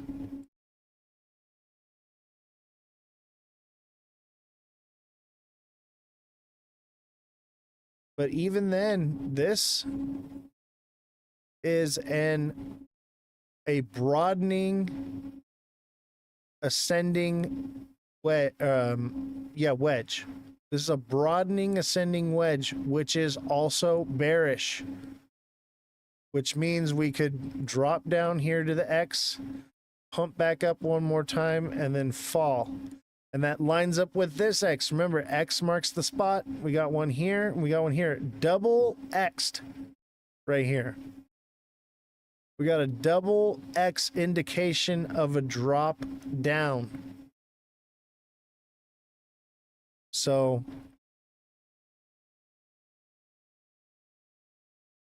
yo, big dog, I got shit to do now, but want to leave respect and may the Most High give you what you deserve. I appreciate you, and I appreciate your support today, and glad to see you here. Don't forget to follow the show. Don't forget to subscribe or come on over to Twitch so that you can catch the show from now on. And don't miss out. Much love, Mr. Zines. Much love. So, I think that's kind of where we're at right now. Is either way, I'm not seeing anything indicating a higher push upward. If we had stayed above this and you know, opened this other candle green and started going up, I would say, okay, we're headed towards $3. But there's a potential of hitting 270. I doubt it though. But we could pump again. But more than likely, it's going to play out a head and shoulders pattern here and break down. But if it changes, obviously I'm going to post that. Yep, we got that pump. Let's go down. Exactly. It's been pumping since 163. It pumped, it consolidated, it pumped, it consolidated, it pumped. And if it continues to consolidate up this line here, then I would say that's an indication of going upward. But if it starts breaking down hard like it is, it would indicate not only that it needs to break down 50% like it is right now. See, it broke up and it dropped about 50%, and then it broke up and now it's dropped about 50%. If it can't hold that and it continues to consolidate and then drops, it's a head and shoulders. Either way, from 161 all the way to 265, there hasn't really been a price correction. It's due for it. It's due for a price down to $2. So it has to show us that it's firmly breaking above this before I'm going to be a believer. And believe me, I will be the first one to say, hey, we're turning around, you know, but I'm not here to lie to you. I'm going to tell you what it is. I think we could potentially have another pump up to 270. But it would take news to break through this line. It would take news. Now that we're below it, it's no longer support, it's resistance. We're going to need a firm deal with the UK, a firm deal with China, or we're going to need the war, a ceasefire to happen, something's got to happen. Crypto summit, news, something we're not expecting, ETF, regulation, the case actually being solved, which I don't see it happening that soon. It needs more time for the case. And I see these 2x indications right here. Everything is pointing towards downward movement. And let me tell you, if we break below this line right here at $2, because it'll probably move sideways. If we break below $2, best believe we're going to see at least $1.50. Well, I'd say more like $1.60. But more than likely, it'll break even further because the panic selling will happen. A lot of people bought right here. People were calling me, messaging me today when we hit like 260, 265-ish. Were messaging me, should I get in right now? Though, think of all the people that don't have me to message me and they just FOMO'd in and got in right here. They're going to hold all the way down till about $2, and then once it breaks $2, they're going to jump out. They're going to get scared, and the panic sell-off will bring us all the way back down to this blue line. And look at how nasty this is, okay? And mind you, this blue line is getting extended now. It doesn't fall straight down. It works its way down, which means it could end up somewhere around $1 by middle of June.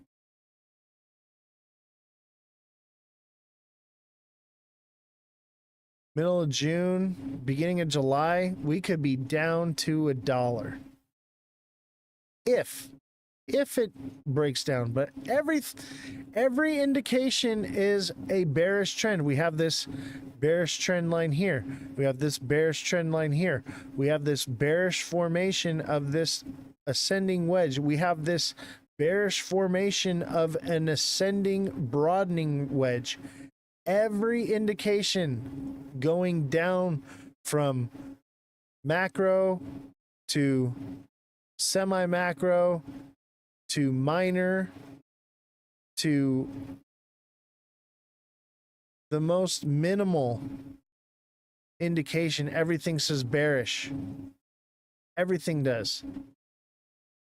I don't think we're out of the woods yet. If it breaks upward past 270, and I would say if we start hitting 280, we could potentially see, if we can break 280, we're going to see $3. but I just don't see it yet. There's no pattern whatsoever indicating that that's what's going to happen. How's Ethereum doing? That's a good question. Let's look at Ethereum. Also look at XLM. And hopefully you guys were watching the show last week, and I told you the moon cycle that we were going to pump until Monday. And here we are. Pumped until Monday. Hopefully you guys listened, heeded the advice, and you made some money. And we're doing well. So glad I took profits when I did. I'm glad you did too.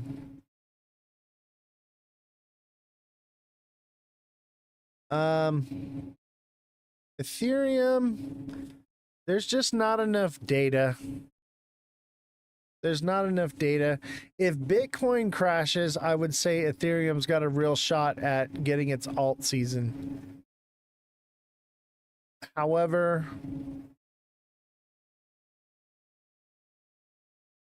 let's look at a shorter time frame.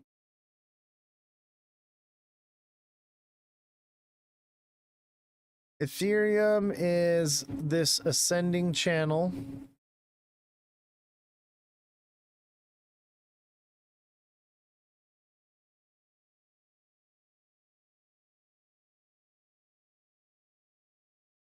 I'd say it's kind of more like a widening wedge, just like everything else. And it's breaking downward. The question for Ethereum is, and we'll have to watch, is it going to double bottom here and move up? I'd say possibly. It's probably a double bottom because look at the candles. The candles will tell you everything. Everything you need to know. Okay, this is a bit of a spinning top. I wouldn't quite call this a hammer. But look at this long wick right here. Look at these long wicks on the way down. Look at this wick here. It seems like it's bottomed out here at 24.10, 24.18, somewhere like that. And it probably wants to double bottom there, which would send the price up to 25.50, 25.60 ish. And if it goes from there back up and breaks through the blue line, then I would see it's probably going to shoot up. But more than likely, it'll hit that blue line, which is right at that resistance. And it'll probably fall short and it'll break down from there. And then I would say that it's in consolidation. Can I have a look at render? Of course, buddy. Let's look at render.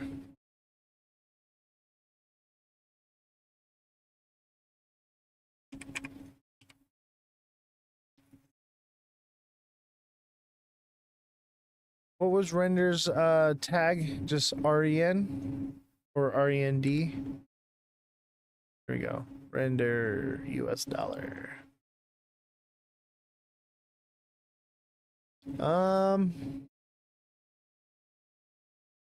Render is kind of a head and shoulders inverted. It could potentially see what is that, $6 or 6 cents? Yeah, $6. Wenderman, if you want me to do Sui, you got to become a subscriber or come over to Twitch and write it in the chat on Twitch and I'll do it for free. So all you got to do is go to Ozthecryptogoat on Twitch because we are leaving this platform. So hold on, Morgan, on this because this is a very wonky head and shoulders. It's not very textbook. I want to look at it a little deeper before I really call that.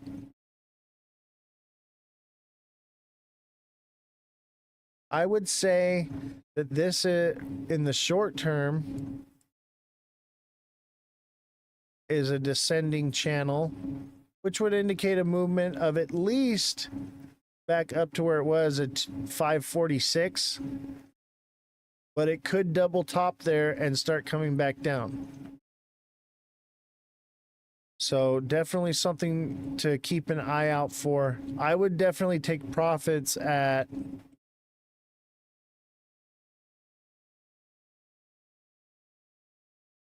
$246. Double bottom means that, see this is a double bottom right here. So double bottom means that it hits here, it pumps up, it drops down, and it hits here, and it's at like the same spot. When it drops in like this and it double bottoms like that, it shoots up right after. And I would say that this is probably more of a double bottom than anything, and it's played out. But there is a possibility, because of this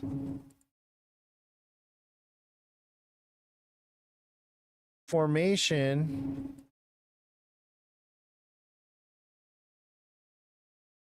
it's going to shoot up again because it's like a descending channel. And look, it's kind of double bottomed on the 1 hour as well. It looks just like Ethereum. It's probably going to double bottom right here and then shoot back up. But there's just not enough data to tell if it's going to do more. So we'll just have to keep an eye on the chart. So keep an eye out. If it starts moving up here like this, I would say double bottom, and it'll, you know, at least reach 541 on render.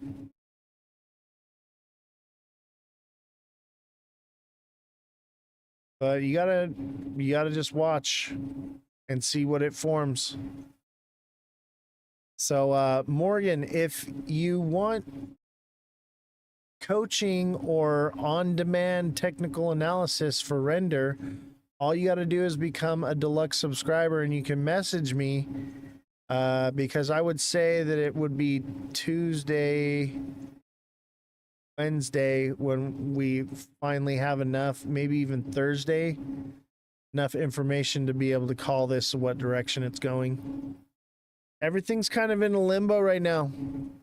Everything looks like it's got a little bit more in it. It's going to try one more time because it pumped so hard and it's price correcting, and people are going to be, you know, trying to get it going again. But I think we just pumped so hard for a while.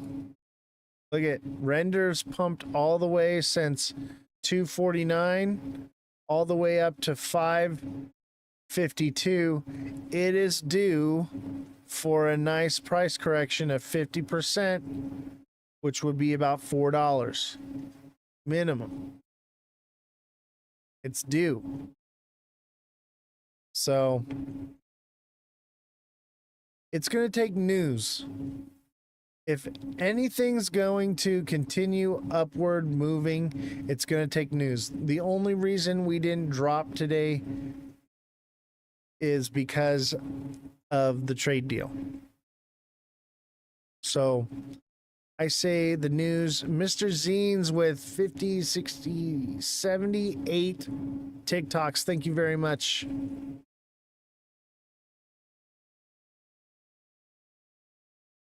All right, I'm going to call it a couple minutes early for the show. Thank you all for tuning in, and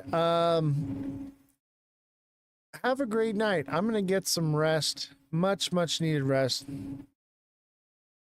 Yeah, it looks perfect for to correct the market. I agree. I think it's due. It had a nice another little bullish pump. It's just due. The only thing that's going to turn this around is news. So keep an ear to the news and look for that speculative pump.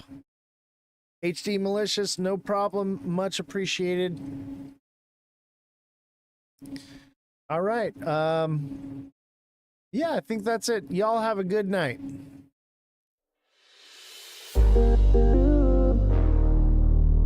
Nothing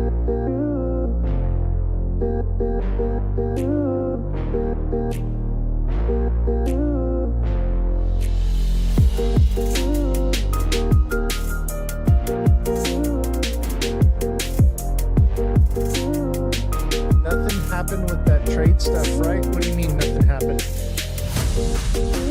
Oh, XPF. I decided not to buy any XPF because it seemed a little bit sketchy.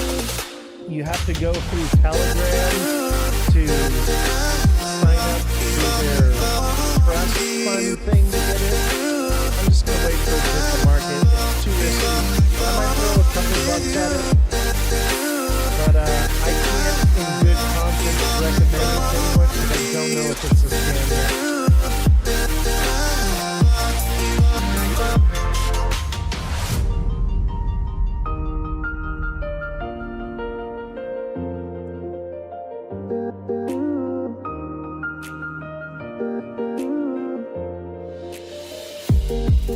By the way, the cameras are coming soon.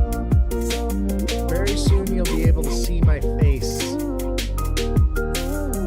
I'd say any day now.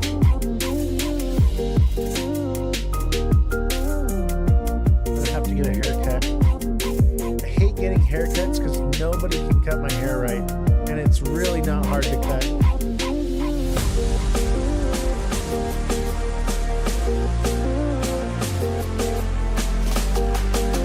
Hairstylist now. I expect perfection.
Smash that like button, subscribe to the channel, share the show with your friends.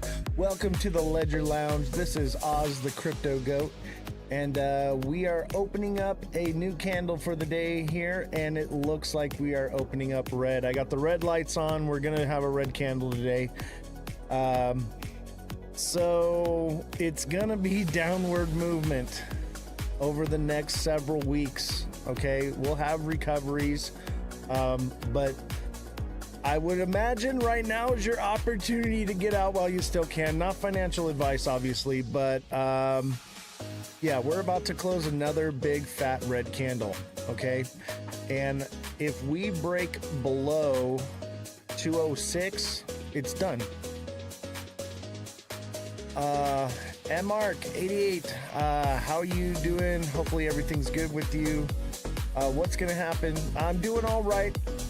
What's gonna happen is we're moving downward. We'll have up days and down days, obviously, but the overall sentiment, I believe, is down. We could have one, like we come down a little bit and then have another pump up to around like 225, 230 maybe, and then come back down, or it's just cooked already.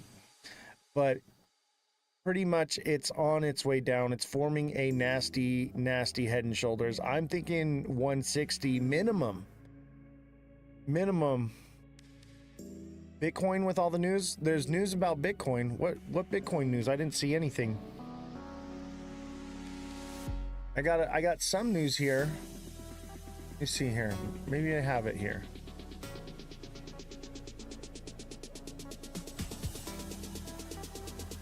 You're talking about like because it's going down?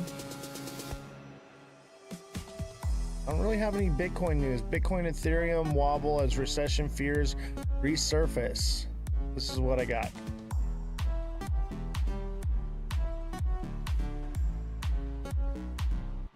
Oh, Trump and Elon. Yeah, we're going to kind of talk about that.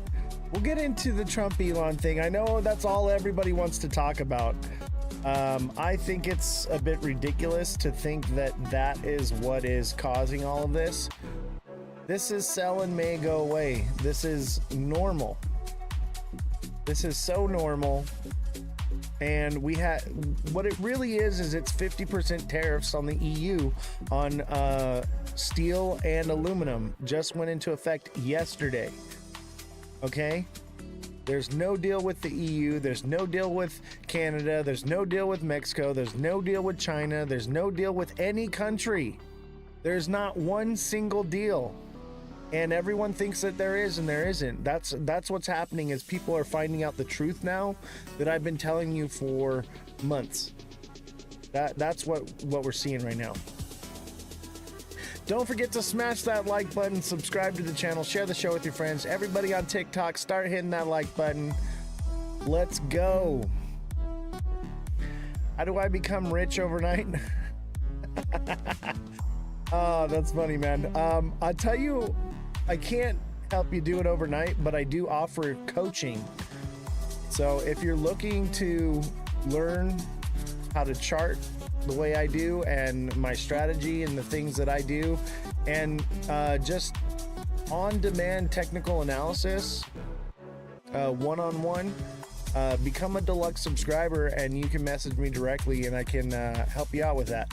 But let me tell you, everyone that is a deluxe subscriber that takes advantage and actually applies the coaching is doing magnificent. They're going on cruises and vacations. They're remodeling their kitchens. 18-year-old kid paid to remodel his family's kitchen. And his parents are like, what are you doing? How are you doing it? And he's like, I'm watching this guy's show and he's killing it. He's nailing the market every single day. He knows what's going to happen before it happens. And he's just making it happen for me, Mom. And now his mother and father are watching the show. It's incredible to see everything. What's up, Fat Pine? Hey, thank you for the gold medal, dude. Hey, man, it was great seeing you in Vegas, bro. I'm glad that you came out. We had a good time. It was nice chatting for a little bit there. It's a bummer you had to run, though, because we ended up going and playing some games and having a good time. It was pretty cool, man. But I'm glad that you made it out when you did and got to hear your story and everything. It's really cool, man, and I'm glad to have you here, a part of the team, and see you in the live. It's cool, man. I appreciate having you here.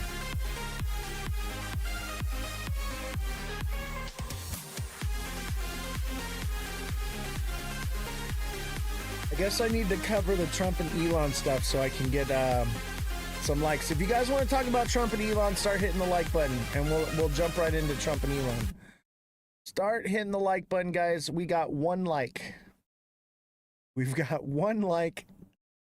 Start hitting the like button. What's up, Lexus Mom? How are you doing? Glad to see you in my DMs, getting that advice from me and coaching. Hopefully, we can make a difference together and grow. But I tell you right now, you have to take advantage of the coaching and actually apply it and trust the process for it to work. I know you've been a subscriber for a while, and you no shade on you at all, but I don't hear from you for a while, and then when the markets are going down, then I hear from you, and it feels like it's too late, and I can't help you anymore.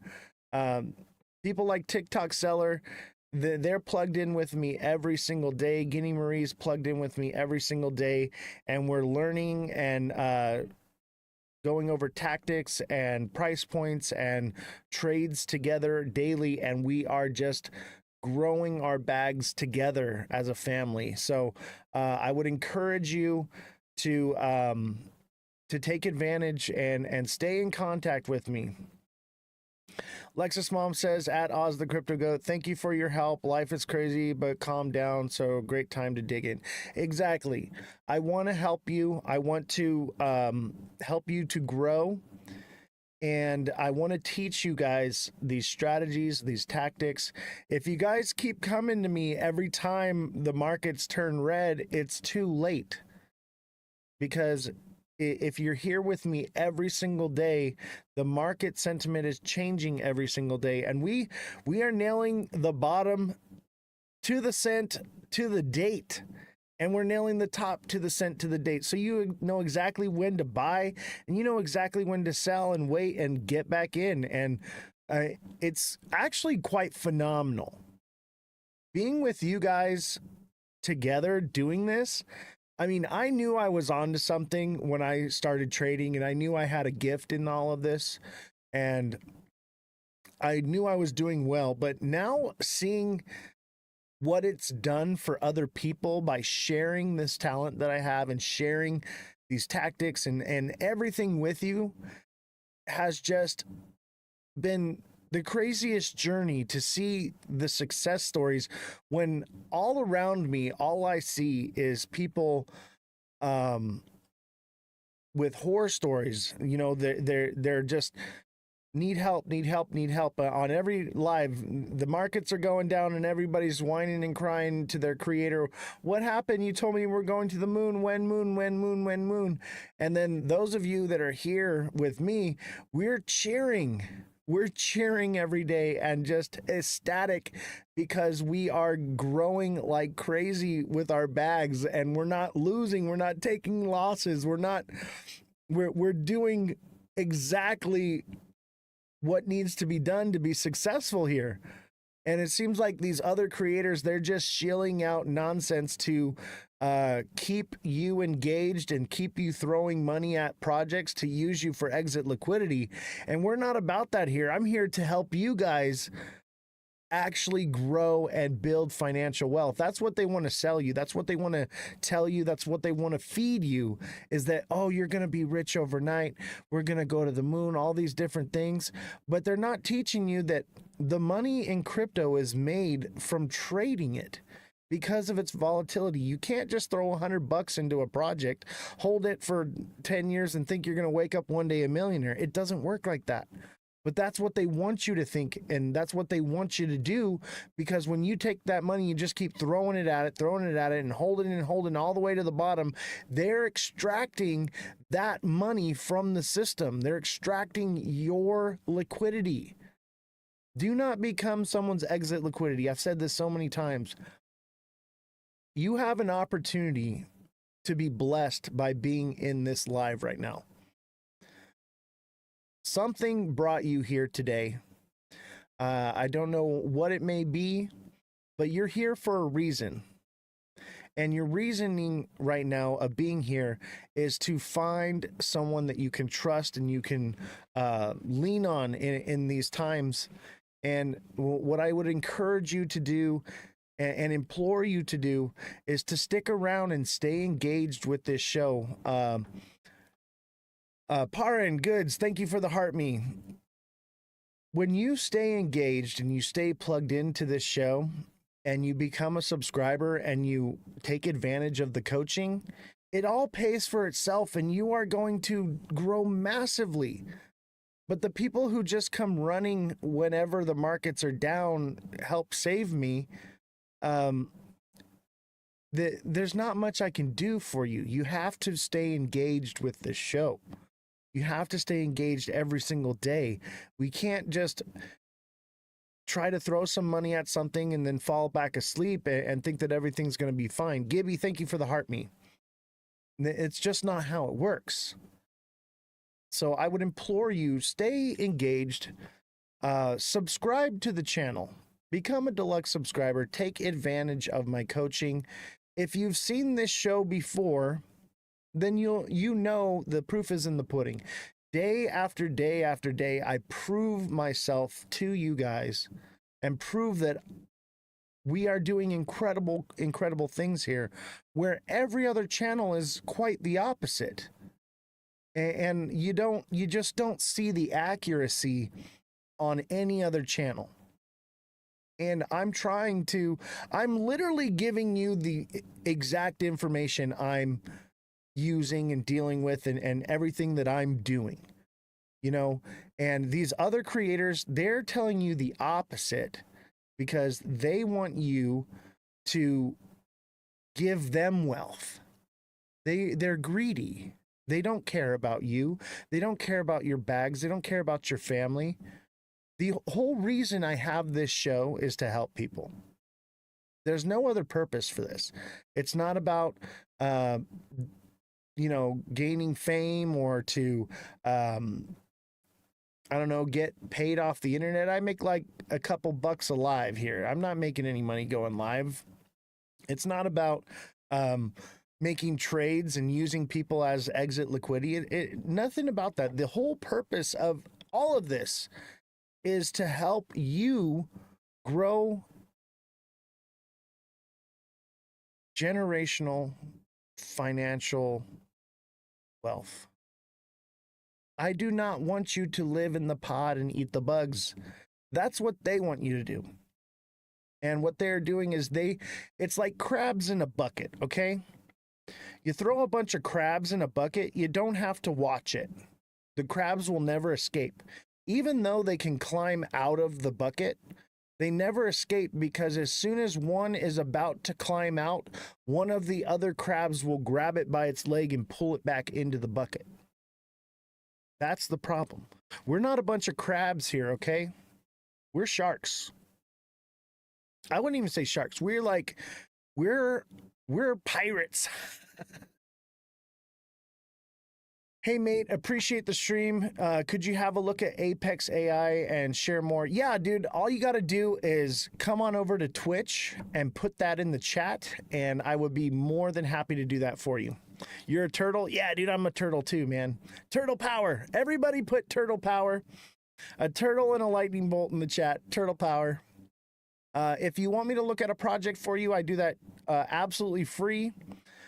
Twitch is a podcast streaming app. So just go to Twitch.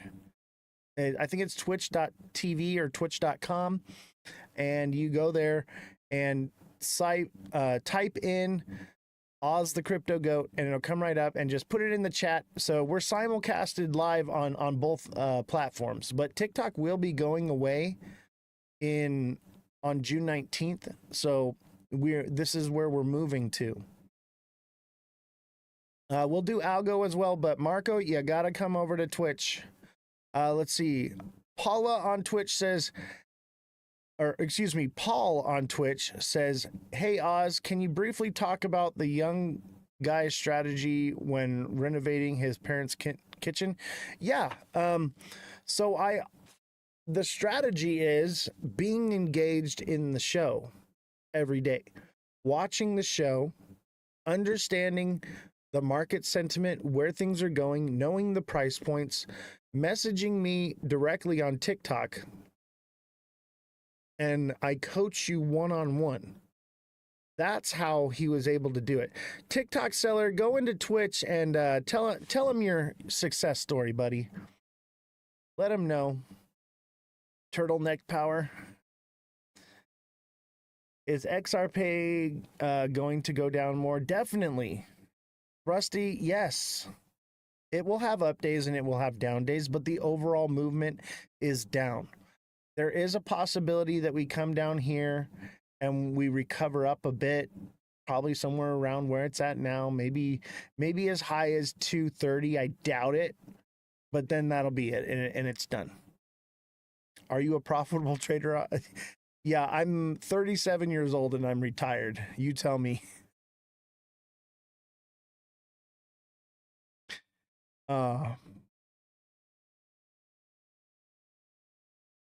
Chat got some jokes today.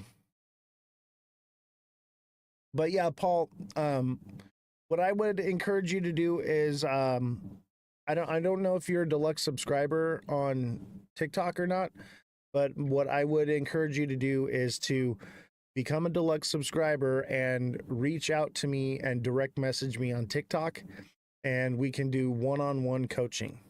And that's where you're going to get that success from.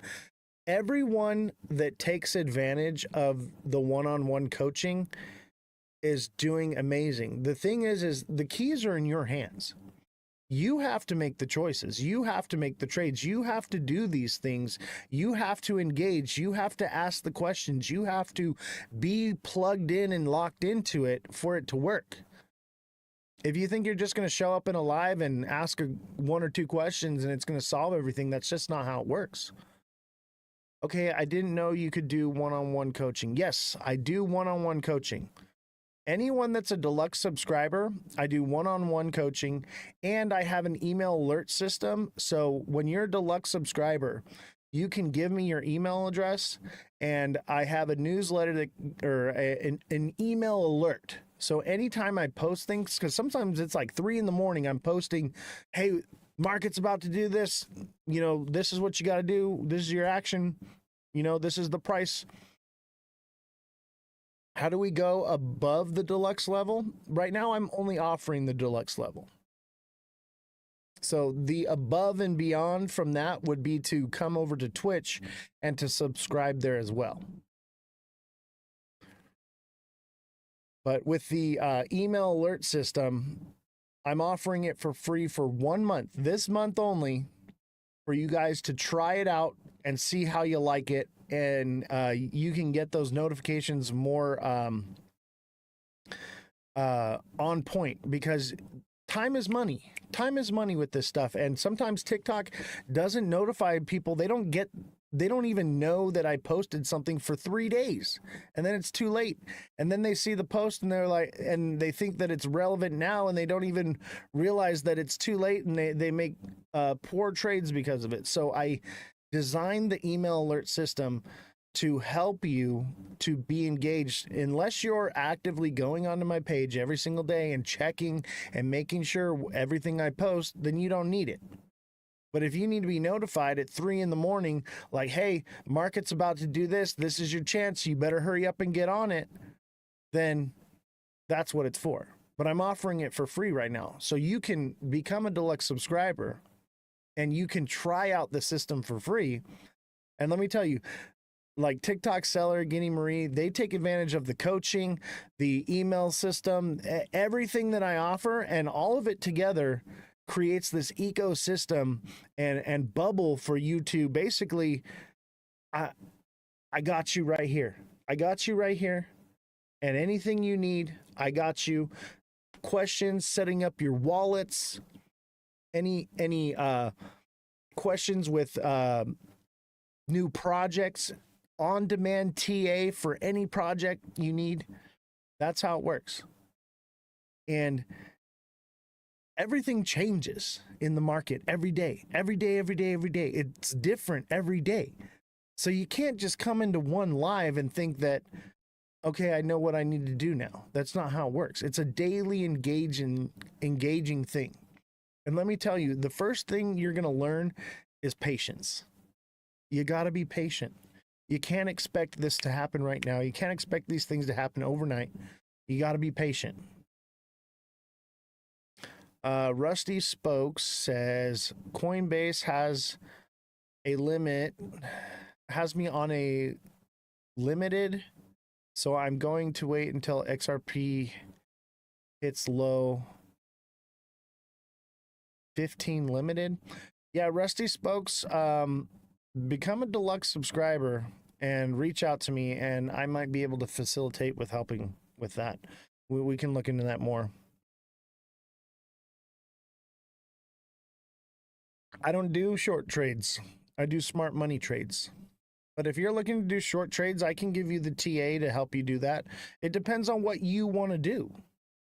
But I don't only do short trades. I do whatever is necessary. I do, but basically I'm looking for smart money entry zones.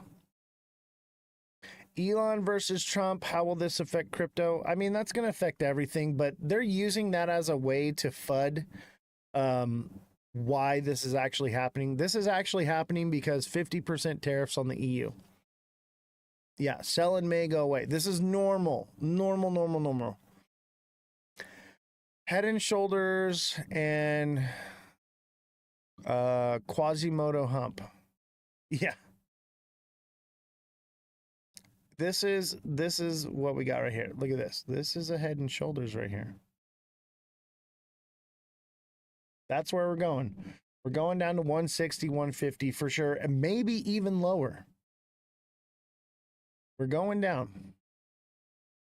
But this is normal. If you've been watching the show, you would have known to get out of the market May 12th.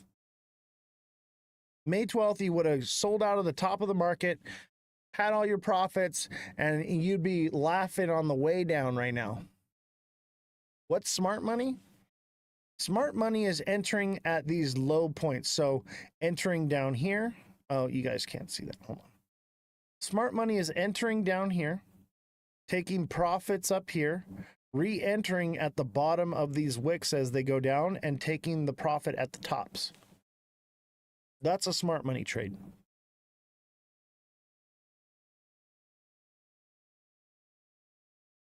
And David, the fact that you don't know what smart money trading is, I would highly recommend that you take advantage of the coaching. I can help you. TikTok seller, Guinea Marie, somebody chime in here and tell him it's worth it.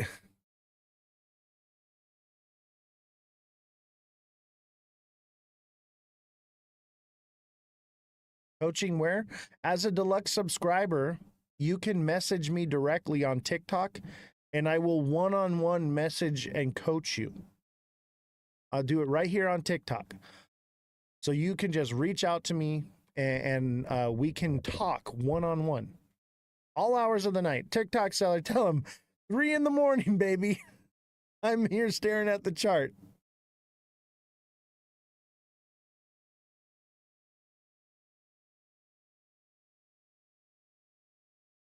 Yes, this is XRP. So I'm in new and trade in 1-2.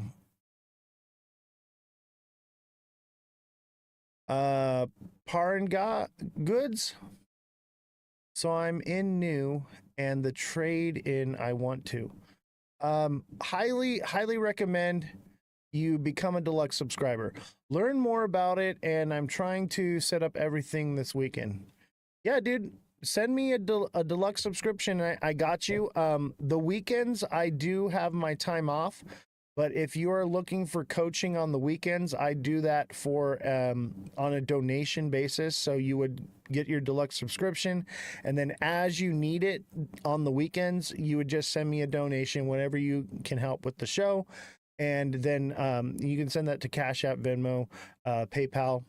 And I can do that on the weekends. If that's the only time you're available or if crazy things are happening, because I understand that these markets don't close, but I need to have some time to myself as well. TikTok seller says, that's why I haven't been looking at the charts. We already know our outlook for the next while. Exactly. Let me watch the charts so you don't have to. All you got to do is put in your limit orders, man, and let the money ride. Because of the show, exactly. TikTok seller says it's worth it 100%. Our night DMs, I know. Sometimes we're just chatting in his show. TikTok seller sells stuff on TikTok, and I'll just pop in there and start liking his stuff. Definitely follow TikTok seller if you like to buy stuff on TikTok shop. Lexus mom says, and I got advice to know what to do. Exactly. You love the email alert idea. I know, right? Isn't it great? So you know when I'm posting stuff, because sometimes it just happens at like 3 a.m. and you guys don't get notified. So I created this system out of necessity to solve a problem, and it helps. I do charge $1.99 for the email alert system because it is extra work and things that have to be done and managed. So I do charge for that, but this whole month, try it for free. It's $1.99. And let me tell you, when you guys are taking advantage of these services and you're making those trades, it all pays for itself. TikTok seller is stacking chips. Like, he pays what, $10 a month? It's $9.99 a month for his deluxe subscription, and he's stacking racks every month, remodeling his parents' kitchen for them. His mother's watching the show now. His services are cheap as hell. Take advantage of them. Exactly. They're not going to be this cheap for long. They will go up as the demand goes up, because my time is valuable. So when it becomes overwhelming, I raise the price. I originally started out with offering all of this for $1.99. And then it was like thousands of emails coming in, so I had to raise the price. And so now I have 86 subscribers, and probably once we get to about 100 people or it becomes overwhelming, then I'll raise it from there. But if you're already locked in and you prepay for 3 months in advance, you're locked in for 3 months. So the price isn't going to go up on you. I mean, it's just common sense. It's just math. It's going to help you. I don't know. You know, I can sit here and try to convince you, but the chat is trying to tell you. Chat is right here. Chat is trying to tell you that it's paying for itself. It's basically free. You know, but I have a whole staff here, you know, and a team making all this happen. So, like, we're not making anything off TikTok. I've made 80 cents this live. That's nothing. Lex's mom says, it saved my sanity yesterday. I'm glad it's helping you. I've been begging you to, Fat Pine, thank you for subscribing. Lex's mom, since you first came in the show and you were around here and you were asking for help, I've been begging you to take advantage of it. And finally, I got you to reach out and actually take advantage of it and apply it. And look at you now. You can sleep at night. Don't watch the charts. Go touch some grass. Let me deal with the stress of all this. Fat Pine says, I'm excited. Yeah, dude. Glad to have you on, man. Glad to have you as a part of the team. We're a family here, okay? When you're a part of all this, we're a family, and I'm here to help you. You're in good hands. You're in great hands. And we're all working together, and like everybody helps in different ways. Like TikTok seller is sending gifts and hitting likes and just constantly showing support, and you know, and like everyone, you know, just by watching, you're helping. But everybody right now, all together, start hitting that like button. Start tapping the like button like crazy. Double tap like crazy. If you love this show, if you're excited about this show, if you're excited about finally making money in the market, start tapping the like button. Send those hearts in like crazy. And send in the heart me's too. The heart me's help, and the popular votes. When you send heart me's and popular votes, it helps boost me in the algorithm. I've had a massive job change and life changes, so now I have better work-life balance. Good. I'm glad. And now we get to engage and get to know each other. Another amazing thing that comes with all of this is people tell me their backstories, and they tell me the situations they're in, or they've gotten themselves into, or they've gotten out of. And it's just amazing to see the personal growth that's comes from everybody. Everyone's story is so different. And it's beautiful. It's so beautiful to hear the change and the excitement that's coming from everyone, because they're like, wow, like I just couldn't do it. I kept trying and trying and trying, and I failed and I failed, and I just don't know what to do. I'm at my wit's end, and I'm like, here, I got you. And then now it's just success story after success story after success story. And it just warms my heart. That's what this is all about. It's about helping people. It's about reaching out to you, taking you under my wing and teaching you everything I do. Or even if you don't want to learn, you can just say, hey, what's the deal? Where are we at? And set your price points and go back to sleep. And it'll all do it automated for you. You just got to stay engaged and connected with me. That's all. I watch the charts so that you don't have to. And if I feel like something's going to happen, I'm going to put an alert out, and you're going to get that email notification, and you're going to be alerted so that you can make that change very quickly. It's a beautiful system. Those who are engaged in the system works. It only takes two things to become a successful trader.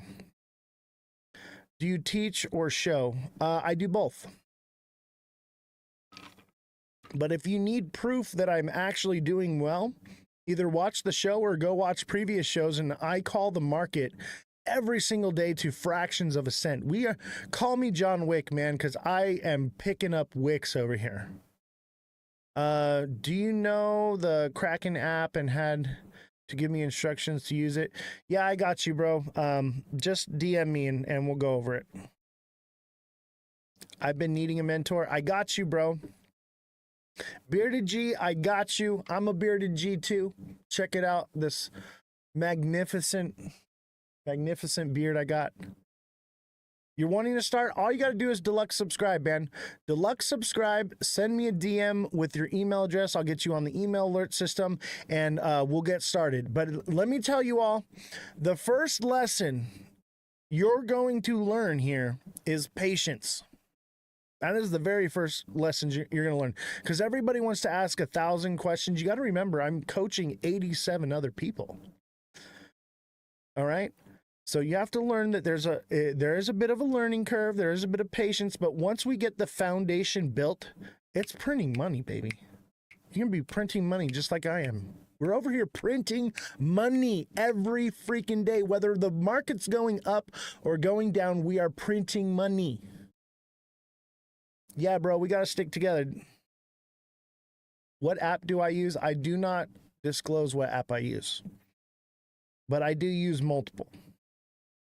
Where to start? First thing you're going to do is hit the subscribe button. There's a little star on the bottom with like a circle around it. You're going to click that star, and you're going to click deluxe subscription. It's $9.99 a month. And if you lock in that subscription for a 3-month subscription, the price will not go up. Let me tell you, we're coming up on 100 subscribers. When we hit that subscription goal, the price is probably going to go up, and we're probably going to hit that this week. So lock it in for 3 months, and you know that you're going to be paying that price, because you could come back next month, and it just depends on the workload. But more and more people are flooding in every day because people need help, and I'm killing it over here. I don't know what else to tell you. I have a gift. Can we get gold analysis, please? Yeah, all you got to do is come on over to Twitch. That's Ozthecryptogoat, all lower cases, no spaces. Put it in the chat on the Twitch, and I will do it for free. Or you can become a subscriber. So, your choice. But yeah, I will do gold for you. Let me tell you, a lot of people bought gold at the top. So even if you're trading stocks, I do stocks as well.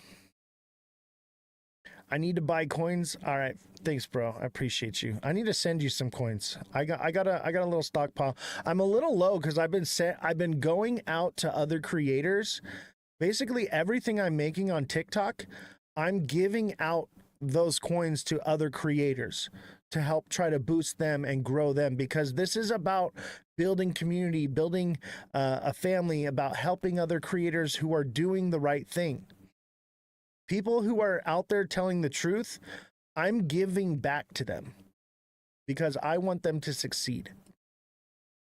Bearded G with the deluxe subscription, thank you very much. Fat Pine with the headphones, thank you very much. You guys are amazing. Fat Pine also subscribed. Zizix with the heart me, thank you very much. Send in those heart me's and popular votes, guys. Let's get this rolling here. Let's get rolling. We have 88 subscribers. We could hit 100 today. We could hit 100 subscribers today.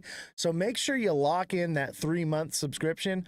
But let me tell you something right now. Every person that subscribes resubscribes. I've had these subscribers for months and months now. Everybody comes back. Everybody resubscribes. And when they come back, they're just like, oh shoot, my subscription's done. I gotta redo that. One guy, even his subscription lapsed. He was like, hey man, I lost my debit card. I'm so sorry. I really love supporting the show. I really want to subscribe because like I don't want to lose any money because of not having this information. He's like, can you just help me out? And you know what? I told him, I was like, don't worry, I got you. Don't worry, I got you. And I helped him out for a few days. And then you know what? The community came together and gifted him a subscription. And then he's been subscribed ever since. Wow, TikTok seller with the 10 GGs, TikTok seller with the heart me, TikTok seller with the 6 popular votes, and Ken with the heart me. Thank you guys so much. You guys are incredibly awesome. We are halfway through our goal here of the heart me's. And I'll tell you what, once we reach the heart me goal, we're going to get into the news. And we're going to have a Twitch exclusive after the show. We're going to have another Twitch exclusive tonight. We're going to jump down some rabbit holes. We're going to talk about some things that we can't say here on TikTok. So make sure you come over to Twitch. That's Ozthecryptogoat, all lowercases, no spaces. TikTok seller's got it pinned there in the chat. All you got to do is go to Twitch, type in Ozthecryptogoat. It's going to come up. This live is simulcasted on both platforms. And if you miss a show, you can always go to YouTube and look for Ozthecryptogoat. And you can watch previous shows because I understand that everybody can't be live every day. So for those of you who do not want to pay for the coaching or can't afford it right now, you can at least stay engaged daily by going back and watching those videos. And those are completely free. Just make sure you send a follow there, and it's free to follow. So YouTube, everything is there. I want people to get the help they need. I want people to succeed, okay? But we do have a staff here. XRP price prediction for 2025? Well, that depends on what month. If you're talking mid-July, I'd say 160. TikTok seller with the Rolls Royce, the Porsche, and the Corvette. I'll tell you what, the Rolls Royce is one of my favorites. I don't have it anymore, but that was a cool one. The newer cars, I get them and I flip them. What next? Just send me a message. So now I got a subscription. What next? What next is you're gonna watch the show. And you click on my profile. There's the little goat right here. I think it's like right here. There's a goat. And you click that, and that'll take you to my page. And then send me a direct message with your email, and we'll go from there. So after the show, I'll reach out. Mind you, we are going into the weekend. I take weekends off. But if you do want to have coaching through the weekend, all you got to do is send a little donation, couple bucks or whatever, or just wait till Monday.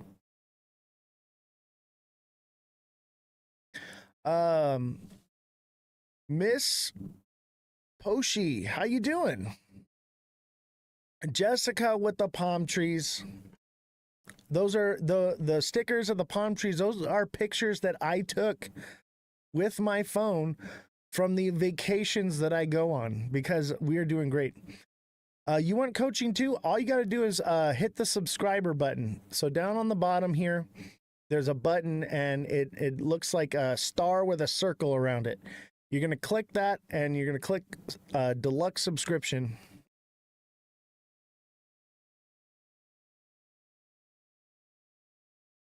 Miss Poshi, why the sad face? You should be happy. We're about to gain financial wealth here. Do I get to talk with you? Yes, one-on-one. You can message me directly here on TikTok, and I will coach you one-on-one. We can talk about your personal situation, and we can come up with a personal plan that fits your needs best. It's on an individual basis. It's not just a blanket program that I throw over everybody and everybody has to do the same thing. Everyone's situation is different. So it's one-on-one coaching and counseling through this whole thing. I call it counseling too, because I'll tell you what, the emotions that come into play with all of this is a big part of it. And I will help you to become a trading Jedi. We are a bunch of trading Jedis here. All of the subscribers, especially TikTok Seller and Guinea Marie, those are my top 2 Padawans right there. You guys are trading warriors. I am so happy to see the success that you guys have gained. They take full advantage. They are messaging me every day. They are engaged in the show every day. They are not missing a beat. And because of that, they're not missing a beat in the market. They are succeeding.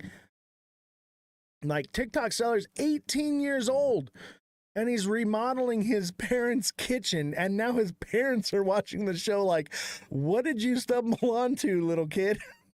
Sorry, I didn't mean to call you little kid, bro, but I love you, man. I love you so much. You're amazing. Jessica, thank you for the heart me. TikTok Seller, thank you for the 18 roses. Much appreciation. Ken, thank you for the heart me. TikTok Seller with the 6 popular votes. Let's get this goal met. Send in those heart me's, guys. Send in the heart me's. Jessica with the 4 club cheers. Wow, thank you so much. Appreciate you. But yes, Miss Poshi, you can message me directly. Yeah, let's get those likes up. These are some rookie numbers. We need to bump those numbers up. We're going to get into the news right now. I thought you said there was no beef between Elon and DJT. I didn't say that. I didn't say there wasn't any beef. What I said was I wasn't going to cover it until the full story came out and I had all the facts. That's what I said. And if you don't believe me, go on YouTube and watch.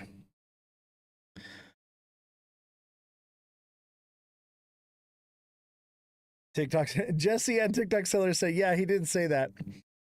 Exactly. Some people just hear what they want to hear.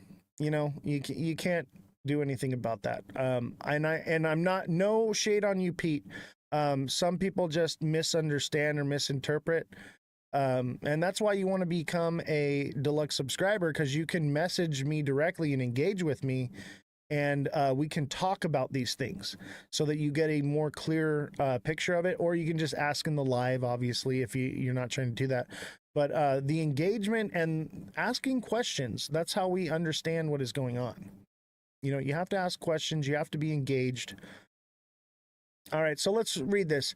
Crypto exchange Gemini follows to go public following Circle's smash IPO. This is another IPO coming out, baby. New York-based cryptocurrency exchange Gemini said Friday that it had filed paperwork with the SEC to go public.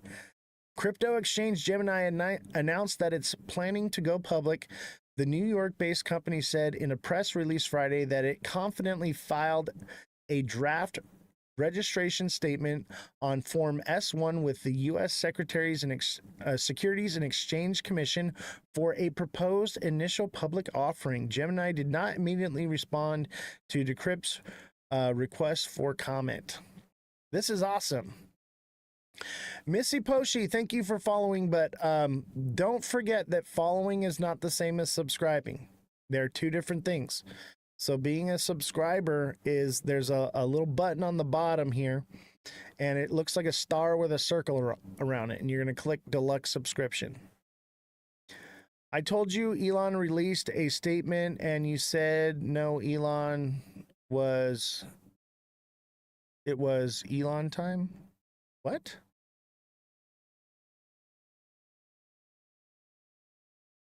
Pete, I don't even remember ever talking to you. No offense, but... Matt Hendricks says, I'm up 270% on Circle. Yeah, bro! Good for you. TikTok seller says schizophrenia. Anna, thank you for the 8 roses. Appreciate you. TikTok seller, thank you for the 17 roses. Anna. Oh, Anna, you're the agent, aren't you? Anna is trying to become my TikTok agent. And thank you, Anna, for the 8 roses. I appreciate you very much. I have not officially signed with her. I'm talking to like 20 different agents right now. Anna's the first one to actually come into the show and send a gift. Everyone give Anna a round of applause for taking some initiative. This is what I've been looking to see. So Anna, you're going to hear from me after the show. Thank you so much. Appreciate you, Anna. Look at you. Anna for the win. That's all I was looking for. I talked to so many agents and I was asking questions and they would like laugh at me because I'm like asking these questions like I'm an idiot. I'm like, I know the answer to these questions. I want to know how you're going to answer them. I want to know how you're going to engage with me. And Anna is the first one to actually come and watch the show. So thank you, Anna. I appreciate you very much. Yeah, we're gonna talk later after the show. Matt Hendricks says, let's go, Anna. Get that partnership right on, man. Yeah. Jesse says, Anna. TikTok seller clapping for Anna. Glad to have you aboard here. Thank you for the roses. We appreciate you very much. That's what I've been looking to see. That's what I've been wanting. My question for you, Anna, is can you boost the show onto the FYP? That's what I want, I want more viewership. We are down. We have 28 viewers today, and we normally have like 70 to 100. Paran Gods, thank you for sharing the live. Appreciate you. Ripple news today. Ripple's RLUSD listing sparks market buzz as XRP gains institutional traction. And despite all the bullish news, all of it, XRP is going down. It does not matter what good news comes out. XRP will keep going down. And that's because Ripple keeps dumping on it. There's just nothing that can happen that's gonna be any good. Let's see here. We're gonna try this. Tell me how this sounds to you guys. Are you guys okay with this? This saves my voice a little bit. Ripple's latest move to expand its stablecoin footprint with Rillist has caught the crypto market's attention, stirring a wave of optimism among XRP supporters and institutional investors alike. Ripple's latest move to expand its stablecoin footprint with Rillist has caught the crypto market's attention, stirring a wave of optimism among XRP supporters and institutional investors alike. With major exchanges like BitGet listing fresh trading pairs and financial strategists praising the evolving infrastructure, the Ripple ecosystem appears to be stepping into a new era of utility and relevance beyond the courtroom headlines. Rillist listings go live on BitGet. In a significant development, BitGet, one of Asia's leading crypto exchanges, has announced the launch of new trading pairs featuring Ripple's Rillist stablecoin. The exchange first added Rillist support in late May with Rillist USD and Rillist USD pairs. As of June 5th, new listings include BTC Rillist, ETH Rillist, and notably XRP Rillist, solidifying the connection between Ripple's native token and its dollar-pegged stablecoin. Yeah, it slurs its words pretty bad. Is it bad? Should I do something else? You guys want me to read it to you? Crypto exchange BitGet has expanded its support for Ripple's Rillist by listing new trading pairs, BTC Rillist, ETH Rillist, an XRP realist. All right, I'll read it to you. Dang it. This is what you get for using free reading service. The market moves a deepening of Ripple's footprint. Oh, we read that. Okay. XRP and RLUSD, a new global finance backbone. The emergence of RLUSD is more than a simple stablecoin listing. It's part of a broader Ripple strategy to overhaul legacy payment networks like SWIFT and FedWire. As noted by market analyst Pumpus, this is not just another token pairing, but rather an engineered mechanism for enabling real-time borderless FX settlements outside of the control of traditional banking institutions. So this is cool. We already kind of knew, but it actually got released onto where was this at?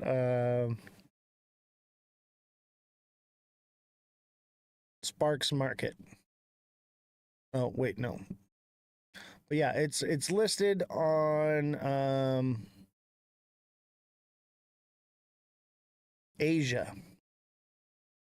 So one of Asia's leading crypto exchanges. I'm excited to actually hold RLUSD. What I'm curious is what is the APY going to be on it? Is it going to be better than Circle? Is it going to be the same? Definitely wouldn't pass the Turing test. What do you mean by that? Talking about RLUSD?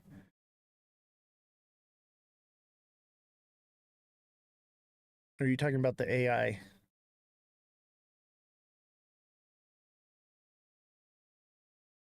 All right, crypto today, Bitcoin, Ethereum, XRP. Oh yeah, the AI. Yeah. Crypto today. All right, this is from FX Street. Bitcoin, Ethereum, XRP wobble as recession fears resurface. I've been telling you guys the recession stuff. Everybody wanted to not believe. Crypto Slayer, what's going on, buddy? Glad to have you on the show. Thank you for the heart me. Hasn't China banned all crypto? China is not Asia. Asian markets are Japan, Korea. What else? There's Pacific Islanders. It's not just China. So don't conflate Asian markets with China. They're two different things.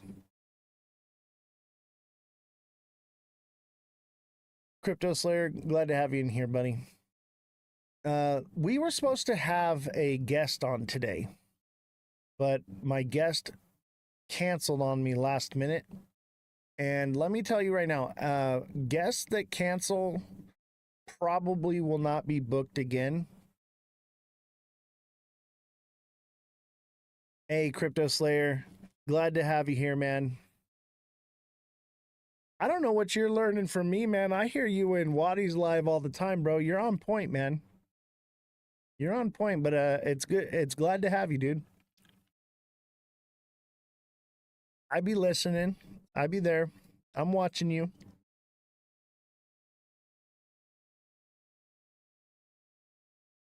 Okay, so Bitcoin, Ethereum, XRP wobble as recession fears resurface. The cryptocurrency market capitalization drops 4% to 3.3 trillion amid growing concerns about tariff and global trade. Boom. There's your answer. Is the markets going down because of Elon and Trump? What's up, Seamont? No, the markets are going down because of tariffs and global trade. 50% tariffs on the EU. Like, wake up, people. It has nothing to do with Trump and Elon. It may serve a little portion of it, but that's what they're blaming it on. They're trying to shift the blame onto something else. But really, the fact is there are no trade deals. Zero. We've had trade pauses, and the pauses aren't even pauses. When they pause the tariffs, there are tariffs still in place. Nothing is resolved. No deals have been signed. The market's pumped like crazy because they're like, oh, they signed a deal with the EU. No, they didn't. It's all FUD. It's all nonsense. It's all lies. That's why I am skeptical of the markets. Until there are firm deals signed, I'm going to be leaning towards the downside. Because what happens is people FOMO in, right? They FOMO in because they think they know what the news is, and they're buying in, and they shoot the price up, and then their liquidity is just extracted. And the big players know what they're doing. They're doing this on purpose. They're doing this on purpose because they wanted to go to the moon. We didn't get to go, and so they're just using you as exit liquidity. ICE raids are out of control. Have you seen some terrible videos? Yeah, I know, man. Do you guys want me to cover the ICE stuff? I'm trying not to be political here. I'm trying to do finance news.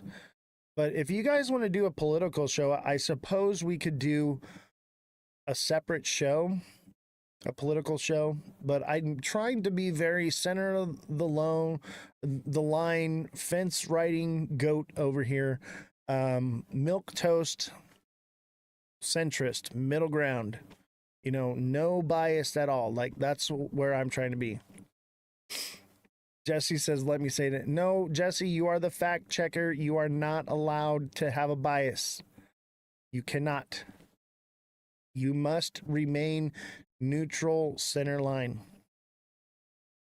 No banks use XRP. It's old tech. I agree. It is old tech. There are other networks that are faster. I think it's more of an ecosystem. It will play a role. It will do certain things, but it's not going to replace Swift.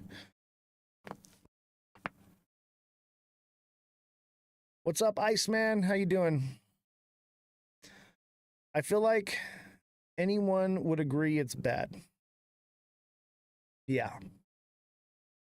So Bitcoin rebounds after testing support slightly above 100K, reflecting weak sentiment in the broader crypto market. Ethereum and XRP struggled to maintain a critical bullish structure and subdued recovery on Friday. So, yeah, dude, market's not looking too good. Now, we opened a new candle. It looks like we're going up. I want to be optimistic, okay? I want to say that we could hit 230, maybe even 235, but I just don't see it. Look at, and this is why, this is my indication right here. Just a lot of wicks on the top, strong, heavy wicks. So today's candle just opened. This is today's candle right here. It just opened, and yeah, it's going up, but it'll probably go up here. And let's say it gets to 220. Let's say it gets to 225. It's going to be a nasty wick all the way back down here to 219 or lower, which is going to send it back down below the blue line. I'm buying Algo and SXT, stacking up on those two for sure. Goat said most likely mid-July. Exactly. I'm waiting till July-ish to buy. Why is the Circle IPO so successful? Well, that's because Circle is probably still holding on to some of their shares. They probably didn't dump a lot. They probably dumped some, but it was such a good turnout. Yeah, I'm thinking July 14th. But the Circle IPO, I wouldn't even say it was that successful. That's pretty normal for what do you call it? For an IPO. But I think a lot of people, normally in an IPO, people buy them and then they turn and they sell them again. But I think a lot of people are holding on to those IPO shares because they're Class A shares of a crypto company. That's why. Like I'm just waiting till the end of the month for it to come down a little bit, and I'm going to pick up some because I want to hold Class A shares. Those pay dividends. Those pay dividends every quarter. And if you own Class A shares, I believe if you continue to buy, all of your other shares are considered Class A shares. I'm not 100% on that. Jesse, can I get a fact check on that? When you own Class A shares, do you continue to buy Class A shares after the 30-day period, or is that it? If you guys haven't been stacking up as much capital as possible, you're not smart money. Exactly. You should be saving. Right now is time for the yard sale, guys. It's time to start having some yard sales. Not financial advice, but sell your extra car, your junk, clothes, whatever you can. Have a yard sale. Start stacking your chips. Stop going out to eat. Stop buying Starbucks. Because we're getting ready for a buy opportunity, baby. We're getting ready for a major buy opportunity. And this one, I believe, is going to be the last buy opportunity for this bull run. This is your last chance for this bull run, in my opinion. Yeah, dividends are awesome, man. They pay you every quarter for holding the stock. So they're going to pay for themselves. I just think they're a little high. They will go low. It will go lower, but probably not till after the 30-day period. But I think right before the 30-day period, or if it starts coming down because of tariff stuff, you'll be able to get a good buying opportunity. But yeah, 30 days after the IPO is released to buy Class A shares. And I believe that if you own Class A shares, any shares you buy from then on out are considered Class A shares. I'm not sure, but I think so. And if that is the case, you only got to buy one. Buy one and hold it, and then you can buy it at any price and stack up on those Class A shares. Is it going lower? Oh, yeah, it's going lower. It's going lower. 1920 for the pre-IPO on Arrow. Again, this stream gives lots of alpha. Thanks, man. Appreciate that.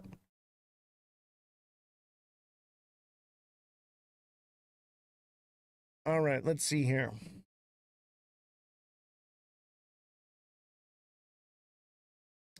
Let's cover some news. I think this is it. We got a lot of news to cover today, so we're gonna probably rush through some of these because I got 1, 2, 3, 4, 5, 6, 7, 8, 9, 10 articles. So we're gonna buzz through these. What's the goal? The goal is HeartMe's. Let's pin it here. Thank you for reminding me, Seamont. Appreciate you. Crypto Guy with the Heart Me, Crypto Slayer with a Heart Me, Seamont with a Heart Me. Thank you very much. Anna with the 8 roses. Thank you, Anna, so much. We're probably going to sign with Anna. We're probably going to sign with Anna as our agent for TikTok. She's the only one that's actually came into the show and watched it and sent gifts. So we're probably going to sign with her. Mar, thank you for the Heart Me. Seamont, thank you for the 12 popular votes. Keep those popular votes rolling in, guys. Chat, help me out. Tell everybody how they can send those upgraded gifts. Oh, we reached our goal. Let's make a new goal here. Let's see here. Let's see, let's do popular votes. Is that one on here? I want to get a Leo and Lion. Somebody gift me a Leo and Lion. That would be incredible. Maybe we should do galaxies. All right. Well, I'll go easy on you guys. Let's do the let 'em cooks. Wait, what? A space jet? All right. Let's see if we can get a space jet. I'm feeling cocky right now. Who's got me with a space jet? Somebody send a space jet. Anna, I know you got me on a space jet. Come on. Crypto Guy, thank you for the popular vote. Simon, thank you for the confetti. Simon, thank you for the 12 popular votes. Appreciate you guys. Who's gonna send the space jets? Who's got me? I know I'm you guys don't have to send that. I'm just being silly. Crypto Guy, thank you for the popular vote. All right, I'm gonna take the space jets down because I actually want to meet goals. Let's do a different one. Let's do goats. Let's do 50 goats. 50 goats, baby. This is the goat show. Send in the goats. Kodak, thank you for the heart, me. Appreciate you. Send in those goats. We got one goat from Kodak.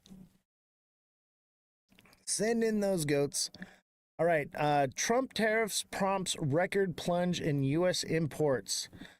Goods brought into the U.S. plunged by 20% in April, recording their largest ever monthly drop in the face of a wave of tariffs unleashed by President Donald Trump. The retreat reflects the abrupt hit in trade after firms had rushed products into the country earlier this year to try and get ahead of new taxes on imports Trump had promised. U.S. purchases from major trade partners such as Canada and China fell to their lowest level since 2021 and 2020, respectively. The Commerce Department said the collapse helped to cut U.S. trade deficit, the gap between exports and imports in goods, by almost half, a record decline according to the report, which is very interesting. Did you record the show when you did 100 goats at once? Yeah, it's actually on my page. I posted the video on there. God, I can't believe when I used to do the goats.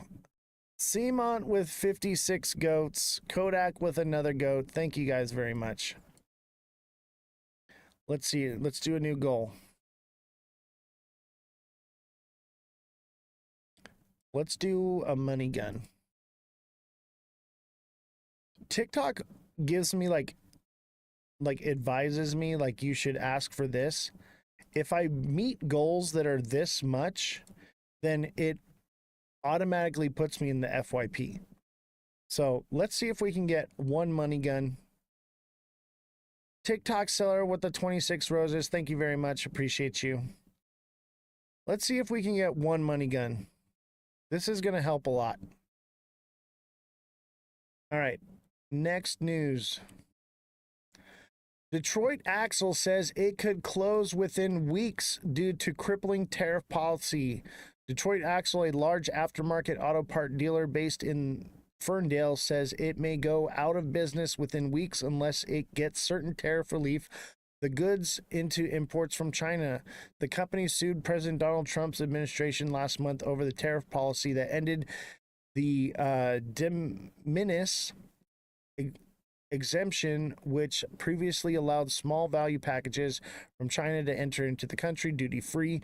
In the filing Friday, the U.S. Court of International Trade, Detroit Axles, urged swift action in the case, suggesting its business is near crumbling in the current tariff environment. Look at, there's a lion. Somebody send me a lion. Whoa, Crypto Slayer with the money gun. Thank you very much, man. Appreciate you, buddy. You're awesome, man.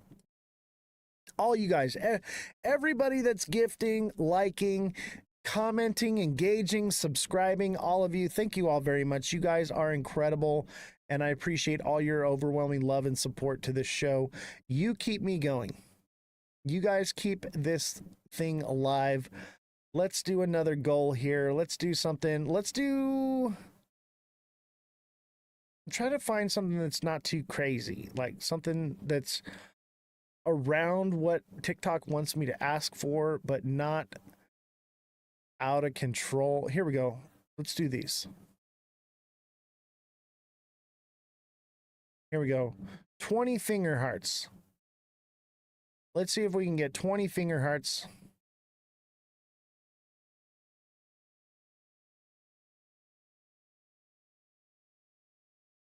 All right. Next, Trump and Xi talk on the phone, their first call since the tariff war began. Let's listen to the article. This is from NPR. Live from NPR News in Washington, I'm Janine Herbst. President Trump and Elon Musk's public spat is growing. Musk continues to call on lawmakers to kill Trump's huge spending and tax cut package that's currently in the Senate, saying it will cause a recession this year. Trump says Musk knew all about the bill, which Musk denies, and he says he may cancel the federal contracts for Musk's companies. NPR's Danielle Kurtzleben has more. There have been business consequences. Shares of Tesla plummeted this afternoon.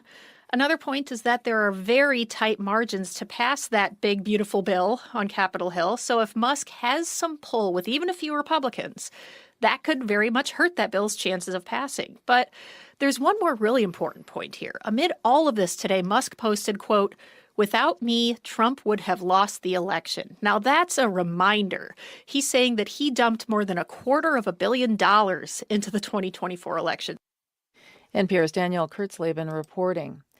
The Boulder County DA filed 118 charges against the firebombing suspect in Colorado today. As Haley May from Colorado Public Radio reports, the attack injured 15 people as well as a dog. Mohammed Soleiman is charged with, among other things, attempted murder, use of an incendiary device, and animal cruelty for unleashing a makeshift flamethrower and Molotov cocktails.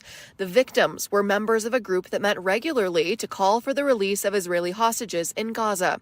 Soleiman yelled "Free Palestine" during the attack, and authorities say he told police he wanted to kill Zionists. Boulder County DA Michael Doherty was asked about the suspect's deportation status. I am absolutely committed to making sure the defendant's fully prosecuted. So obviously making sure he remains in the country is a top priority so that he can be fully prosecuted and held fully responsible. Soleiman will be back in court for a preliminary hearing in July. For NPR News, I'm Haley May in Boulder. The Federal Aviation Administration says it will likely suspend passenger flights near Washington during President Trump's Army Anniversary Parade. NPR's Joel Rose has more. Ronald Reagan Washington National Airport says the FAA will likely suspend airline operations to accommodate aircraft flyovers along the parade route and a fireworks display. The long-planned celebration to mark the 250th anniversary of the U.S. Army is scheduled for the evening of June 14th, which is also President Trump's birthday. It's expected to last for 3 hours. The FAA says all arrivals and departures at Reagan Airport in Northern Virginia will be suspended during the, quote, peak of the celebration. The airport, located just a few miles from the parade route on the National Mall, was the scene of a deadly mid-air collision between a military helicopter and a passenger jet in January. Joel Rose, NPR News, Washington. U.S. futures contracts are trading higher at this hour. Dow futures are up nearly 0.3%. You're listening to NPR News from Washington. All right. This message comes from KeyBank. And Trump's 50% steel and tariff aluminum take effect today. Here's what you could get more expensive. This actually took effect yesterday. This is yesterday's news.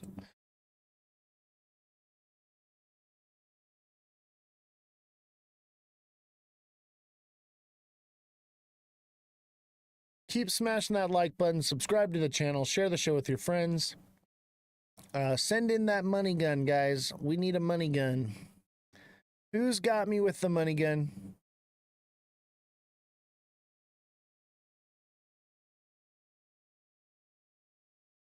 Let's see here. We're going to let this ad play. Then we should be good here. We now have 80% tariffs on a metal soft bite spoon for babies. As the latest tariffs hit businesses and families. From CBS News headquarters in New York, this is the CBS Evening News. Good evening. I'm Maurice Dubois. I'm John Dickerson. American consumers and businesses are caught in the middle of a trade war. New Trump tariffs today doubled import taxes on steel and aluminum to 50%. That will raise costs for businesses who depend on those metals, and it is likely to force them to raise prices on their products. This is the day the president set to have America's trading partners submit proposals to avoid still more tariffs next month. He said China's President Xi is extremely hard to make a deal with. Canada's prime minister said negotiations are underway, but if they fail, he is ready to retaliate. Today, the Congressional Budget Office said tariffs will slow the economy.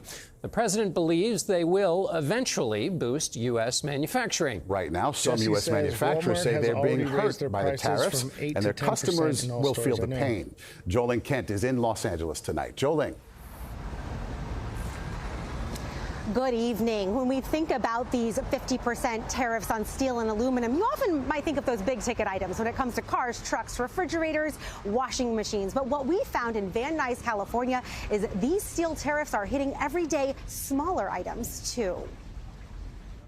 We went to the headquarters of Munchkin, one of the most innovative baby brands in the country, where steel tariffs are impacting their biggest products and their smallest. No one thinks about a baby spoon as a steel product. Stephen Dunn is Munchkin's CEO and founder. Tariffs should be strategic. We need a tariff policy that doesn't have the unintended consequences of putting 80% tariffs on a metal spoon. Dunn says making their popular soft bite baby spoons will cost 80% more because of the 50% steel tariffs plus the existing 30% tax on Chinese imports. It's a tariff on parents and it's a tariff on small and medium businesses throughout the entire country. Steel and aluminum tariffs are now the highest they've been since the 1930s. And this week, the Global Economic Group, the OECD, downgraded its forecast for U.S. growth, pointing to tariffs and policy uncertainty. Tariffs affect almost all of Munchkin's 500-plus products. The vast majority are made in China. Dunn says his profits have already taken a hit, and after tariffs were announced, he had to lay off workers for the first time in 35 years. Munchkin is also discontinuing some of its most popular items. You've stopped ordering these entirely? It just will become unaffordable if we pass on the cost of the tariffs. It will make it too expensive. We don't believe consumers will pay for it. Why can't you make these kind of products in the U.S.? There isn't the manufacturing base, the tooling equipment, the automation. So how do you run a business? It's like being blindfolded, throwing darts at a rotating target. Jolene, there's some new economic data that seems to back up what your reporting is telling you. That's right, John. When it comes to hiring momentum, it slowed down in May, according to the private payroll provider ADP. In fact, small businesses are bearing the brunt. Small businesses lost 13,000 jobs last month. And Jolene, what are analysts expecting for the May jobs report? That's a big number, and it comes out on Friday. Maurice, it's really all about what this number shows. The market is expecting a slowdown from May compared to April. But since tariffs began, we heard from businesses that it would be 60 to 90 days till we started to see the actual real world impact on jobs. And we are sitting at that 60-day mark right now. Okay. And that brings us to the jobs report. So many jobs report released. Employers added 139K jobs. Unemployment held steady. So the jobs is good. So if you're expecting rates to come down, ain't happening. This is not good. Drug inspections will be done at the Food and Drug Administration because of layoffs to support staff. That's according to a couple of top officials. Around 170 employees were let go from the FDA's Office of Inspections and Investigation, two unnamed federal officials told CBS News. One official says the Inspections and Investigations Office must now work with the FDA's drug, device, and food centers to determine their workload for the rest of the year. Another official says the agency will need to cut back on routine surveillance inspections for more pressing needs, such as inspections of companies the agency alerted to security risks or follow-up visits to make sure drug manufacturers and food producers address prior violations. The Department of Health and Human Services had said layoffs ordered by HHS Secretary Robert F. Kennedy Jr. involving thousands of employees at the department would not impact FDA inspectors. So, on May U.S. payroll growth slowed modestly in May as employers added 139,000 jobs amid uncertainty about President Trump's sweeping import tariff, federal government layoffs, and immigration crackdown. The unemployment rate held steady at 4.2%, the Labor Department said Friday. Before the report released, economists surveyed by Bloomberg estimated 125,000 jobs were added last month. Job gains for March and April were revised down by a combined 95,000, portraying a weaker labor market than believed in late winter and early spring. March total was downgraded from 185,000 to 120,000, and April's from 177,000 to 147,000. And the same will happen here. They're lying. They're putting out these fake reports. They're changing the economic data. Okay, they're looking at it differently so that way they can keep interest rates up. And that leads us to this story right here. Let me get rid of this. Let me blow it up a little bit. Is official U.S. economic data getting less reliable? President Donald Trump's federal hiring freeze has forced Bureau of Labor and Statistics to cut back on collecting consumer price information. Economists have raised concerns that key data on inflation and other important measures of the economy will become less accurate because of Trump's policies. Earlier, the Trump administration disbanded expert panels that advised the BLS, raising further concerns about the quality of economic data. The key government agency has cut back on the amount of data it collects, raising concerns among experts about accuracy of the information used to track inflation, unemployment, and other facets of the economy. The Bureau of Labor and Statistics said this week it had cut back on a price survey it used to determine Customer Price Index, CPI. The agency said it cut back sample collection across the country and stopped data collection entirely in Buffalo, New York, Lincoln, Nebraska, and Provo, Utah. These actions have minimal impact on the overall items CPI, but they may increase the volatility of subnational or item-specific indexes. The BLS said in a statement, BLS makes reductions when current resources can no longer support collection effort. So the data they're giving us is faulty and fake. Fake news, ladies and gentlemen. The man that screamed fake news is the fake news. He's just as bad and as guilty, and he knows what he's doing. It's all part of the plan. This is the race to the bottom, ladies and gentlemen. If you think the markets are going to be booming anytime soon, you have lost the plot. You're not paying attention. You're not watching the show, and you're watching some creator that is tickling your ear, telling you everything that you want to hear. But this is history repeating itself. It doesn't repeat itself. It rhymes, okay?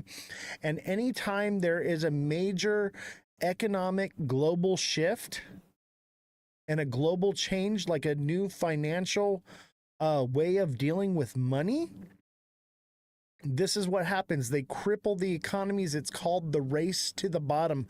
Google it, look it up. Maybe I should do a segment on it and cover it next week.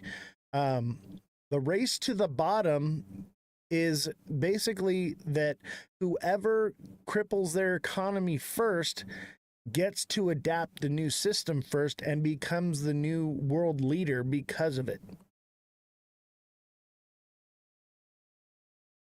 Let's see. A triple whammy. Weak economic data is hitting stocks today. Let me zoom in. I can't even read this. How do they expect people to read that? A major U.S. index dropped Wednesday amid negative GDP, inflation, and labor readings. The data suggests the U.S. economy is struggling amid policy shifts from the Trump administration. The economy is losing momentum and risks to the economic outlook are increasing, an analyst wrote. A trio of bad data points Wednesday snapped a streak of market gains, dragging U.S. indexes lower as fear and recession ramped up. Indicators first digested disappointing GDP data showing the economy contracted last quarter amid seismic shifts in the U.S. trade policy. The Dow Jones fell by as much as 700 points after the opening bell, with sharp downturns in the S&P 500 and NASDAQ. Okay, yeah, the moon cheese, man. What did I tell you guys? Those of you who have been watching the show, and real estate owner, make sure you stick around, because we're about to go over real estate and mortgage rates here in just a minute. Don't go anywhere. If you've been watching this show, I've been trying to tell you guys the way GDP is calculated, okay, is a flawed system. Okay, first of all, it's a flawed system. Even people collecting cash aid and food stamps and things like that count as GDP. Well, they have been cutting people off of government assistance programs. They've been mass deporting people. Even people who were here illegally count as GDP, okay? They've been mass deporting people, and they've been laying off government jobs, which all attributes to GDP. I told you guys months ago, they were saying, oh, the GDP is great. Well, they had not factored in the Doge cuts. They had not factored in the deportations, and they had not factored in the people being removed from welfare. Okay, all those attribute to GDP. And I told you guys that the next GDP report that would come out was going to be bad. It all looked like sunshine and rainbows a few months ago, but we knew better, because we don't listen to the FUD. We don't listen to the BS. We know the truth here. We actively are seeking the truth. And we are finding out that I was right. This is why GDP is down. Is it necessarily a bad thing? Yes and no, but at the same time, it's going to affect the market. That's the main thing here. So if you think we're going to fucking Uranus, you're lost the plot, okay? We're not going to Uranus. We already went halfway to the moon. We went to orbit, and we're headed back to Earth, okay? We're basically Katy Perry sitting in the little pod waiting for someone to open the door. We opened the door and they shut it real quick and said, no, don't open it yet. We're not back to Earth just yet. That's where we're at right now with the markets. Simon, thank you for the big shout out. Appreciate you very much. Let's get a new goal here. Let's get a new goal.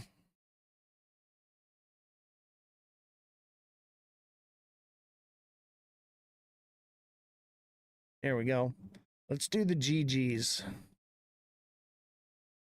TikTok wants me to do a more high-priced one, but that one took a long time to go. Jesse says, bruh. Yeah, guys, if you think we're going to the moon, we're just Katy Perry sitting in a pod. We actually never left the Earth.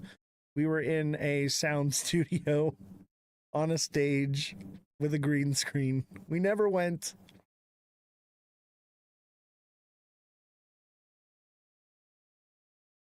All right, let's see. Mortgage rates jump back towards 7% after jobs report.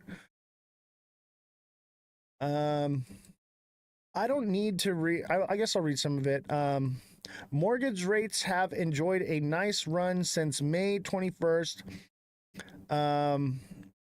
falling from the recent peak of 7.8% this week. Week's low of 6.87. As recently as yesterday afternoon, rates were still much closer to those lows of 6.89. One day can make a big difference. Today turned out to be that day. We knew there were risks of volatility due to the release of the big jobs report this morning. Unfortunately for rates, and news was less dire than markets were prepared for. So here's the mortgage rates. So the mortgage rate is at 6.97%, up 0.08. All right. Mortgage rates are probably going to keep rising. I wouldn't be surprised if we hit 8%. We're here in VR. Yeah, we're all just sitting in the pod eating the bugs. My buddy sold his house today, but he wouldn't tell me why. He said he's renting, though. Yeah, and that's why. Mortgage rates are going up. He probably doesn't want to pay. If his house wasn't paid off, he probably doesn't want to pay for his mortgage anymore. The interest alone. But let me tell you this right now, you better sell your house now, or not your house, but your, not financial advice, but your investment properties soon, because the housing bubble is going to pop again soon.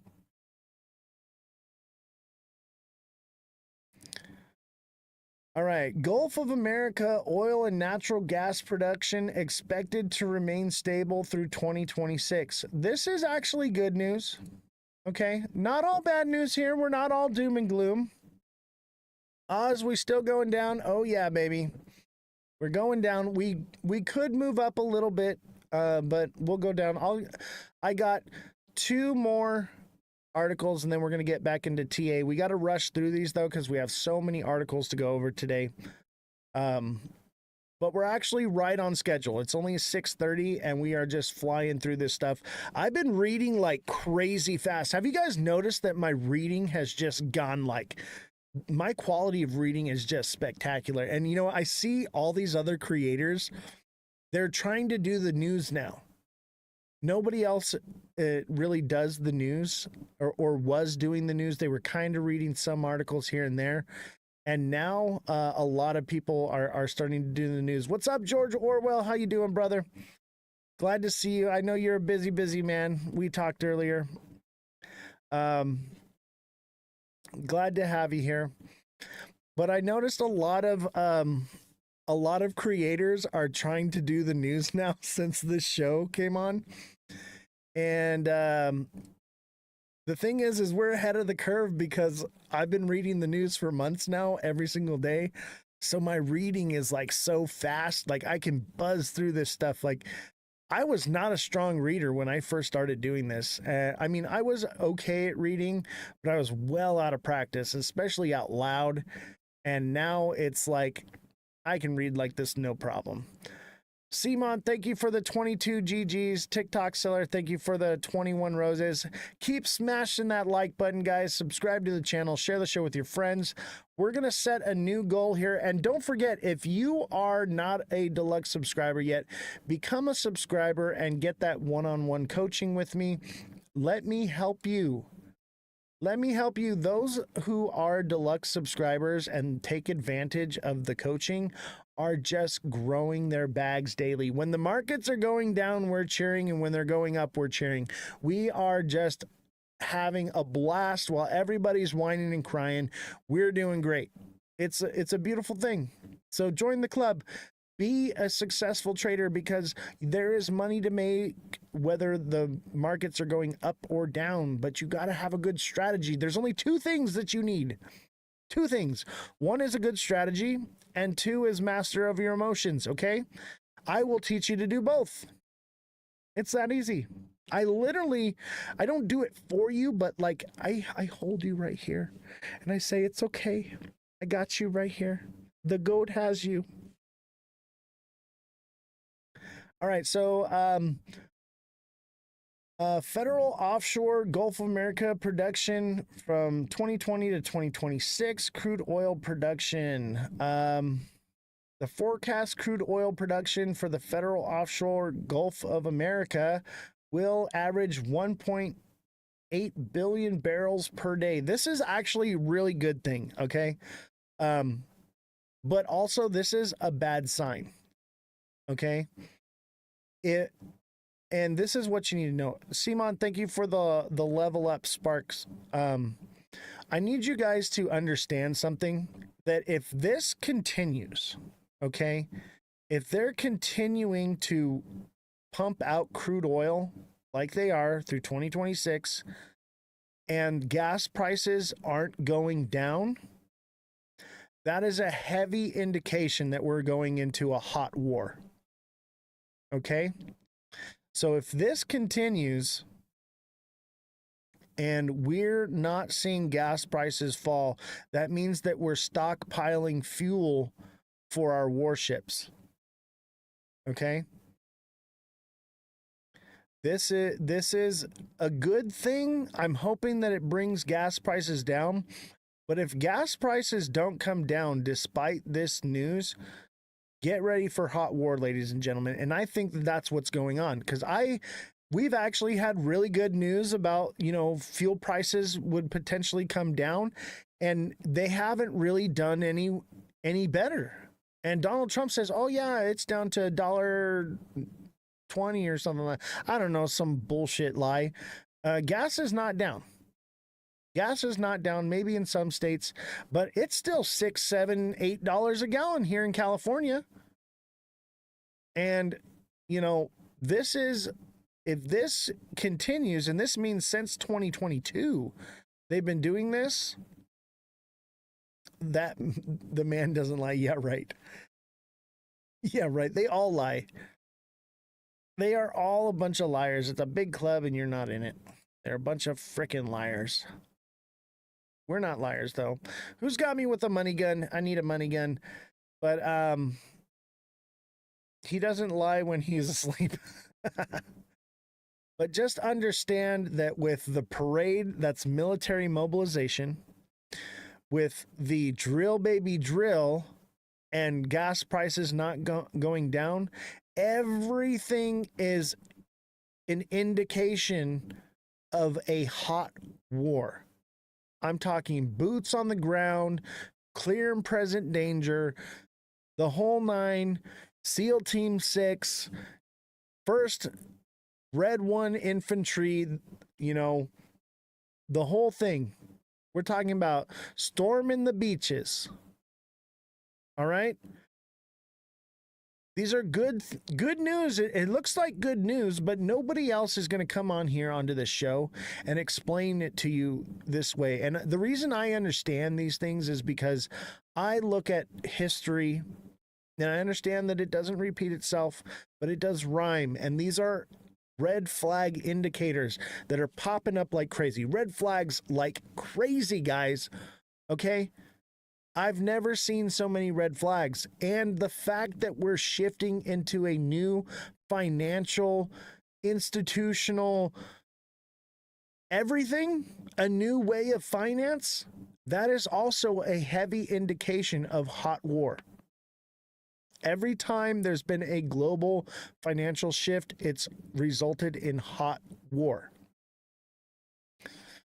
So these are not good things. These are not good things. And this is one Forex Factory. Trump prices are down, income is up, our border is closed, gasoline is cheap, inflation is dead, our country is booming. Do you guys believe that? I sure don't. Donald Trump's True Social tweet says, prices are down, income is up, our border is closed, gasoline is cheap, inflation is dead, our country is booming, companies are pouring into America like never before. What a load of malarkey. Okay?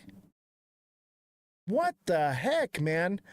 Everything we just read contradicts this right here.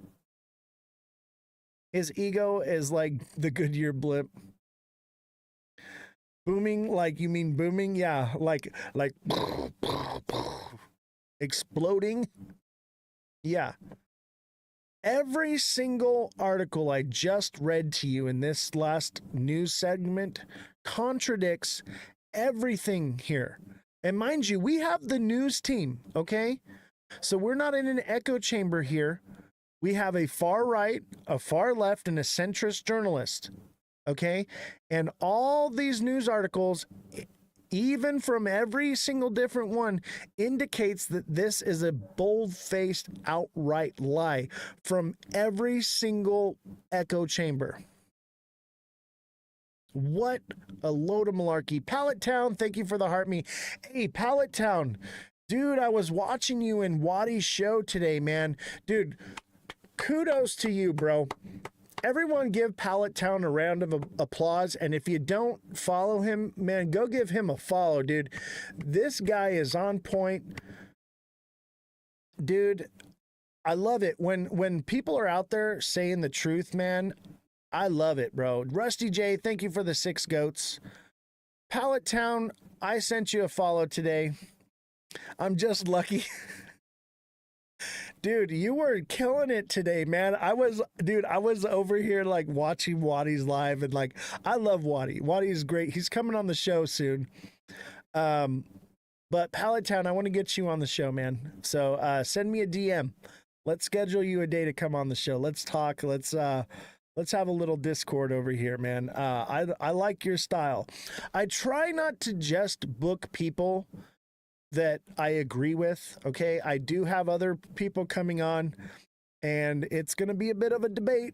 It's going to be a bit of a bloodbath in here, but we don't want to create echo chambers, okay?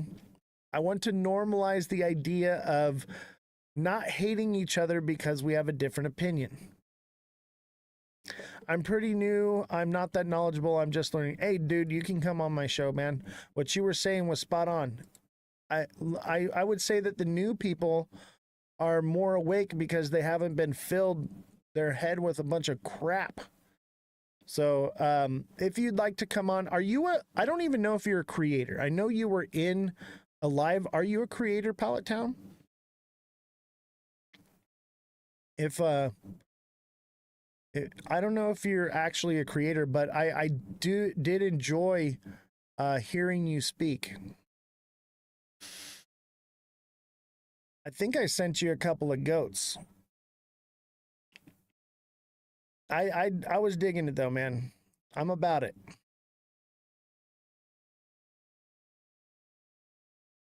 I used to do lives selling Pokemon, but don't do anything but pop up on panels anymore. All right.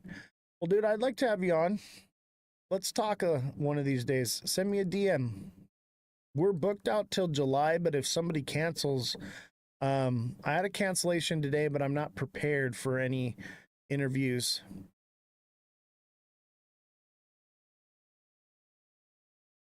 All right.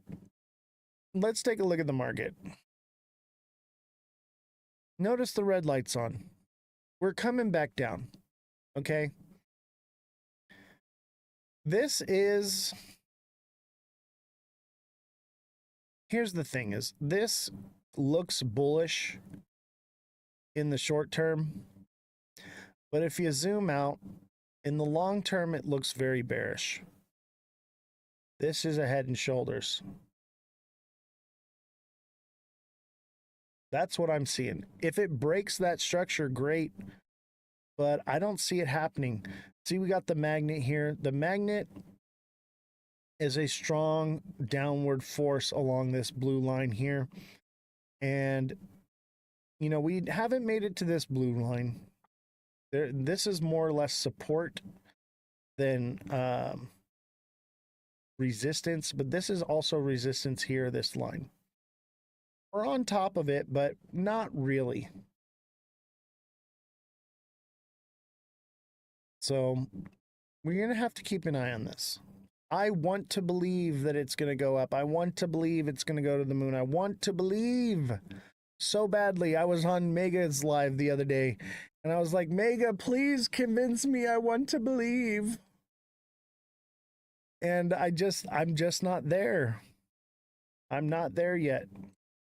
I think it will do something later on, but I think it's got more downward movement which is great for us because that's going to give us an entry at a better price. That's going to allow us to buy more of it. TikTok seller, thank you for the 12 roses. Rusty J, thank you for the 6 goats. And don't forget, guys, if thank you for the follows, but become a deluxe subscriber, okay? Let me help coach you. Let me coach you. I offer one-on-one coaching for deluxe subscribers. You can message me directly, and I can help guide you through these markets. We are killing it every day. When the red light's on, we're screaming and yelling and all happy. When the green light's on, we're screaming and yelling and happy. What's up, Yubi? How you doing, buddy? Yubi is a great one, too. Send Yubi a follow. He's awesome, man. Yeah, dude. We're doing well over here. Those of you who are deluxe subscribers and are taking advantage of the one-on-one coaching, we're killing it. If the market's going up, we're cheering. If the market's going down, we're chilling. We're cheering because we are doing well no matter what. Because we understand how this market is working, how it's playing out, and we're calling the prices every day to fractions of a cent.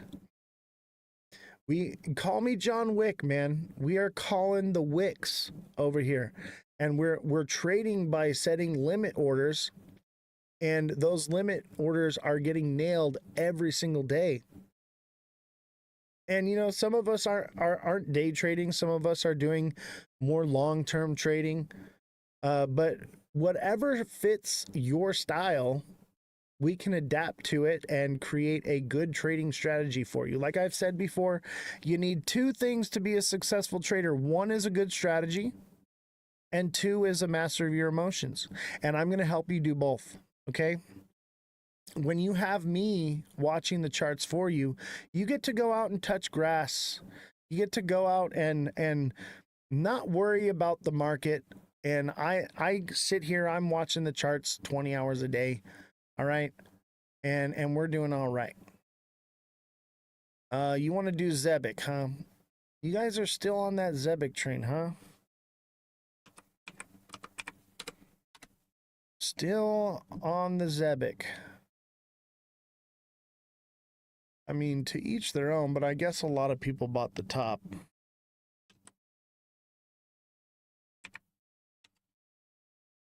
Is it not coming up? Try refreshing it here.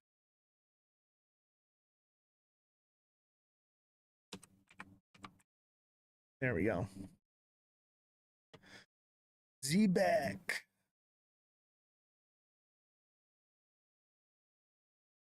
Oh, yeah. This is old. This is old. Don't pay no attention to that. Z-back's coming back down.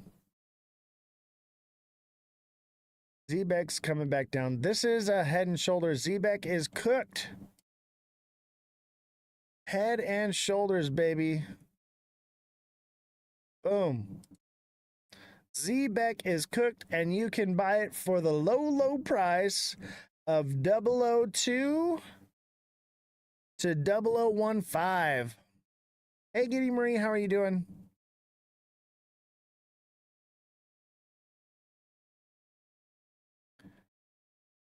Danny Gibson, how you doing, brother? Glad to have you here. I just realized I feel like you've never stepped away from the live before. I know, right? I'm literally like here all the time. Like midstream. Yeah, 4 hours I sit in this chair. 4 hours straight, 5 days a week. It will come back. Just going to dump hard for now. Yeah, it'll come back, but why would you buy right now? Why would you not take profits right now? You know, that's the main thing. This is actually a really good project. As long as the whole FUD with the CEO thing doesn't pan out to be anything, I like the idea. This is payroll, right? Payroll. This is cool. This is a great project. I think this is really cool. But I'm not going to buy it right now. I'm going to get it for that low of 0007. Let's do Circle. Let's look at Circle. Who here bought Circle, man? Circle, that was a good one, right?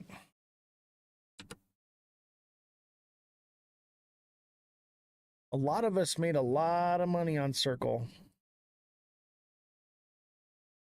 Hopefully you got some. I've been swinging the dips and short and long in it. Good for you, man. Sounds like you're doing all right. Oh, look at that. That's Circle. Circle. Let's go into the 5-minute. I would say Circle's probably coming back down.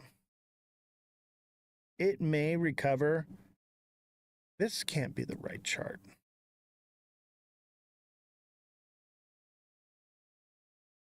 You know what? I did it like this last time.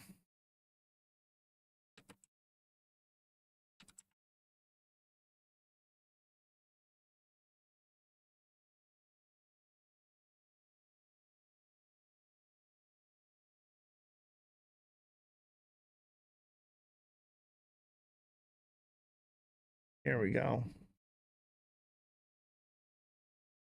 There it is. That looks right. Let's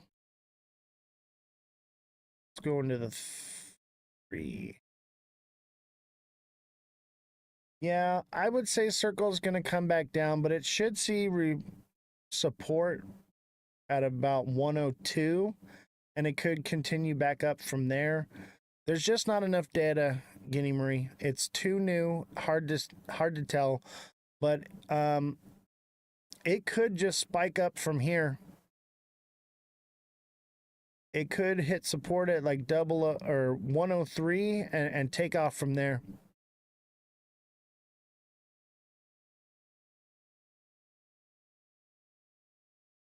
Did I buy some today? Nah, I'm waiting.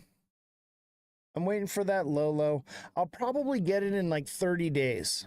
As long as it doesn't like continue, like if it shows like bullish, like it's going to take off, then I'll buy some.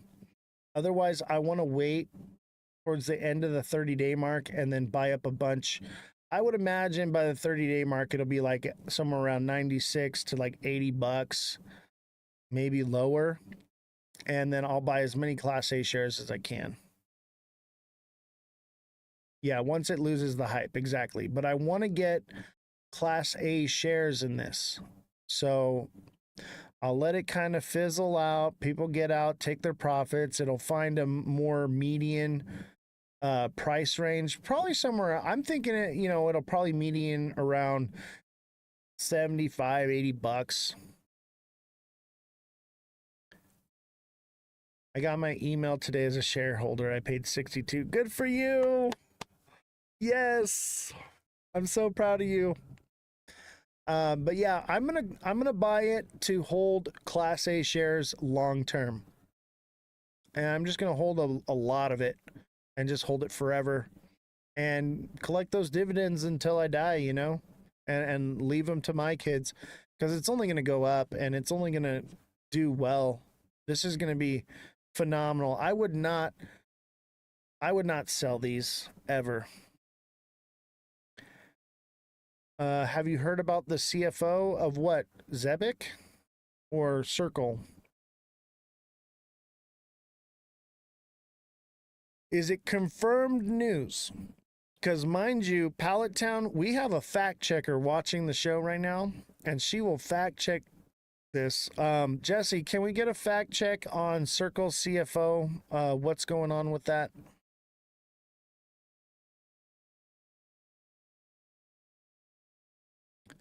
I sold more than he disclosed before the IPO. Really? Jesse, can we get a fact check on that? I bought some LMT today. Good for you, buddy. Yes. Yes, I'm so excited. He sold more than he disclosed before the IPO. I don't know if that's a good thing or a bad thing, though. It might be a good thing. That means they have less of it. Elon's been releasing Epstein, Trump, partying with small kids. I know. I've seen it. We're going to cover it. That's going to be a Twitch exclusive, but we're going to cover that. We need more information though. I know you guys want the breaking news, but we want to make sure that we're putting out factual information. So we tend to let things simmer a little bit, get all the information out. We got to make sure that photos aren't doctored. We got to make sure that everything is vetted and factual information. That is the whole point of this show. Because I could just come out and, give you the news as it comes out. Exactly. Jesse says, as of right now, it's a rumor. So we need factual information before I can report on it, so that way I'm not giving you guys false information. I know, but that's according to Elon. We can't rely on that as a viable source. We have to have hard data. Okay? Anybody that's mad at somebody else can say anything. I need hard data. I need factual information, paperwork, pictures, proved that they're not doctored before I'm going to report on it. I have to vet everything that comes through here. So I understand we want to cover the breaking news and stuff like that. And when there is breaking news that it can be verified, we do cover it. But this is not anything that we can 100% verify yet. Elon and Trump are going through a bad divorce. Exactly. So it's very toxica. Very toxica. Mom and dad are just fighting. Yeah. I think I had something pulled up on that. I'm not covering it yet. And I understand that it's what everybody wants to talk about right now. And my show is, it's not as good for my show to not cover it, but I don't want to give out false information. So we can talk about it and discuss, what's going on. Jesse, if you want to chime in any key points that have happened in that story, that's fine. But as of right now, there are there's no hard evidence there.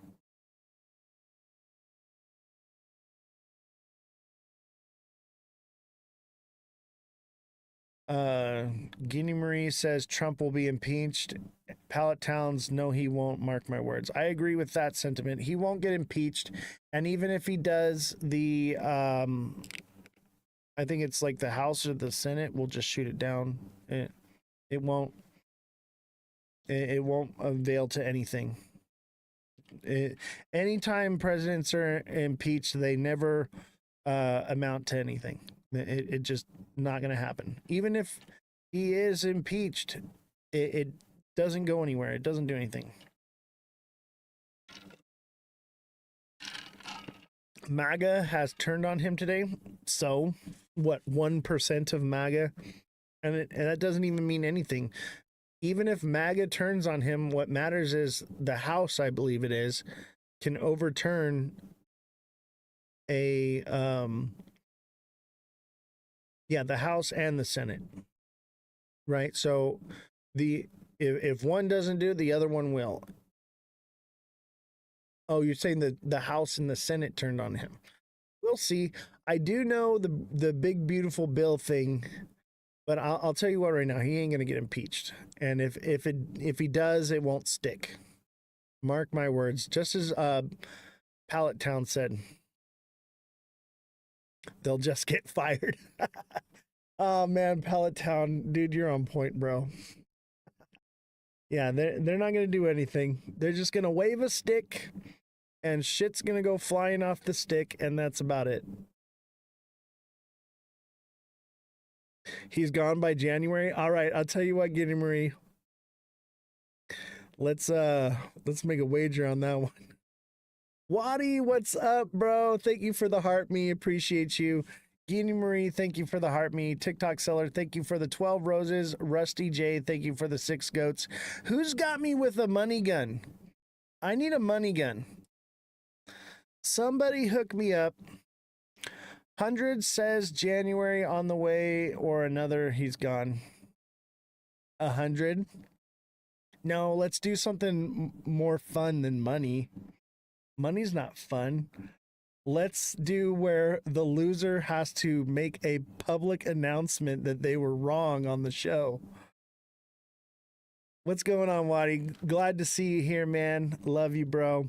Hey, if you guys don't know who Ozthecryptogoat is, go send him a follow. Waddy, thank you for the money gun. Appreciate you. Chat, go follow Waddy. He has an incredible show. Very smart, okay? Very intelligent, very factual. Very in line with the way we run this show, okay? And I respect him in the creator space and in the crypto space and in the news media space. He is on point. I love this guy. Everything he's doing is incredible, and we want to uplift and support people who are fighting the good fight and doing what he's doing, because those of us who are telling the truth are being suppressed. Okay, so everybody send Waddy a follow. Go check out his show. It's awesome. He does a whole panel where he gets all kinds of other creators on there, and they're all talking and arguing. It's a great debate. It's not like this, this show where you're just listening to me. You're getting a lot of facts and opinions and different things, and Waddy's on point. He keeps it reeled in. I love watching his show. I was literally watching his show before the live here. Great stuff. Much appreciation to you, Waddy. Send him a follow for sure.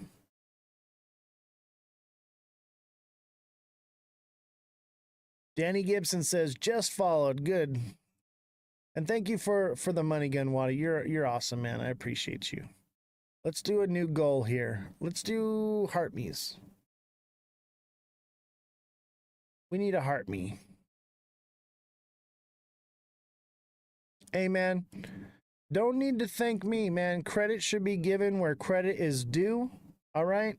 And those who are doing God's work like you are, man, deserve to be propped up, uplifted, and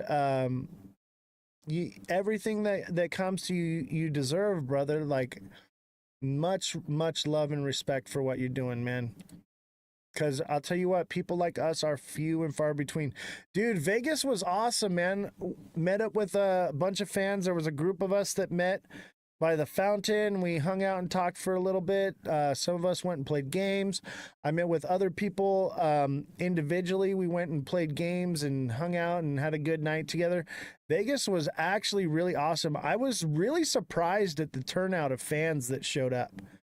It was pretty cool. Like, I was like, oh, maybe one or two people will show. Like, it was just constantly throughout the night. I was just running into fans. Like, it was really freaking awesome. The meet and greet started at 5, and I was out till 2 a.m. with fans. It was awesome. We had a lot of fun.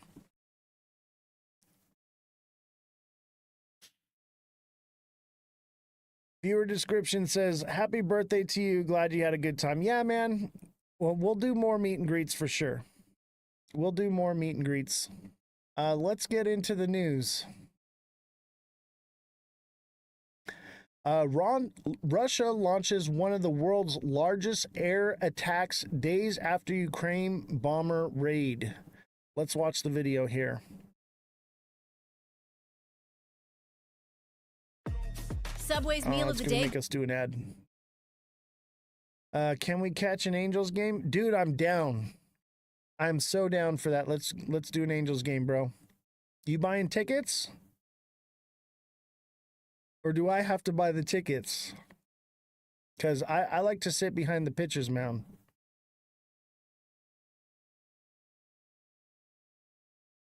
Oh, yeah, market's going to dip again for sure, Pallet Town.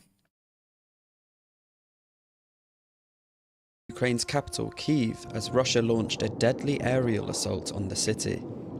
The attack killed at least 4 people and left 20 wounded in the capital. Ukraine says Russia fired dozens of cruise missiles and sent hundreds of drone strikes towards Ukrainian cities in its latest barrage. Video geolocated by CNN shows the moment Russian missiles struck the city of Lutsk in Ukraine. The attacks followed Ukraine's daring raids on airfields deep inside Russia last week. So yeah, Russia-Ukraine war, full scale. Kiev, Ukraine, CNN. Russia launched a barrage of drone and ballistic missiles across the broad swath of Ukraine early Friday, killing at least 6 people, injured dozens of others, days after Kiev launched a daring raid on Moscow fleet of strategic bombers. For residents of Kiev, the night's soundtrack was familiar. The shrieking whir of drones, air raid sirens, and large explosions overhead, whether from air defense successfully drowning missiles or projectiles puncturing the capital. 3 firefighters were killed in Kiev, 2 citizens were killed in Lustig, and another person was killed in Chernihiv, according to Ukrainian State Emergency Services. Ukrainian President Vladimir Zelensky said Russia had used more than 400 drones and 40 missiles in the overnight attack, making it among the world's largest. He said Moscow's attack injured 80 and targeted almost all of Ukraine, listing 9 regions from Lviv in the west, Sumy in the northeast.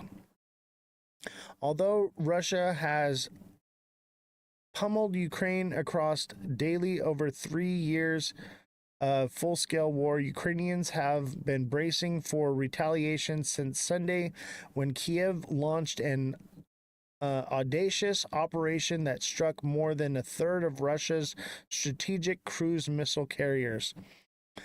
I'm not going to read all of this.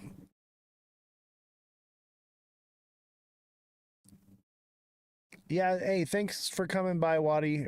Appreciate you.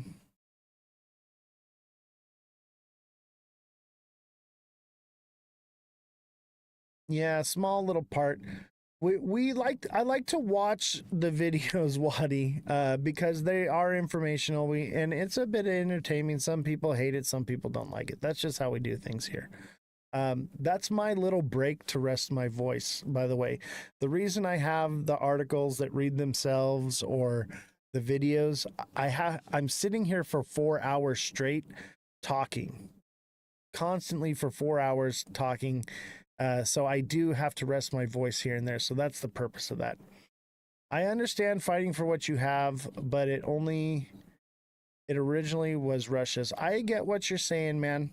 It's a fine line, but I think it's useless, man. I think it's a nonsense war. But I also understand, like, we're going into a global economic shift. And with that follows is war. We are looking at World War III. It's going to happen. It's all part of it. If everything that we're talking about in crypto is to happen, then this World War III has to happen. So it is nonsense, but it's necessary. If you look at history, history rhymes. It doesn't repeat itself. But every time there's a global economic shift, it results in hot war. So if you think we're not going into World War III, you've lost the plot. So how could you be invested in crypto thinking that crypto is going to be what we all speculate it's going to be and not believe that we're going into World War III? That's why I cover both of them, because they coincide with each other. Everything is pointing to the direction of hot war. So if you've got young sons, you might want to file for disability, get on some psych meds or something.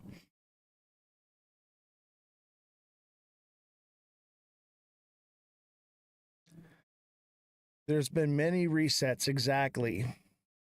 It's going to be a proxy war, small wars all over the place. I don't know about that, man. I mean, yes and no. Speaking of that, I got some other war that just started we're going to cover right now. Russia is at war with Britain and U.S. is no longer a reliable ally, Ukraine advisor says. Government defense expert Fiona Hill warns UK to respond to threats by becoming more cohesive and resilient. Russia is at war with Britain and the U.S. is no longer a reliable ally, and the UK has to respond by becoming more cohesive and more resilient, according to one of the three authors of the Strategic Defense Review. Fiona Hill from County Drama became the White House chief Russia advisor during Donald Trump's first term and contributed to the British government strategy. She made the remarks in an interview with The Guardian. So here's another one. Sorry, Wadi, another video. Hidden invasion, Rwanda's covert war in the Congo. Quickly, like the soldier. Quickly. Don't joke. Move, quickly, like the soldier. This footage from earlier this year shows a stunning military upset in the Democratic Republic of Congo. Oh, I know, Pallet. These men are well-trained foreign military contractors hired by the Congolese government. Surrounded by news cameras, they're being rounded up and kicked out of the country by the rebel group known as M23, seen here in uniform. M23 claims to be a grassroots rebellion fighting the government to secure the rights of Eastern Congo's Tutsi ethnic minority. In early 2025, they shocked the world by capturing Eastern Congo's largest cities. But once the cameras stopped rolling, the real power backing M23's surprise advance marched in to occupy the area.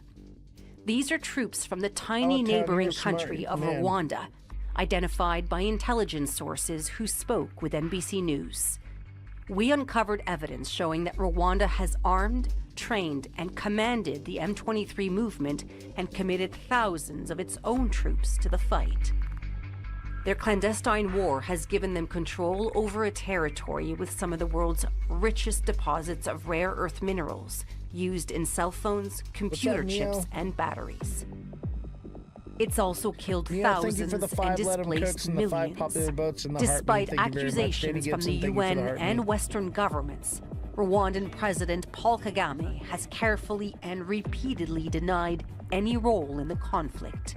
This problem was not created by Rwanda and is not Rwanda's problem. It is Congo's problem. M23 are not Rwandans. Does Rwanda currently have any troops at all in Eastern DRC?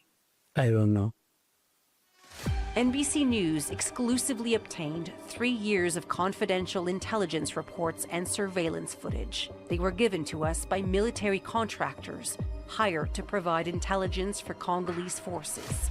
Using additional incident reports from the Rwanda Defense Forces, or RDF, satellite imagery, and interviews with combatants, we were able to piece together an account of Rwanda's secret war. Smash that like button, guys. Subscribe to the channel, share the show with your friends. For the first time, we can see how Rwanda established field bases on Congolese soil, like this base, nearly 40 miles across the border, which was used to arm, train, and command M23 allies. The leaked footage also shows how the RDF flooded eastern Congo with heavy weaponry, including guided mortars, heavy machine guns, missile launchers, and even armored air defense systems. It is about resources. Big Nate, smart man. They established a network of trenches and fortified positions for Rwandan soldiers to directly engage in the fighting. The contractors we spoke to estimated that Rwanda's deployment in eastern Congo has grown to more than 5,000 troops. A spokesperson for the Rwandan government declined to respond to our questions, but said Rwanda acts in defense of its borders and has no territorial ambitions in the Democratic Republic of Congo. Funding this stuff. Along the way, there have been cracks in Rwanda's covert war. In May 2022, Congolese forces claimed to have captured 2 Rwandan soldiers on Congolese soil. Rwanda denied this, claiming the soldiers were kidnapped across the border. But NBC obtained the Rwanda Defense Force's internal report on the incident, confirming these soldiers were captured while taking part in an M23 attack on a Congolese military barracks.